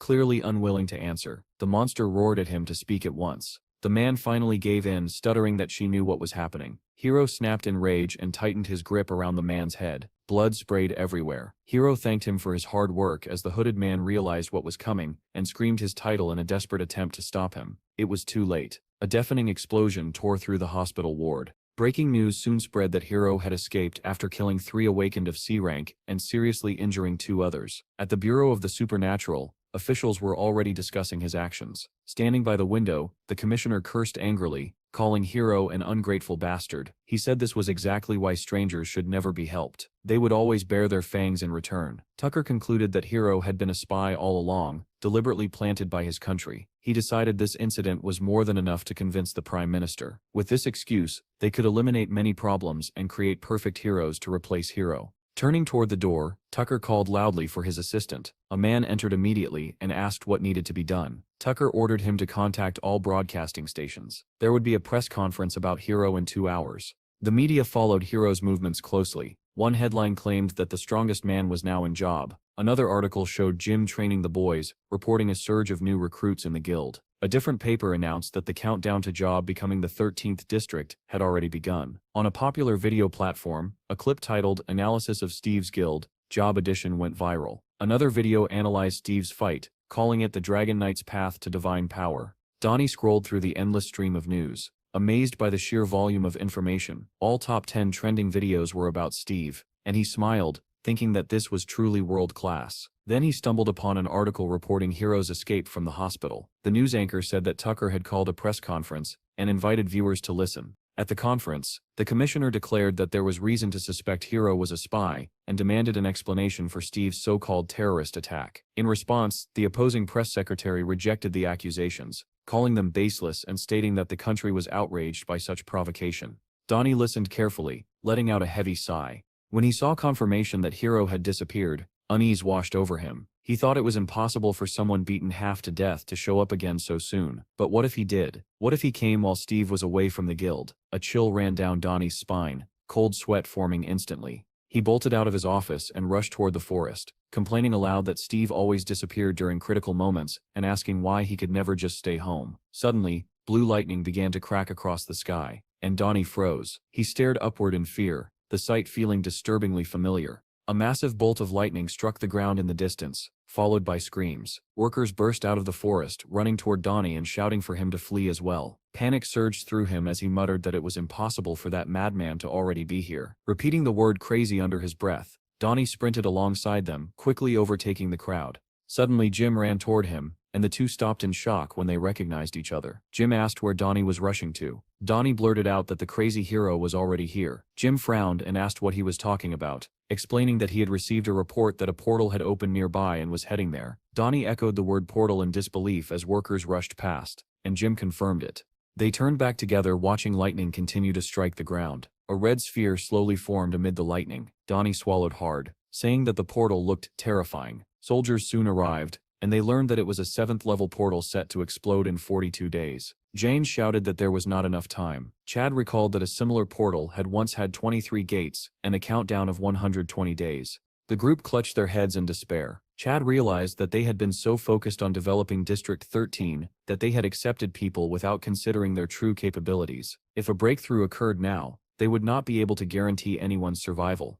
Only the monk remained calm. He said that they had no choice but to accept it and clear the dungeon before a breakthrough occurred. The boys lowered their heads, unsure how to respond to such a proposal. Munch asked whether Steve would even allow something like that. Jim replied that the first priority was coming back alive, while Donnie asked if they were really planning to go in. The boys pointed out that they were still pathetic E-ranks, and Jim added that he was no different. He then asked where Steve was at a moment like this. Donnie said he would look for him. Chad decided to check the animal farm and moved ahead. Munch said he would scout the eastern side, while Jim chose to head toward the entrance. The boys split up, walking in different directions, and none of them noticed a ferret standing quietly in the middle of the clearing. The animal looked strangely like Steve.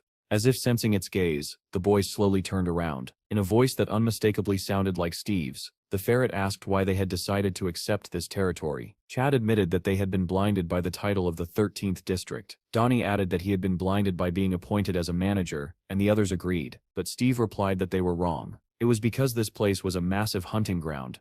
The boys gasped in unison as they realized the truth behind his words. The ferret said it was obvious why this location had been chosen, and that he genuinely liked the way they were thinking. He invited them to truly experience the wild nature of the land. The boys listened carefully to the sounds around them. Munch even closed his eyes and took a deep breath. Steve said that a huge jackpot lay right in front of them. The ferret asked whether they should not hunt here with grateful hearts. Donnie replied that they were grateful, but their levels were still too low. Steve said that the prey was stretching out its neck and asking to be caught, yet they were thinking of running away. If they continued like this, he added, they would keep running until they returned to their previous lives. The mention of his former life struck Munch deeply, and his eyes widened. Steve asked again whether they truly wanted to go back to the past. The boys shouted in unison that they did not. They had worked too hard to reach this point. Donnie rolled up his sleeves, ready to head underground immediately, while Munch volunteered to act as a scout. Suddenly, the ferret glowed blue. The boys froze, staring in disbelief as the outline of a human body gradually replaced the small animal. Steve smiled and said that since this was their first 7th level dungeon,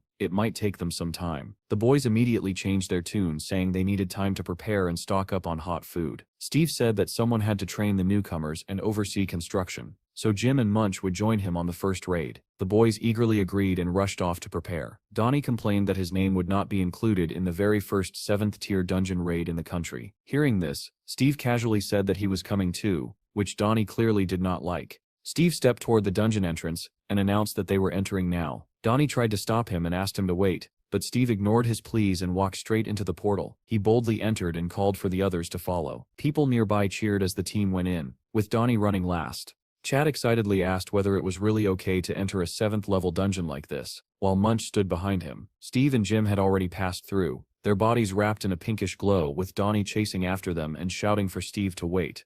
On the other side of the portal, the figures of the group slowly took shape. Steve emerged first, calmly surveying the surroundings, followed by Jim and Donnie, who narrowed their eyes cautiously. Suddenly a skeletal monster lunged at them, stretching out a bony hand. Donnie was so terrified that he forgot how to speak, and shouted something incomprehensible. An information window appeared, stating that they had entered the lands of the undead. The same message appeared for those monitoring from outside, and many people froze in fear. A news anchor reported that the first 7th level dungeon had appeared in Steve's country, and that there were now 8 such dungeons worldwide. Major global media outlets stated that this was inevitable, and the world's largest airports were already overwhelmed as people fled the country.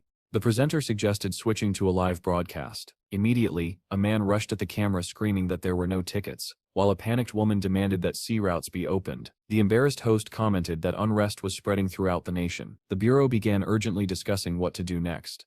At the same time, Steve's guild team had already entered the dungeon. Inside the bureau, awakened officials remarked bitterly that the broadcasters seemed to know everything, as if they had wiretapped the bureau itself. The head of the bureau asked again whether Steve's team had been right to enter the dungeon immediately. Someone confirmed that Steve, Donnie, and Jim were already inside. One man listed the boys' ranks with a grim expression. Another questioned why Steve had brought them along. A colleague reminded him that Donnie possessed a video memory skill. At the very least, he said, they would leave behind footage for others. Even so, there were already countless videos online of teams clearing 7th level dungeons. Folding his arms, another man asked how the combat teams were preparing. The response was that 13 teams were awaiting orders, but there were very few A rank awakened among them, most being B ranks. Someone muttered that it was like sending them to their deaths, and that they would be lucky not to flee immediately. Worse still, they had only 44 days to clear the dungeon 88 times.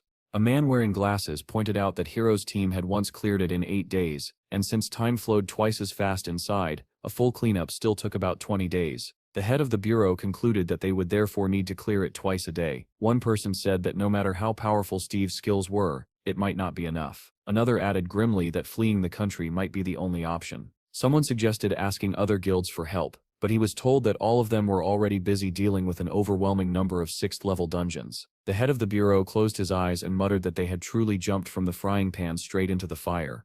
The man in glasses asked what the chief thought about evacuating the people of Job and moving them to the defensive wall in case of a breakthrough. The chief replied that everyone would die if a second dungeon appeared within the city. He asked whether Steve's barrier trees were not sufficient protection. Even if all the monsters could be contained within the barrier trees, the appearance of another dungeon would leave the guilds powerless. In his view, if the dungeon on Steve's lands was cleared, that territory would become the safest place in the world. He asked whether Melissa was currently in Steve's lands, and ordered someone to contact her to find out how things were going there. A drone flew over Steve's territory, approaching the construction site of a large building. When the bureau received the footage, someone remarked that it was quieter than expected. They were surprised to see that construction was still underway. Someone wondered whether the DGB was not involved in the project. The drone continued onward, and the observers were stunned to see a child riding a wolf while workers calmly ate their lunch. An elephant ridden by monkeys ran after a pack of wolves led by Bill. The men stared in disbelief, wondering how a place that was supposedly on the brink of disaster could look so peaceful. One man asked in shock whether the others had seen a monkey throwing stones from the elephant's back. Watching the serene landscape,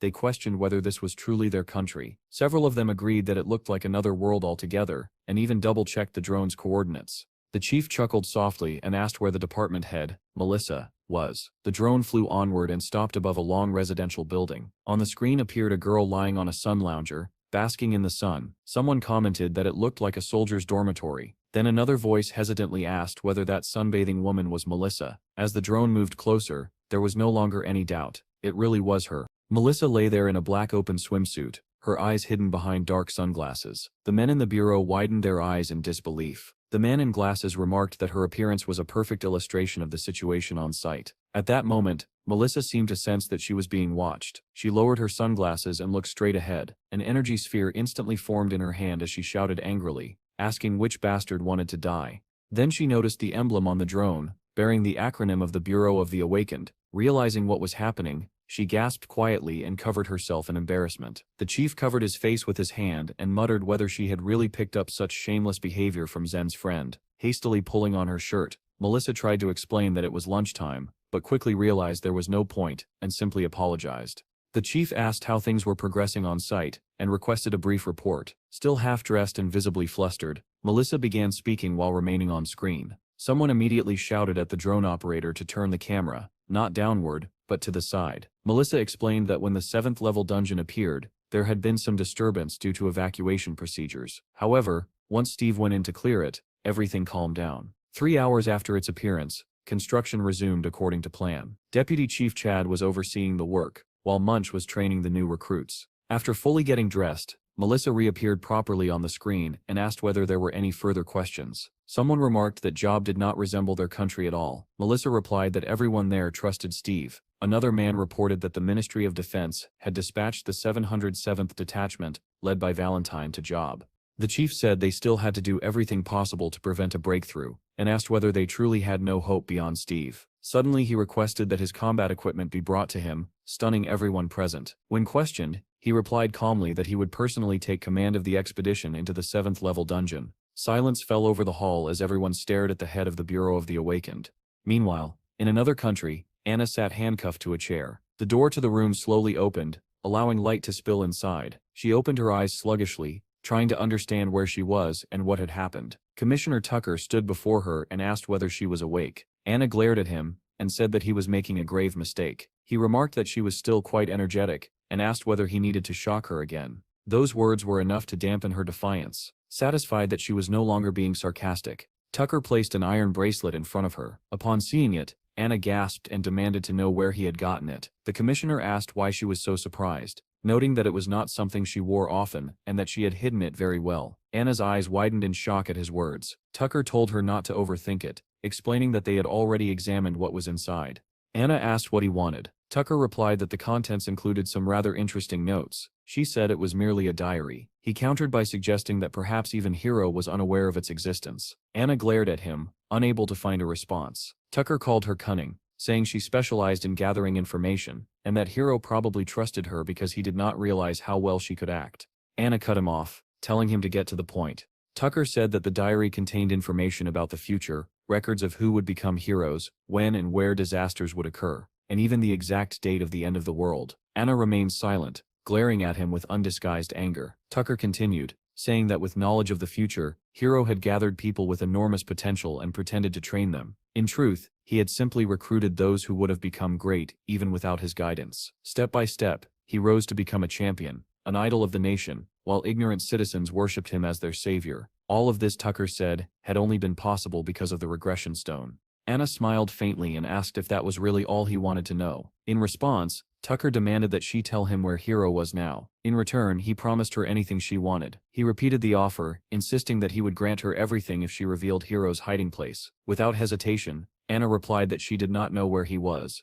Tucker began to lose his temper, demanding to know how it was possible that she did not know. Behind a transparent wall, a man monitored the interrogation, watching the screens and listening carefully. He finally spoke, saying that Anna was telling the truth. Hearing this, Tucker stared directly into Anna's eyes. She did not look away. His anger subsided slightly, and he said that it was a pity she truly did not know. Anna replied that it would be even better if Tucker did not turn Hiro into his enemy. Tucker sighed heavily and called her vindictive. He said she would be sent to a special prison for awakened individuals, where a grim fate awaited her. Anna calmly responded that Tucker had no time to worry about her, because Hiro would likely come to see him soon. The commissioner glared at her furiously and hurled an insult.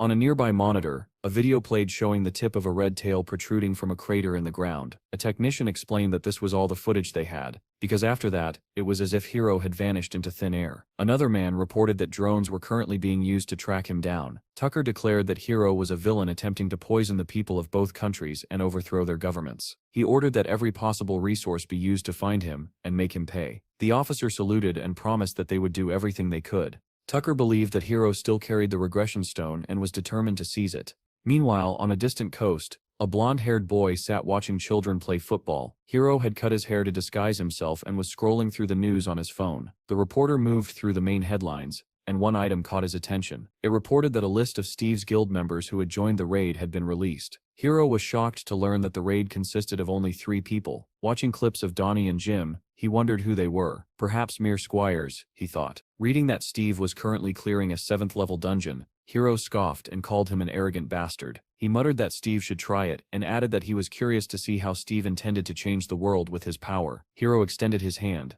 and a faint purple light flickered between his fingers. In place of the light, a black notebook appeared. As he wrote inside it, he thought that to prepare for his next regression, he needed as much information about Steve as possible. Another news alert appeared, announcing that the country's strongest combat force, Unit 707A, was on its way to job. Hiro smiled and murmured that the destruction of the country had always begun after the strongest unit was wiped out. Suddenly, a football rolled to his feet. The children called out to him, calling him uncle, and asked him to throw it back. Hiro picked up the ball with one hand and tossed it cleanly back to one of the boys. They thanked him, and ran off to continue playing. Watching them, Hiro noted that a 7th-level dungeon had opened, yet the city still stood. He looked around at girls playing on the beach, and a young family walking along the road. Everything seemed peaceful. He thought that people should live while they still could, because when the end of the world arrived, those happy faces would be stained with blood and tears. If they managed to survive, he told himself, he would teach them how to smile again on another Earth.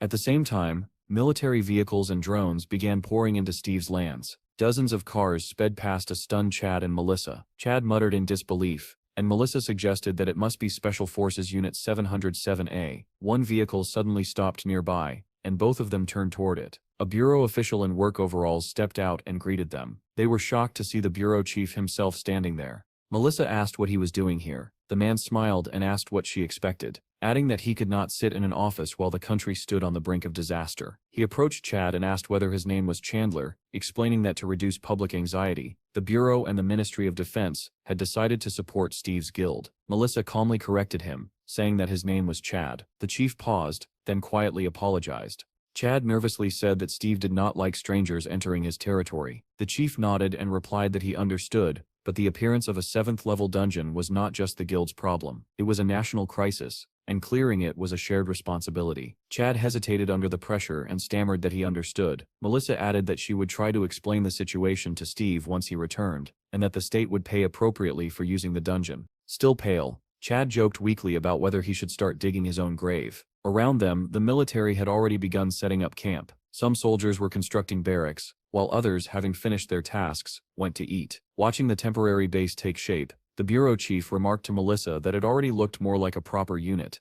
The girl turned to the chief and asked why he had come here in person. Instead of answering directly, the man asked what she meant by that. He began to say that if the head of the bureau did nothing during a crisis, it would be irresponsible. But Melissa cut him off and said that the whole point was that this place was the safest location possible. The chief bristled at her words and asked what she was implying about him. He told her to stop talking nonsense, and to assign him a place at the command post, adding pointedly that the chasse lounge she had been lying on earlier had looked very comfortable. He went on to say that they intended to invite all available professionals to join the operation, and that they also planned to bring Jen here. Melissa reacted in surprise and asked whether Jean would really come. The chief replied that she should already be in the barracks by now. He turned to leave but paused and looked back, mentioning that most of the protective trees were concentrated near the entrance. According to reports, even a missile could not penetrate them. He asked whether that was true. Melissa replied that she was not entirely sure and suggested that the director test it himself, adding that she was curious about it as well.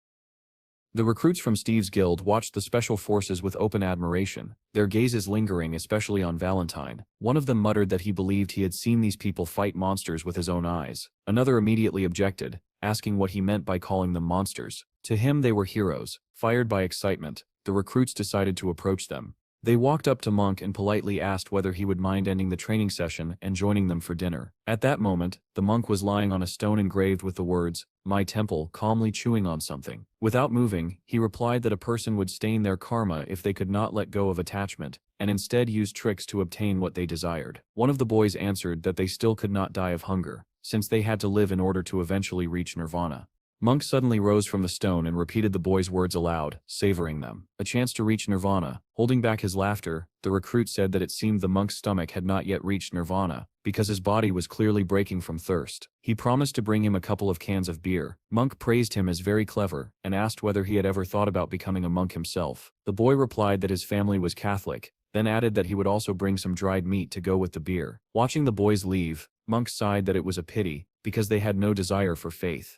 Nearby, the recruits excitedly discussed how much they wanted autographs. One of them said that Valentine ranked first in their country, but had a rather low position on the world rankings. Another answered that this was simply because Valentine did not like fighting. At that moment, Monk opened an information window. Data about his new skill appeared before him. The title read King of Nirvana, and beneath it was written that he could summon up to 20 wanderers. After calculating the energy requirements, Monk realized he would need to kill around 15 first-level bosses. The thought of seeing 20 wanderers on the first level under the Nirvana King made him look forward to what was to come. Meanwhile, Chad was speaking with Valentine, asking why, given the many empty rooms in the headquarters, the military had not settled in. Valentine replied calmly that they did not want to cause any inconvenience. If they were allowed, the military would station their garrison there. Looking at him, Chad reflected on Valentine's reputation as the man of steel and the iron fist. Because of his strong patriotism, he had once refused to join the Scylla Guild. Chad assumed that Valentine simply did not want to take sides. Aloud, however, he said that Valentine could do as he saw fit. Valentine turned to leave, but suddenly stopped and spun around. Gasping slightly, he asked Chad to ensure that military and civilian personnel did not cross paths. He explained that the soldiers might be sensitive due to the upcoming raid. Chad nodded in understanding and said he would do his best.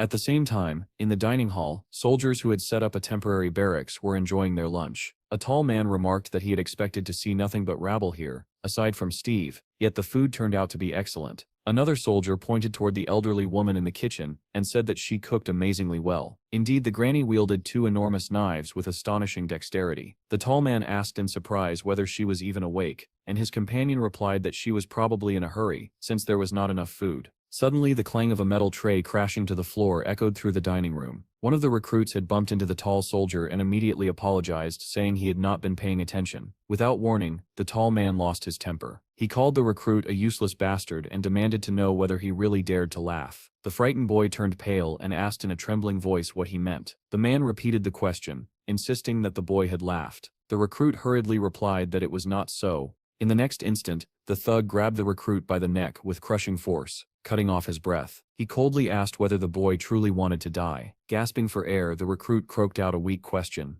asking why he was doing this. At that moment, an angry hiss came from the kitchen. The granny snarled, calling him a rotten bastard. Someone nearby shouted, "Move."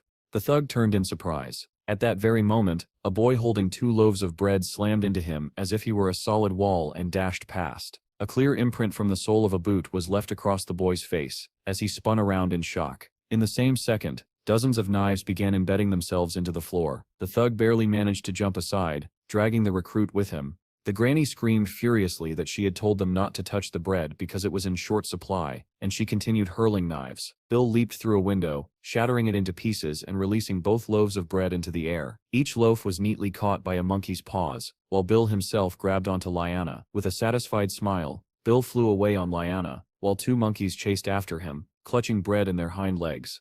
The stunned bully demanded to know who that was. Someone told him it was Steve's nephew. Hearing this, the thug muttered that the boy's movements were almost identical to those of an awakened monkey. The granny returned to the kitchen, cursing Bill and complaining about her aching back. Moments later, the thug began shouting again, claiming the granny was completely insane. How could she throw knives like that? His companion tried to stop him, but the thug protested that the knives had flown straight at him and nearly hit him. The man snapped back that it was the thug himself who had caused the commotion and asked whether he truly wanted to pay the price for touching Steve's family. Shocked, the thug asked if that grandmother really belonged to Steve's family. The answer was a firm yes, followed by the explanation that the boys involved were guild trainees.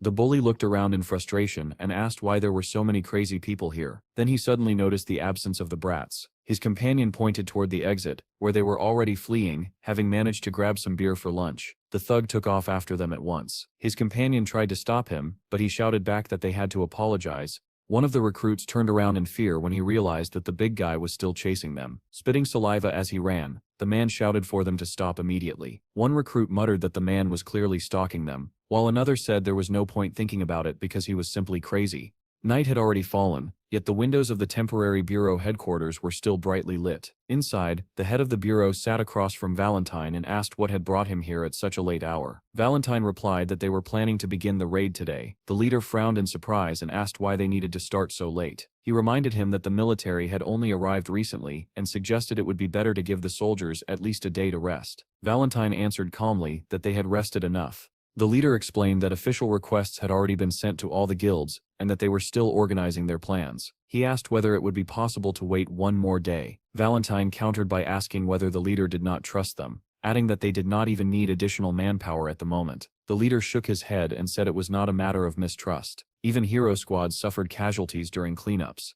and for their country, the loss of even a single soldier was unacceptable. He asked how they could continue conducting raids if they rushed in and lost people. He added that even Steve had not yet returned, even though it usually took him only 20 minutes to clear a 6th-level dungeon. Hearing this, Valentine realized that the leader was most likely waiting for Steve's return. The man continued, saying that 4 C-rank mercenaries and 12 A-rank mercenaries were currently on their way and should be included in the combat unit. He reminded Valentine not to forget that Unit 707A was their strongest asset. Valentine nodded and said he understood. They would remain on standby for one more day. Despite the late hour, the lights were still on in the temporary barracks. In one of the rooms, Jean lay curled up on her side inside a sleeping bag. Suddenly a ball of bright light flashed just a centimeter from her face. Jean sprang up and shouted angrily, asking which bastard dared to do that. Melissa stood over her and said that Jean should have come out to greet them instead of sleeping. Jean lay back down irritably and replied that it was very good not to see them at all. Melissa looked slightly hurt and asked if she truly meant that,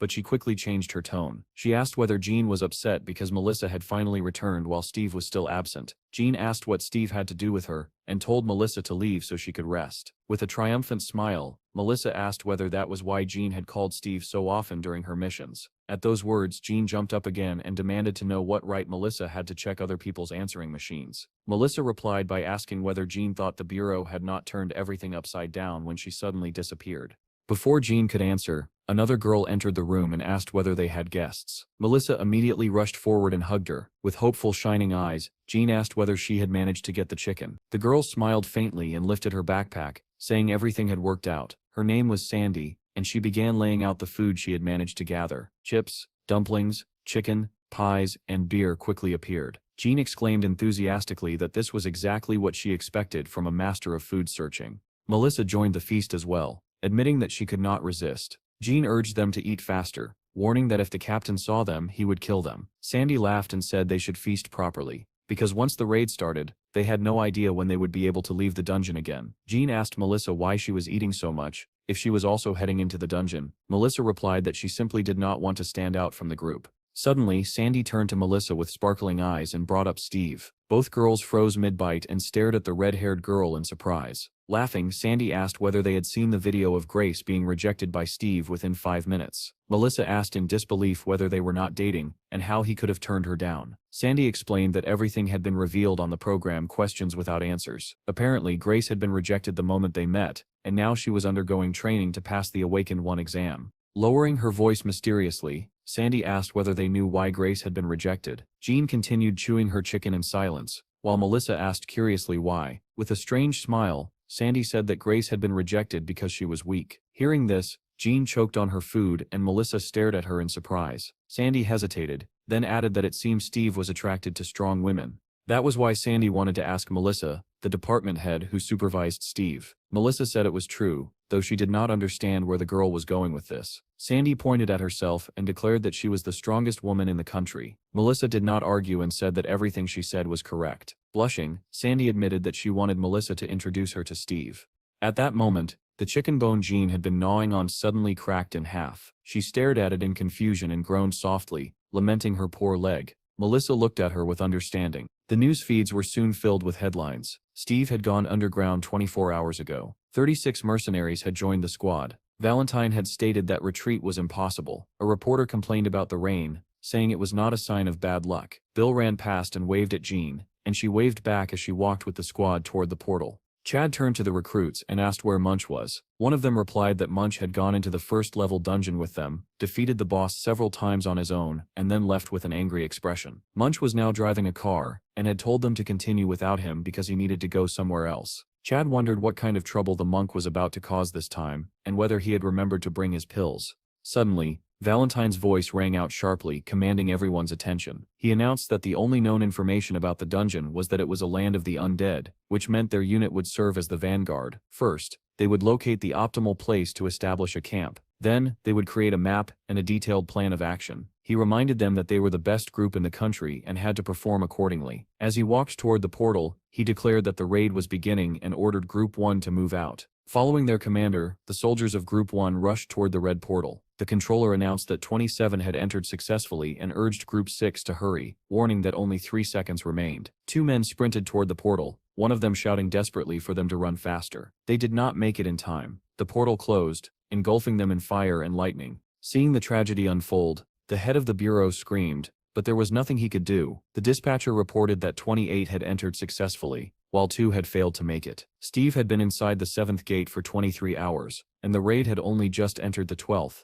Suddenly, an alert flashed on the screen, stating that there were 3 minutes left before the explosion of portal number 7. The dispatcher thought the equipment had malfunctioned and muttered that it was impossible. The raid leader and Melissa stared at the glowing portal in disbelief. Then, 3 silhouettes appeared within the red light. Moments later, 3 figures emerged from the portal, wrapped in crackling red lightning. Steve, Donnie, and Jim. A wave of shocked cries rippled through the crowd as everyone recognized Steve. It was unbelievable. He was already back.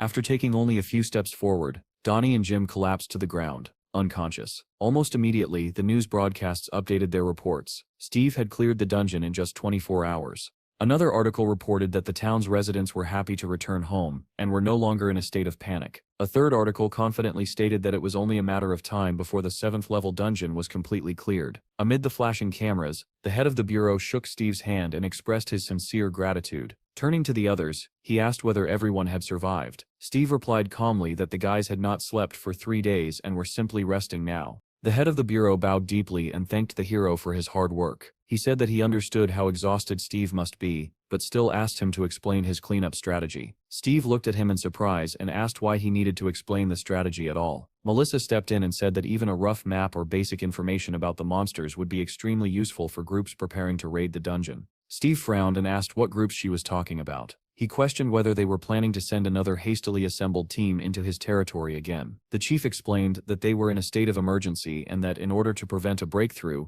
it would be better if another group assisted. Steve immediately rejected the idea, saying there was no need to cooperate. He alone would be enough. Melissa realized with surprise that, to Steve, the 7th-level dungeon was not a disaster at all. To him, it was more like a treasure-filled island that had conveniently fallen into his hands. It was difficult for him to imagine that they were trying to help him avert a catastrophe. In his eyes, their actions looked more like an attempt to take away his spoils. Glancing around at the reporters, Steve asked why there were so many people present. The chief turned to Melissa and muttered that it seemed they were in serious trouble, prompting her to ask him to stay quiet. With a composed smile, Melissa said that she understood everything and promised that she would not send anyone there. However, she added that one unit was already conducting a raid. Steve's expression darkened with fury. He demanded to know who had given permission to raid his land. Both Melissa and the bureau chief obediently lowered their heads, and Melissa pointed to the side. A frightened Chad admitted that it was true. He had given permission. At that very second, Steve grabbed Chad by the ear and said that everything was clear. If it was not Chad, then who else could it have been? He dragged his younger brother by the ear, scolding him for letting trespassers into his hunting grounds the moment they appeared. Releasing Chad, Steve asked where Munch was. At that moment, the monk was in the crowd, about to attack a girl who was watching Steve's return with fascination. Chad spotted him, and remarked that it seemed Munch was no longer a vegetarian. The monk opened his toothy mouth and was already preparing to bite the girl on the shoulder when Steve shouted loudly, ordering Munch to be brought to him immediately. The bureau leader and Melissa watched in astonishment, unable to understand what those men were doing now. Several recruits seized Munch and carried him straight toward the portal, while Steve dragged Chad along by the ear. The crowd buzzed with shock. Were they really going back in again without any rest? People whispered excitedly, wondering whether Steve's guild would become the first to reach level 7 if they cleared the dungeon. Someone replied that it was too early to talk about such things, since the dungeon had to be cleared twice a day to prevent a breakthrough. The crowd gasped as they watched the recruits throw the monk into the portal along with all his gear. One reporter commented that the monk did not look very well, while another told him to keep filming regardless. The bureau chief asked Melissa whether the curly-haired one was the man with the video memory. She nodded and said that it was Donnie. The chief said he would go and rest for a while, and asked her to gather information from them once they woke up. Melissa wished her superior a good rest. Meanwhile, Donnie and Jim were lying on couches connected to energy measuring machines. One of the doctors suddenly exclaimed in surprise, asking whether the system was functioning correctly. She said that both of them were already ranked B. Weren't they just carriers a short while ago? Another doctor stared at the readings in shock, and asked how that was possible, since they had been ranks E and D when they entered the dungeon. It was astonishing that a single run through a 7th-level dungeon could raise their ranks so dramatically. Suddenly, both boys sprang up as if on command, and Donnie let out a hoarse cry. Under the stunned gazes of the medical staff, the boys grabbed their weapons and pressed their backs together, instantly assuming a combat stance. Donnie glanced at Jim with a serious expression and said that it seemed they were already out. Then he turned to the doctors and asked whether they had seen Steve. One of the doctors replied that Steve had returned to the dungeon about 20 minutes earlier. Jim calculated quickly and said that they had around 30 minutes. He asked what they should do in the meantime. Donnie answered without hesitation that they needed to stock up on equipment if they did not want to die. Suddenly both boys cried out at the same time, asking what was wrong with their levels. The news was already filled with reports about Steve returning to the dungeon without resting. Another article said that townspeople were openly expressing their support for Steve's raid. Yet another reported that residents had begun returning home after hearing about the operation. A woman holding her child told a reporter that she felt slightly relieved. She said she had already received a residence permit and hoped to move to Steve's territory soon. Steve read one of the reports, which stated that everything now depended on whether he could reduce the dungeon's cleanup time. He snorted angrily and asked what kind of joke that was, since clearing it in a single day was impossible. At that moment, workers near the portal noticed lightning beginning to surge from it, and turned around. In the next instant, Steve, Munch, and Chad emerged from the red glow of the portal. Almost immediately, news spread across the entire country, reporting that Steve had reduced the cleanup time by 3 hours. Chad collapsed onto the floor the moment they returned, completely drained of strength. Munch sat down in a monk's pose and immediately began to pray. Men in white uniforms, crosses emblazoned on their shoulders, rushed toward them at once. After examining the fallen fighters, they reported that there were no injuries, but their stamina had dropped to 30%. Full treatment, they said, would take more than an hour. Steve turned to the staff and asked what they were doing. Melissa explained that it was the Bureau's healing service, adding that they provided it because they wanted to help. Steve frowned and said that was not what he meant. Why waste time, he asked, when they would naturally recover once they fell asleep after returning. Melissa replied that since it was safe and 3 times faster, this method was better. At that moment, Donnie and Jim appeared behind her and thanked Steve for his excellent work. Steve nodded and said it was good that they were here. Pointing at Chad and Munch, he told them to take the 2 and head straight for the portal. Jim hesitated and said in surprise that if they all went in, the guild base would be left unguarded. Melissa stepped in and said she would keep an eye on the construction site. Steve looked at her skeptically and asked why she needed to do that. She replied that helping them was part of her job. It was important to involve the entire team in the raid, and they should go without worrying. Steve nodded and said that he would leave everything to Melissa. If she had any questions, she could ask Grandma. Then he shouted for everyone to move. All 5 of them entered the portal, with Donnie and Jim carrying Chad and Munch. Almost immediately, a new article appeared, reporting that Steve's group had launched a 3rd raid into the dungeon. The crowd gathered beneath the massive billboard buzzed with excitement. Inside the dungeon, the group found themselves in an area surrounded by thick bushes. Chad and Munch were laid down in the center, while Steve, Jim, and Donnie spread out to cover them. Steve placed his hand on the ground and closed his eyes, activating his reconnaissance skill. The others already understood what he was doing, and watched both the surroundings and Steve himself. Suddenly Steve opened his eyes, now glowing with a faint blue light, and said that it was time to wake the sleepers. The boys shook their comrades with all their strength. Munch woke first, letting out a deep sigh. Then Chad and Munch both sprang up at the same time, startling Donnie, who had been trying to wake them. Chad took a heavy breath and asked whether they had not cleared the dungeon yet. Donnie, already bracing for combat, replied that they had cleared it and then come back in again. Chad stared in disbelief and asked whether defeating the boss had been a dream. Turning to Steve, he began to complain that they needed proper rest, since they were not like him. Steve remained unmoved and replied that they had slept for 30 minutes. Chad protested that 30 minutes was far too little. Steve calmly pointed out that Donnie and Jim were B rank, while Chad was C rank. Given that half an hour was more than enough to recover, the boys opened their information windows and stared in shock at their suddenly increased ranks. Steve explained that their bodies were growing stronger, but their minds could not keep up yet, which was why they still felt exhausted.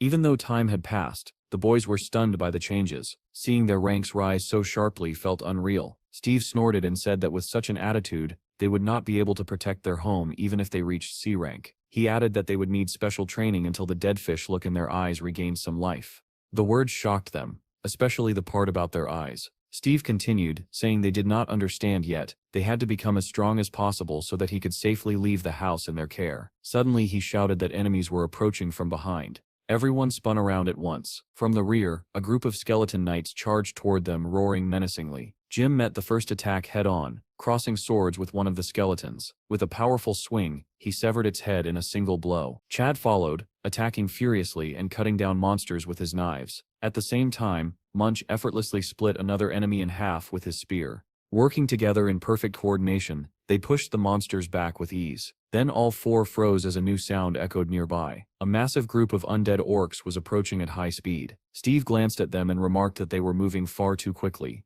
likely because of Munch. The monk raised his spear and began chanting. For those who cannot find peace in death, the door to the 6 paths of reincarnation shall not open. He slammed his spear into the ground and declared that the only world awaiting them was Dopion, a realm free of temptation. A massive dragon materialized on the battlefield as Munch shouted the name of his skill, Dragon Ascension. Donnie was quick to follow, activating a new ability of his own. He warned the others to be careful and unleashed a perfect ghost trap, firing a barrage of 108 rays of the abyss. The monsters could not withstand such an assault, and agonized groans echoed from all sides. Jim shouted angrily at Donnie, demanding to know what he meant by telling them to be careful and calling him a crazy bastard. Chad, meanwhile, glanced at his new skill data and felt a surge of pride. Leaping high, he hurled his knives and roared the name of his technique, Destruction of Pangaea. The blade embedded itself in the center of the horde, and purple lightning crawled outward in all directions.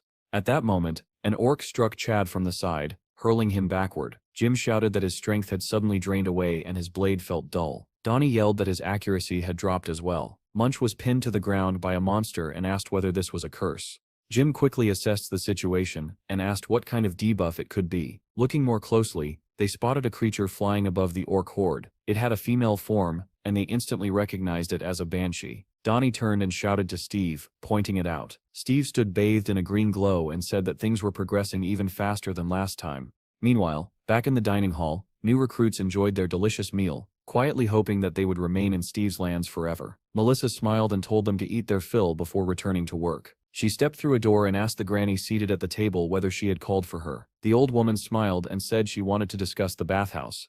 Melissa replied that they planned to install a finished sauna next to it. The granny shook her head and explained that a proper bathhouse needed a heated room with floors made of red clay stone. Melissa admitted, a little guiltily, that she did not know what to do now, since the order had already been placed. Just then, her communicator rang. The granny stretched and complained about her aching back. Melissa received a call from the video analysis team, asking her to come and review something. On the screen, Jim could be seen surrounded by a green glow fending off monsters. With a single precise strike, he split the banshee in half. The video ended there. The bureau chief tried to recall the name of the monster, and Melissa suggested that it was a banshee. She explained that it was a type of undead comparable to a mid-tier C boss, capable of inflicting debuffs that reduced physical attributes and accuracy, as well as launching long-range attacks. The chief frowned and asked where the rest of the footage was, since the banshee was not the boss. The technician replied that they had tried to forcibly extract the remaining recordings while Donnie was sleeping, but he had woken up at that moment. He added that he would approach Donnie properly once they returned from the dungeon. The leader then asked whether anyone other than Steve's group had ever managed to clear a 7th-level dungeon. Melissa answered that now Steve had done it, and aside from his group, no one else had succeeded.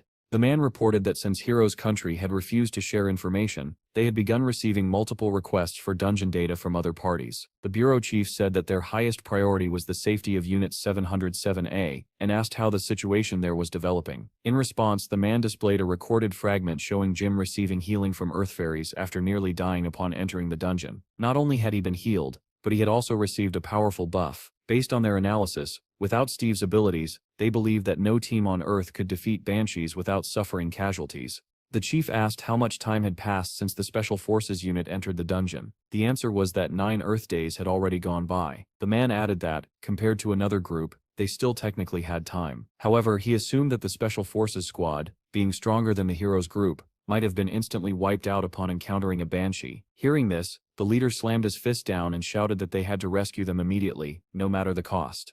At that moment, the radio crackled to life, announcing that Steve's group had returned from the dungeon. The chief and Melissa stared at the device in disbelief. Over the radio came voices filled with exhaustion and amazement, reporting that the dungeon's clearing time had been reduced to 13 hours. Both the leader and Melissa agreed that clearing such a dungeon in 13 hours was nothing short of incredible. The chief fell silent, sinking into thought, and staring into space. Suddenly he shouted that there was a way to save the Special Forces and ordered them to hold Steve. Almost immediately, a reply came over the radio saying that Steve had already gone back in. The chief froze and asked again, scarcely believing his ears, whether Steve had truly re-entered the dungeon. The answer was yes. After everyone else had left, Steve had gone back in alone. The chief clutched his head, unable to comprehend it. Melissa calmly explained that if one analyzed Steve's dungeon clearing times up to level 6, it became clear that he cleared dungeons in half the normal time when he went in with a group. If that pattern held, then the 4th raid of a level 7 dungeon should take roughly 6 hours. The chief groaned and said that if he had known how capable Steve truly was, he would have done everything in his power to stop the Special Forces from going in. Melissa then asked what he had meant earlier about having a way to save the unit. The chief replied that the more often something was repeated, the faster results could be achieved. He suggested that Steve needed to assemble a squad of veterans. Melissa gasped at his words. News updates continued to flood in. Reports announced that Steve had reduced the dungeon clearing time to 5 hours, and that 2 days had already passed since the Special Forces had been dispatched. Another article stated that 2 men had returned alive after clearing a dungeon in New Zealand, while experts expressed pessimism about the fate of the Special Forces. Yet another piece accused the bureau chief of poor command. Then breaking news erupted, declaring that Steve had cut the cleanup time down to 4 hours. At the dungeon exit, Steve was immediately surrounded by a crowd of journalists. Suddenly, a man threw himself at Steve's feet. The crowd murmured in confusion, and someone whispered that the man looked like the bureau chief. The chief begged Steve to save him, prompting Steve to ask dryly whether someone had really threatened to kill him. Melissa appeared behind the chief and said that she needed to talk to Steve. She gestured to the side and asked him to come with her if he had time. The 3 of them moved away from the cameras and sat on rocks by the edge of a small pond. After hearing the request, Steve asked directly how he was supposed to help the Special Forces unit. The chief replied that the dungeon needed to be cleared as quickly as possible. Steve answered that this was exactly what he was doing, but the chief said that was not what he meant.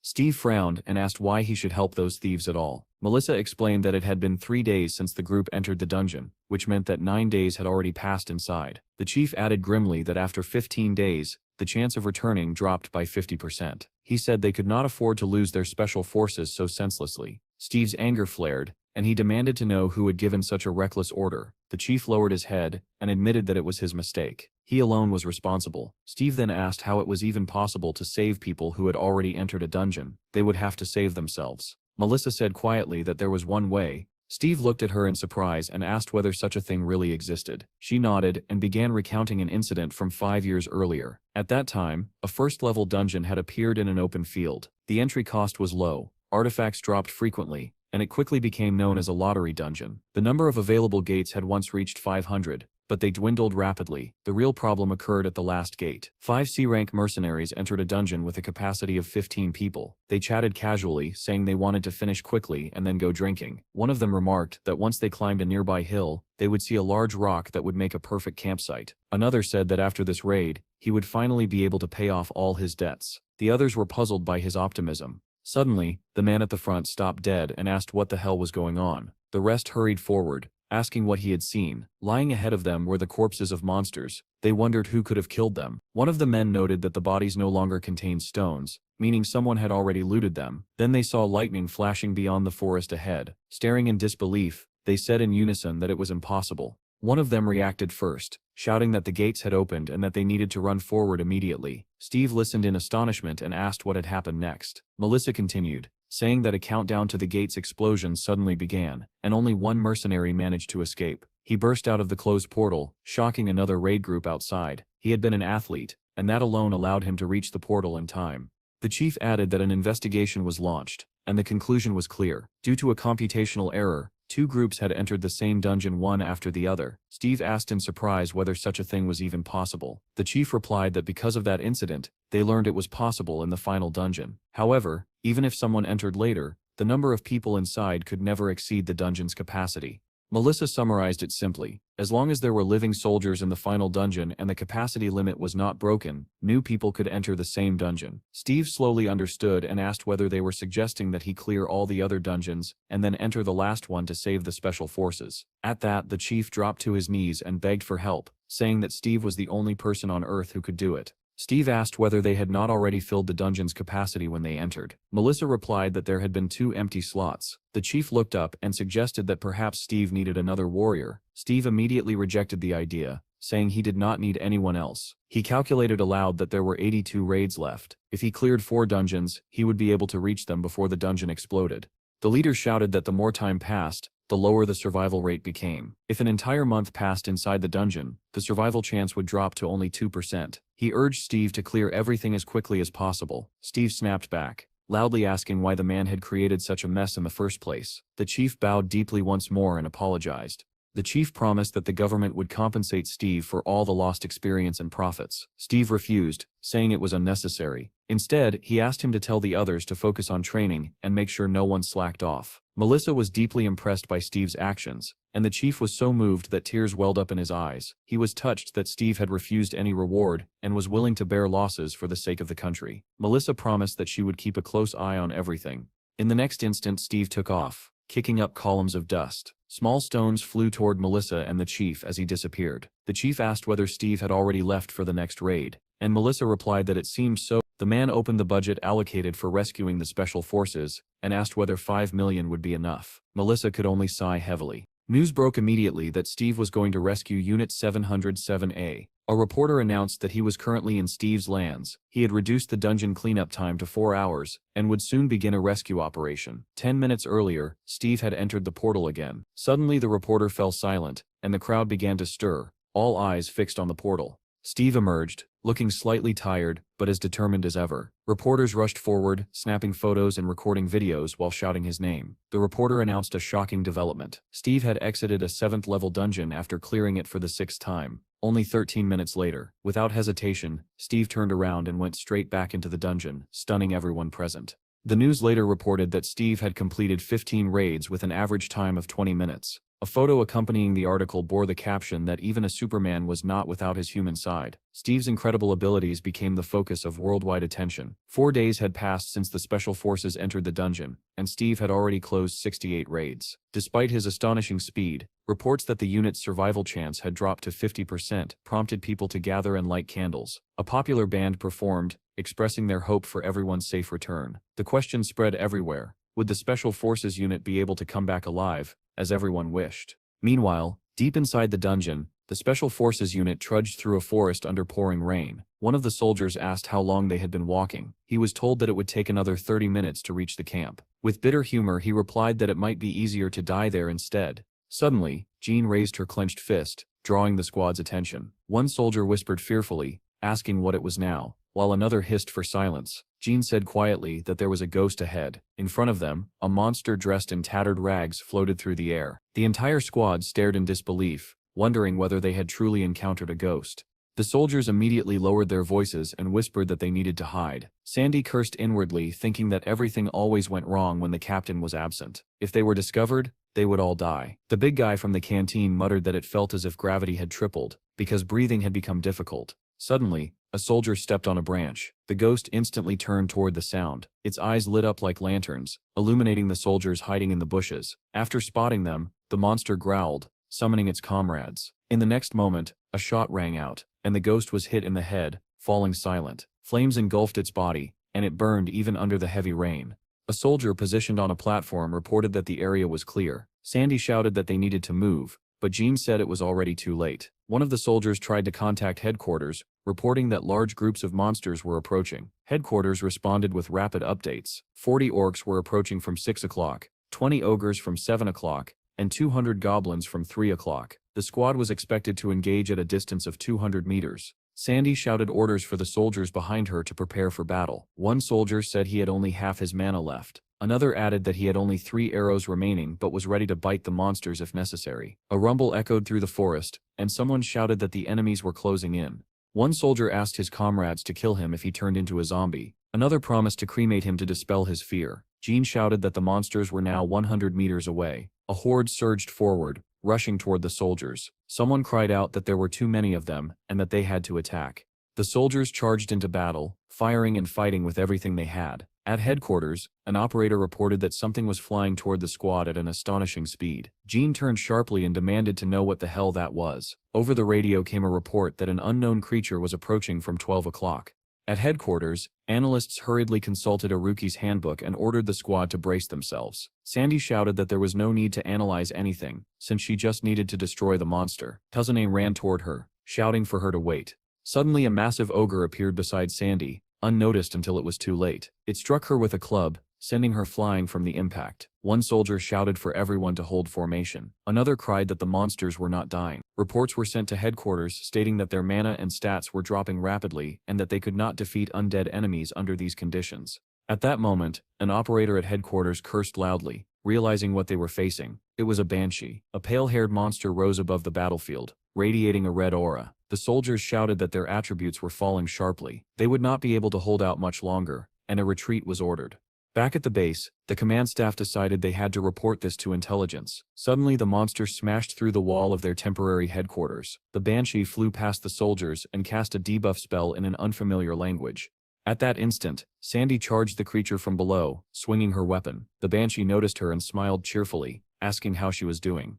At the same time, a massive screen showed Steve emerging from the dungeon yet again. The host shouted that Steve, who had already set a world record, had now cleared the dungeon 87 times in just 6 days. Donnie sat beside the sleeping team members, staring at his phone. He muttered that Steve had come out again and asked whether they should go greet him. Jim, without even opening his eyes, asked whether Donnie wanted to return to that hellish place once more. Donnie replied immediately, sounding frightened, that of course he did not. Jim, still keeping his eyes closed, told the boy to go back to sleep. Donnie agreed and lay down again, clutching his phone tightly. As he drifted off, he wondered what the world might have been like if the great catastrophe had never happened. Meanwhile, Steve emerged from the portal as if nothing had occurred, his body wrapped in crackling lightning. He walked up to the chief and Melissa and calmly asked whether he could go in now. Tears filled the chief's eyes as he replied that this was the final dungeon, and begged Steve to go back with the others. Steve nodded, stepped back toward the portal, and said that if they were still alive, he would bring them back. The host called Steve a patron saint and announced that he was entering the long-awaited final dungeon. News headlines overflowed with reports about dungeon clearings. Steve was hailed as the god of dungeons,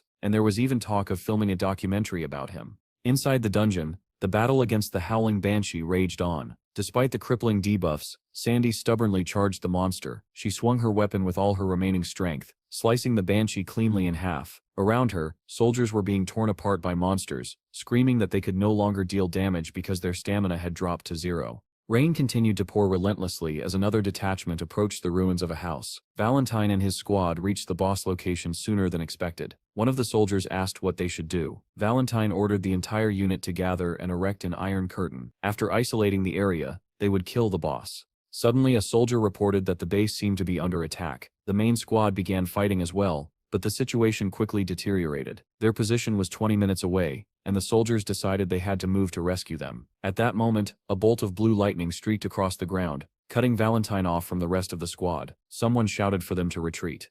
Through a translucent bluish wall, the soldiers stared at Valentine. They realized too late that it was a trap. Skeletons of death began clawing their way out of the ground one after another. A soldier shouted that these were C-rank bosses from a 6th-level dungeon, and there were 12 of them. The soldiers begged Valentine to come back, but he could only stare in disbelief at what had happened. Back on the battlefield, the banshee burst into flames, and Sandy collapsed to the ground, her weapon slipping from her hands. She checked her stats and realized she could no longer move. Quietly, she wondered if this was the end. Nearby, Jin's sword was embedded in the ground, surrounded by a faint blue haze, and heavy breathing echoed through the rain. Jean lay flat on her back in the mud, unable to move, As monsters closed in, she opened her eyes, cursed, and saw them approaching. Memories of the dungeon where she and Steve had once been trapped flooded her mind. Tears welled up as she wondered why she was thinking about that idiot. Now, suddenly, a blue fairy appeared before her. Jean stared at it in disbelief. Around her, soldiers shouted that they could see fairies and wondered if they were already dead and heading to heaven. Surrounded by monsters, Sandy suddenly felt her stats begin to rise and wondered what those glowing blue insects were. Jean understood immediately, her eyes widening in shock. Like a tidal wave, Steve charged through the monsters, hurling them aside. Jean stared at him in disbelief, overjoyed that he had really come. The soldiers felt their strength surge as their stats increased rapidly. Just before the monsters could reach her, Sandy's eyes flashed white. Her body erupted in golden light. The monsters recoiled, but it was too late. The radiance burned them where they stood. Sandy laughed breathlessly, saying it felt refreshing as her strength was completely restored. The soldiers tore the undead apart with their bare hands, shouting in exhilaration as power flooded their bodies. Suddenly the soldiers noticed a mass of monsters rising into the air and demanded to know what it was.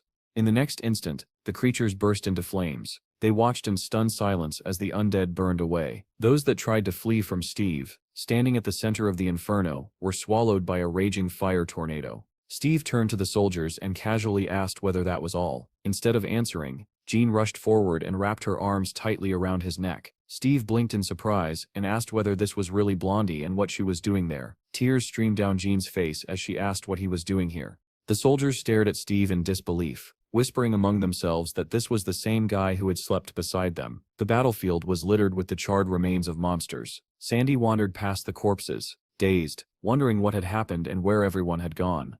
Ahead, she noticed a group of soldiers gathered, and watching something with intense curiosity. One of them murmured that it really seemed to be Steve. Sandy gasped. As she saw Steve and Jean hugging, someone whispered that Steve was supposed to be dating Grace, while another said it was just a rumor. Sandy slipped closer and froze, her mouth falling open in shock at the sight of Steve and Jean embracing. Jean clung to Steve even tighter, and the crowd whispered that since Steve was here, he must have cleared all the dungeons. Someone joked that they had been holding each other for too long. Sandy suddenly remembered how Jean had snapped a chicken leg while talking about Steve and gasped. Someone remarked that their posture looked strange, almost as if Steve were pushing her away. Steve tried to pry Jean off, telling her she was too weak. Jean replied that she understood, but asked him to stay like that a little longer. Steve shoved her away forcefully, sending her crashing into a rock, and said coldly that she was too weak to be his partner. The soldiers turned away in shock, deciding to pretend they had seen nothing. Blood trickled from Jean's nose as she muttered in embarrassment. Steve rushed over, asking if she was all right, and warning that staying near him would only get her hurt. At that moment, a fairy fluttered up to Steve and whispered something to him. The soldiers began counting their losses.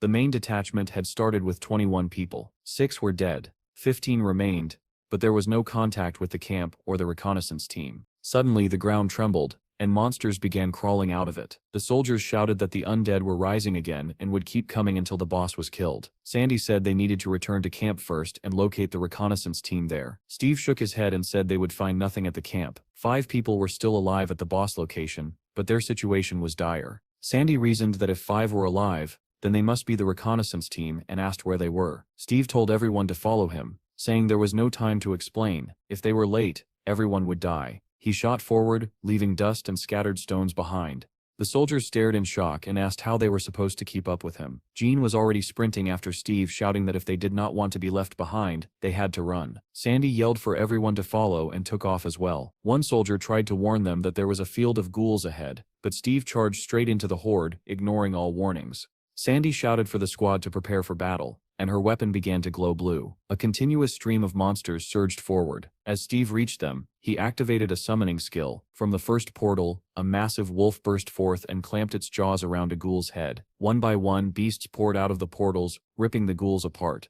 The soldiers stared in awe, whispering that this was a true call, and that they did not even need to fight. Sandy thought, without shame, that Steve was incredibly hot. Just then, Jean turned her head sharply and reported that a flying object was approaching from 11 o'clock. Sandy asked whether it was another flying witch-like creature. Jean shook her head and said no, because it felt different. Indeed, another flying being was approaching. When Steve saw it clearly, he smiled and greeted it calmly. "Hello, Lich." The soldiers screamed in shock, unable to believe what they were seeing. Could this really be a Lich? The monster looked imposing, wearing a golden crown and something resembling a royal robe. The soldiers shouted that another wave of undead was approaching and anxiously asked how they were supposed to deal with it. At the same time, the reconnaissance squad was still fighting the Death Knights, trying to keep their morale up by telling themselves that these him. Meanwhile, in Steve's guild, Donnie and Chad stood staring at something in front of them. Stunned, Sandy stood there in a bunny costume, asking whether her brother Steve was awake and whether they could meet today. The two men looked at her in disbelief. Donnie finally managed to answer that her brother had not woken up yet. He must still be exhausted. The girl asked them to take the bags she had brought, explaining that they contained rolls soaked in raspberry wine. Donnie and Chad accepted the food in shock, unable to believe that someone had actually soaked rolls in raspberry wine. As she was leaving, the girl asked them to call her when her brother woke up, because she needed to see him before departing on a new mission. Donnie smiled and told her not to worry. They would definitely let her know. She walked away, leaving the two of them exchanging confused looks. Donnie asked when Sandy had started calling Steve her brother, and Chad replied that Steve was popular with women. They joked that this was probably why Steve lacked vitality. Peeking into the room, they were startled to see a boar lying on the rug. Chad remarked in disbelief that Steve had transformed in his sleep. He added that if Steve turned into a wyvern, the entire place would be destroyed, and asked whether they should wake him up. Donnie shook his head and said that Steve became extremely sensitive during transformations. He had once tried waking him when Steve was a wolf, and had nearly been bitten to death. Chad muttered that he still could not believe Steve could transform even while sleeping. Suddenly, Sandy burst into the room shouting that her brother was awake. Donnie and Chad froze in fear, instantly realizing that Steve might attack. The girl in the bunny costume ran straight toward the sleeping figure, and Donnie desperately tried to stop her. In the next moment, a blinding blue light filled the entire room, forcing everyone to cover their eyes. When the light faded, the boar was gone. In its place, a small kitten lay curled up on the rug. Sandy blushed at the sight, and said that it was incredibly cute.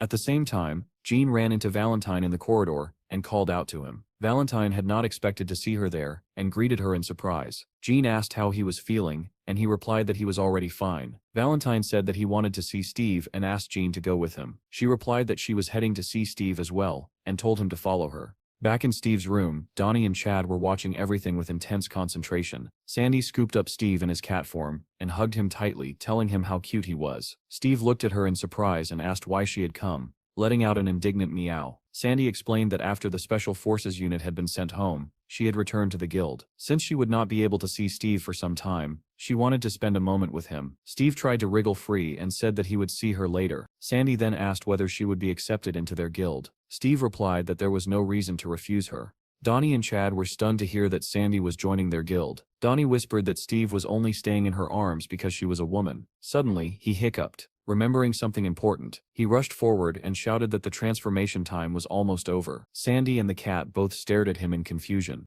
At that moment, Jean and Valentine arrived at the door and greeted them. Donnie felt another wave of panic, realizing how badly timed their arrival was. In the next instant, blue light flooded the room once more. When it vanished, Donnie and Chad stared in disbelief. Jean leaned in with interest, asking what was going on. On the floor lay Steve, back in human form, his face buried in Sandy's chest. He lifted his head and looked toward the doorway, where an enraged blonde was standing. Jean screamed that he was a crazy pervert, and hurled the box of elixirs she had brought. It struck Steve squarely on the head, and jars spilled across the floor. Hissing curses, Jean stormed out without looking back.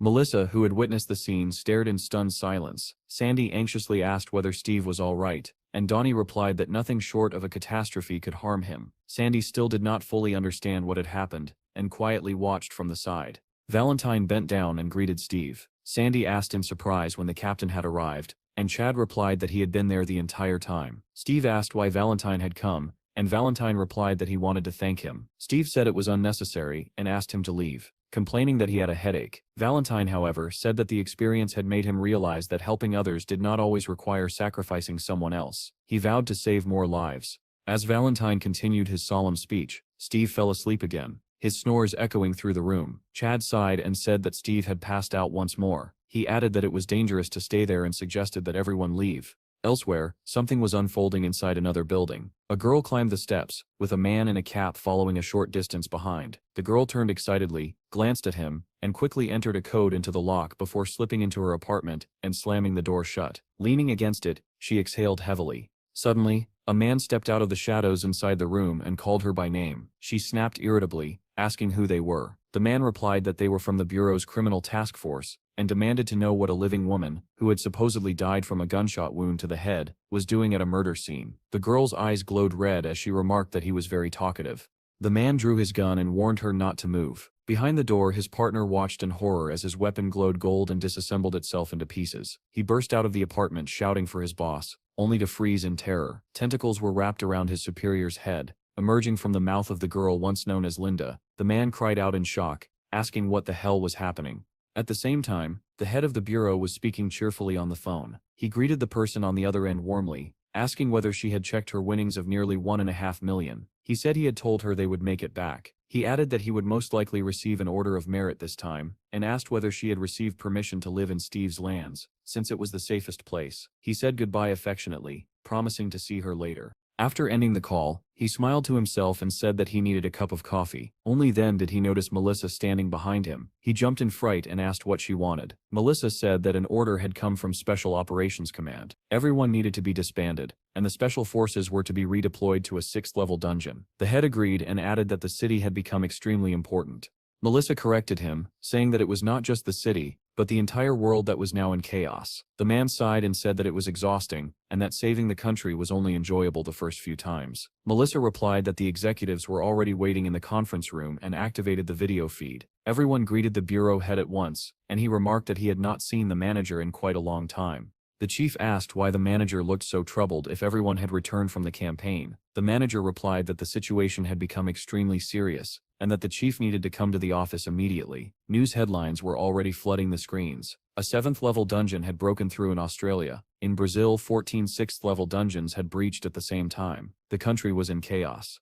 The chief wondered bitterly why refugees had fled into the ocean, since no one even knew what kind of creatures might now live there. Then he was informed that another country was preparing to use nuclear weapons. Shocked, he asked whether they had really exhausted all conventional options. He was told that the current monster wave exceeded the level that ordinary weapons could handle. The speaker added that the use of nuclear weapons might alter the monster's path, redirecting them toward their country. The army was already preparing reinforcements, because these monsters could merge with those already advancing. The chief asked anxiously whether the threat was moving in their direction and demanded an update on the dungeon situation. Reports stated that crime was rising sharply and that civilians no longer felt safe due to the weakness of the guilds. One official said that 14 dungeons had opened in a single day, 6 of them at level 6. Other guilds were also struggling with a lack of combat groups. The chief rubbed his forehead in frustration and muttered that it was a complete disaster. Someone reminded him about a serial killer case that had been transferred from the police. 2 members of the special department handling the investigation had been killed. The chief stared in shock and asked what kind of killer could eliminate 2 agents, and whether they had been awakened.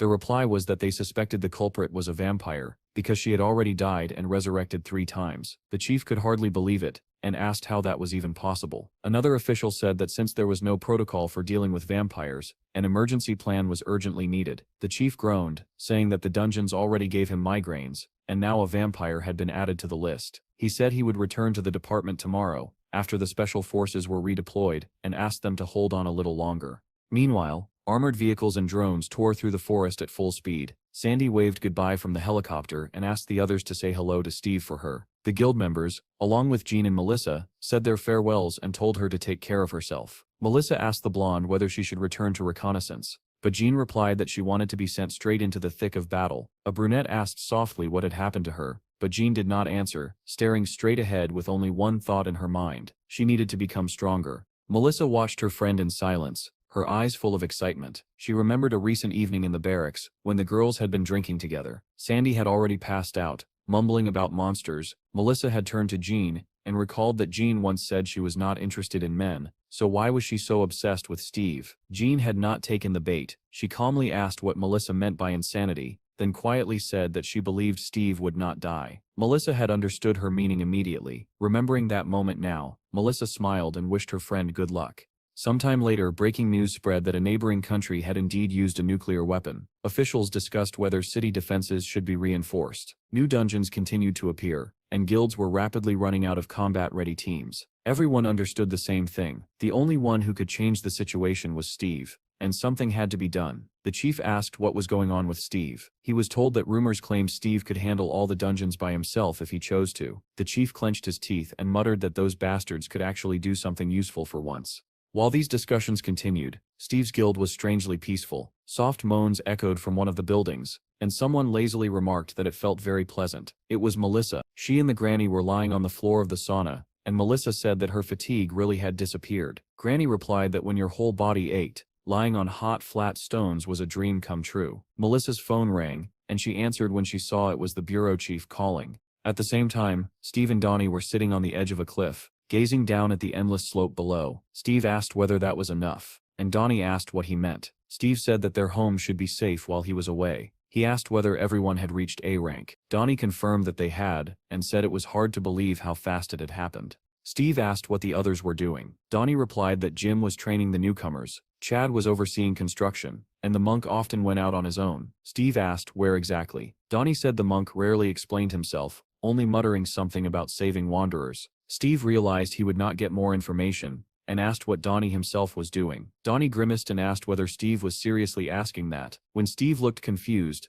Donnie snapped that he was editing videos, until Steve dragged him off to the neutral zone to tame beasts. Steve recalled that it had indeed gone that way, and fell silent. Donnie snorted. Steve then said that animals had become restless because people had reduced pollution and started using gasoline more often. Maybe, he added, it was because they lacked partners and fought constantly when they met. Abruptly changing the subject, Steve suggested digging a ditch outside the wall. Donnie said that would strengthen the defenses and allow them to use the river flow. Steve nodded and proposed releasing alligators into it. Donnie said it sounded great, and Steve asked with a bright smile whether there were any alligators nearby. Donnie laughed nervously and said there were none. Steve sighed and said that was a pity, then suggested going into the neutral zone to catch some. Donnie replied that this really did not feel like the right time. Looking at his phone, Donnie said that people were holding candlelight vigils because Steve was not doing anything. Steve asked in confusion why he was supposed to go hunting in foreign lands. At that moment, a car stopped below them, and both boys turned in surprise. Steve asked who it was. Donnie replied that it was the bureau manager, and added that they would not be going anywhere today. Melissa approached them and said that the bureau had received a request for cooperation. Steve did not even let her finish and immediately said that he was passing. Melissa asked him to listen first, and explained that there were several dungeons they could not hold anymore. She did not get to finish her sentence. Somewhere behind her, a powerful explosion shook the air. Everyone turned around in shock. Melissa stared into the distance and asked whether that was not where the blood crystal power plant was located.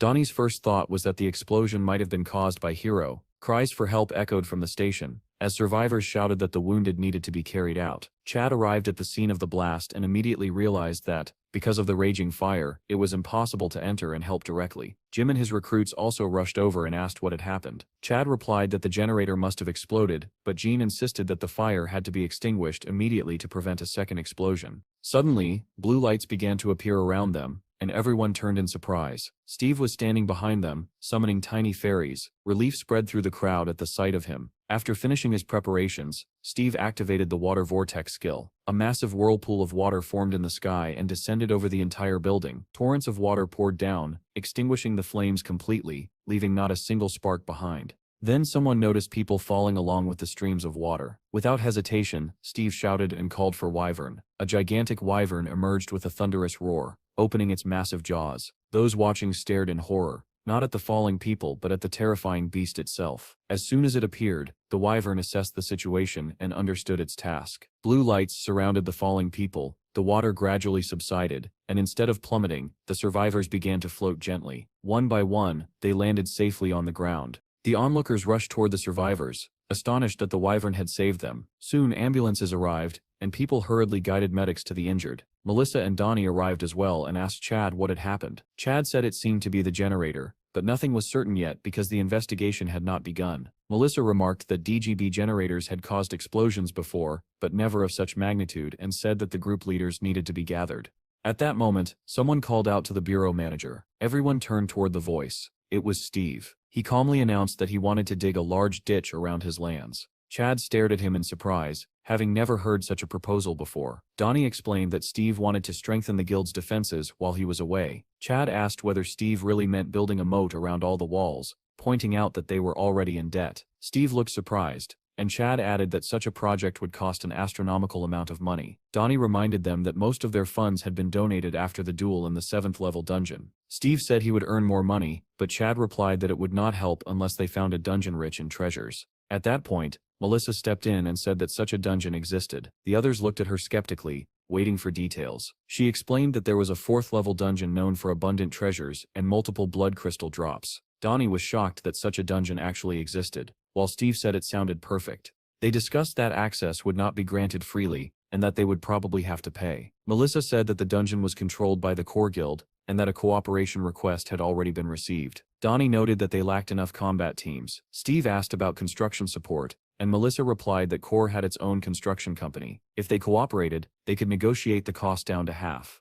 Jim eagerly volunteered, saying he wanted to try something new. Monkey suddenly appeared and suggested forming a squad with the guild's newcomers. Chad agreed, liking the idea. Melissa said that while they were gone, she would oversee the construction herself. Steve was satisfied with the decision and said it was time to move. Soon, news broke that 5 members of Steve's guild had gone on a raid. Before long, they found themselves inside a dungeon, and the battle began immediately. Chad activated his new skill, Panga Destruction. He swung his sword, and a bolt of red lightning tore through the enemy camp. Monsters were flung apart, shredded by the lightning's force. Jim kept pace, burning monsters one after another and counting each kill. Donnie fired continuously, holding rifles in both hands and preventing the enemies from closing in. When one monster got too close, he activated a formation skill. The shot pierced straight through the creature. Monk also fought relentlessly, cutting down enemies with his spear. Suddenly Monk turned and froze when he saw silhouettes of more monsters approaching. He activated Dragon Ascension, and blue waves engulfed the enemies. However, they did not fall. Monk realized grimly that the skill was still not powerful enough. He clasped his hands together and activated another ability, Summon Wanderers, King of Nirvana, First Path. His left eye glowed red as he focused ahead. Zombie bodies began rising from the ground, and Monk ordered them to devour the monsters. Meanwhile, Steve calmly harvested crystals from fallen enemies, and was surprised to find 5 crystals from 5 monsters. Smiling at the glittering loot, he thought that this truly was a dungeon filled with treasures. Back on Steve's lands, construction was in full swing as workers dug the moat. As promised, Melissa supervised everything, issuing orders and coordinating the effort. Far beyond the peaceful territory, soldiers sat in trenches, eating lunch under pouring rain. Suddenly they heard a growl and turned toward the sound. Complaining about their rations, they grabbed their weapons. Listening carefully, they realized that hundreds of monsters were approaching. Flares were fired into the darkness, illuminating a massive horde. Tens of thousands of monsters filled the field. The soldiers immediately radioed for support and opened fire. Headquarters reported that the 2nd Division had entered the battle. Soon after, a report came in that the unit under Corps 1 had already been destroyed. Shock spread through the command. As the battle had only just begun, they discussed retreating and falling back to defend the capital walls instead. The captain sighed heavily and requested a direct connection to the head of the Bureau of the Awakened. Several people approached the operational headquarters of the Scorpion Dungeon. Men dressed in black entered the building and greeted the soldiers inside, catching them off guard. One of the soldiers asked who they were, and the men replied that they were from the Bureau of the Awakened. They immediately asked when Steve would be coming out. The soldier answered that there were still 4 days left before the breakthrough, and that they planned to hold out until the very last moment while gathering resources. At once, angry voices rang out from the Bureau. Someone shouted into the phone, demanding to know why Steve was wasting time in a 4th-level dungeon. The chief barked an order to tell Steve that his lands had been reduced to ashes. Another man screamed that Steve needed to be told his entire family was going to die.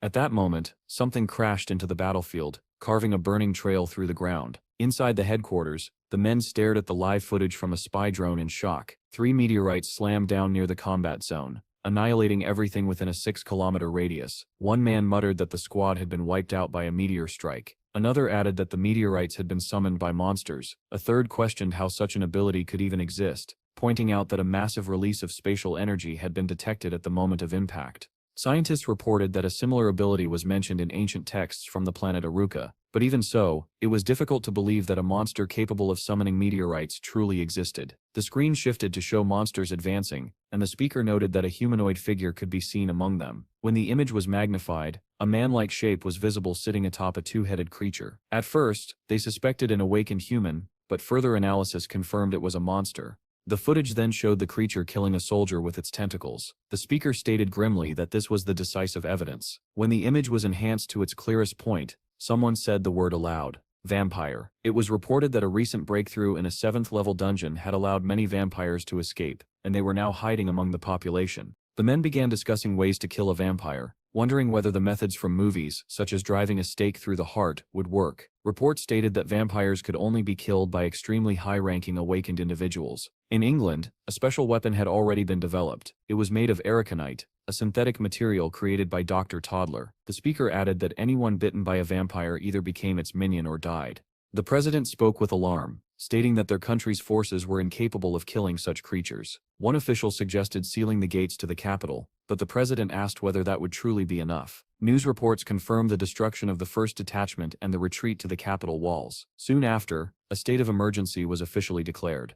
A siren wailed throughout the city. The residents immediately understood that martial law had been enacted. People were furious that the military had not evacuated them earlier, and that they were now expected to remain in their homes and wait for death. Meanwhile, in Steve's lands, the sun shone peacefully, and everything seemed calm as ever. Melissa received a call and said she was at a construction site. The voice on the other end sharply warned her that she could not stay there, as it was mortally dangerous. The chief told her that a state of emergency had been declared, that everyone was retreating to the capital, and that Steve's lands were already being surrounded from all sides. He ordered her to immediately join the third squad and retreat, warning that otherwise the monsters would encircle them completely. He added that when the monsters arrived, there could be a massive explosion, and even Steve might not be able to stop it. A siren immediately blared from speakers across the area. An announcement followed, ordering all personnel to gather on the parade ground at once. The only person who ignored it was the granny, who hummed cheerfully while wiping barrels.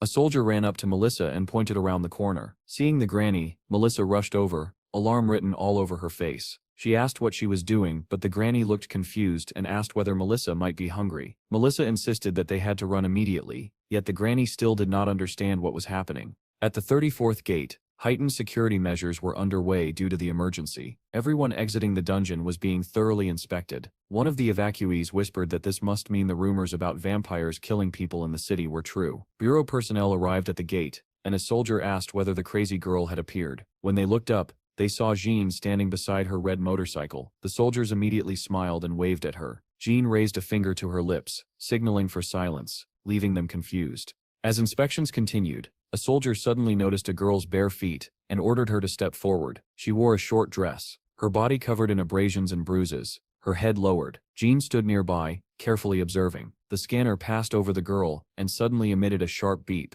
The soldier stiffened and reached for his pistol, but he did not get the chance to fire. The monster lunged at him, seizing him by the neck.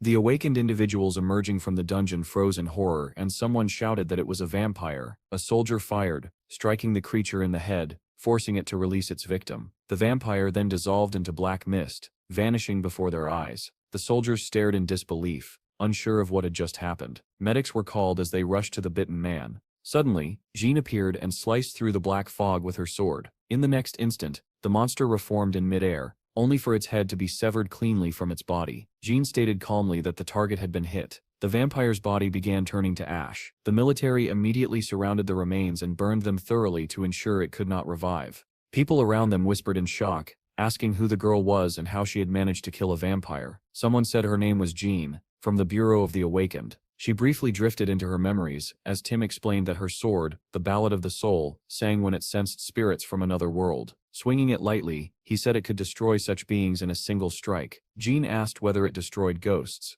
and Tim replied that it destroyed souls. Though it looked like a normal katana, it had been forged from a meteorite by a blacksmith from the 9th planet. Jen was pulled back to the present when her subordinates called to her. She sheathed her sword and reported that the gate equipment was operational. She then asked the soldiers whether anyone had arrived from Steve's lands. When asked for names, she said Melissa and Granny. The soldier checked the list and said they were not registered. Jen immediately pulled out her phone, and when the call connected, she shouted that evacuation had been announced long ago and demanded to know why they were not there yet. At the same time, in one of the buildings someone said urgently that it was time to leave. The granny stubbornly replied that Dad and Bill were not back yet, so she could not go. Melissa insisted that they had to evacuate immediately. Their argument was interrupted when soldiers entered the room in alarm, reporting that all workers had been evacuated but Bill was nowhere to be found. The granny calmly suggested that if he was not with the people, then he was probably with the animals. Melissa sighed anxiously and clenched her teeth, worry for the boy tightening in her chest. Suddenly, one of the soldiers pointed toward the window and said that the sky looked strange. Everyone in the room moved closer and looked up in fear. A black mass was spreading across the sky, neither quite a cloud nor a flock of birds. As it drew nearer, its shape became clear. It was a swarm of bats. Melissa reacted instantly and ordered all the windows to be shut at once. The soldiers hurried to obey, sealing the room and then checking the street outside. She immediately told them to move away from the windows. The moment they stepped back, bats began slamming into the glass. Everyone stared in shock, unable to understand where bats could have come from in broad daylight. Suddenly, a car crashed straight through a window, shattering the glass into countless fragments. Melissa ducked instinctively, shouting for everyone to be careful. When the dust settled, she looked around, breathing heavily. One of the soldiers was holding the granny in his arms, and she whispered faintly that her back hurt badly. All at once, the soldiers turned toward the broken window. Human silhouettes stepped out from the swirling bats and walked directly toward them. Melissa shouted for everyone to retreat, and a fireball flared to life in her hand. The vampires lunged forward, and vile tentacles burst from the mouth of one of them. Melissa released her spell, sending several firebolts crashing into the attackers. The blast struck true, knocking the vampires off their feet. Two collapsed immediately, while the third was left half burned. Melissa turned to the soldiers and ordered them to head for the farm at once. One of the men lifted the granny onto his back, and they ran as instructed. Behind them, one of the vampires staggered to his feet and sneered that the most appetizing one had turned out to be the most athletic. Melissa glared at them and demanded to know what kind of creatures they were.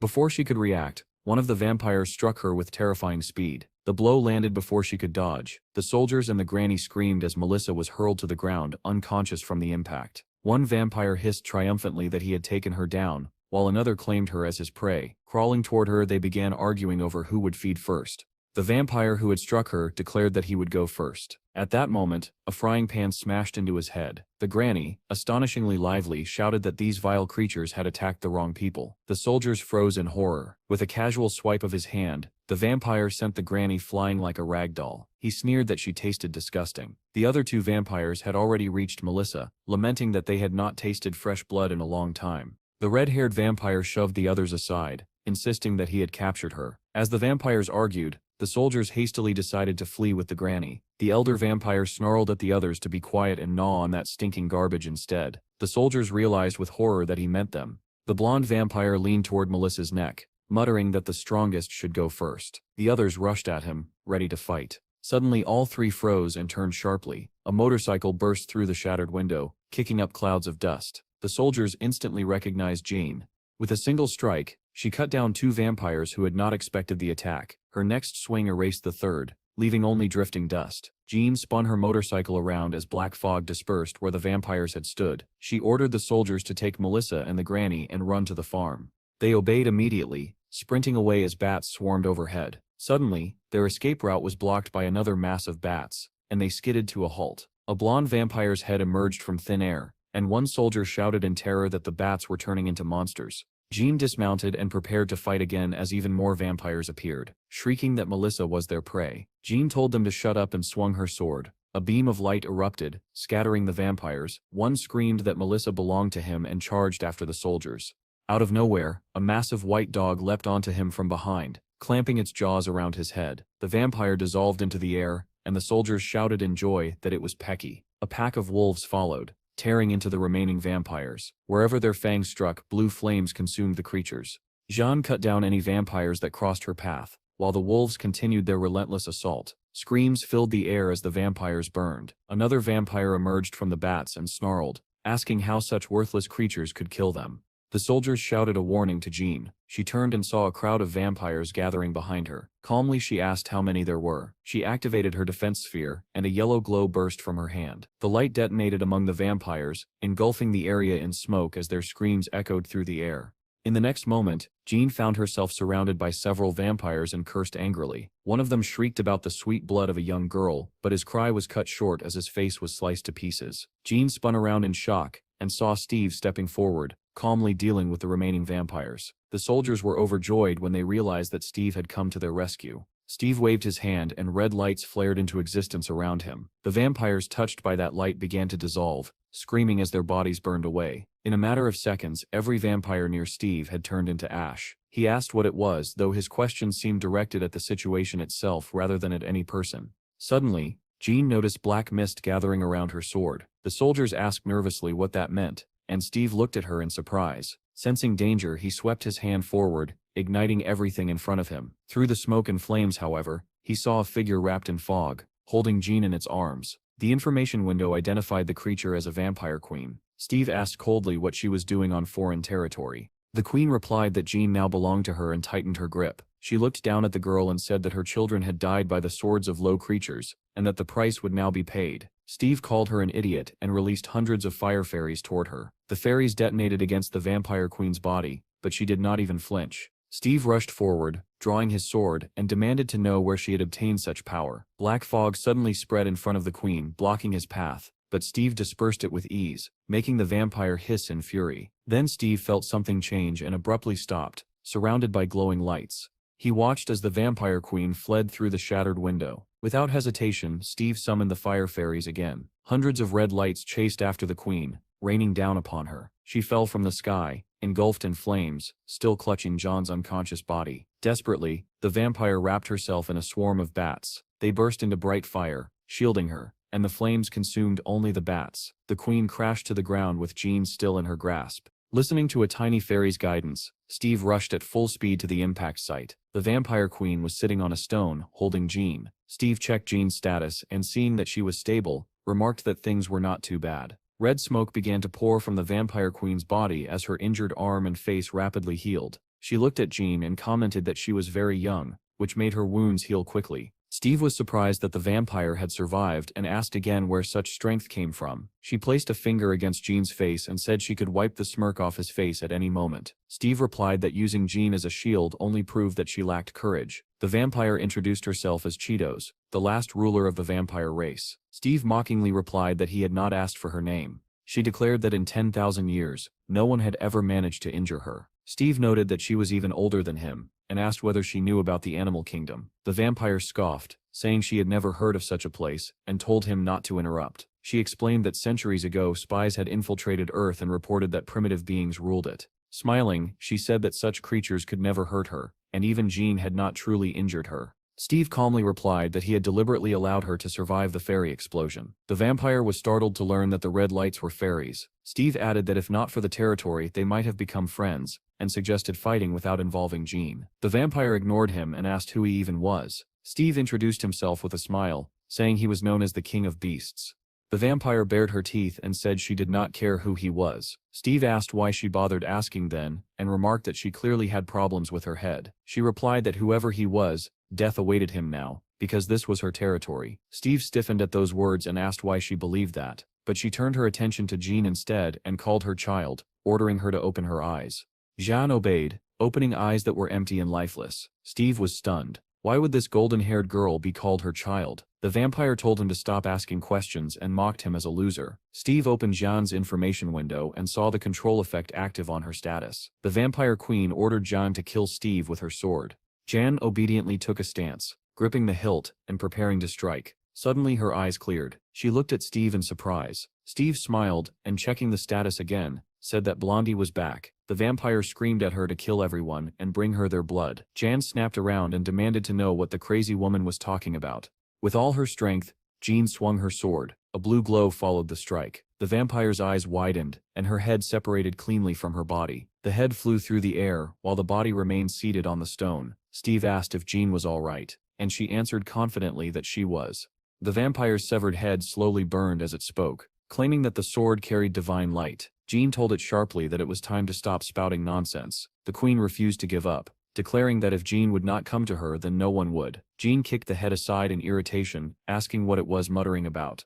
At that moment, Steve noticed the vampire's body raise its index finger. He followed its direction and saw a massive meteorite streaking toward them. Jean stared upward in disbelief and asked if that was really a meteorite. The vampire's head, nearly burned away, laughed and said this was only the beginning, that her warriors would destroy the entire planet. Steve and Jean watched the blazing rock descend. Suddenly Steve was enveloped in blue light and shouted the name of his tamed bear. As the meteorite closed in, Steve dropped to one knee and transformed. Just before impact, a gigantic bear struck the meteorite with its fist, shattering it into countless fragments.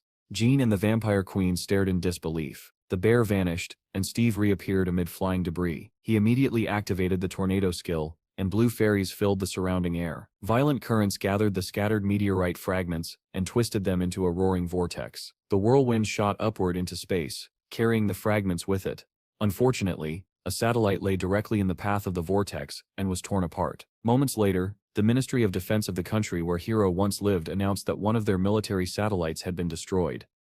Steve lifted his gaze toward the sky with unease, silently hoping that the scattered fragments had flown far away. Jean stared at him in disbelief, still unable to fully process what had just occurred. The vampire's head had nearly been burned away, and as she looked at Steve, she became convinced that what she had witnessed could only be divine power. In the next instant, a sword pierced the vampire queen's head, leaving her no chance to utter another word.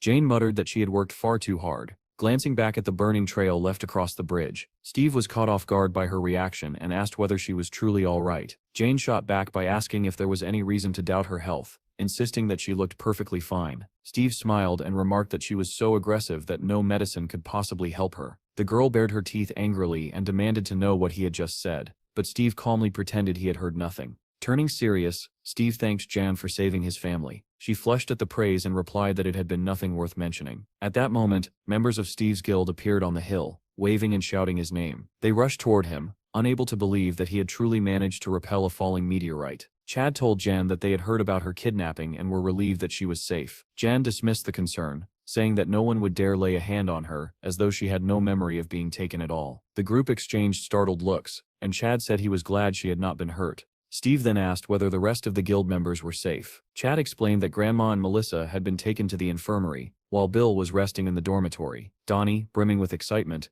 announced that thousands of monsters were heading in their direction and that an evacuation order had already been issued. Chad added that a bombing operation was about to begin and that they needed to leave immediately. Steve, however, remained calm and only wondered why a bombing was necessary. Jean suddenly sensed something and snapped her head toward the source of the noise. She activated her clairvoyant ability, while Steve placed his hand on the ground to listen. Both of them felt the same thing. An enormous number of monsters were advancing. Jean reported that, 6 kilometers from the walls of Steve's territory, millions of monsters were on the move. The number left everyone stunned. Chad muttered that even the military was likely evacuating and urged them to hurry. Steve told his brother to contact them immediately and warn them not to touch his loot. Jean, unfazed, dryly asked whether it was already too late to say such things.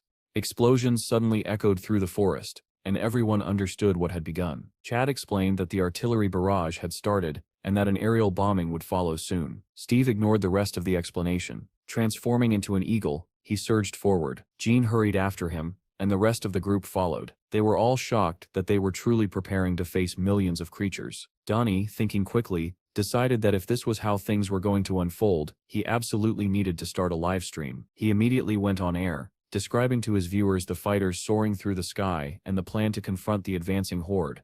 Below them, the land was engulfed in flames from the shelling, and the monsters caught in the bombardment scattered in chaos. Military headquarters reported that an Apache squadron had begun its assault. Soon after, reports came in that one team after another was being wiped out, baffling commanders who realized that the monsters were barely affected by bullets. Another squadron began launching missiles, but enormous monsters retaliated by hurling chunks of molten earth, shooting the aircraft down from the sky.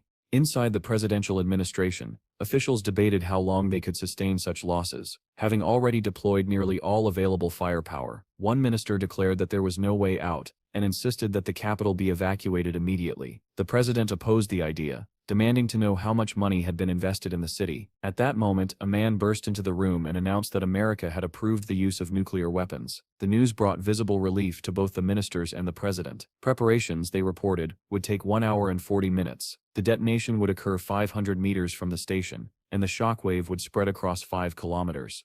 The ministers immediately grew uneasy, fearing that the blast wave might reach the capital. They were told that the city would lie outside the direct shockwave, though radiation could not be fully ruled out. Another official pointed out that Steve's lands would be completely destroyed. A different minister replied coldly that this was a matter of national survival, not the fate of a single guild. The president concluded that the guild had been created for precisely this purpose. He ordered shields to be installed around the capital, and commanded that everything else be wiped out.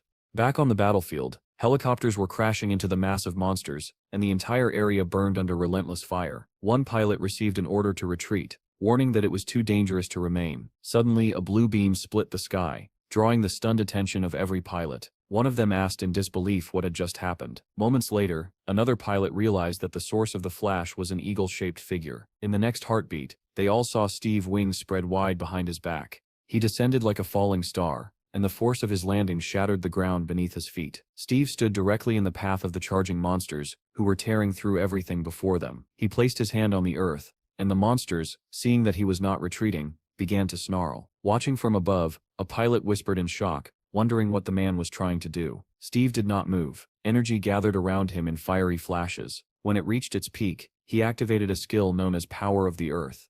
In an instant, the ground beneath his hand fractured, as though molten lava boiled beneath the surface. Cracks raced forward toward the advancing monsters, swallowing them one after another. They stumbled, fell, and vanished into the fiery chasms, screaming as they burned. Moments later, every visible monster ahead had been buried underground, and jagged spikes rose from the sealed earth. The guild members and Jean stared in disbelief, unable to accept that the entire front line had fallen at once. Then the ground erupted again, massive figures burst free, and the group gasped as gigantic monsters tore themselves from their earthen prisons. These giants shook off the shattered soil and roared. Steve, however, remained composed. He activated another ability, Thorn Branch, accelerated growth. In an instant, thick green vines surged upward, wrapping tightly around the giants. As the creatures dissolved, someone shouted in astonishment that the branches were not merely restraining them but killing them outright. The monsters refused to die quietly. In a final act of defiance, they expelled several meteorites from their mouths. The guild members cursed loudly, stunned that the creatures could still cause trouble even at the brink of death. Steve remained seated, his hand pressed firmly against the ground, while the others shouted warnings. His eyes glowed with an intense blue light,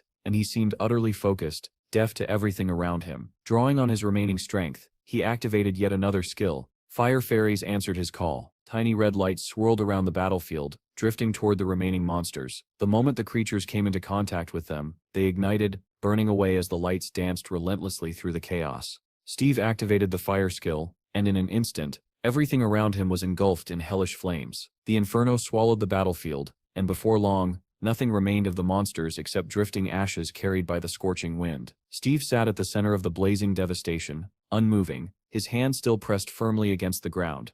Inside the command center, everyone was stunned by what they were witnessing. The president could hardly believe that Steve had summoned such overwhelming fire immediately after causing an earthquake. The ministers whispered among themselves, speculating that this must be some form of spatial energy, and they were deeply relieved that Steve was fighting on their side. Even the head of the bureau admitted in shock that he had never imagined such capabilities. Soon, one of the ministers reported that the entire monster horde had been annihilated. Still reeling, the president immediately ordered the cancellation of the nuclear strike. At that moment, several monsters that had survived the earlier devastation began to crawl out from the shattered ground. Steve remained motionless. Jim muttered anxiously that Steve had probably overheated and might collapse at any second. The monsters slowly surrounded him, drawing closer with each step. For a brief moment, everyone froze in confusion. Then, realizing the danger Steve was in, Chad rushed forward with tears in his eyes, daggers drawn, determined to protect his brother. Jean unsheathed her sword and shouted for everyone to retreat, while Donnie summoned his rifle. The group arrived just as the monsters closed in and immediately plunged into battle. Monk activated Dragon Ascension, sending the surrounding monsters flying in all directions. Far away, in a neighboring country, the sun shone brightly over a peaceful city, untouched by the chaos. A group of boys entered a store and were greeted by a blonde salesman. They chatted idly, mentioning rumors that someone in a nearby town had killed 3 young men, possibly the work of a vampire. The salesman, Hiro, smirked at the mention of vampires. He remarked that such deaths were beneficial for his regression stone, and glanced at the remaining points needed to reach the next level. Taking out his phone, he expected to see news by now, and eagerly anticipated reports of the neighboring capital's fall. Instead, his excitement turned to shock as he read the headlines. Hiro could not believe that Steve had destroyed more than 1 million monsters. The report stated that Steve had not only caused an earthquake, but had also summoned fire. Hiro was stunned by the implication that Steve wielded the powers of fire, water, plants, and earth. Refusing to accept it outright, he wondered if these abilities were sacred powers. His thoughts drifted to a distant memory from long ago, in a snowy village somewhere in Finland.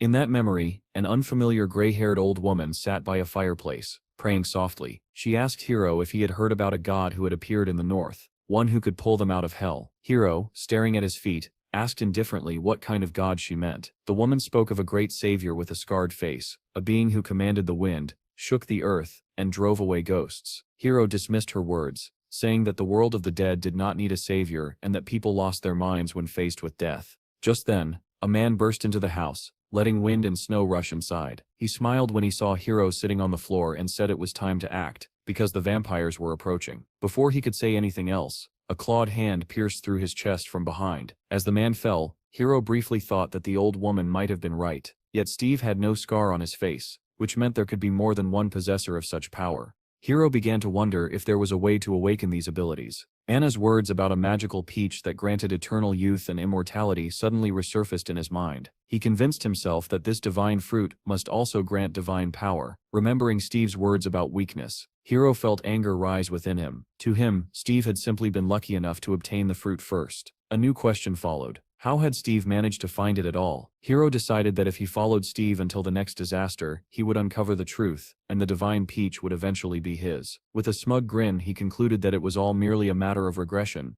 At the same time, on one of the islands in Hiro's country, the Secretary of Defense informed the bureau director that the U.S. fleet had been destroyed by a sea monster. He added that the monsters had clearly evolved, and that it might actually benefit them if the United States were confined to its mainland. The director remarked that it was becoming increasingly difficult to contact Steve, and that they could not afford to lose someone capable of stopping meteorites with his bare hands. A minister asked whether they should simply swallow the entire country if Steve refused to come willingly. He explained that the nation was already in turmoil, and that if contracts were offered, half the country would gladly accept them. One region was already preparing for separation. If they gained control there, the capture of the entire country would be nearly complete. He also mentioned that the gates to Kachan would eventually open in that land. When the director questioned whether forming an alliance with the people of Kachan would be too difficult, the minister replied that they were interested in sword-making, and that their finest craftsmen lived there. They recalled that the founder of the greatest craftsman's family came from the same country as Steve. The minister concluded that if they helped take over the country, Steve would have no choice but to sign a treaty. Suddenly, a large, glowing blue sphere appeared beside them. The men shouted in alarm, realizing it was a portal. Dr. Toddler stepped out, accompanied by a boy, and greeted them cheerfully. The minister welcomed Toddler and Chief Gilbert, mentioning that they had been awaiting their arrival via drone. Toddler apologized for the fright, and smiled, saying that their dramatic entrance seemed to have made quite an impression. The director congratulated them on successfully creating portals. Toddler admitted it had not been easy, and explained that the portal could only transport 2 people at a time, otherwise the coordinates became unstable. The minister praised the achievement, and Toddler asked whether they truly intended to cooperate with England rather than the United States. The man smiled darkly and said that it was time to establish a new world order. Toddler smiled in return, and said he had many stories to share, including the tale of Steve's return. Back on Steve's lands, hundreds of monster corpses lay scattered across the battlefield, waiting to be processed. Jim extracted a stone from one of the monsters and sighed, noting that there was only one, unlike in the Scorpion Cave. Munch complained that his lower back ached from working so long. Chad remarked that they needed to find an additional source of funding, as even the government was struggling. Donnie pointed out that the grain warehouses were full and wondered why they were not profitable. Jim replied that the world was on the brink of exhaustion, and that no one could afford to buy grain anymore. It would have to be distributed for free. Chad asked Donnie to handle the editing properly so he would not embarrass himself in front of his son. When someone asked why Butcher was crying, Chad said the man had endured too much pain. A boy asked Munch what he was doing, remarking that it was now clear where all the necroflies had gone. Suddenly, a distant howl echoed ahead, and the group decided that they had done enough work for the day.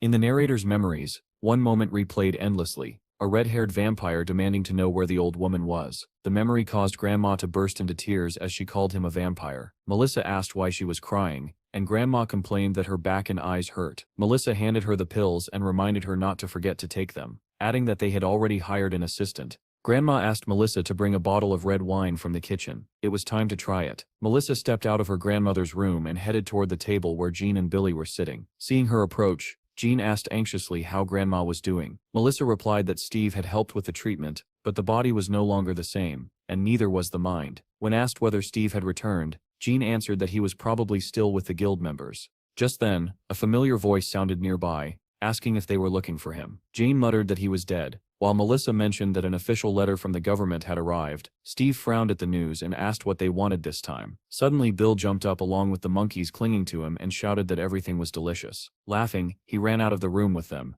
announcing that a brawl was about to begin. Steve stared after them in surprise, remarking that the monkeys had grown unusually attached to the baby.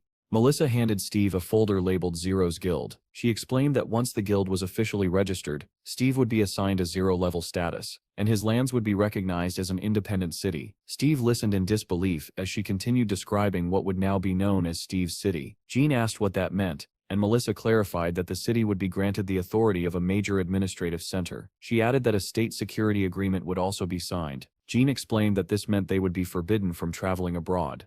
Steve was taken aback, realizing that he would be banned from leaving the country. Jean scolded him, saying he was a fool to be outraged in such a situation. Melissa added that the government simply felt uneasy whenever Steve was outside the country. The blonde looked at Steve with displeasure and asked what he thought. Steve replied calmly that all he needed was to protect his home. Melissa then added that the city would receive government funding. At the mention of funding, Steve immediately rushed to sign the documents, and Jean pointed out where he should sign. The blonde tried to snatch the folder back to read it properly, but Steve brushed it off, saying everything had already been explained. When the argument subsided, Melissa said she had one more suggestion. Steve asked what it was, and she requested to be taken in. Both Steve and the blonde stared at her in shock, unable to believe what they had heard. Jean thought it was a joke and asked if she was serious. Melissa smiled widely and said she was quite ambitious, promising to attract even more highly qualified specialists. Steve listened carefully and agreed without hesitation. Melissa thanked him warmly and said she would submit a formal request for the position within a week. Steve smiled in agreement, though Jean still struggled to accept that it was real. Melissa then approached the blonde and told her that she had been assigned to join the anti-vampire group. Jean asked in surprise whether those groups had not already been disbanded, and why there was still a need for them. Melissa explained that murders attributed to vampires were still occurring in the city, so new teams were being assembled. Jean complained that she was being sent away again, but Melissa reminded her that she had wanted trouble. Jean sighed and agreed, saying she would stay the night and join the group the next day. Steve suggested she rest another day since it was not urgent, but Jean refused. Steve watched her leave and muttered sadly that she did not seem well. Jean went up to her room and immediately took a hot shower, thinking about how terrible she felt. She reflected that even awakened individuals could fall ill. On her neck, 2 small marks were visible, resembling the traces of a vampire's bite. Sometime later, the news reported that a vampire had kidnapped the Minister of Defense. The military opened fire, but silver bullets proved useless, and supplies from Orokamita were delayed. Suddenly, a blonde figure leapt from a rooftop, shattering glass as she dove toward the vampire. Hearing the crash, the vampire glanced up from his victim for a split second. In the next moment, both the monster's head and the minister's head were sent flying aside. The news continued, reporting that England had begun exporting bullets from Aruka, and that the son of the DGB guild leader had been arrested for fraud. Meanwhile, a dramatic scene unfolded in the bureau. The chief grabbed Melissa by the leg, begging her not to leave because he could not manage alone. Melissa sternly told him that he would cope just fine and asked him not to exaggerate. The chief pleaded with her to reconsider, promising to give her his position when he retired, and asked where she was going. Melissa smiled and said she was going to Steve. The man stared at her in disbelief, unable to accept what he had heard. The helicopter carried Steve farther and farther from the guild, toward the long-awaited dungeon. Steve gazed out the window, and Henry, noticing this, commented that the scenery was beautiful. Steve agreed with a smile, admiring the landscape below. Henry added that the earth used to look like this everywhere, but now it was gradually turning into one massive dungeon. Steve was surprised by the comparison and asked what he meant. Henry explained that monsters across the planet were displacing humanity, transforming cities into their lairs. Steve pondered these words and realized that they rang true. He decided that he had to uncover the cause of the disasters that had befallen the once peaceful planet, and that the elves must know the answers. The truth behind the calamity, the dungeons where his friends had vanished, and the secrets tied to his own existence all demanded answers. Steve asked where the planetary portal to Aruka was located. Henry replied that it was on an island near the city of Sojip. Steve admitted he had never heard of such a place, and Henry explained that it was classified information, since public knowledge of it would lead to chaos. Steve resolved that as soon as the river was filled with crocodiles, he would travel to the planet Aruka. At the same time, in a neighboring country, 2 women were shopping in the store where Hiro worked. One mentioned that more than 40 people had died in the city, while the other insisted there was nothing to fear now that the special forces had doubled. One of the women suddenly turned and stared intently at Hiro, making him uneasy. As she left, she remarked that the salesman looked like the famous Hiro, and began telling her companion who he was. Realizing how easily he had been recognized, Hiro grimaced and cursed under his breath. Hiro's replacement arrived and apologized for being late, explaining that the bus had already left. Hiro smiled and said it was fine, adding that he would end his shift immediately. After finishing work, he stepped outside and walked along the embankment. Spotting 2 police officers ahead, he abruptly turned and descended the steps toward the ocean. A light breeze stirred his hair, and he decided it was time to move on. Hiro resolved to go to the United States. There were more people there who relied solely on themselves, which made it ideal for advancing his regression stone. Some cities in the States could hold out for 10 years after dungeon breaches. By enticing intelligence agencies with a future diary, he could also learn more about Steve. Weighing all the advantages, Hiro finally made up his mind to leave for America immediately. Meanwhile, Steve and Henry had already entered the dungeon. The moment they arrived, Henry dropped to his knees in fear, saying that he had only promised to take Steve as far as the dungeon entrance. Steve did not seem to hear him. Looking around, he frowned slightly and wondered why everything here felt so strangely familiar. Suddenly, Henry felt something drip onto his face from above. He froze and slowly looked up in fear. At that moment, Steve turned around, asking again what Henry had just said. What Henry saw made his blood run cold. He screamed and instinctively covered his face as several lizard-like monsters, armed with spears and swords, leapt down from above. Before they could even strike, green vines burst forth and wrapped tightly around the monsters, pinning them in place and forcing their weapons deep into the ground. Steve glanced at the trembling Henry and asking what he was standing around for, calmly ordered him to kill them all. Shaking, Henry pulled a dagger free from the earth. Muttering that he understood, he slowly rose to his feet. With a desperate shout, he plunged the blade into the throat of a snarling monster. Fear quickly gave way to adrenaline. Soon Henry was ripping open bellies, severing heads and moving with growing confidence. When it was over, he stood there panting, staring at the bodies scattered around him. In disbelief, he asked if he had really killed them all. Turning around, he saw Steve dispatching far more monsters with effortless precision. Steve ordered him to destroy any remaining creatures and bring back the blood crystals. Henry accepted the order, staring at Steve in awe, thinking that this must be the power he had heard about. Sensing Henry's gaze, Steve turned and asked what was wrong. Once the immediate threat was gone, Steve surveyed the surroundings and noticed deep claw marks carved into a nearby tree. They were familiar. His expression changed as he immediately recognized them as Kuro's marks. Steve frowned. If this truly was his former domain, then why were Kuro's traces here? Kuro had never invaded another's territory. Henry approached, confused by Steve's reaction. When Steve asked whether he found it strange, Henry admitted he did not understand what he meant. Steve explained that this land had once belonged to him, and Kuro would not have crossed into it without reason. Henry, unfamiliar with Steve's past, asked who Kuro was. Steve repeated the name, puzzled by the question, and Henry asked again. Remembering the massive black beast, Steve explained that Kuro was both his friend and his rival. Kneeling closer, Steve became fully convinced that the marks were Kuro's. He wondered whether Kuro had come searching for him, but more than a year had passed since Steve returned to Earth. What had happened in this forest during that time? Steve placed his hand on the ground and suddenly went still. Henry called his name, alarmed, but Steve did not respond. Activating the forest memory skill, Steve tried to uncover what had happened here. Images flooded his mind. He saw himself and his pack killing a massive snake. He saw them tracking and defeating a giant boar in a brutal struggle for territory. Then came memories in which Steve himself was absent. A pack of wolves was thrown through the air, as if the ground had shattered beneath them. In another vision, Kuro appeared, a gigantic tiger engulfed in flames. Lightning crashed down, obliterating everything around it. The final image was a black portal, but the scene blurred abruptly, as if the memory had been forcibly cut off. Steve opened his eyes and stood up sharply, steadying himself as he processed what he had seen. He knew he had witnessed something real, yet incomplete. His forest memory skill was still too weak to reveal the full truth. Before he could think further, Henry's sharp scream rang out, warning him of another enemy. Steve turned to see a massive lizard-like monster charging toward him. He grabbed the creature by the neck with one hand, and its sword slipped uselessly from its grasp. Steve noticed the modern armor covering the monster and muttered that it had no place here. Red fire fairies swarmed around the creature, igniting it instantly. Steve held on as it burned, while Henry watched in stunned silence. When the flames died out, all that remained in Steve's hand was a smoking blood crystal. Steve tossed the crystal to Henry and asked if he wanted to see how he had lived before. Henry caught the still-hot crystal and said that it would be a great honor. Not long after, Steve led him deep into the forest, stopping before a massive ancient tree. Nostalgia washed over Steve as he wondered how much time had truly passed. When Henry asked what the enormous tree was, Steve replied that it was the heart of the forest.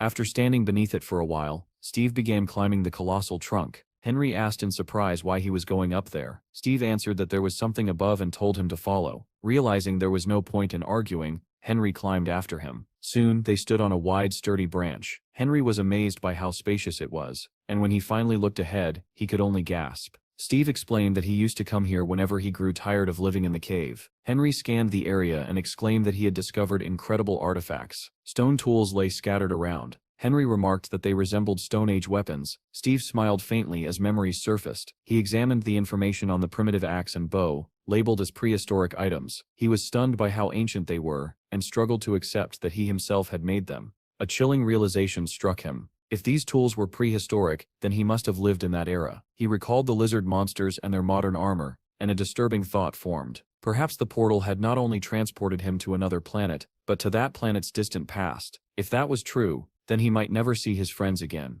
Henry noticed Steve's troubled expression and began to worry. Remembering how strangely Steve had behaved earlier, Henry decided he needed to distract him. Looking around desperately, he suddenly shouted that he saw crocodiles that needed to be caught, and pointed excitedly somewhere ahead. Steve was pulled out of his heavy memories the instant he heard the word crocodiles. Far ahead, between the trees, a wide river stretched across the land, its surface glittering under the sunlight. The two of them made their way to the riverbank, but no crocodiles were visible. Henry hesitated for a moment, then suggested using bait. Steve's eyes lit up at the idea, and he clapped the boy on the shoulder, calling him a damn genius. Henry flushed with embarrassment and thanked him awkwardly. A few minutes later, Steve was sitting calmly on a tree branch. He tied a rope around Henry's waist and began lowering him toward the river's surface. Henry writhed in panic, shouting that this had gone too far and that crocodiles would eat him alive. Steve did not respond. He squinted at the water and said he saw something moving below, deciding to lower Henry even further. Henry suddenly froze. His eyes met the cold gaze of a crocodile beneath the surface, and he let out a terrified hiccup. The monster opened its massive jaws, ready to swallow the screaming boy. Instead of Henry, however, an arrow flew straight into the crocodile's mouth. The beast thrashed and dove back into the river. Henry was yanked upward, flailing and shrieking. Steve stood nearby with a bow in his hands, smiling and remarking that it still came in handy. Moments later, the crocodile floated back up, belly exposed. Henry screamed at the top of his lungs that now was the time. Steve leapt down onto the crocodile's back, while Henry shouted at him to hurry up and tame it. Steve checked the creature's stats and admitted that he was not even sure he could tame such a ferocious monster. Henry yelled that this was not the moment for admiration. Steve, puzzled by the urgency, asked what the rush was. Henry pointed behind him. Several crocodiles were racing toward them through the water, rushing to help their fallen companion. Steve's face lit up with delight. He asked Henry whether he had provoked them, but Henry swore he had no idea how this had happened. Steve activated his taming skill, and his hand glowed with a blue light. The crocodile beneath his feet shuddered and began to move,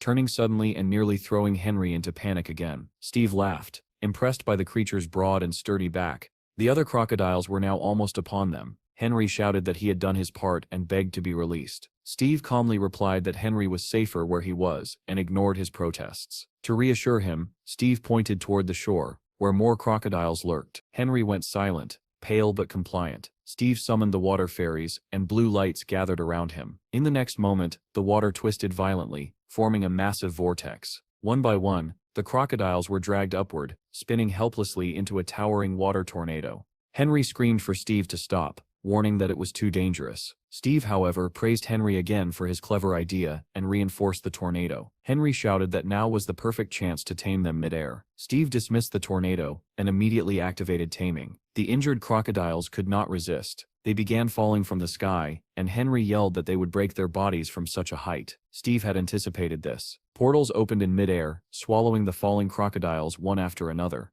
Back in Steve's lands, workers stared in disbelief as portals opened above the ditch. Crocodiles came flying through and crashed down into the moat. The workers scattered in all directions, screaming in terror. Henry called out to Steve, pointing out two crocodiles that were still resisting. Steve replied that there were several high-ranking monsters here and seized one of them. With immense force, he hurled one crocodile into the other, sending both tumbling toward the shore. Pushing off their backs, Steve flew after them. The crocodiles slammed into the ground, and Steve landed beside them. Smiling calmly, he asked whether they would now live with him. The monsters whimpered miserably. Moments later, both were sucked into a portal and dropped directly onto the workers' equipment. While Steve continued taming crocodiles, the guild leader grew increasingly furious that Steve had still not returned from the dungeon. He muttered that Steve should have been back within a minute. A soldier reported that Steve's guild had encountered crocodiles, and that although Steve had exited the dungeon, he had immediately gone back in. Soon even more crocodiles began pouring into the moat, terrifying the workers all over again.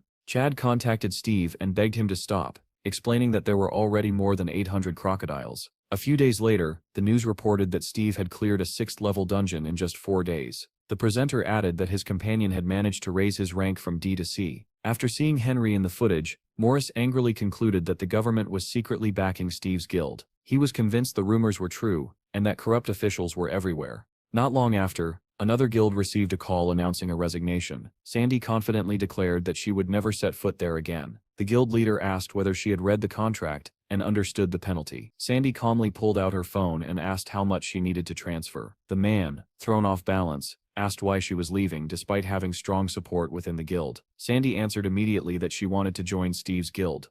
The leader snapped, asking whether she too had been deliberately lured away. He claimed that rumors said most of Steve's guild profits went directly to the government. Sandy found this information interesting. The leader shouted that Steve's guild was a special government unit created to eliminate other guilds. Sandy replied simply that she was leaving because she liked Steve. She asked to be let go, and the leader grabbed his head in despair. He said he would allow her to leave for the sake of love, but only on one condition. She would be released once the guild obtained 5 top-ranking mercenaries. Sandy asked where she was supposed to find so many people, since it would take years of training in a 5th-level dungeon. The leader replied that a 6th-level dungeon had appeared 2,000 kilometers away and that he had already claimed it. Sandy calculated that it would not take that long if she recruited several A-rank mercenaries and trained them intensively. The leader muttered that her love was interfering with their plans and suggested delaying her departure. Sandy said she understood and agreed to discuss the details. Meanwhile, Donnie was broadcasting live, answering viewers' questions. Some asked about the monk's nirvana, while others were curious about Donnie's long-range weapon. Billy played with the monkeys and emerged soaked from the water filling the moat. Steve assisted the workers once more, widening the riverbanks and allowing water to rush into the trench. He jumped out just before the water reached him. The workers praised the completed work, and Chad congratulated his brother on a job well done. Steve suggested throwing a party, and Chad replied that preparations were already underway. A red motorcycle roared toward them, and the workers immediately recognized Jean. She rode up, removed her helmet and greeted them. Chad welcomed her, and Steve asked in surprise whether she had caught all the vampires. Jean replied calmly that she had left the bureau, and asked Steve to take her in. Ignoring their stunned expressions, she put her helmet back on and said she was exhausted and going to rest. Watching her leave, Chad suggested informing the bureau chief. Steve replied that he already knew. Chad asked whether Steve would now go to Aruka, and Steve asked if Chad could watch over everything. Chad said he could protect the land, but he was worried about their grandmother's health. She had still not recovered from the vampire incident. At the same time, Melissa sat in her office, thinking about the next task of recruiting talent. A girl entered with a smile and said she had brought coffee for the manager. After taking a sip, Melissa asked how Grandma was doing. The girl replied that she had not left her room. Asked about the kitchen, the girl said that real professionals were working there. Recently, Grandma had wandered into the kitchen complaining that the mice were making too much noise and asking for medicine. She left immediately, leaving the girls confused about what mice she meant. Melissa shifted the conversation and said that the final part of the generator would arrive from Sila's guild today. The girl asked whether she had heard that Jean had joined the team. Melissa replied that Jean had been fired. During a mission, she had killed a minister along with a vampire, showed no restraint with her subordinates, and now the bureau chief was buried under complaints. Their conversation was interrupted when Henry entered, carrying the item Melissa had requested. He placed a memory stone on the table. The girls stared in surprise, wondering how he had managed to obtain it. Henry explained that he had borrowed it for 2 months. Melissa smiled and praised him, telling him he had done an excellent job. Meanwhile, Jim stood outside a modest house and dialed Melissa's number. When she answered, he excitedly told her that he had found Samuel's home. That same evening, the city erupted in celebration as a party began to mark the completion of construction. Steve was sitting with Chad when he received a call asking him to come to one of the nearby settlements. Inside the house, Jim was sitting across from Samuel. The man shook his head in disbelief, unable to accept that the boy had truly spoken with Steve. He insisted that Jim was mistaken and said that such a man would surely keep his promises when the hero arrived. Samuel only laughed, brushing off Jim's insistence as nonsense. Jim, taken aback by the distrust, swore that it was true. Samuel continued laughing and replied that if Jim really knew Steve, then Steve must be Hero's son.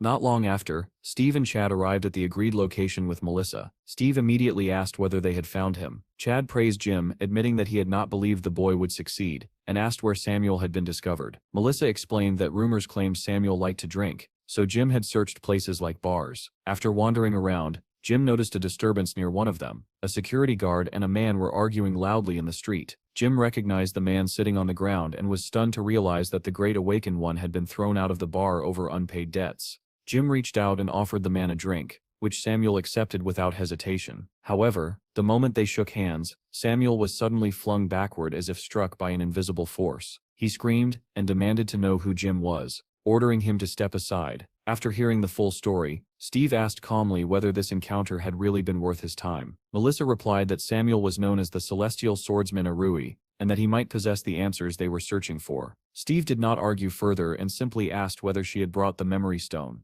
Melissa handed him a small box and explained that the office had allowed him to keep it for 2 weeks. Steve closed his hand around the glowing stone and shut his eyes. Instantly, dozens of eyes appeared before his mind. along with a chilling sensation that someone was watching him. Chad watched Steve's expression shift and asked anxiously whether he was all right. Steve instead asked Chad whether everything at home was under control. Melissa then asked if he had decided whether to meet Samuel. Steve replied that there was nothing to worry about, since Jean was with them now. At that moment, the mentioned blonde woke up, rubbing her eyes in confusion at how long she had slept. She walked into Melissa's office, where an assistant greeted her and addressed her as commander. Jean reminded her that she had relinquished all authority. The assistant laughed awkwardly and said she was simply used to it, then asked what Jean was doing there. Jean replied that she had been sent on a mission to a neighboring town. With a faint smile, Jean asked where the best coffee was sold. Soon she was sitting at a cafe table, listening to the hum of voices around her. She remarked that construction had only been completed yesterday, yet today the city was already overflowing with people. The waitress explained that all the locals had gathered there, and with martial law lifted,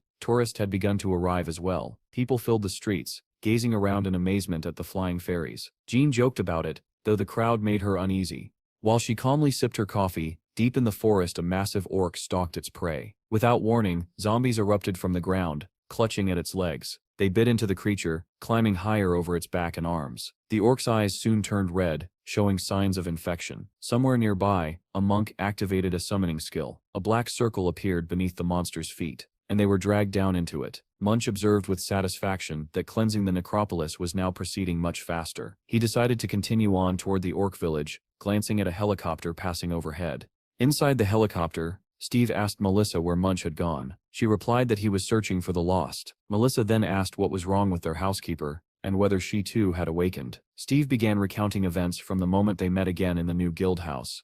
He described hearing his grandmother wailing and rushing into the kitchen to see if she was all right. She complained that she had cut her finger with a knife and showed him the wound. Steve leaned closer and asked how deep the cut was. Grandma grumbled that her eyesight had been failing, her hands trembled, and her back hurt constantly. Steve healed the cut and asked her to keep an eye on Bill while the others handled everything else. Spotting a pie on the table, Steve reached for it, assuming it was lunch. Grandma shrieked that it was poison, insisting the house was infested with rats and cockroaches, and that she intended to kill them all. Melissa doubted that such pests were really there, but Steve confirmed that they were. Sometime later, Steve noticed that Grandma seemed unusually energetic. When he asked why, she said the vitamins Chad had bought were helping her greatly. Suddenly, Grandma noticed movement behind her. In the next instant, energy knives appeared in the air and slammed into a tree just above the heads of a frightened hare and bear. Grandma screamed, and Steve noticed an information window appear, identifying her as an F-level awakened. Steve explained that among the cockroaches and mice she had poisoned, there had been awakened creatures, and as a result, she herself had awakened. Otherwise, she would not have survived the vampire's blow. Melissa was shocked by this revelation and asked why Grandma still seemed so weak, if Steve had personally treated her. Steve admitted that he had tried to heal her back pain before, yet it had not improved. That was why he had said that time heals everything. If fate allows it, their conversation was interrupted by the pilot, who announced that they would arrive at their destination in 5 minutes. Meanwhile, back on the guild's territory, a vampire lunged at a girl and tried to bite her. Jean reacted instantly, striking him with a single blow that knocked him to the ground and sent his teeth flying. Clutching his head, the man screamed in agony. Jean pressed her sword to his head and demanded to know what he was. The man sobbed and pleaded, swearing through tears that he was not a vampire. Jean replied that she had already guessed and calmly asked again what he truly was. Before he could answer, a girl holding a camera suddenly called out, explaining that they were from the MITV channel and were filming subscriber challenges. The moment it became clear they were YouTubers, both the surrounding crowd and Jean grew visibly irritated. Not long after, the news reported that Steve had arrived in a neighboring republic, followed by another article stating that 2 YouTubers had been deported from Steve's lands. Melissa later showed Steve a tablet displaying the news, pointing out that Jean had appeared on screen. She remarked that tourists would also need supervision and suggested appointing Jean as head of security. Soon, their car came to a stop. Pulling on her cap, Melissa warned that they would need to climb a bit and reminded them to stay cautious, as kidnapping for ransom was a real threat. They climbed the mountain trail for some time until Melissa suddenly shouted that she saw Jim. He greeted them enthusiastically and said that Samuel was already waiting. Samuel stared tensely at Steve, struggling to believe the man was truly standing before him. Jim cheerfully introduced Steve and Melissa, proving that he genuinely knew them. Samuel said he had been waiting and invited them inside, while Jim volunteered to fetch food. Soon the 3 of them sat facing each other in the room. Steve had expected to meet a drunk, but Samuel's eyes were sharp and clear. He asked why Steve had come. Samuel replied that he would join their guild if Steve killed one person for him. His gaze drifted as memories surfaced. He recalled drinking in a bar where people mocked Steve for supposedly running away. Suddenly, the crowd had erupted when an announcer declared that Steve had arrived at the stadium to fight Hero. Samuel had believed that all fighters who ended up in the Middlelands would tremble in fear, and that once the war on planet Kuchan ended, Earth would be enslaved. Then the announcer shouted that Steve was beating the champion, and the crowd roared for him to finish off the traitor. Samuel could not believe that Hero, who had survived the demonic world and risen to a high rank there, was losing. He watched in disbelief as Steve, transformed into a bear, defeated Hero. Now standing before Steve, Samuel repeated his request. Steve and Melissa stared at him in shock. Steve turned away and told Melissa that they were leaving. Samuel shouted after him that the man he wanted dead had killed his wife. He recalled how she had prayed with her dying breath, that at least their child would be saved. From that day on, Samuel said, the same nightmare haunted him every night. He had begged his wife's killer to spare their child, and in return he was ordered to forge thousands of swords. Samuel obeyed, pleading each time to see his daughter and know she was alive. Despite fulfilling his task faithfully, the killer never kept his promise. Samuel swore to his wife's memory that he would take revenge. From that moment on, only vengeance lived in his heart. Melissa asked if that was why he had fled to planet Kuchan. Samuel replied that the killer was still searching for him, and that no one could protect him. Steve asked who this man was that inspired such fear. When Samuel spoke the name Nathaniel, Melissa froze. Steve admitted he had never heard it before. Regaining her composure, Melissa said the request was impossible. Nathaniel belonged to one of the most powerful families on Kuchan, and killing him would bring annihilation at the hands of his allies. Steve smiled and said there was no need to worry, but Melissa insisted that things were not so simple. Steve then said that as a guild leader, he would help Samuel if he proved himself worthy. Samuel asked what that meant, and Melissa let out a heavy sigh. A faint glow surrounded Steve as he placed a bow on the floor. He asked Samuel what he thought of it. Samuel lifted the bow, remarking that handmade weapons were rare, then suddenly froze. He said it felt ancient, and asked to be more precise. Samuel explained that he knew of artifacts created 300 million years ago, yet he had never seen a bow like this. Steve was stunned, and Melissa asked if weapons had really existed back then. Steve wondered if the place he had once been might actually have been Earth. Samuel explained that it was commonly believed dungeon weapons originated from Kushan or Aruka, but his eyes did not deceive him. He said he could provide a deeper analysis once he developed the appropriate skills, provided he was guaranteed safety. He then asked Melissa why the government had destroyed all research centers in the early days of the disaster. She replied that she had not yet been appointed at the time. Samuel said that laboratories had been shut down and underground exploration banned, though he had managed to escape to Kushan.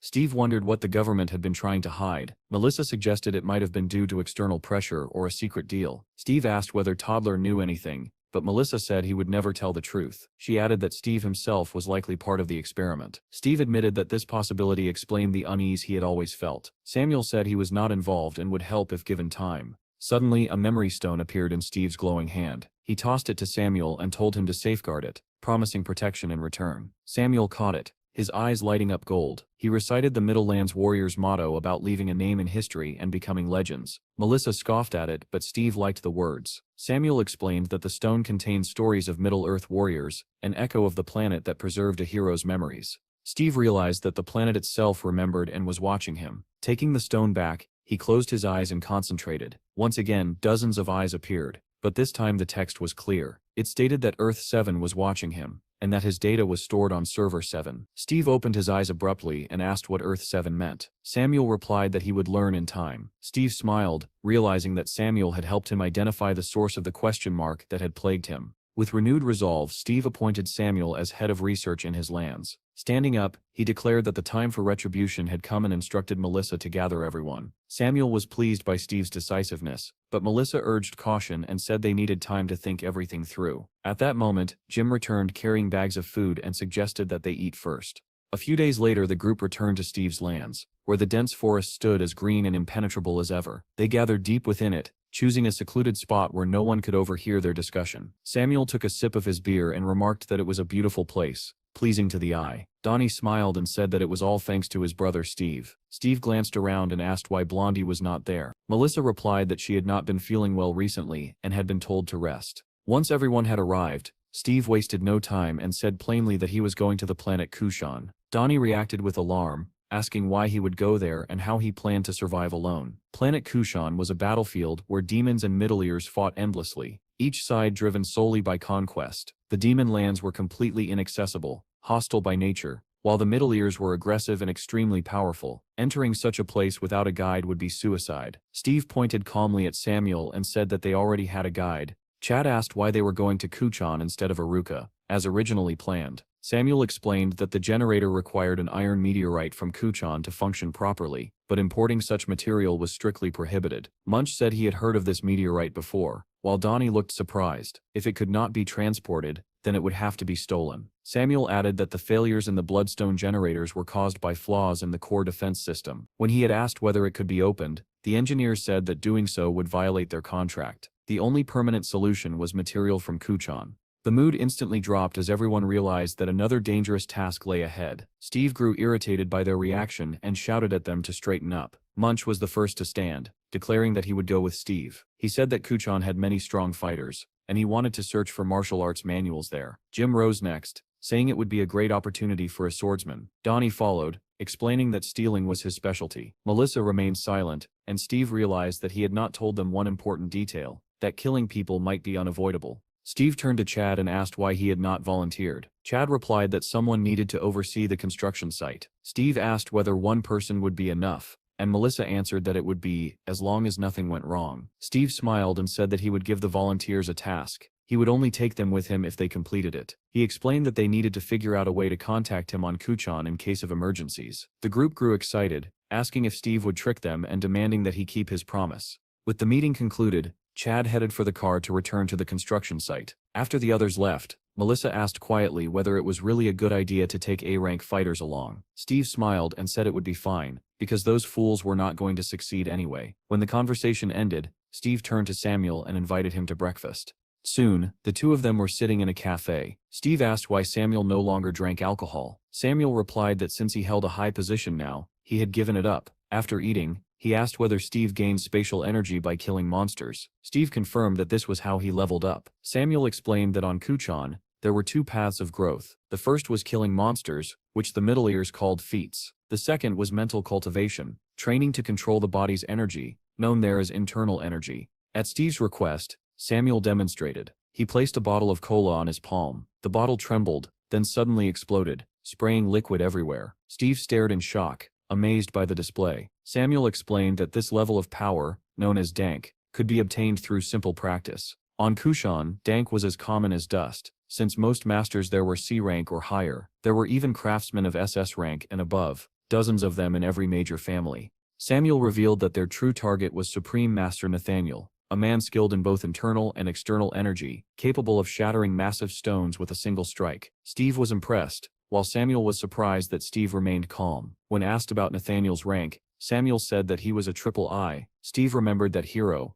in his demonic form, had been an I rank. Even so, Steve said he was looking forward to the challenge. Samuel concluded that Steve was far stranger than he appeared and needed to be studied. Steve then asked why Samuel had been treated so harshly if he was once known as the Heavenly Sword. Samuel explained that his wife had been an aristocrat, and he had helped her family with construction projects. Those were the happiest days of his life, but they did not last. Kuchan was ruled by a rigid class system, and the marriage between a commoner and an aristocrat caused outrage. His wife and her entire family were executed. Only Samuel's reputation spared his life and their daughters. Even now, Samuel did not know whether his daughter was alive, and he lived only for revenge. Steve promised that he would help him take that revenge, and Samuel thanked him sincerely. Their conversation was interrupted when Jean arrived, looking for Steve. She sat down without a word and began eating. After a few bites, she turned to Samuel, who introduced himself. Jean placed her sword on the table and asked whether he had forged it. When Samuel took the weapon in his hands, his expression changed. He asked in surprise where the Iron Hornet had come from. He recalled a man on Kuchan who had begged him for a sword. As fellow countrymen, Samuel had given him one and told him to serve his homeland. Only afterward did he realize he had handed over the wrong blade. He chased after the man, but he vanished without a trace. Jean explained that the previous owner was dead, and that she was now the third wielder. The sword had been created with a curse. It devoured the souls of enemies while weakening its owner, and anyone whose blood stained the blade would be doomed. Jean said that sometimes the sword seemed to cry, giving her terrible headaches. Samuel replied that the sword was grieving because it was separated from its true owner. Jean admitted that she could hear its whining even now, and it constantly irritated her. Samuel asked whether she could hear it at that moment, and when she said yes, he took the sword, saying he should examine it properly. Steve suddenly asked Jean whether she had ever thought bats were beautiful. She snapped back irritably that if she were a bat she would bite him. Then she demanded to know whether he had lost his mind planning a trip to another planet. She reminded him that he had collapsed when he returned to Earth, and that he was still severely weakened. Despite all that, he was now talking about traveling to another world again. Samuel was taken aback by Jean's words and asked for time to think. Steve replied that there was no rush anyway, since they still needed to figure out a reliable way to communicate first. Meanwhile, somewhere in the Pacific Ocean, the water suddenly turned blood red. Hiro, taking on the form of a demon,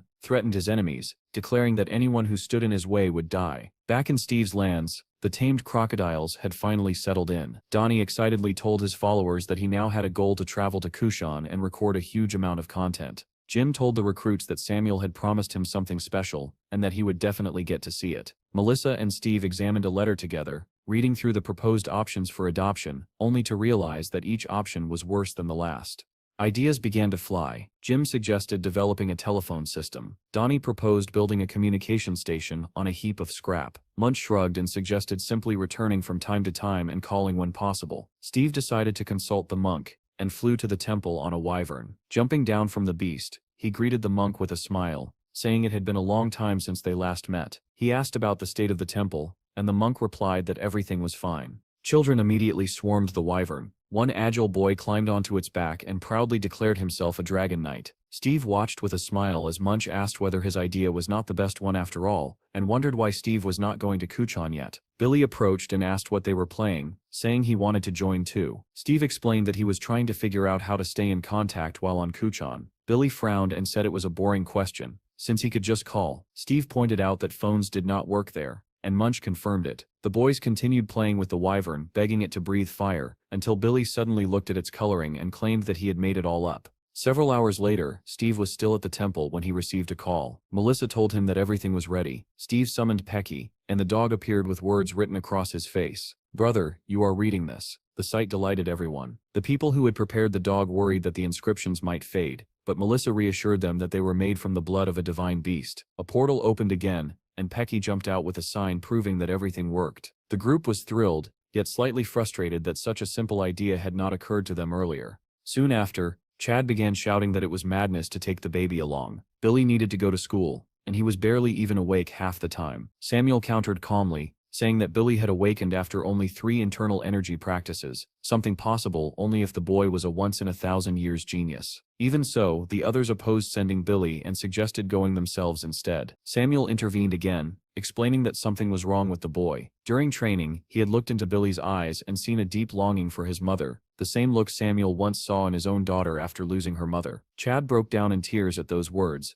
and the rest of the group fell silent, ashamed. Samuel warned that if this pain was ignored, Billy would eventually rebel. The thought terrified them. Samuel added that training on Kushan could help Billy seal that pain, and immediately the group began trying to persuade Chad. Steve finally stepped in and said that if they lived in fear forever, they would never reach the summit.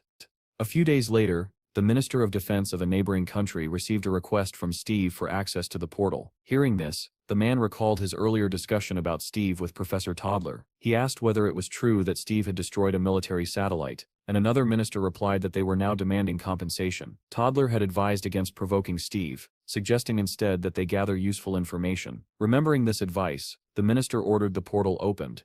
With all preparations complete, Steve and his team stood on the launch pad. The others enthusiastically saw him off, jokingly asking him to bring back souvenirs. Jean suddenly hugged Steve and told him to be careful and not to pass out again. Chad hugged his son tightly, telling him to take care of himself and eat properly. As Steve and the others boarded the helicopter, everyone promised to watch over the house. Suddenly, Steve pointed into the distance and said that Hiro was there. Instantly, everyone drew their weapons and took fighting stances. Billy burst into laughter, and the group realized they had been tricked. Soon the helicopter lifted into the air. Steve shouted for them not to mess things up, and they wished him a safe journey. Several hours later, the helicopter approached the red portal leading to planet Kushan. The bureau director demanded to know why the minister had allowed access, and the minister replied that it was wiser to be Steve's friend. As the group disembarked, the Secretary of Defense extended his hand to Steve, but Steve walked past him without a glance, leaving the man seething. Now standing before the portal, Billy stared at it in awe, captivated by its beauty. Just before entering, Samuel created 3 small spheres, and told them to swallow them. They would allow the group to understand and speak the local language. The boys obeyed. Steve asked Billy if he was ready,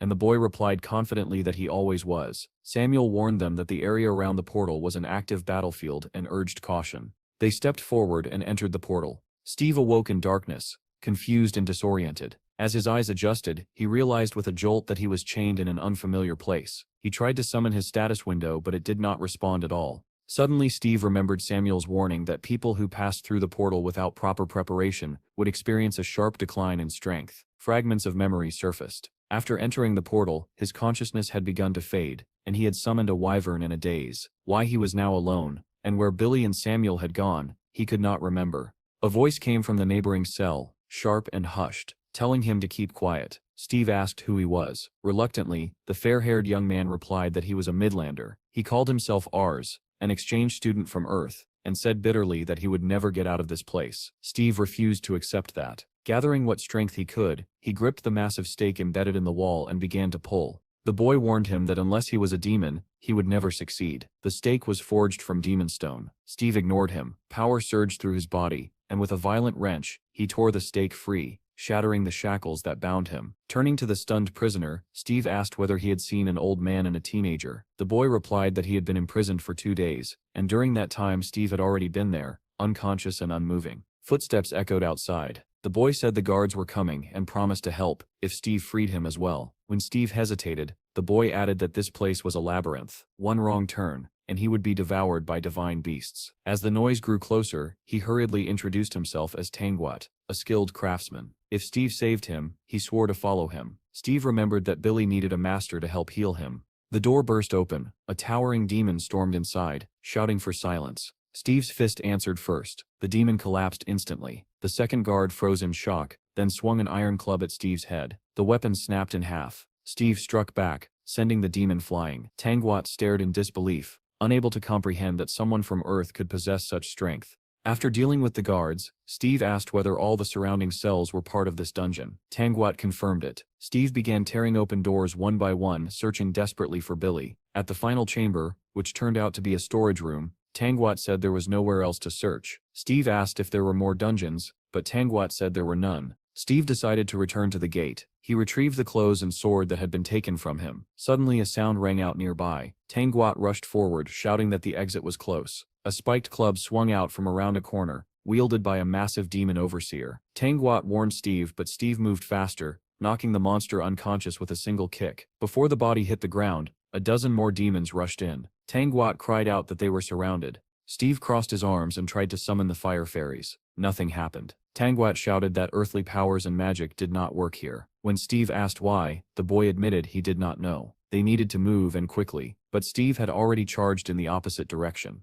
Within minutes, the demons lay defeated. Steve calmly said the path was clear. Tangwat watched him closely and concluded that Steve's technique lacked elegance, but his raw strength was overwhelming. When they emerged onto the surface, Tangwat declared proudly that this was Kuchan, the planet of the 9 heavens. He pointed toward the city ahead and explained that it was a demon settlement. They needed to escape while the master was away. Steve asked if he meant that monster. At that instant, a colossal 3-eyed demon descended from the sky, swinging a massive sword. Tangwat shouted that this was one of the dungeon's ruling family, far stronger than the others. Steve told him to step aside. The demon crashed down with a thunderous roar, the impact blasting stones in every direction. Tangwat was hurled away, while Steve was already behind the monster. Steve struck its head with crushing force, cracking its teeth. He demanded to know whether it had seen an old man and a child. The demon croaked that it had not. Steve finished it off.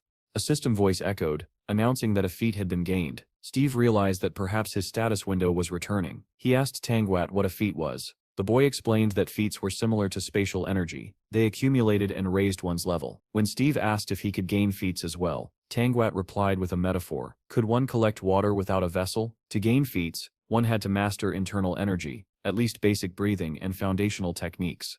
Despite his guarded tone, Tangwat thanked Steve for saving his life and asked his name. Steve introduced himself. Tangwat noted that he had never heard such a name on Earth. Steve asked whether he would keep his promise. Tangwat agreed, though inwardly he endured the humiliation only to someday avenge his family. Steve ordered him to lead the way to the Earth portal. Tangwat boasted that with his speed he could reach it in half an hour. Steve ignored him and dragged him along instead. Minutes later, they stood before the portal. Steve tossed the battered Tangwat to the ground and frowned at the sight before him. A river cut through the desert, something that made no sense. Tangwat said he had never seen such a thing either. Steve wondered whether the wyvern might have been carried away by the current. He decided to start by heading toward the settlement of Miros and pointed to a distant tower. Ignoring Tangwat's warnings, Steve leapt across the river and advanced toward the city. Tangwat shouted after him that Miros was no ordinary demon. Steve replied coldly that if he tried to flee, he would die.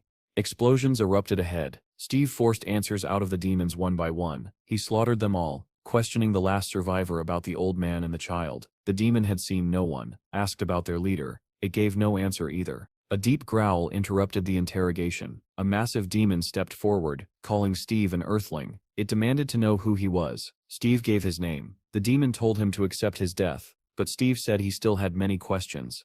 A status window flickered before his eyes, mentioning a divine stone. The distraction nearly cost him. He and the demon exchanged brutal blows, both sent flying. Steve rose with a grin. He finally understood what the divine stone meant. He attacked again, driving the demon to its knees with a crushing strike to the stomach. Grabbing it by the throat, Steve asked whether it was ready to answer now. He asked again about the old man, the teenager, and any flying monster. The demon said it had seen none. Steve then asked where the divine stone had come from. The demon answered that it had been given by an earthling. Steve remembered the scientist's words. Outside the stone's area, its energy could not be used. Now with the divine stone in his grasp, the status window fully returned. Power surged back into him. Fire fairies answered his call, and in an instant, the demon's head became a blazing torch. The test was complete. Steve now knew that his abilities had truly returned. Steve realized that the wyvern summon was still active, which meant that it had either escaped on its own or passed beyond the gate. At first, he considered using tracking, but quickly understood that it would be useless for locating the wyvern. Entering the portal again was also risky. If it shut down once more, he would lose precious time. Steve returned to the settlement, stunning the locals with his appearance. The surviving demon stared in disbelief, unable to accept that an earthling had not only destroyed the dungeon, but also razed the entire demon settlement. After examining the man's skills, Steve remarked that he truly was a master and asked what kind of lethal energy technique he used. The man was shocked that Steve even knew such a thing existed, and asked how he had discovered it. Steve replied calmly that there were no secrets from him, and asked to see the technique. The demonstration impressed Steve. Tankout explained that in real combat, once this stance was assumed, all enemies died. Steve nodded in satisfaction and declared that he had chosen Tankout to be his nephew's teacher. The man immediately flared up, demanding to know what kind of family Steve thought he belonged to, that he would teach some worthless child. Steve's expression darkened, and Tankout instantly apologized, hurriedly agreeing to become the teacher. A book appeared in Steve's hand and Tankout stared at it in disbelief, asking what kind of magic it was. He exclaimed that neither Earth nor Uruchi magic should work here. When Steve explained that he had taken it from his inventory, Tankout was even more shocked. He said that Kuchin's items could be used on Earth and Uruka, but items from those worlds did not function on Kuchin. Steve realized that this meant the Divine Stone had nothing to do with Uruka. When Steve asked about the book, Tankout replied that it was a tome of great technology, a treasure more valuable than life itself. The book dissolved in Steve's hand, and Tankout sighed in disappointment. Steve told him that he would return it later, but for now, Tankout needed to go to Earth and check whether Steve's companions had returned. Steve was about to throw him straight into the portal when he overheard a conversation about a wyvern and abruptly let go. Tankout fell into the water, flailing and screaming that he could not swim. A massive eagle suddenly grabbed him by the shoulders and carried him away. Steve's voice asked whether they were heading toward the snowy mountains, and Tankout answered that they were, recognizing his master's voice. After arriving at the correct location, Steve reverted to human form and dropped Tankout. Activating the tracking skill, he quickly located the wyvern, Samuel, and Billy. At that moment, a torrent of water burst down from the mountain, and Tankout asked in shock where it had come from. Realizing the danger, he warned Steve that a terrifying creature lived nearby, and that they needed to leave immediately. Steve ignored the warning and rushed into the cave to help the wyvern. Inside, he was confronted by a snow-white snake that was nearly 100 years old. The wyvern was already weakening under its attacks, but Steve changed the course of the battle with a single blow, sending the snake flying. Billy and Samuel shouted with joy, while Tankout stared in disbelief. Fire fairies surrounded Steve as he prepared to fight, and the snake's belly suddenly swelled. A massive stream of water erupted toward Steve, completely engulfing him. Steve merely smiled and said that he had long wanted a snake for his collection. He activated the summoning skill, and a portal appeared above the snake's head. Steve called Ilgum, and a giant bear crashed down onto the snake. Without giving it time to recover, Steve kicked it, and ordered it to get up. When it lay motionless, he wondered if he had struck too hard. The wyvern opened its jaws, but Steve stopped it, saying the snake would not tolerate such treatment. Steam suddenly enveloped the snake's body, and in the next moment, it vanished. The bear noticed a tiny snake and picked it up. intending to eat it. Suddenly the snake spoke in a human voice, begging not to be killed. Steve stared in surprise, amazed that it could speak. The snake said it had only 100 days left before it would become a dragon and ascend to heaven. Steve repeated that he had no intention of killing it. Tankout interrupted, explaining that within the snake's throat was an extremely valuable crystal of eternal life. Countless Middle-ears had died to create it. The crystal could not be removed unless the snake was killed. Steve looked at the snake and asked what it chose, death or service. The taming succeeded. Steve then asked whether it had created the river near the gate. The snake replied that it often came out to drink, and the stream flowed near the settlements. After battles, rotting corpses poisoned the water, so it decided to separate the settlements with a river. Steve realized that the current of this newly formed river had carried him straight into demon territory. Looking at the snake, he thought that if he had found it earlier, he would not have suffered so much digging the ditch. Seeing that the snake was barely holding on, he ordered it to return with the other animals. The beasts returned to Steve's guild, and Chad rushed over to see whether everything was all right. On the wyvern's belly was a message from Billy saying that he was fine. Chad burst into tears of relief, overjoyed that his son was safe. On the other side, Steve hugged Billy tightly and checked him over. Samuel said that there had been many dangers, but thanks to the wyvern, they had survived. When asked who Tankout was, Steve replied that he was his new servant, Tan. At the same time, members of the Nathan family arrived at the ruins of the Demon Gate, unable to believe that everything had been annihilated. Nathaniel reflected grimly that these persecutions had haunted them for years, yet someone had destroyed their forces with ease. That night, the group lit a fire and prepared dinner. When Steve learned that he had been gone for 3 days, he was furious that they had not returned to Earth. Samuel explained that they too had been carried away by the current, but the wyvern had pulled them out. The demons, however, panicked and drove them back into the cave. Tankout added that everyone hunted celestial beasts and reacted violently to their presence. Steve introduced Tan to Billy, explaining that the boy would be his student. After the meal, Steve suggested beginning training immediately. Tan was displeased at the idea of teaching someone he considered worthless, but he stood up and told Billy to follow him. He planned to deceive Steve, thinking he could teach only basic breathing techniques. Tan promised Billy one technique, but soon noticed that the boy already possessed unstable internal energy. Tan asked whether Billy had already trained, because such power could not appear by accident. Billy answered that his mentor had taught him, and pointed to Samuel. Taking Billy's hands, Tan sent a small flow of internal energy into him. He saw that the boy was astonishingly pure, able to accept martial arts like a newborn. Tan finally understood that Billy possessed an innate talent for controlling internal energy. This child could become the future of the Tang family. Yet there was another volatile energy flowing through Billy's veins. If it could not be controlled, it would eventually destroy him. Tan declared that he had changed his mind and would teach Billy everything he knew. But since his family was closed, he could not simply teach an outsider. He announced his decision to adopt Billy, and invited him to come with him. The next instant, Steve struck him. Tan was sent flying by the force of the blow. Steve glared at him and said angrily that he had saved him for nothing. Instead of teaching properly, he was wasting time with absurd proposals. Billy laughed as he watched Steve kick the unconscious Tan aside. To him it was funny, but more than that, it confirmed what he had always believed. His uncle was truly strong. Billy barely remembered his mother, yet he never felt deprived of a father's love. Still, his father was always bruised, weighed down by thoughts of money, hiding away to cry because he believed himself weak. From a very young age, Billy knew he did not want to become like him. One day, his father's brother appeared, and at first, he seemed just as weak. But when that man turned into a demon and was beaten by Steve, everything changed. Steve proved that he was the strongest on Earth. To Billy, his uncle was the strongest of all. From the moment Steve entered his life, everything began to shift. Billy wanted to become strong too, but instead he was sent to school, a place where strength could never be forged. Then at last, his chance came. When Samuel joined the guild, he taught Billy how to sense and use energy. Billy liked the feeling immediately. He asked whether he could become stronger, and Samuel told him that to do so he would need to go to Kuchan and find a true teacher. When they passed through the portal and Steve collapsed, Billy was shocked. His uncle had always been a Superman in his eyes. Yet if martial arts could make him even stronger than Steve, then Billy would surpass him. He decided then that he would become the strongest man in the universe. By morning, they set out again. Tan suggested finding something to eat, and Billy asked for fish. When Tan asked how Steve had fallen asleep the night before, Steve replied casually that he had simply passed out while teaching Billy. Tan turned to Samuel and asked whether he had trained the child and what his name was. Samuel smiled and said that he was not a warrior, only a metal smelter. He had retired long ago and was now trying to reclaim lost time. Tan asked Samuel to examine his daggers, explaining that he had not visited a blacksmith in a long while, and that the blades had dulled. He then asked why they had come to Kuchan. Since it clearly was not just to find a teacher, Steve answered that he wanted to see the planet's memories and take revenge. Before Samuel could stop him, Steve added plainly that he intended to kill Nathaniel. Tan immediately warned him to keep his voice down. If someone from the Miram Union heard this, they would be forced into battle. Steve replied coldly that Tan must be eager to die if he spoke so freely. Tan quickly apologized,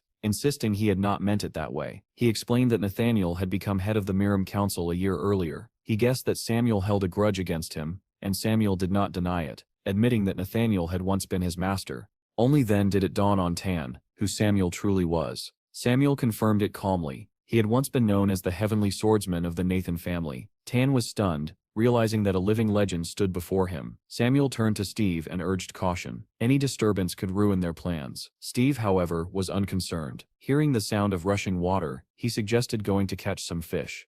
As they walked, discussing the surrounding landscape, Samuel asked whether the Tang family belonged to the Miram Union. Tan replied that they were not part of it at the moment, but he could not reveal the reason. Tan then asked why Steve sought the planet's memories, sensing that it was more than idle curiosity. Samuel answered that Steve was searching for himself, and those memories would help him find his true essence. Several hours later, they reached a waterfall, and Steve began fishing. Tan recalled how, after the Heavenly Swordsman appeared, the Nathan family began collecting feats and rose rapidly. He hoped his own family might one day experience such a rebirth, and reminded Samuel about the blades he had promised. They failed to notice two people passing nearby, and even when they did, they chose not to act. There was no time. Beneath the waterfall, inside a gazebo, several people were gathered, discussing Cheslov's upcoming wedding. One man asked them to stop, complaining that such adult topics gave him a headache. At that moment, guards ordered Steve to stop if he valued his life. Steve replied calmly that he had not come to fight and asked whether this was their territory. The guards ignored him and prepared to attack, when a voice suddenly shouted for them to stop.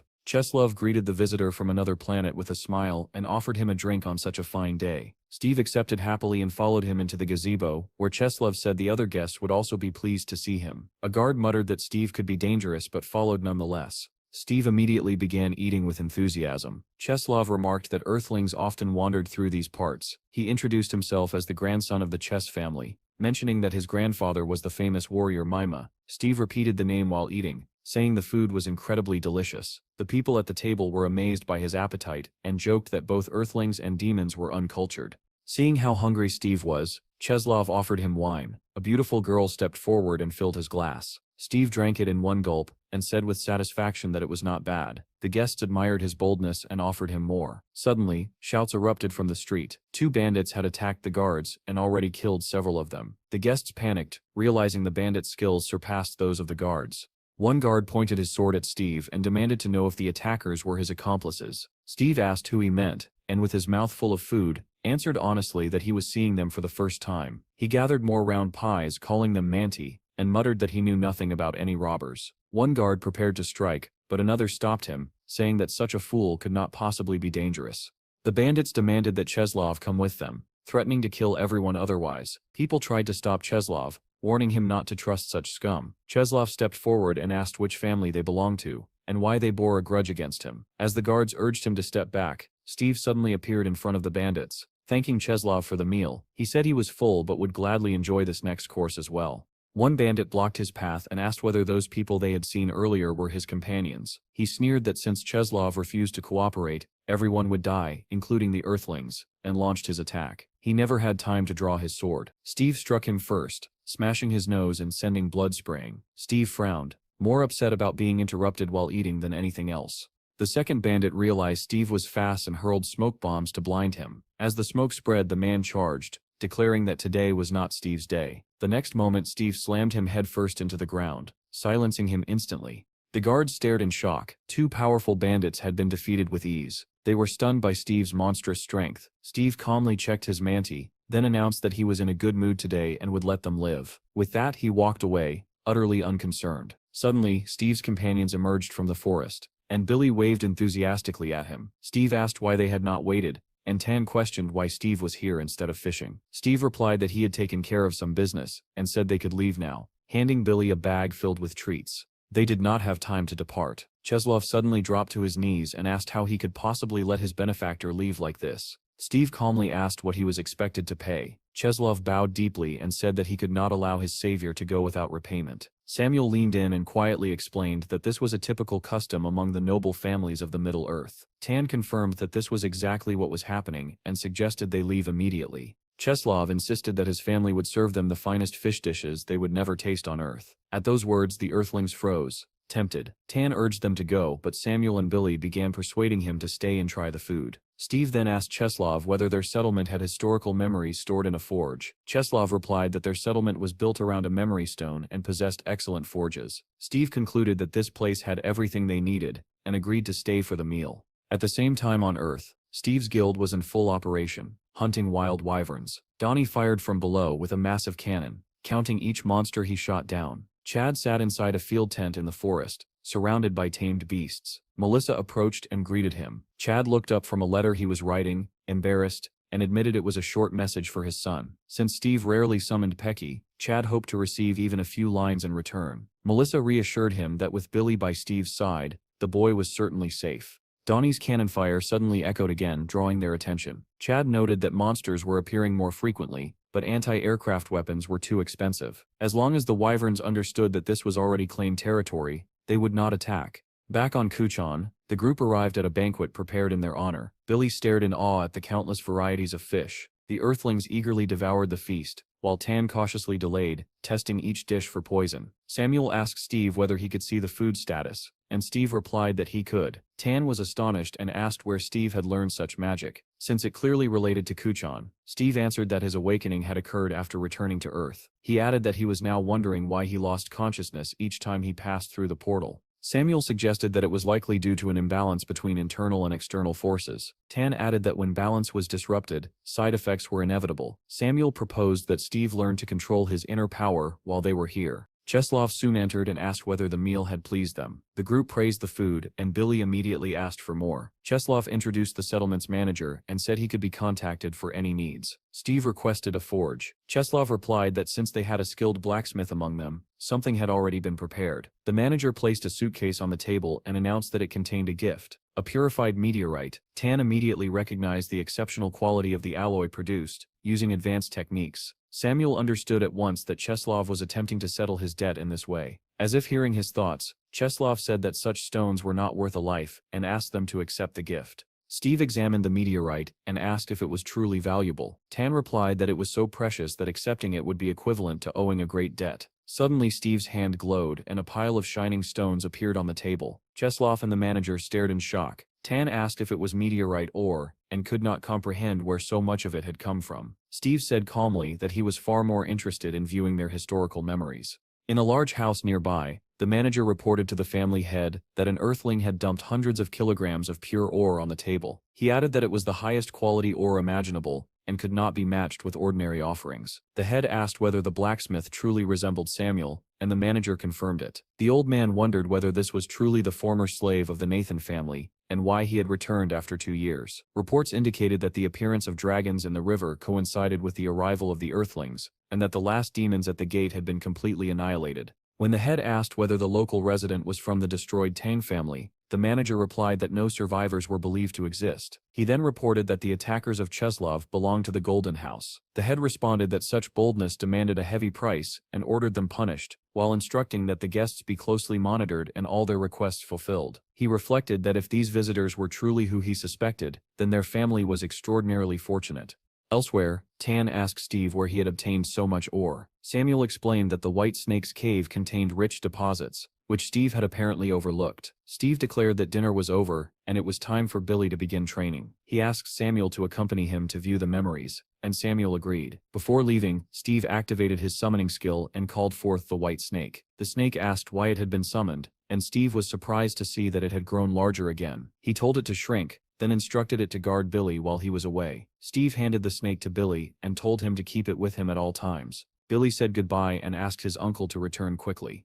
The manager appeared and said he would escort them. They walked silently along the fortified walls. Steve remarked that such walls explained the absence of tourists. The manager replied that they were necessary for protection. The memory archive was located in a massive building at the center of the settlement, which also housed the head's office. Steve asked why they were being taken there, and Samuel explained that they needed to meet the family leader first. Since the head had not come personally, the guests were expected to present themselves. Another foolish rule. They were seated at a table, served tea, and left waiting. Steve asked whether Cheslov's grandfather was the head of the family, and Samuel confirmed it. An hour passed. Samuel finally slammed his fist on the table and stood, saying they were leaving. Steve asked what was wrong, and Samuel replied angrily that they were being deliberately slighted. Steve understood and suggested ignoring it and going to see the memories instead. At that moment, the doors swung open. The family head entered, accompanied by Cheslov. The group turned in surprise. Cheslov introduced Steve as the Earthling who had saved him from a powerful family. The head addressed them, apologizing that work had delayed him and admitting that they had been unintentionally discourteous. Steve did not stop. He walked straight past the man, stating calmly that this treatment was indeed disrespectful. Cheslov called after him anxiously, asking where they were going. Steve replied that they had already seen each other's faces. That was enough. He had other places to be. The head of the family flew into a rage at this blatant defiance, and demanded to know how they dared show such disrespect to their household.